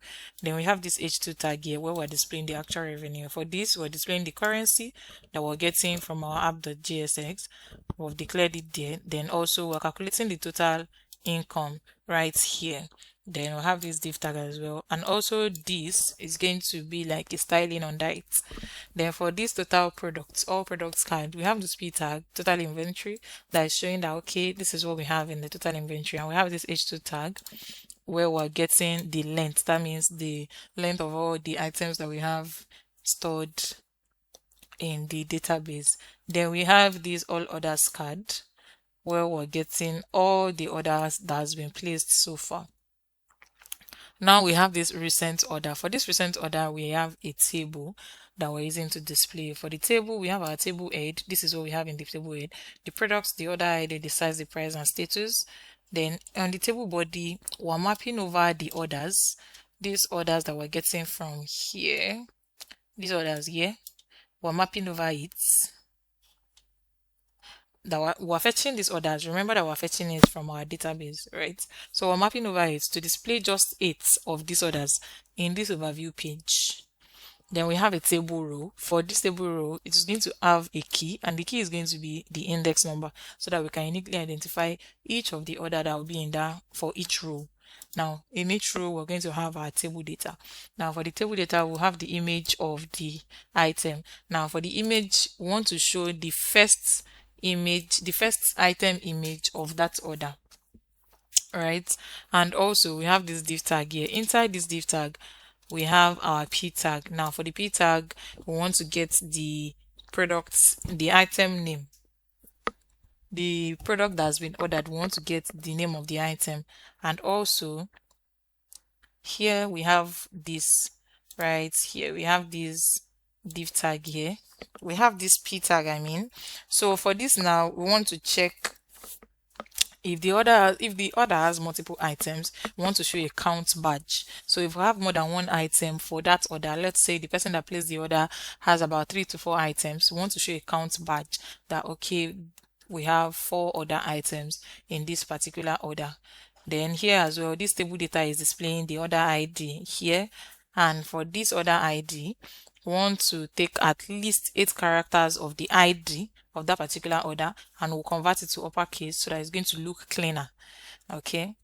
And also we have this table data, and this table data here is just to show the size of whatever item that has been ordered. So if the person choose a large size, we want to see it there as well. Then here we have this currency, and for this actually is just to show the amount of that order. And also we're using this to fixed method so that we can ensure that it is in 2 decimal places. And for this as well, we want to show if the payment is successful, we want to display this message. If it is not, we want to display this message. We're going to have a styling that will be attached to this so that it's going to come out perfectly well. So for the styling now, let's get to work. I'm going to start with this div tag. And then we'll set the space of Y to 10. Padding bottom, I'll set it to 10. Animate, oh, come on, animate, fade in. Now to the header section. Display will be set to flex. Flex direction will be colon. Gap will be 1. Then we'll have this H1 here. Text will be 2XL. Font will be black. Tracking will be set to tight. The text color would be gray. 900. Text transform uppercase, and it's going to be in italic. Then we have a span tag. For this span tag, I'm going to set the color to orange, 500. Then we have a p tag here as well. For this p tag, we'll set the size of the text to 10 pixels. Font to be bold. Text color would be gray, 400. Text transform to uppercase. Tracking would be set to 0.3 em. Then we have the stats card. Now for the stats card, for the first div tag, which is the wrapper, I'll set display to grid. Grid codes 3. And then I'll set a gap of 6. Then we have the first card, which is for total income. The background color will be orange. Background orange, 500. Padding will be 8. Border radius will be 1.5 rem. Text color would be white. Shadow will be set to 2XL. The shadow color would be orange, 200. Position will be set to relative. Overflow would be hidden. Then we'll have group over. We'll set it to group. And then when you hover on it, the scale would take 1.02. Then I'm going to add transition, transform. Also, the duration should last for 500 seconds. Then we have another div tag here. Now for this other div tag, position will be set to relative, z index will be 10. Then we have this p tag. Now for this p tag, the text size will be 10 pixels. Font will be set to black. Text transform to uppercase. Tracking would be 0.2 em. Opacity will be set to 80. The text color would be orange, 100. Then we have this h2 tag here. Text size will be 4XL. Font will be set to black. Then we want to set margin top of 2, and it should be in italic. Then we have this div tag. For this div tag, margin top will be set to 4. The text size should take 9 pixels. Background color, I'll set it to white. Width should fit. Padding of X will be 3. Padding of Y will be set to 1. We want border radius to be full, so rounded, full. Font will be bold. Text transform to uppercase. Tracking, widest. Then we have this div tag here. Position will be set to absolute. Negative right, I'll set that to 4.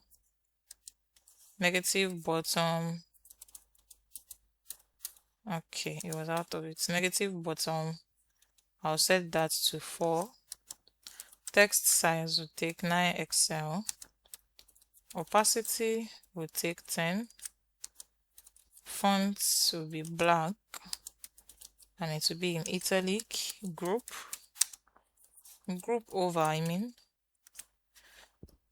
It should rotate by 12. Then transform,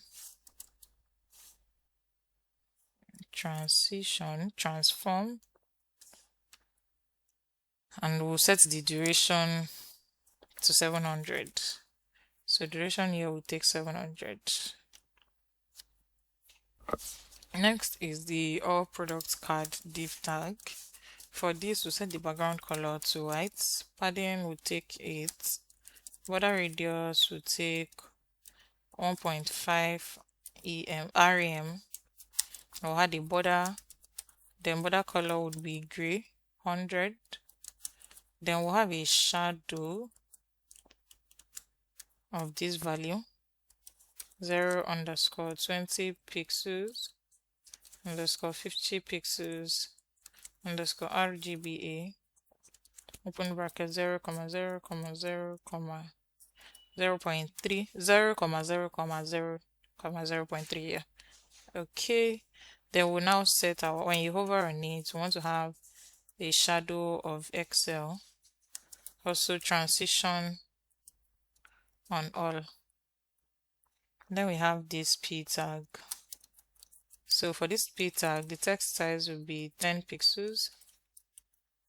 The font will be black and all of that. So it's just going to be the same styling that we have here in this p tag that comes inside this d tag. So I'm just going to paste the same styling here. Then we have an h2 tag that will also take the same styling. So the h2 tag here will do the same thing. Then we have a p tag here, and this is going to be a bit different. The text size will take 10 pixels. Text color would be gray, 400. Margin top will take 4. Fonts will be bold. And then transform to uppercase. Tracking would be widest. All right. Then we have this div tag for all others. The background color would be gray, 950. Border radius 1.5. Text color would be white. Shadow would be XL. When you hover on it, the shadow color would be gray, 300. Then transition on all. Then we have this p tag. So for this p tag, the only thing here is we need to change the color to gray, 400. This other p tag for total inventory. Total. Yes, that's the only difference. So I'll use the same styling that is here. I'll use it for these total orders. The styling that we have for total inventory, I'm going to use it for these total orders. The only difference is the text color here would be 500. This other one is 400. And also for our product length, I'm going to use the same styling for our orders length. It should just be very, very few difference. The text size will still be 4XL, font will still be black, margin top will be 2, italic. It's just that the text of this would be white. Okay. And then for this as well, where we have active SKUs, I'll use the same styling for processed orders. The only difference here is nothing. we're going to, okay, the text color here is going to be orange, and it's going to be 500, not 400. Yeah, for processed orders. All right, now to the recent order tables. The background color of this will be white. Border radius would take 1 rem. We'll have a border. The border color would be gray, 100. Shadow will take this value 0 underscore 20 pixels underscore 60 pixels underscore this color code.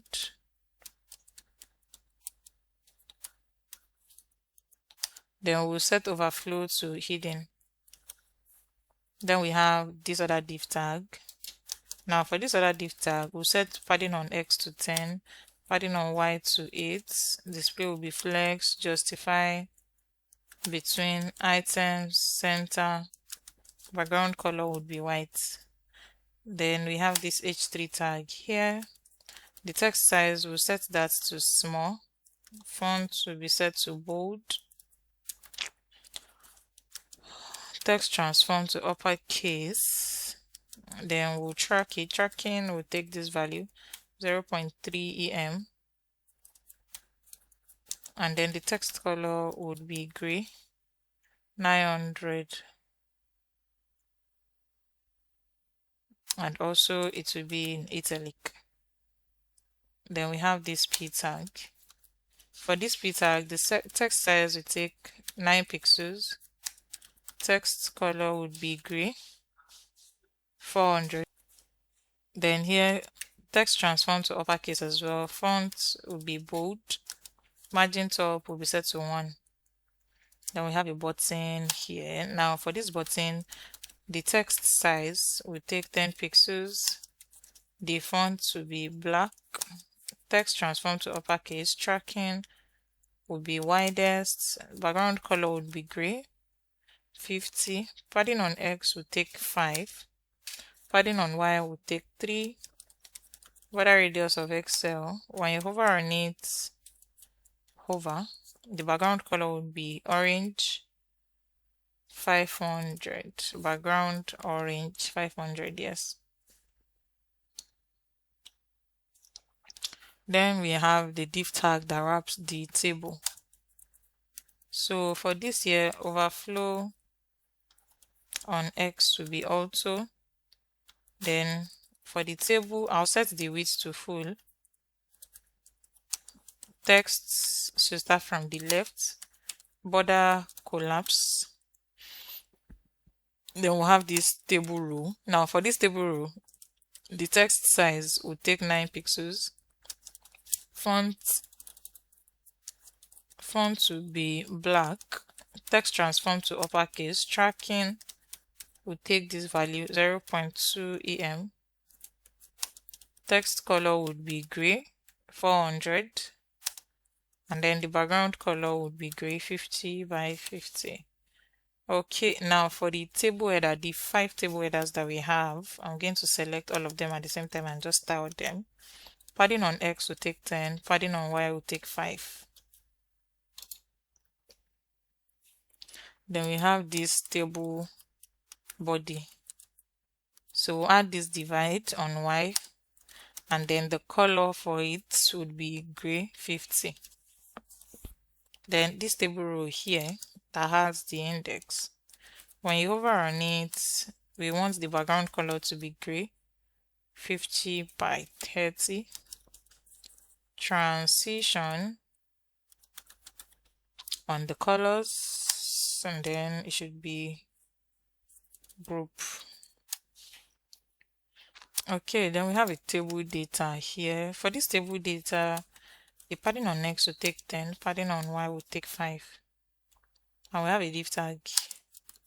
Now for this div tag, display will be flex, items, center, gap of 4. Then we have this width will be 12, height will take 14, background color would be gray, 50. Border radius of Excel, overflow will take hidden, padding of 1, flex shrink 0. Then we'll add the border, and then we'll set the border color to gray 100. Now for our image, the width will be full, the height will be full as well. Objects cover, border radius large, transition, transform, group over. We'll add a scale of 110. Then for this div tag here, we'll have a max width of 180 pixels.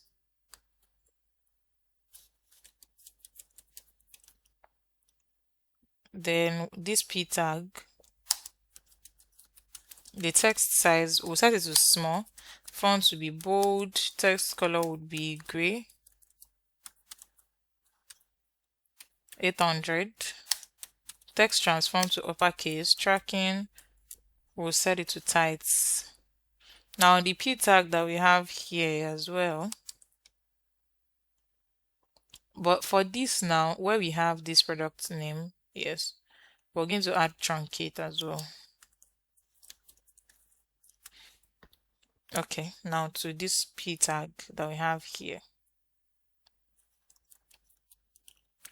The text size will take 9 pixels. Oh, come on, the 9 pixels is supposed to be inside. 9 pixels. Okay, the text color will take gray 400. Font will be bold, transform to uppercase, margin top of 0.5. Then we have this table data. Now for this table data, padding on X will be 6, padding on Y will be set to 5. Then we have this here. The font will be mono. Text size will be set to 10 pixels. Sorry, text 10 pixels.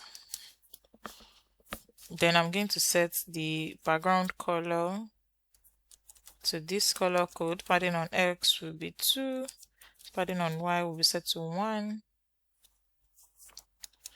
and then rounded, and the text color would be gray 500. Okay, then we have the next table data.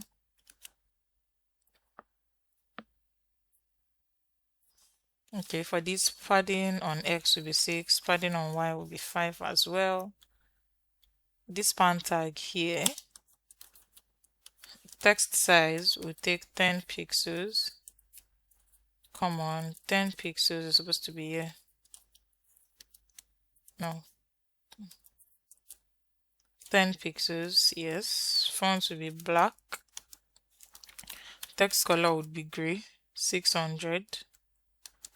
Border will be set to 2. Border color would be gray, 100. Padding on X will take 2.5. Padding on Y will take 1. Border radius of large. Then we have this other. Padding on X will be 6 as usual. Padding of Y will be 5. Text will be small. Font will be black. Text color would be gray. 900. And it's going to be in italic. Yeah. And now for this div tag, padding on X here will be 10, padding on Y will be set to 5. The text should start by the right. Okay, now for the span tag that we have here, we're we're not going to use these quotes for our styling. We'll use curly braces and a backtick because we want to have dynamic styling. So here for the general styling, the text size will be 9 pixels, 9 pixels. The font will be black. Text transform to uppercase. Tracking would be widest, I mean. Padding on X will be 4. Padding on Y will be set to 2. Border radius full. Inline block. Now for the dynamic styling, we'll use template literals. So $sign and then a curly braces. Now here we're going to check if order.payments, that means if there is payment, if order.payments is yes, we want to have this styling. If it is not, we want to have this styling. So let's start with if it is. We'll set the background color to green, 50. Text color would be green, 600. We'll have a border, then border green, 100. Now if it isn't, we'll set the background color to orange, 50. Text would be orange, 600. And also we'll have a border, then the border color would be orange, 100. Okay, so this is what the overview page currently looks like. You can see that this styling looks very impeccable. Now to these add items, we're going to create our ad now. And then I said earlier that I need to change this icon. Okay, I'm going to change the icon now. So let's do that now. So I'll close the overview page and I'm going to open the sidebar so that I can change the icon. So first we have the dashboard icon and then we have the add icon. Now for these list items, we should have the lists bullets icon. So here I'm just going to delete what I have here and I'm just going to use formats lists bullets add. Yeah, I'm going to choose this icon and it's been imported right here. Now after this we have the carts. We have the orders, I mean, so we're going to use cart icon for that. So I'm just going to type in shopping carts and we're going to choose this add shopping carts. Yes, that's the icon I would use. Now if we check now, you can see that this has been represented properly. Okay, so it failed to load because the backend is not connected, probably network issue. So let us continue. I will restart the backend when we want to view our data. Okay, I'll close this component now, then I'm going to add. So I'll just open this now and we can now start working on the add page. Now for this add page, this is where user is going to add the whatever item they want to add. Also the add page as well, in our app.jsx, you can see that we have a token here that is being passed. That means that we need to also track the token here. So I'm going to pass the token here. Now for the add page, we're going to create a state variable that is going to store the image. We want to have at least 4 images. That means we're going to create state variable that will store the first image, second, third, and fourth, and also a setter function to update if there's a change in any of those images. So first, I would name the first image image 1, setter function set image 1, use state by default to initialize with false. Then we'll have image 2, image 3. So instead of having to retype, I'm just going to be changing the numbers. So I'll highlight this, then I'll do Ctrl D, change this. I'll highlight this as well, do Ctrl D, change this.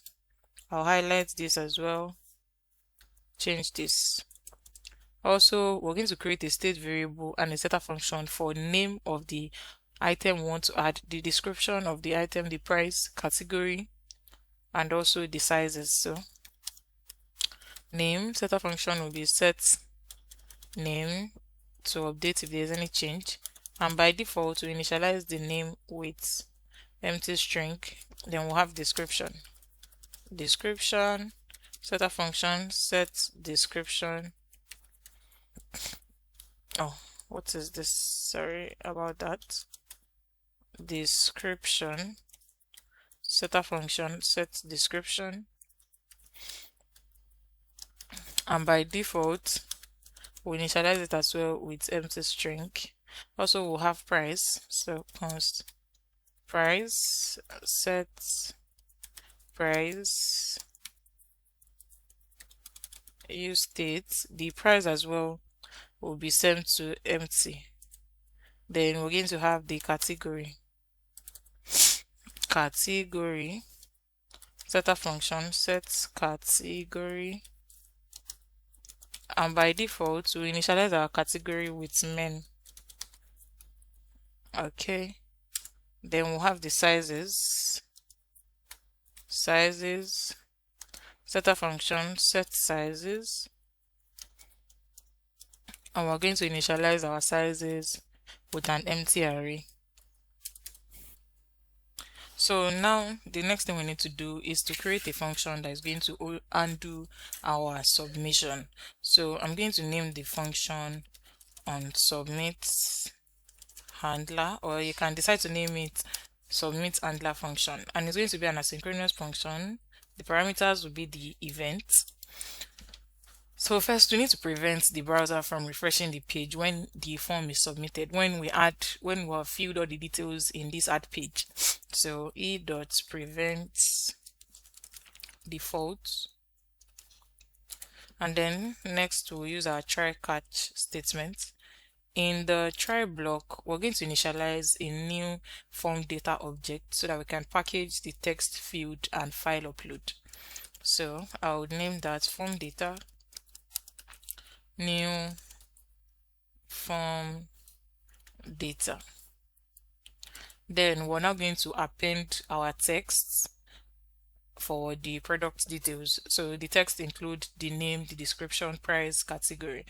So we're going to have form data dot append. We'll have the name, also our description, price. So instead of having to retype, I'm just going to copy paste. This here we'll take description, then this will take price, this here would take category,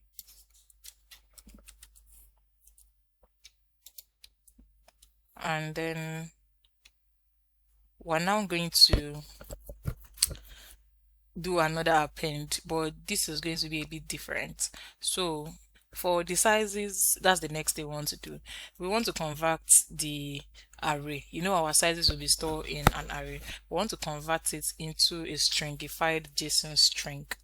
Okay, so we want to ensure that our backend use the JSON pass to turn it back into an array. So here, form data dot append, open brackets, we'll have sizes, comma, JSON dot stringify sizes. Okay, now the next thing to append is the images, but this is going to be conditional. So we want to ensure that our image exists basically before we append. So we're going to check if the image states exist, we're going to add it to the form data, otherwise we're going to append null. So for the first image, image 1, image 1 and form data dot append, open bracket, we'll pass image 1, comma, we'll check if the image 1 states exist, then we'll append image 1. If not, it should be null. We'll append null. That's just what this is about. So we're going to do for the second, third, and the fourth image. So for this now, I'm just going to change all the ones that we have here to 2. Next, this will be 3, and here this would be 4. Now, since this is supposed to be 4, not 41, yeah. So now that we've appended, we're now going to send the form data using our API backend. So const response will be equals to await Axios from Axios package dot post method, open brackets, we'll have our backend URL, backend URL. We'll concatenate it with our API endpoints / API / product / add. Then we'll add the payload containing the images and text, which is this form data. Also, we're going to send the admin authentication token for validation. So headers would now take token. Okay, we need to import this backend URL and also Axios here. So I'm going to import backend URL from / app, and also I need to import Axios from Axios package. Okay, so we have this now. Now, the next thing we need to do is to check if this response is successful. If it is, we'll display a toast notification that the product has been added successfully, and then we'll reset all the form states to empty value so that we can clear the UI for the next entry. So if response.data.success, then we'll display a toast notification. So toast the success would be response.data.message, which is the message that we already set in the backend. And then we're going to reset all form states. So set name, we'll use the setter function. We'll set it to empty. Set description to empty. Set price empty as well. Then we're going to set image, the first image, to false. Set second image, so set image 2 as well to false. False. Then we'll set the third and fourth image, so image 3, and here we'll set image 4 to false. Also, we need to set do we need to set prices? Yeah, let's set category. By default, we set our category to men, so we'll just set category back to men. Yeah. Okay, that is if this is successful. Now, if it isn't, we'll use our else statement here. We want to log, we'll display a toast notification, response.data.message. Now, for the catch block, if there's any issue with our try block, the catch block will log the error in console first, and also display toast notification, error.message. Okay, so you might be thinking, what have we done so far? This is it. We have a add page, right? We're passing token here into this add page function because we want to be able to track the token that is available for authentication. We want to ensure that this add page has the same token that the login has, right? So that we would ensure that the admin is the one adding products in the admin panel. Also, here we have 4 images. For these 4 images, we have a state variable and a setter function. The state variable is going to store the image. The setter function will update the image if there is any change. We want to have at least 4 images for this project, and by default we are setting the state to false. That means by default nothing is inside the image. Now for this as well, we have the name, the description, price, category, and sizes.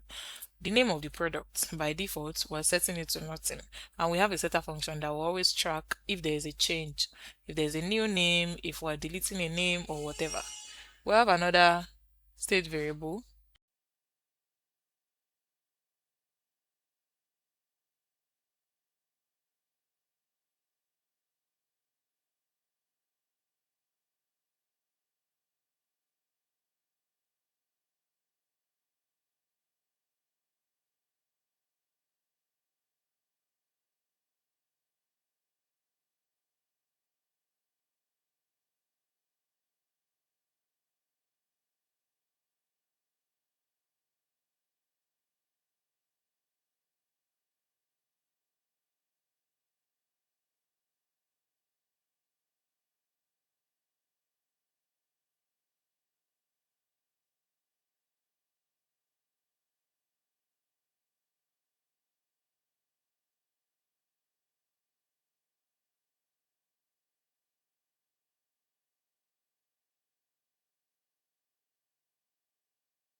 So I'm going to close the add page now, and I'm going to open the list page.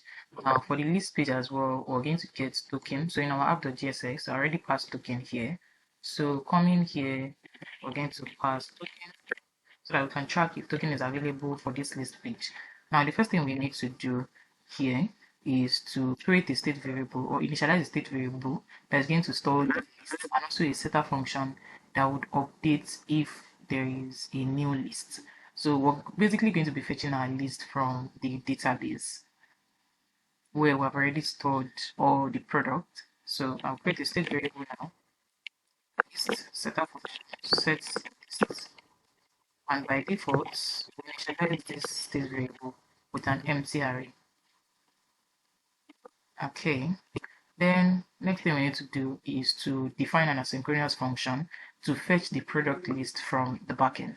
So I'm going to name the function fetch lists. So const fetch list. So it will be an asynchronous array function. The parameter will take nothing. Inside this function, we would use our try catch statements. Now in the try block, we're going to make a get request to the product list endpoint with an authorization token in the header. So we want to fetch the lists from our backend, and we're going to store whatever we've fetched into the variable response. So I'll create the variable response equals to await Axios from Axios package. So we need to import that first. Import Axios from Axios package. Okay, so let's continue. Const response, that is the variable where we want to store whatever we're fetching from, whatever list we're fetching from the backend, equals await.axios. We use get method because we're fetching. Open our brackets, our backend URL, which we're going to be getting from app.jss. Already defined it right here. So we have our backend URL right here. So I'm just going to import. So the best thing to do to avoid typo error is just copy this and then paste it here. Okay, and we're going to import it. So import backend URL from app.jsx. Okay, so let us continue. And with Axios dot get method, open bracket, backend URL, then we'll concatenate it with the API endpoint. So we'll have plus, then we'll have a quote, single quote, slash API, the API endpoint to get list slash product slash lists. Also, we're going to be sending our token for authorization. So headers will take token. Okay, so now this is done. Next thing we're going to check is if the response is successful. That means if we're able to fetch the list from the packet. So I'm going to use an if else statement because if otherwise we want to display something as well. So the condition is going to be if the response, that is the variable that's going to store whatever we're going to fetch, is data success, then we want to update the list state with the fetched product. So we'll use the setter function set lists. Set list is now going to store the response list data scripts. Now, if otherwise, that is where the else statement comes in. We want to display the toast notification. So toast.error, open bracket, response dot data message. This message will display the message that we have set at the backend if we're unable to get a response. Now, for this toast, we need to import it as well so that we won't run into error. So import toast from React Toastify. Okay, now to the catch block. If there's any error with our try block, we want to block the error in the console and also display a toast error, toast.error, error message. So we're done with this fetch list function. Now another function that we need to get the logic before we start working on the UI is the remove product function. Okay, so when we have a list or we're able to fetch a list and we can display it, we want to ensure that we're able to delete product as well. We should be able to remove a product from the list of products that we have. So we'll create a function remove products. It's going to be an asynchronous array function, and the parameter is going to be ID, to be in a backtick underscore ID. The reason we're using ID is because, it's just going to be ID, not an underscore. Sorry, not in a backtick.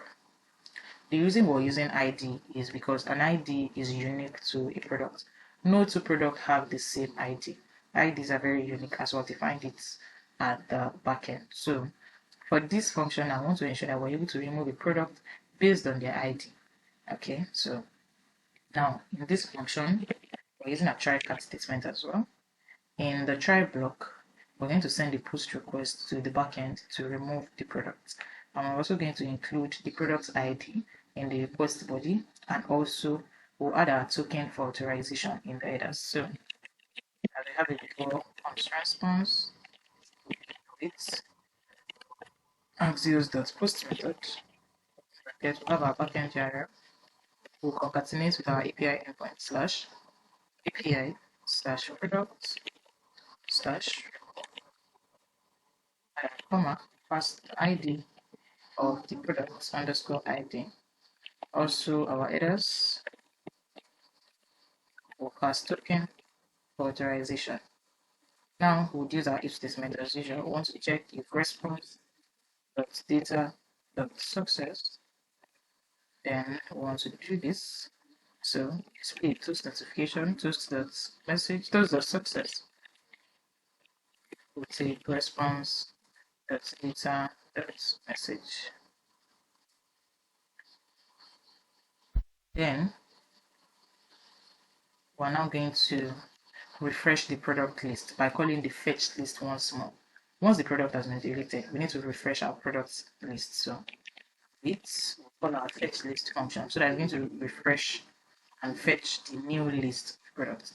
Now, if the response is not successful, that is where the else statement comes in. There we'll display toast notification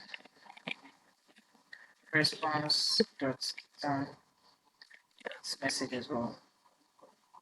Now, if there's any error with our try block, our pass block will log the error in console and also display toast notification. So I'm just going to do this, paste it there. Okay, so those are the two functions that we need. Now, the next thing we're going to do here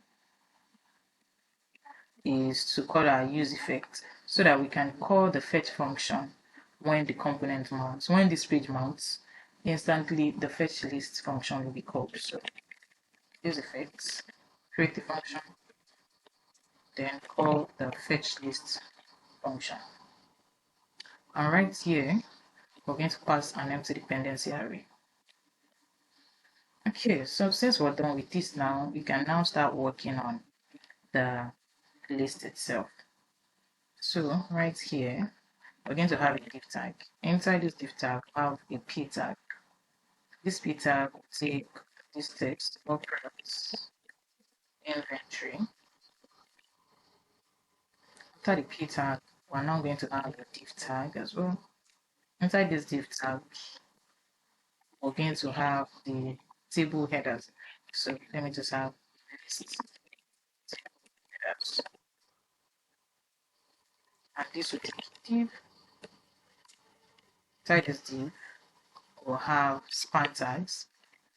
So we're going to have 5 span tags. Just going to separate each of them.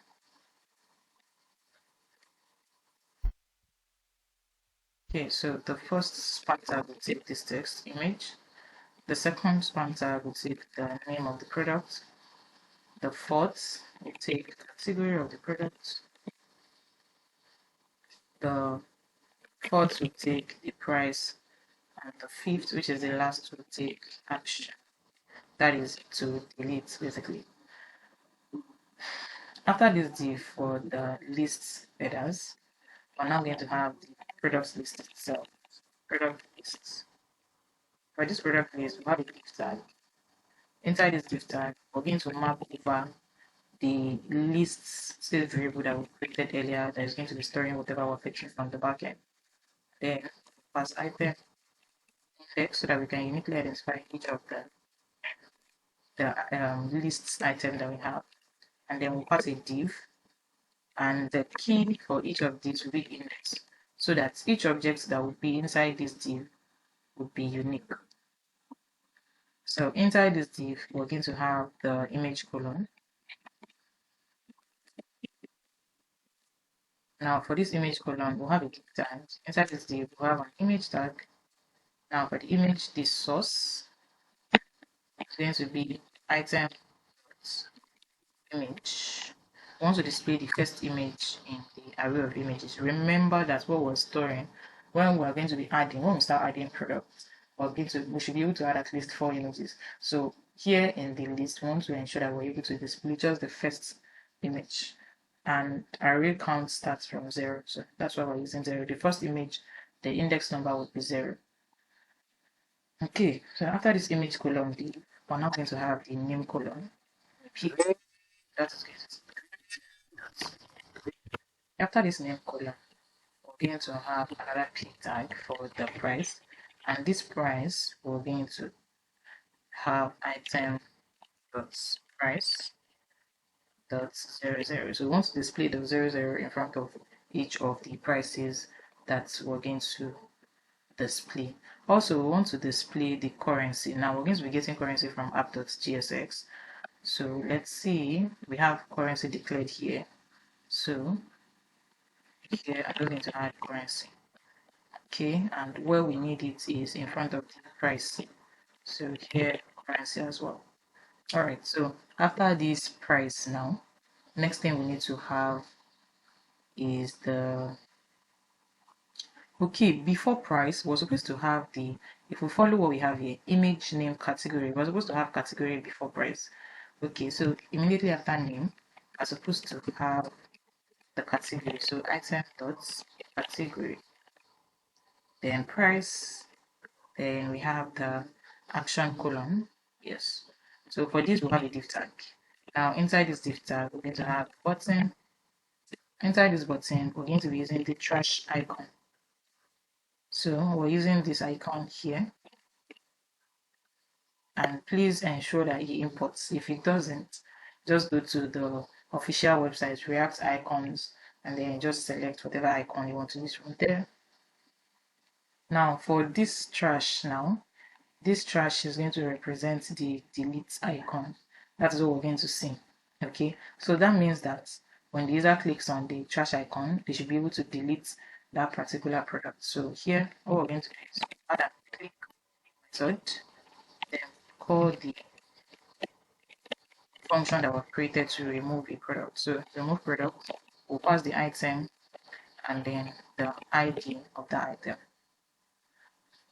Okay, so next thing now is to style what we've done. So right now, this is what we have for now.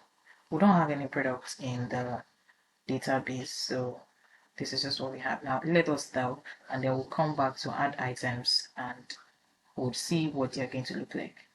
Okay, so I forgot earlier that we added some products while we were testing before. So I started the server now, the backend, and then you can see right here, these are what we added while we were testing. If you remember, we added men's clothing, women's clothing, kids extra clothing. I don't know if you remember that.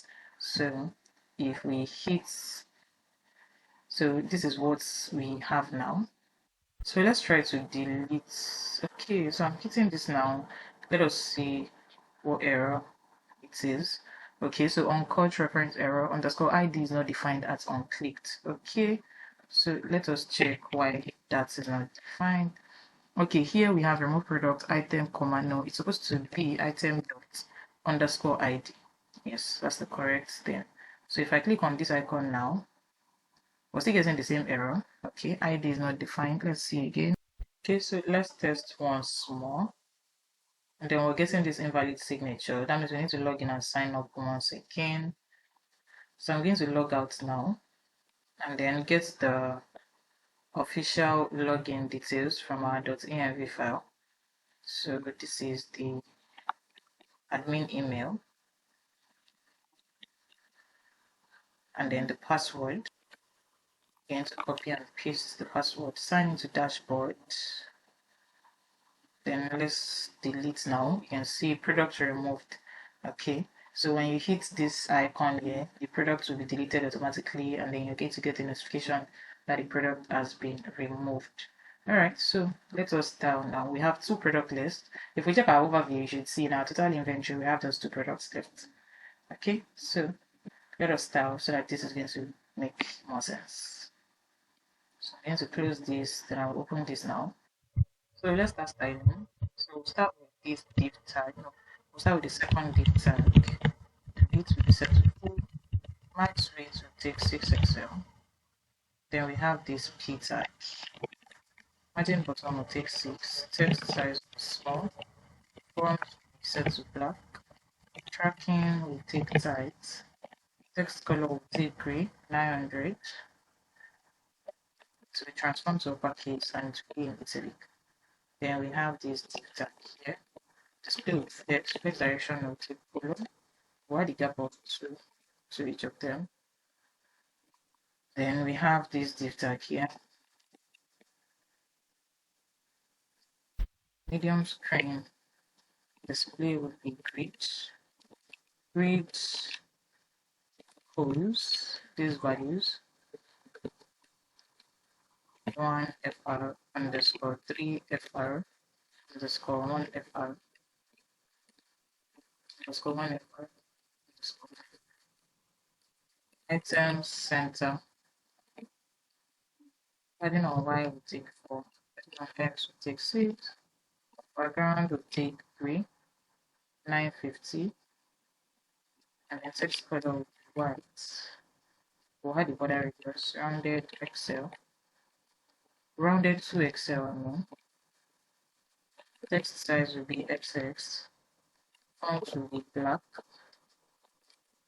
text will be in uppercase, like tracking white. Then we have this span tag. The last span tag, we'll set the text to center. Now to this div tag, the product list wrapper, display with flex as well. Flex direction with colon, we'll set the gap to this. Then we have this div tag for each of the products. So we're going to have display, we'll set it to grid codes. We're going to use the same value that we have here.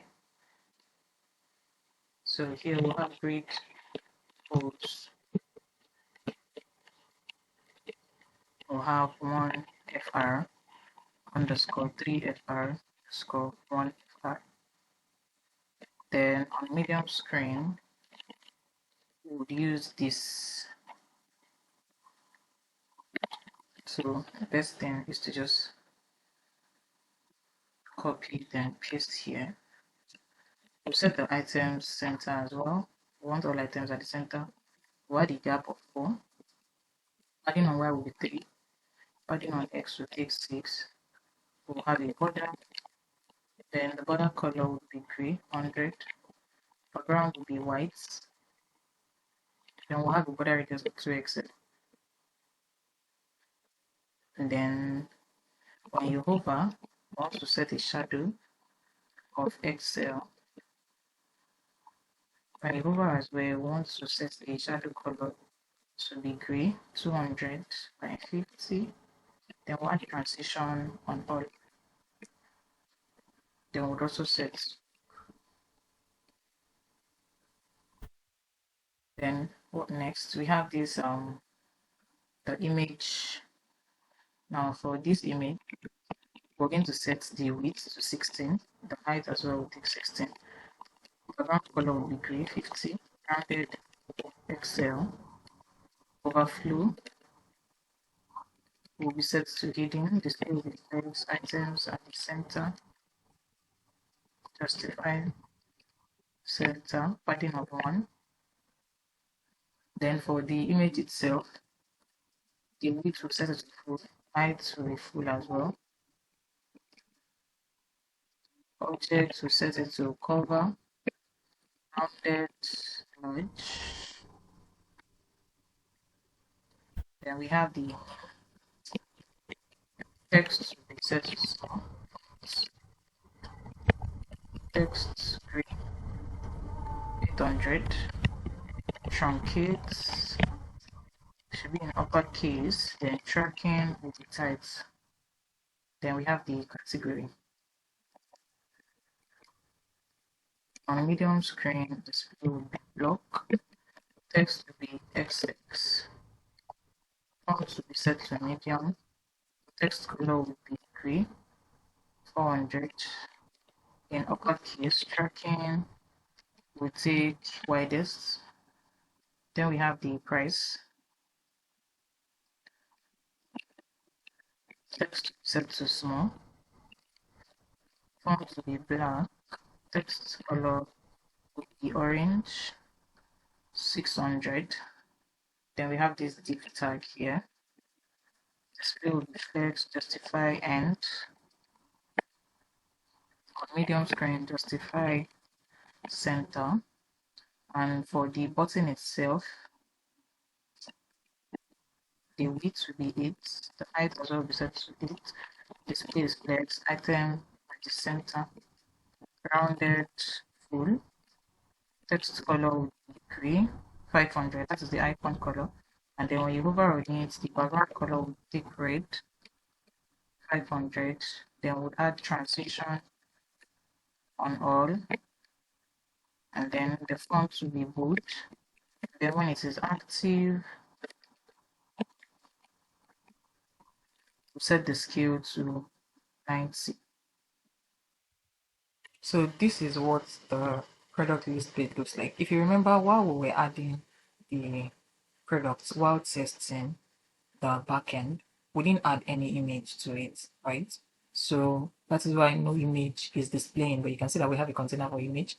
This is the name of the product, this is the category, the price, then the action button to delete an item from the product lists, basically. So this is what this is going to look like now. So now we're going to add an item now. So I'm going to upload an image. So I'm going to upload this now. Then the product name, let me just say sexy ladies top. Then description, sexy ladies top description. Then the category is going to be women. The price, let's just give it $12. Then the available sizes, I'm going to choose all sizes as the available sizes. Then I'm going to add the product. And you can see right here, we're getting access denied. That means we've been logged out again. And that happened because I restarted the page once more. Okay. So I'm going to sign in now. Okay, now we're going to I'll add this image. Then I'll add the product name.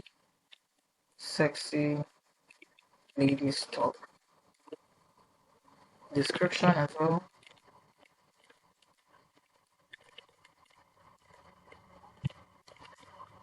And the category will be women. I'll leave it for $12. I'll add all the prices. Okay, so let's check why we keep getting access denied. Alright, so if we check our add.jsx and also in the backend in our admin authentication, here it requires that we need token in our requests.headers. If token is not available, then we want to display message access denied, and that's the message that we keep getting when we try to add. Now, if we go back to the add page right here, we can see here header is token. It's supposed to be headers token. Yeah, this headers here. It should store the token for authorization. Okay, so this should fix it. This should fix it. So let's give it a try once more. I'm going to add an image. Then product name, sexy ladies top. So this just shows that nothing is perfect. You need to be very careful when you're typing for typo errors. As you can see, I made a mistake. Not a mistake per se, but I just kept an S, and that caused us kind of a problem. Okay, so I clicked on this now, and we're having another error, missing required parameter file. Okay, so where are we getting that error? Let's debug the error together. Okay, we're having nothing in the console. That's nice. Okay, so that means that our backend is where that is coming from. So the message says, let me add once more. Missing required parameter file. Should have logged all the error in the console. Okay, so let's check our backend. And it should be in Malta. Yeah. Okay, so we have no log for that.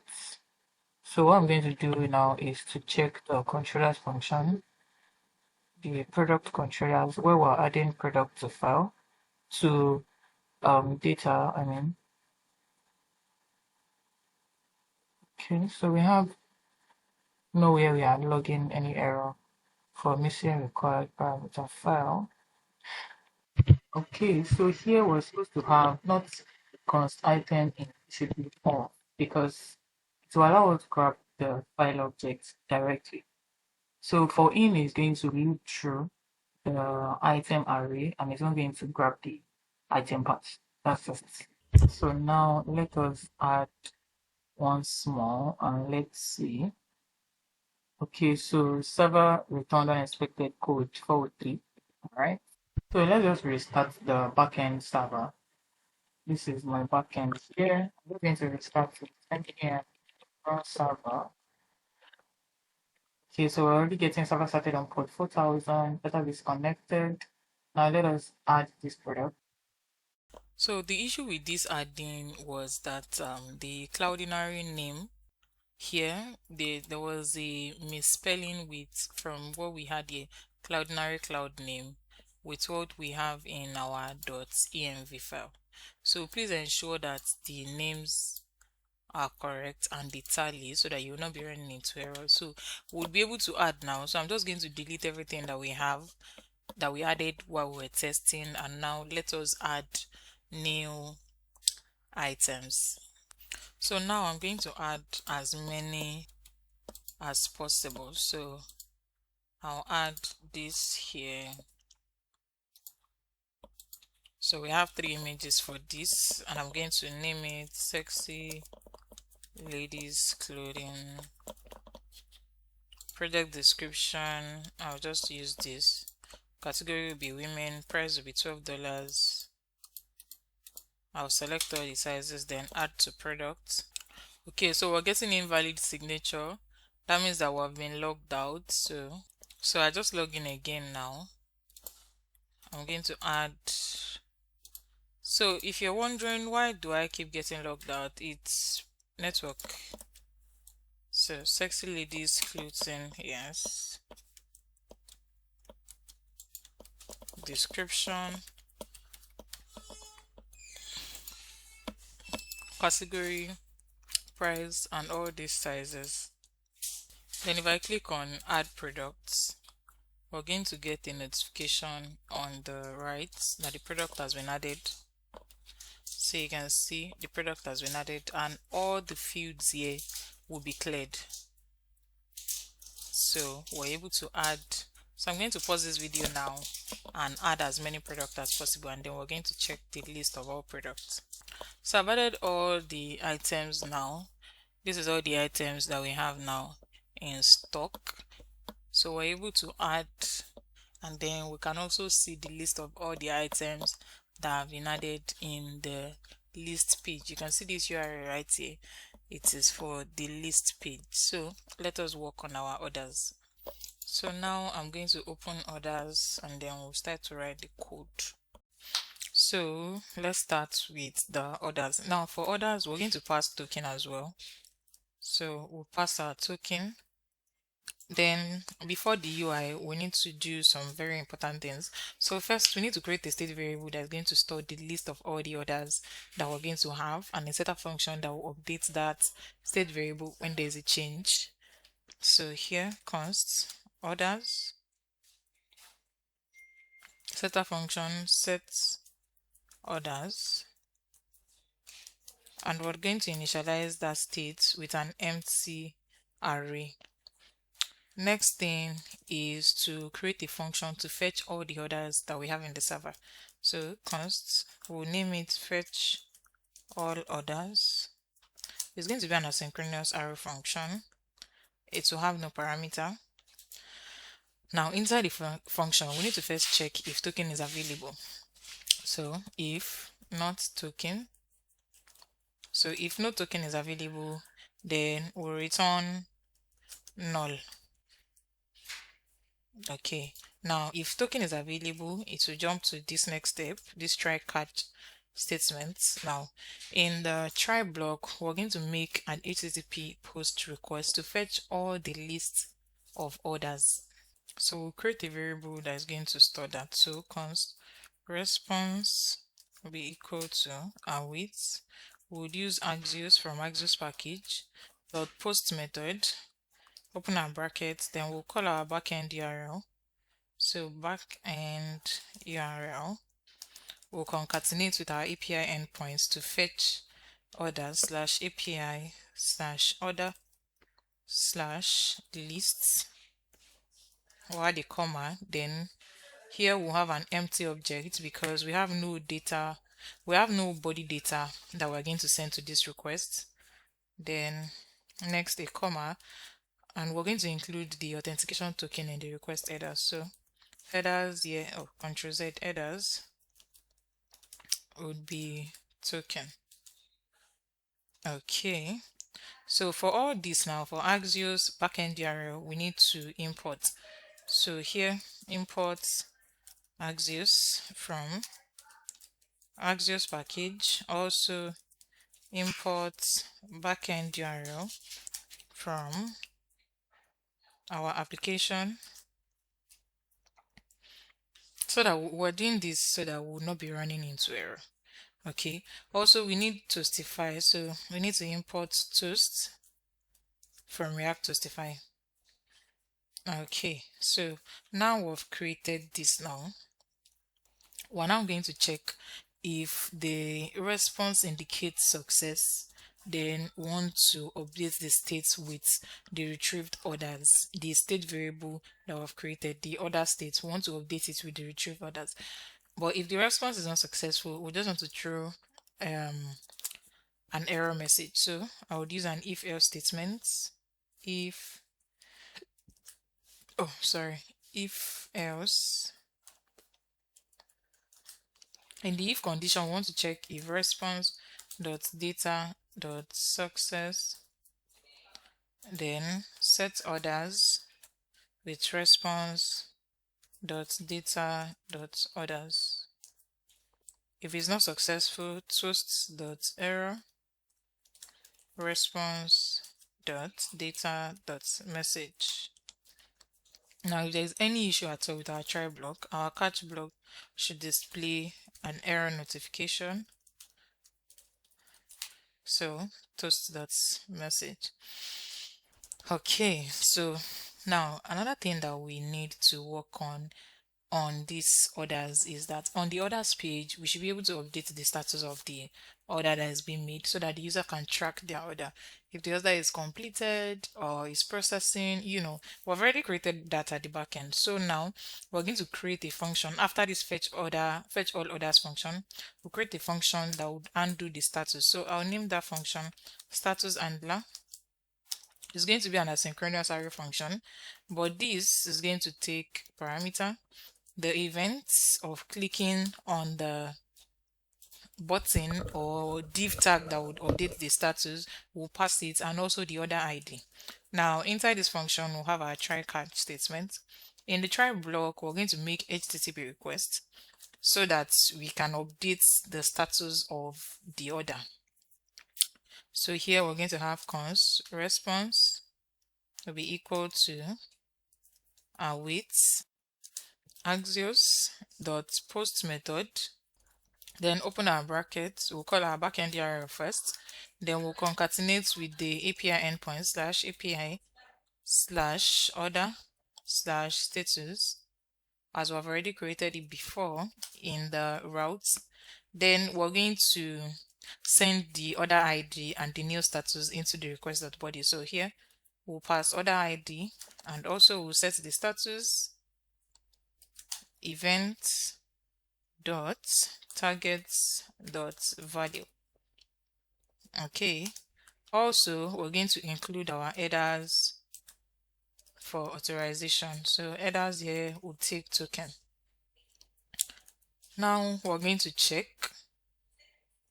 if response.data.success, then we'll refresh and then update that the order is successful. So I'll wait, we'll call our fetch orders. Okay, if there's any error at all with our try block, our catch block will log the error in console, and we're going to get this. All right, so now that we've already done this, after this status handler function, we now need to do something. We need to use effect hook to fetch our orders. So the orders will be fetched when the component mounts. So when the component mounts and the token changes, we want to fetch the orders for each user. As long as this component mounts, we want to fetch order. So we'll call use effect.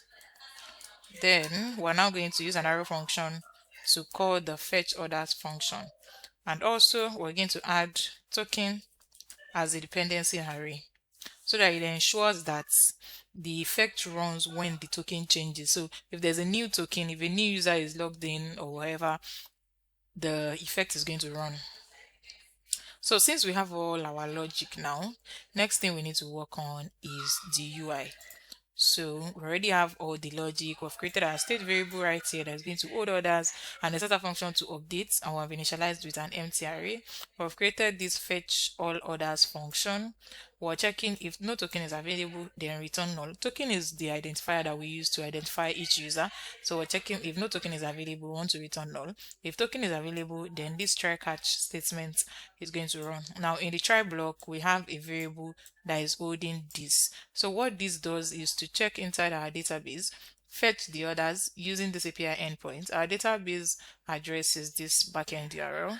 Now this is going to check for the routes, and then we include headers here. Then we use an if else statement. We want to check if the response is successful. If we're able to fetch the list of orders, then we're going to use the setter function to update the orders. Oh, Ctrl Z. So update the orders. If not, then we'll display a toast notification. If there's any error with our try block, our catch block will display a toast notification that we have an error. Then we have another function. Now this function is a status handler. It's an asynchronous function, and it takes two parameters: the event that will take place and also the order ID of that particular order that we want to update its status. We'll have a try catch statement as well. In the try block, we're doing this. This here is going to hold whatever this is going to search for. Okay, so here we want to update the status of the order. That's why we're sending the order ID, and also we're sending the newly updated status, and also we're sending in token. Now if this is successful, then we refresh, we update the order. Okay, and here we have the use effect. So this is an after effect that ensures that once the token changes, this fetch order would be called once again. That's just what we've done. Easy peasy, right? All right, so let's work on the UI. Now for this, we're going to have the header section. In the header section, we would have a div tag. Now for this div tag, we're going to have another div tag. Inside this other div tag, we'll have an h3 tag that will take this. Oh, come on.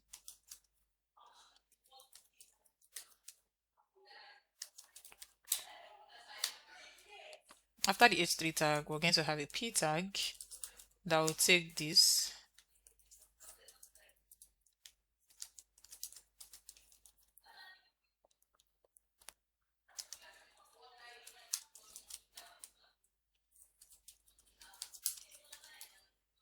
Then after the p tag,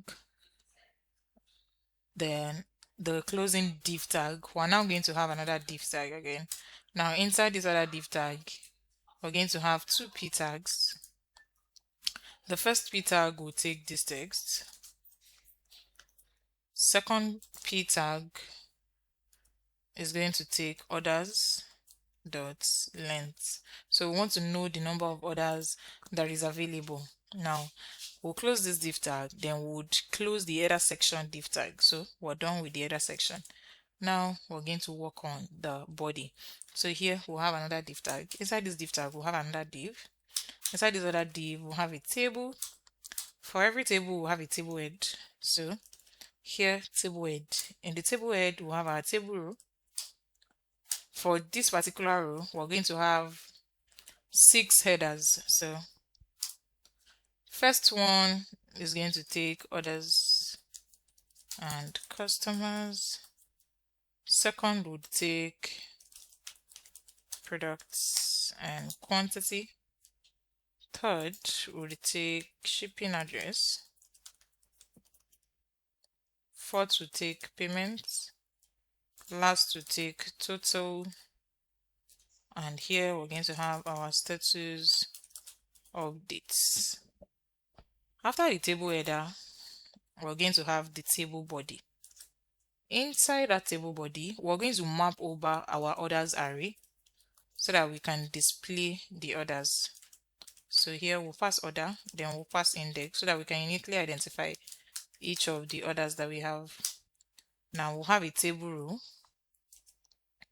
Inside this table row is where we're going to be having different things. So for this table row, before we start having things, we need to pass key, and the key will be the index so that we can uniquely identify each order in a row. Okay, now for the first thing we want in our table row, inside this table data, we're going to start with order and customer, which is this, right? This table header. That's what we want to start with inside this table row. So we'll have table data. This table data will have a div tag. The div tag will have 3 span tags. The first span tag is going to take the order ID. So we'll have an hash, then here order dot underscore ID dot, we want to display just 8 characters of that ID dot slice -8. Also we want to convert it to uppercase dot to uppercase. We'll use the uppercase function to convert it. That's for the first span tag. Now the second span tag is going to take the first name and last name of the user, because here we want to have order and quantity, order and customer, so we need the name of the customer. So here we're going to have order dot, and the name of the customer is stored in the address because that is what they are going to fill their form. So dot first name. Also we'll have order dot address dot last name. I'm going to explain why we're storing this in the address when we create the place order page in frontend. You're going to see why we're using order.address. Why not order.last name, order.first name? You're going to see that when we create the place order page. Okay, so the third span tag is going to take the date of the delivery. So we want to use the current dates, order dot dates that we want to ensure that it is in local string. So that is all for orders and customers. We'll close that table data. Next table data would be for products and quantity. Now in this product and quantity, we'll have our table data. That will be the second table data. We'll have our div tag. Now inside the div tag as well, we're still going to map over order dots. Now we want to map over items, and you must be wondering, where is item coming from? Don't worry, when we create the orders page at the front end, the place orders page at the front end, you're going to see why we're using dot item. Okay, so we'll pass item here, and then we'll pass index as well. Now here we'll have a div tag. Inside this div tag, we'll have another div. Inside this other div, we're going to have a span tag, and that span tag would be the name of the item that is being ordered. Then we'll have another span tag here, and it will take the item dot size, the size of the clothing that is being ordered. After the span tag, this particular closing div tag, we're going to have another span tag, and this other span tag will take the quantity. So how many? Let's use times item dot quantity. So this x here is just a text. It's not inside the curly braces. So if it's 2, it will show times 2. If it's 3, it will show times 3. If it's 1, it's just going to show times 1. That's just it. Now we're done with product and quantity. Then next is the shipping address. Oh no, shipping address. Then here we'll have our table data. Now inside this table data as well, we'll have a div tag. Inside the div tag, we'll have a p tag. Now for this, we're going to have order dot. In our address, we have the streets. You'd see that when we build our place order page. Don't worry again. Address dot would have city. When the user starts to fill their order page, then we'll have address dot. We need zip code as well. So when delivery is going on, the delivery person will know the street address, the city, and the zip code for that address. So then we'll have our div tag once more. Inside this div, we'll have a span tag, 2 span tags to be precise. The first one will take nothing. That means it's going to be empty. The second one would take the phone number, and that as well will be in address. It will be in the address objects. Okay, so we're done with shipping. Next, after this table data, is the payments. Now for this payment, we'll have a div tag. We'll have a table data. Inside that table data, we'll have a div tag. Inside the div tag, we'll have a span tag. Now for this span tag, since it's payment, we want to get the payments method. So order dot payment method. Did the user use payment on delivery, or did they use Stripe? After that, we'll have a div tag. Now this div tag would show order dot payment. The payment would determine if it is paid or is pending. If the user used Stripe, that means the payment is made. If the user did not use Stripe, that means the payment is pending. So here we are going to use the ternary operator to check. Order dot payment will determine if we should display paid or if we should display pending. Okay, so if the payment is Stripe, we'll display paid. If it is not, we'll display pending. If it is cash on delivery, pending would be displayed. Now we're done with this table data. Next table data will be for total. Inside total, we'll have table data.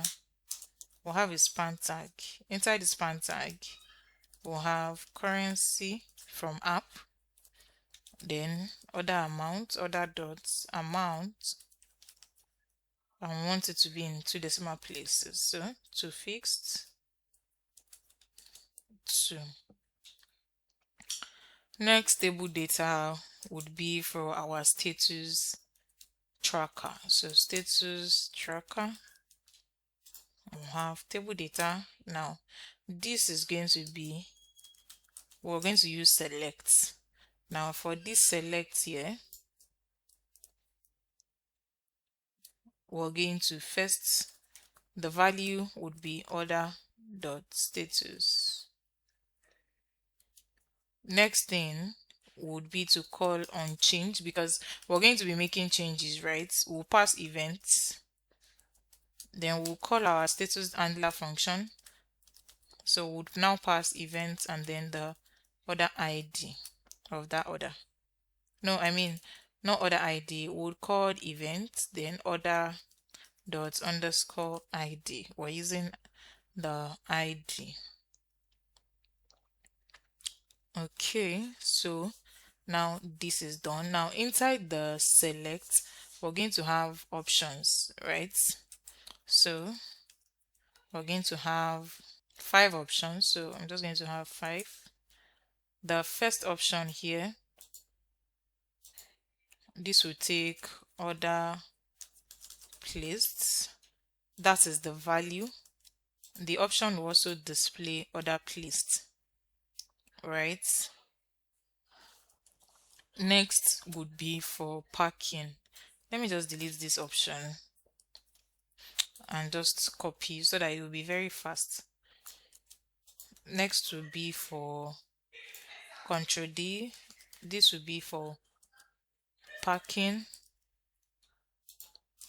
Next value would be shipped. Another one here would be for out for delivery, if the item is out for delivery already. And last one would be for delivered. Okay, so that is for what we're going to have in the orders. All right, so now if there's any order from the front end, this is going to work. But for now, we don't have the place order page. We stopped at the cards page. So let us style this. Once we're done with this, then we'll now work on the place order page on the front end and the orders page. Then we'll make an order, and then we're going to see how it's going to work. We're going to see what we've done here so far. For now, let us style this. Okay, so we're going to start with this first div tag. The width, will set it to full. Margin, we'll set that to auto. Then we'll set padding to 6. Then we have this div tag. Display will be flex. Flex direction, we'll set that to colon. On medium screen, flex direction will be row.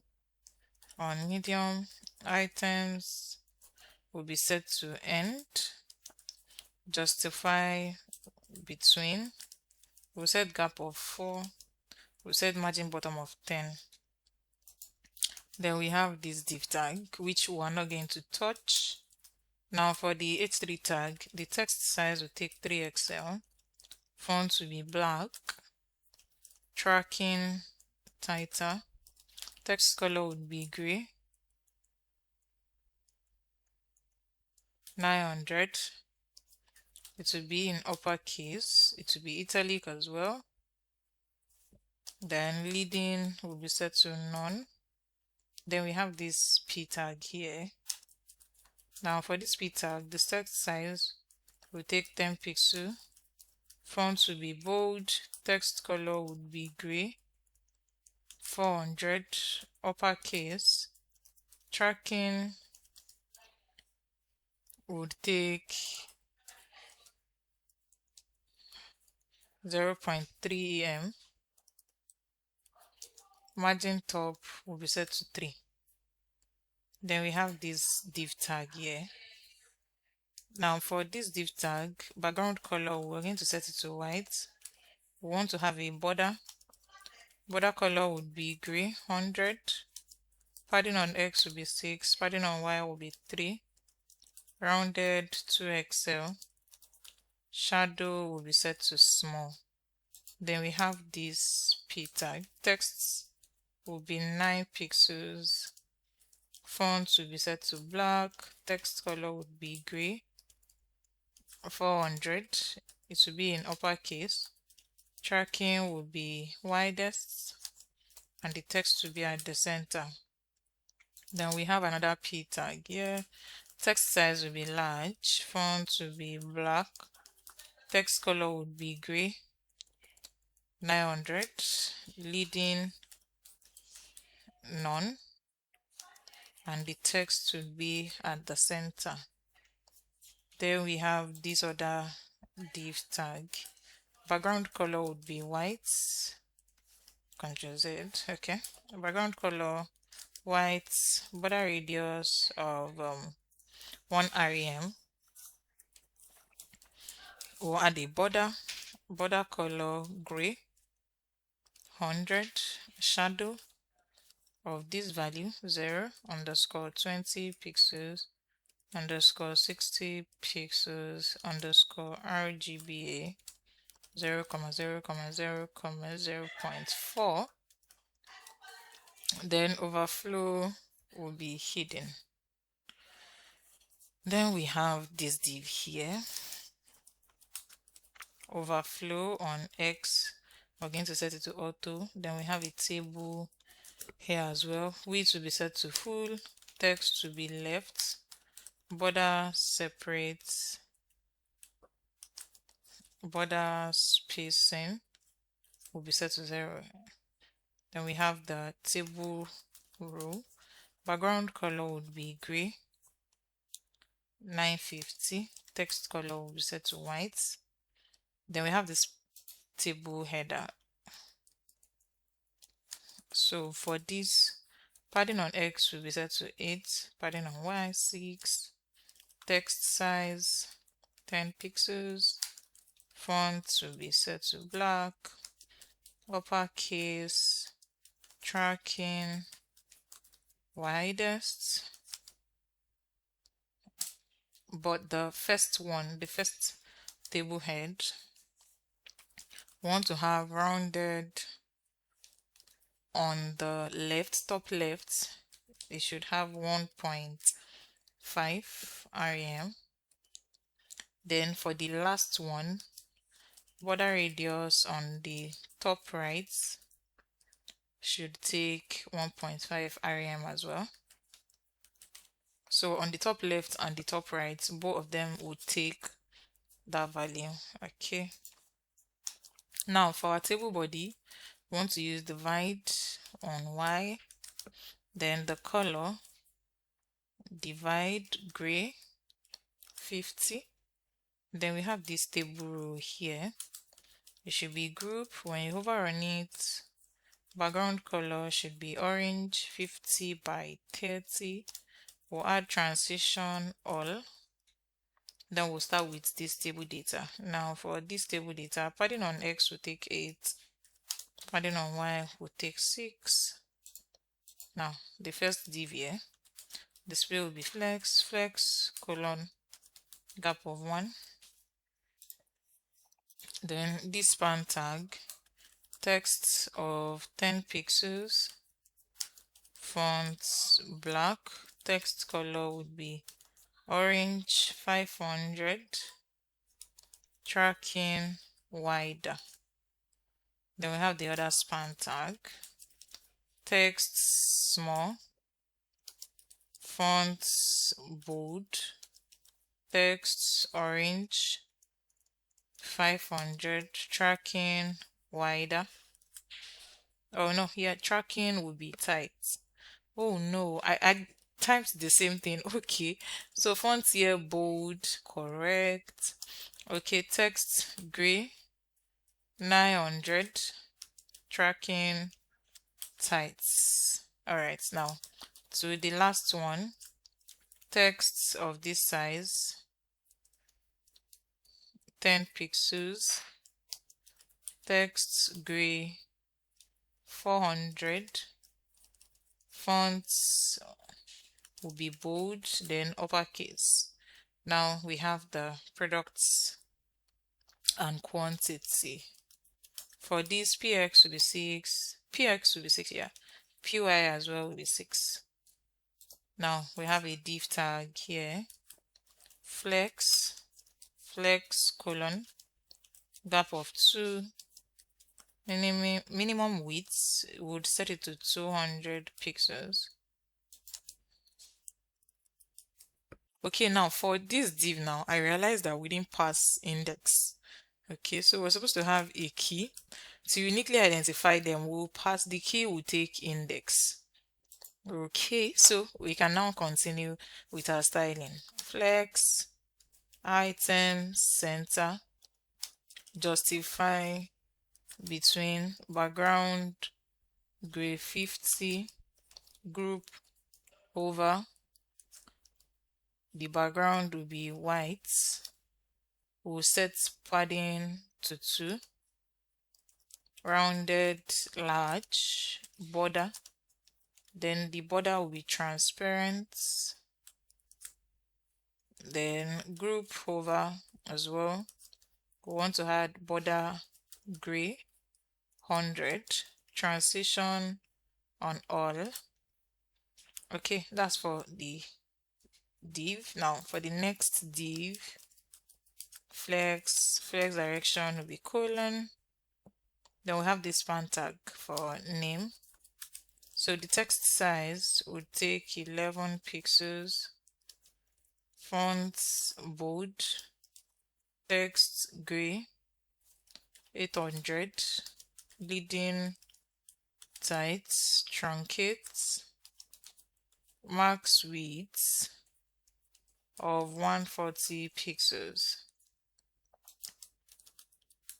This as well will take 9 pixels as the text size, font black, text gray, 400, uppercase.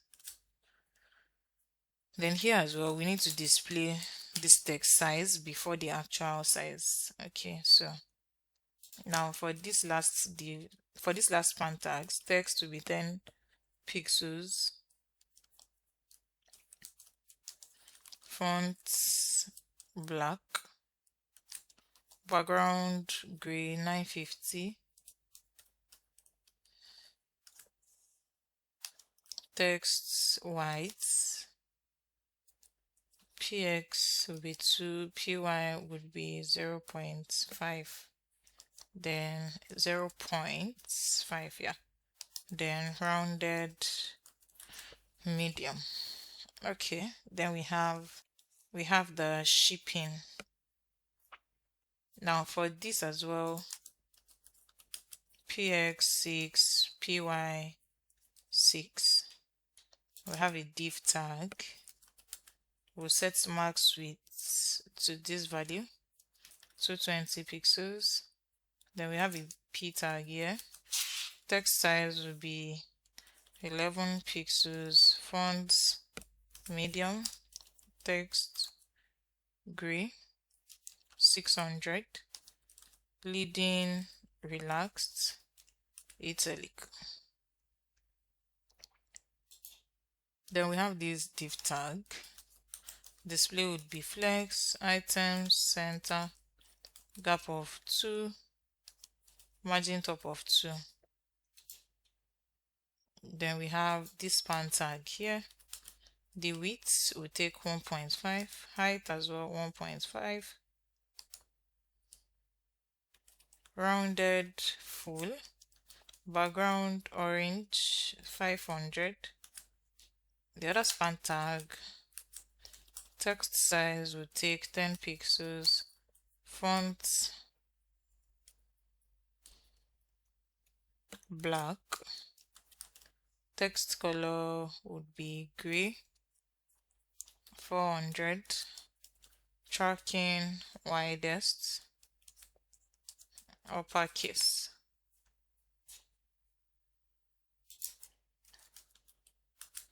px will be 6 for this, py will be 6 as well. Okay, then we have a div tag, flex colon, gap of 1. Then here text would take 9 pixels, font black.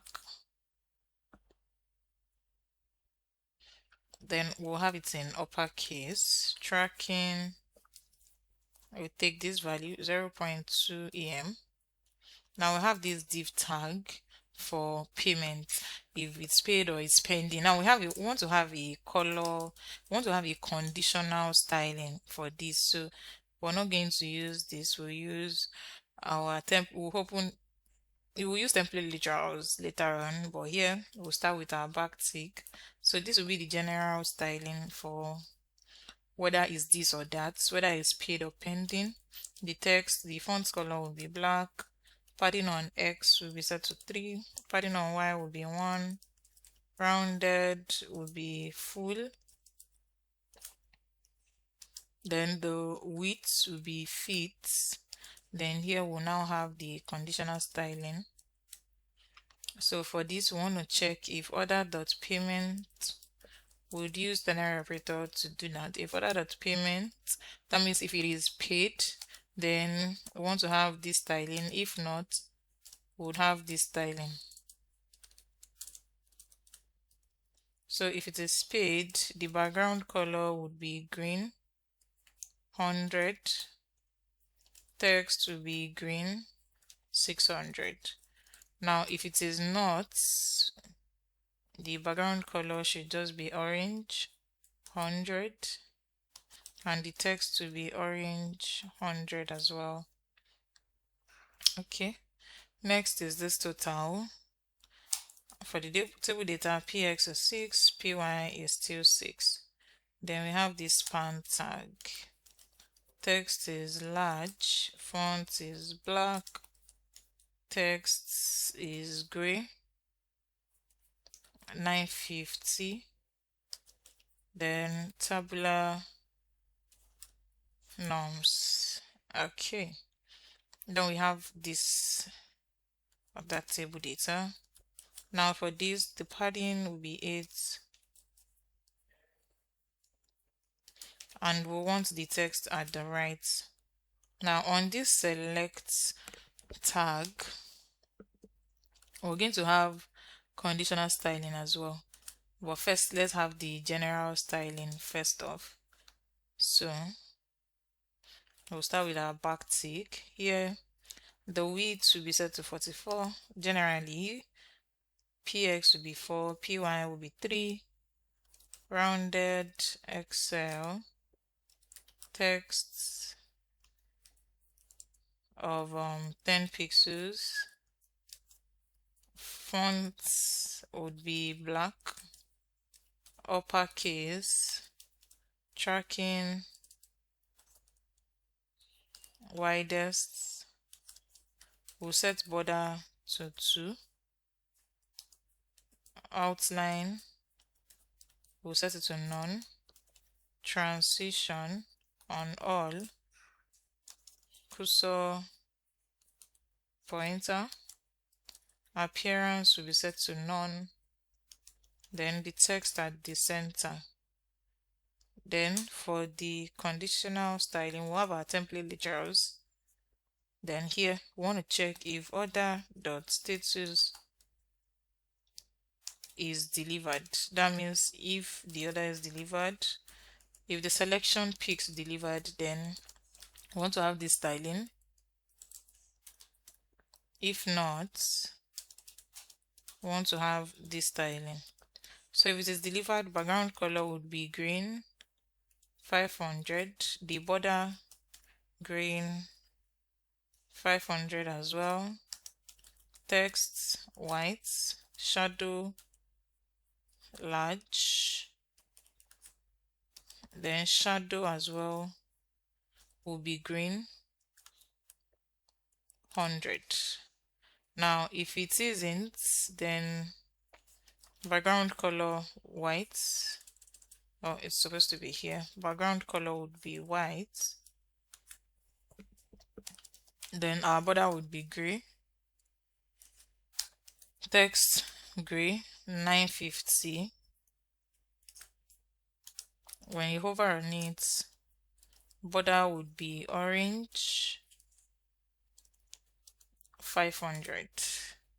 Okay, so this is all for our styling.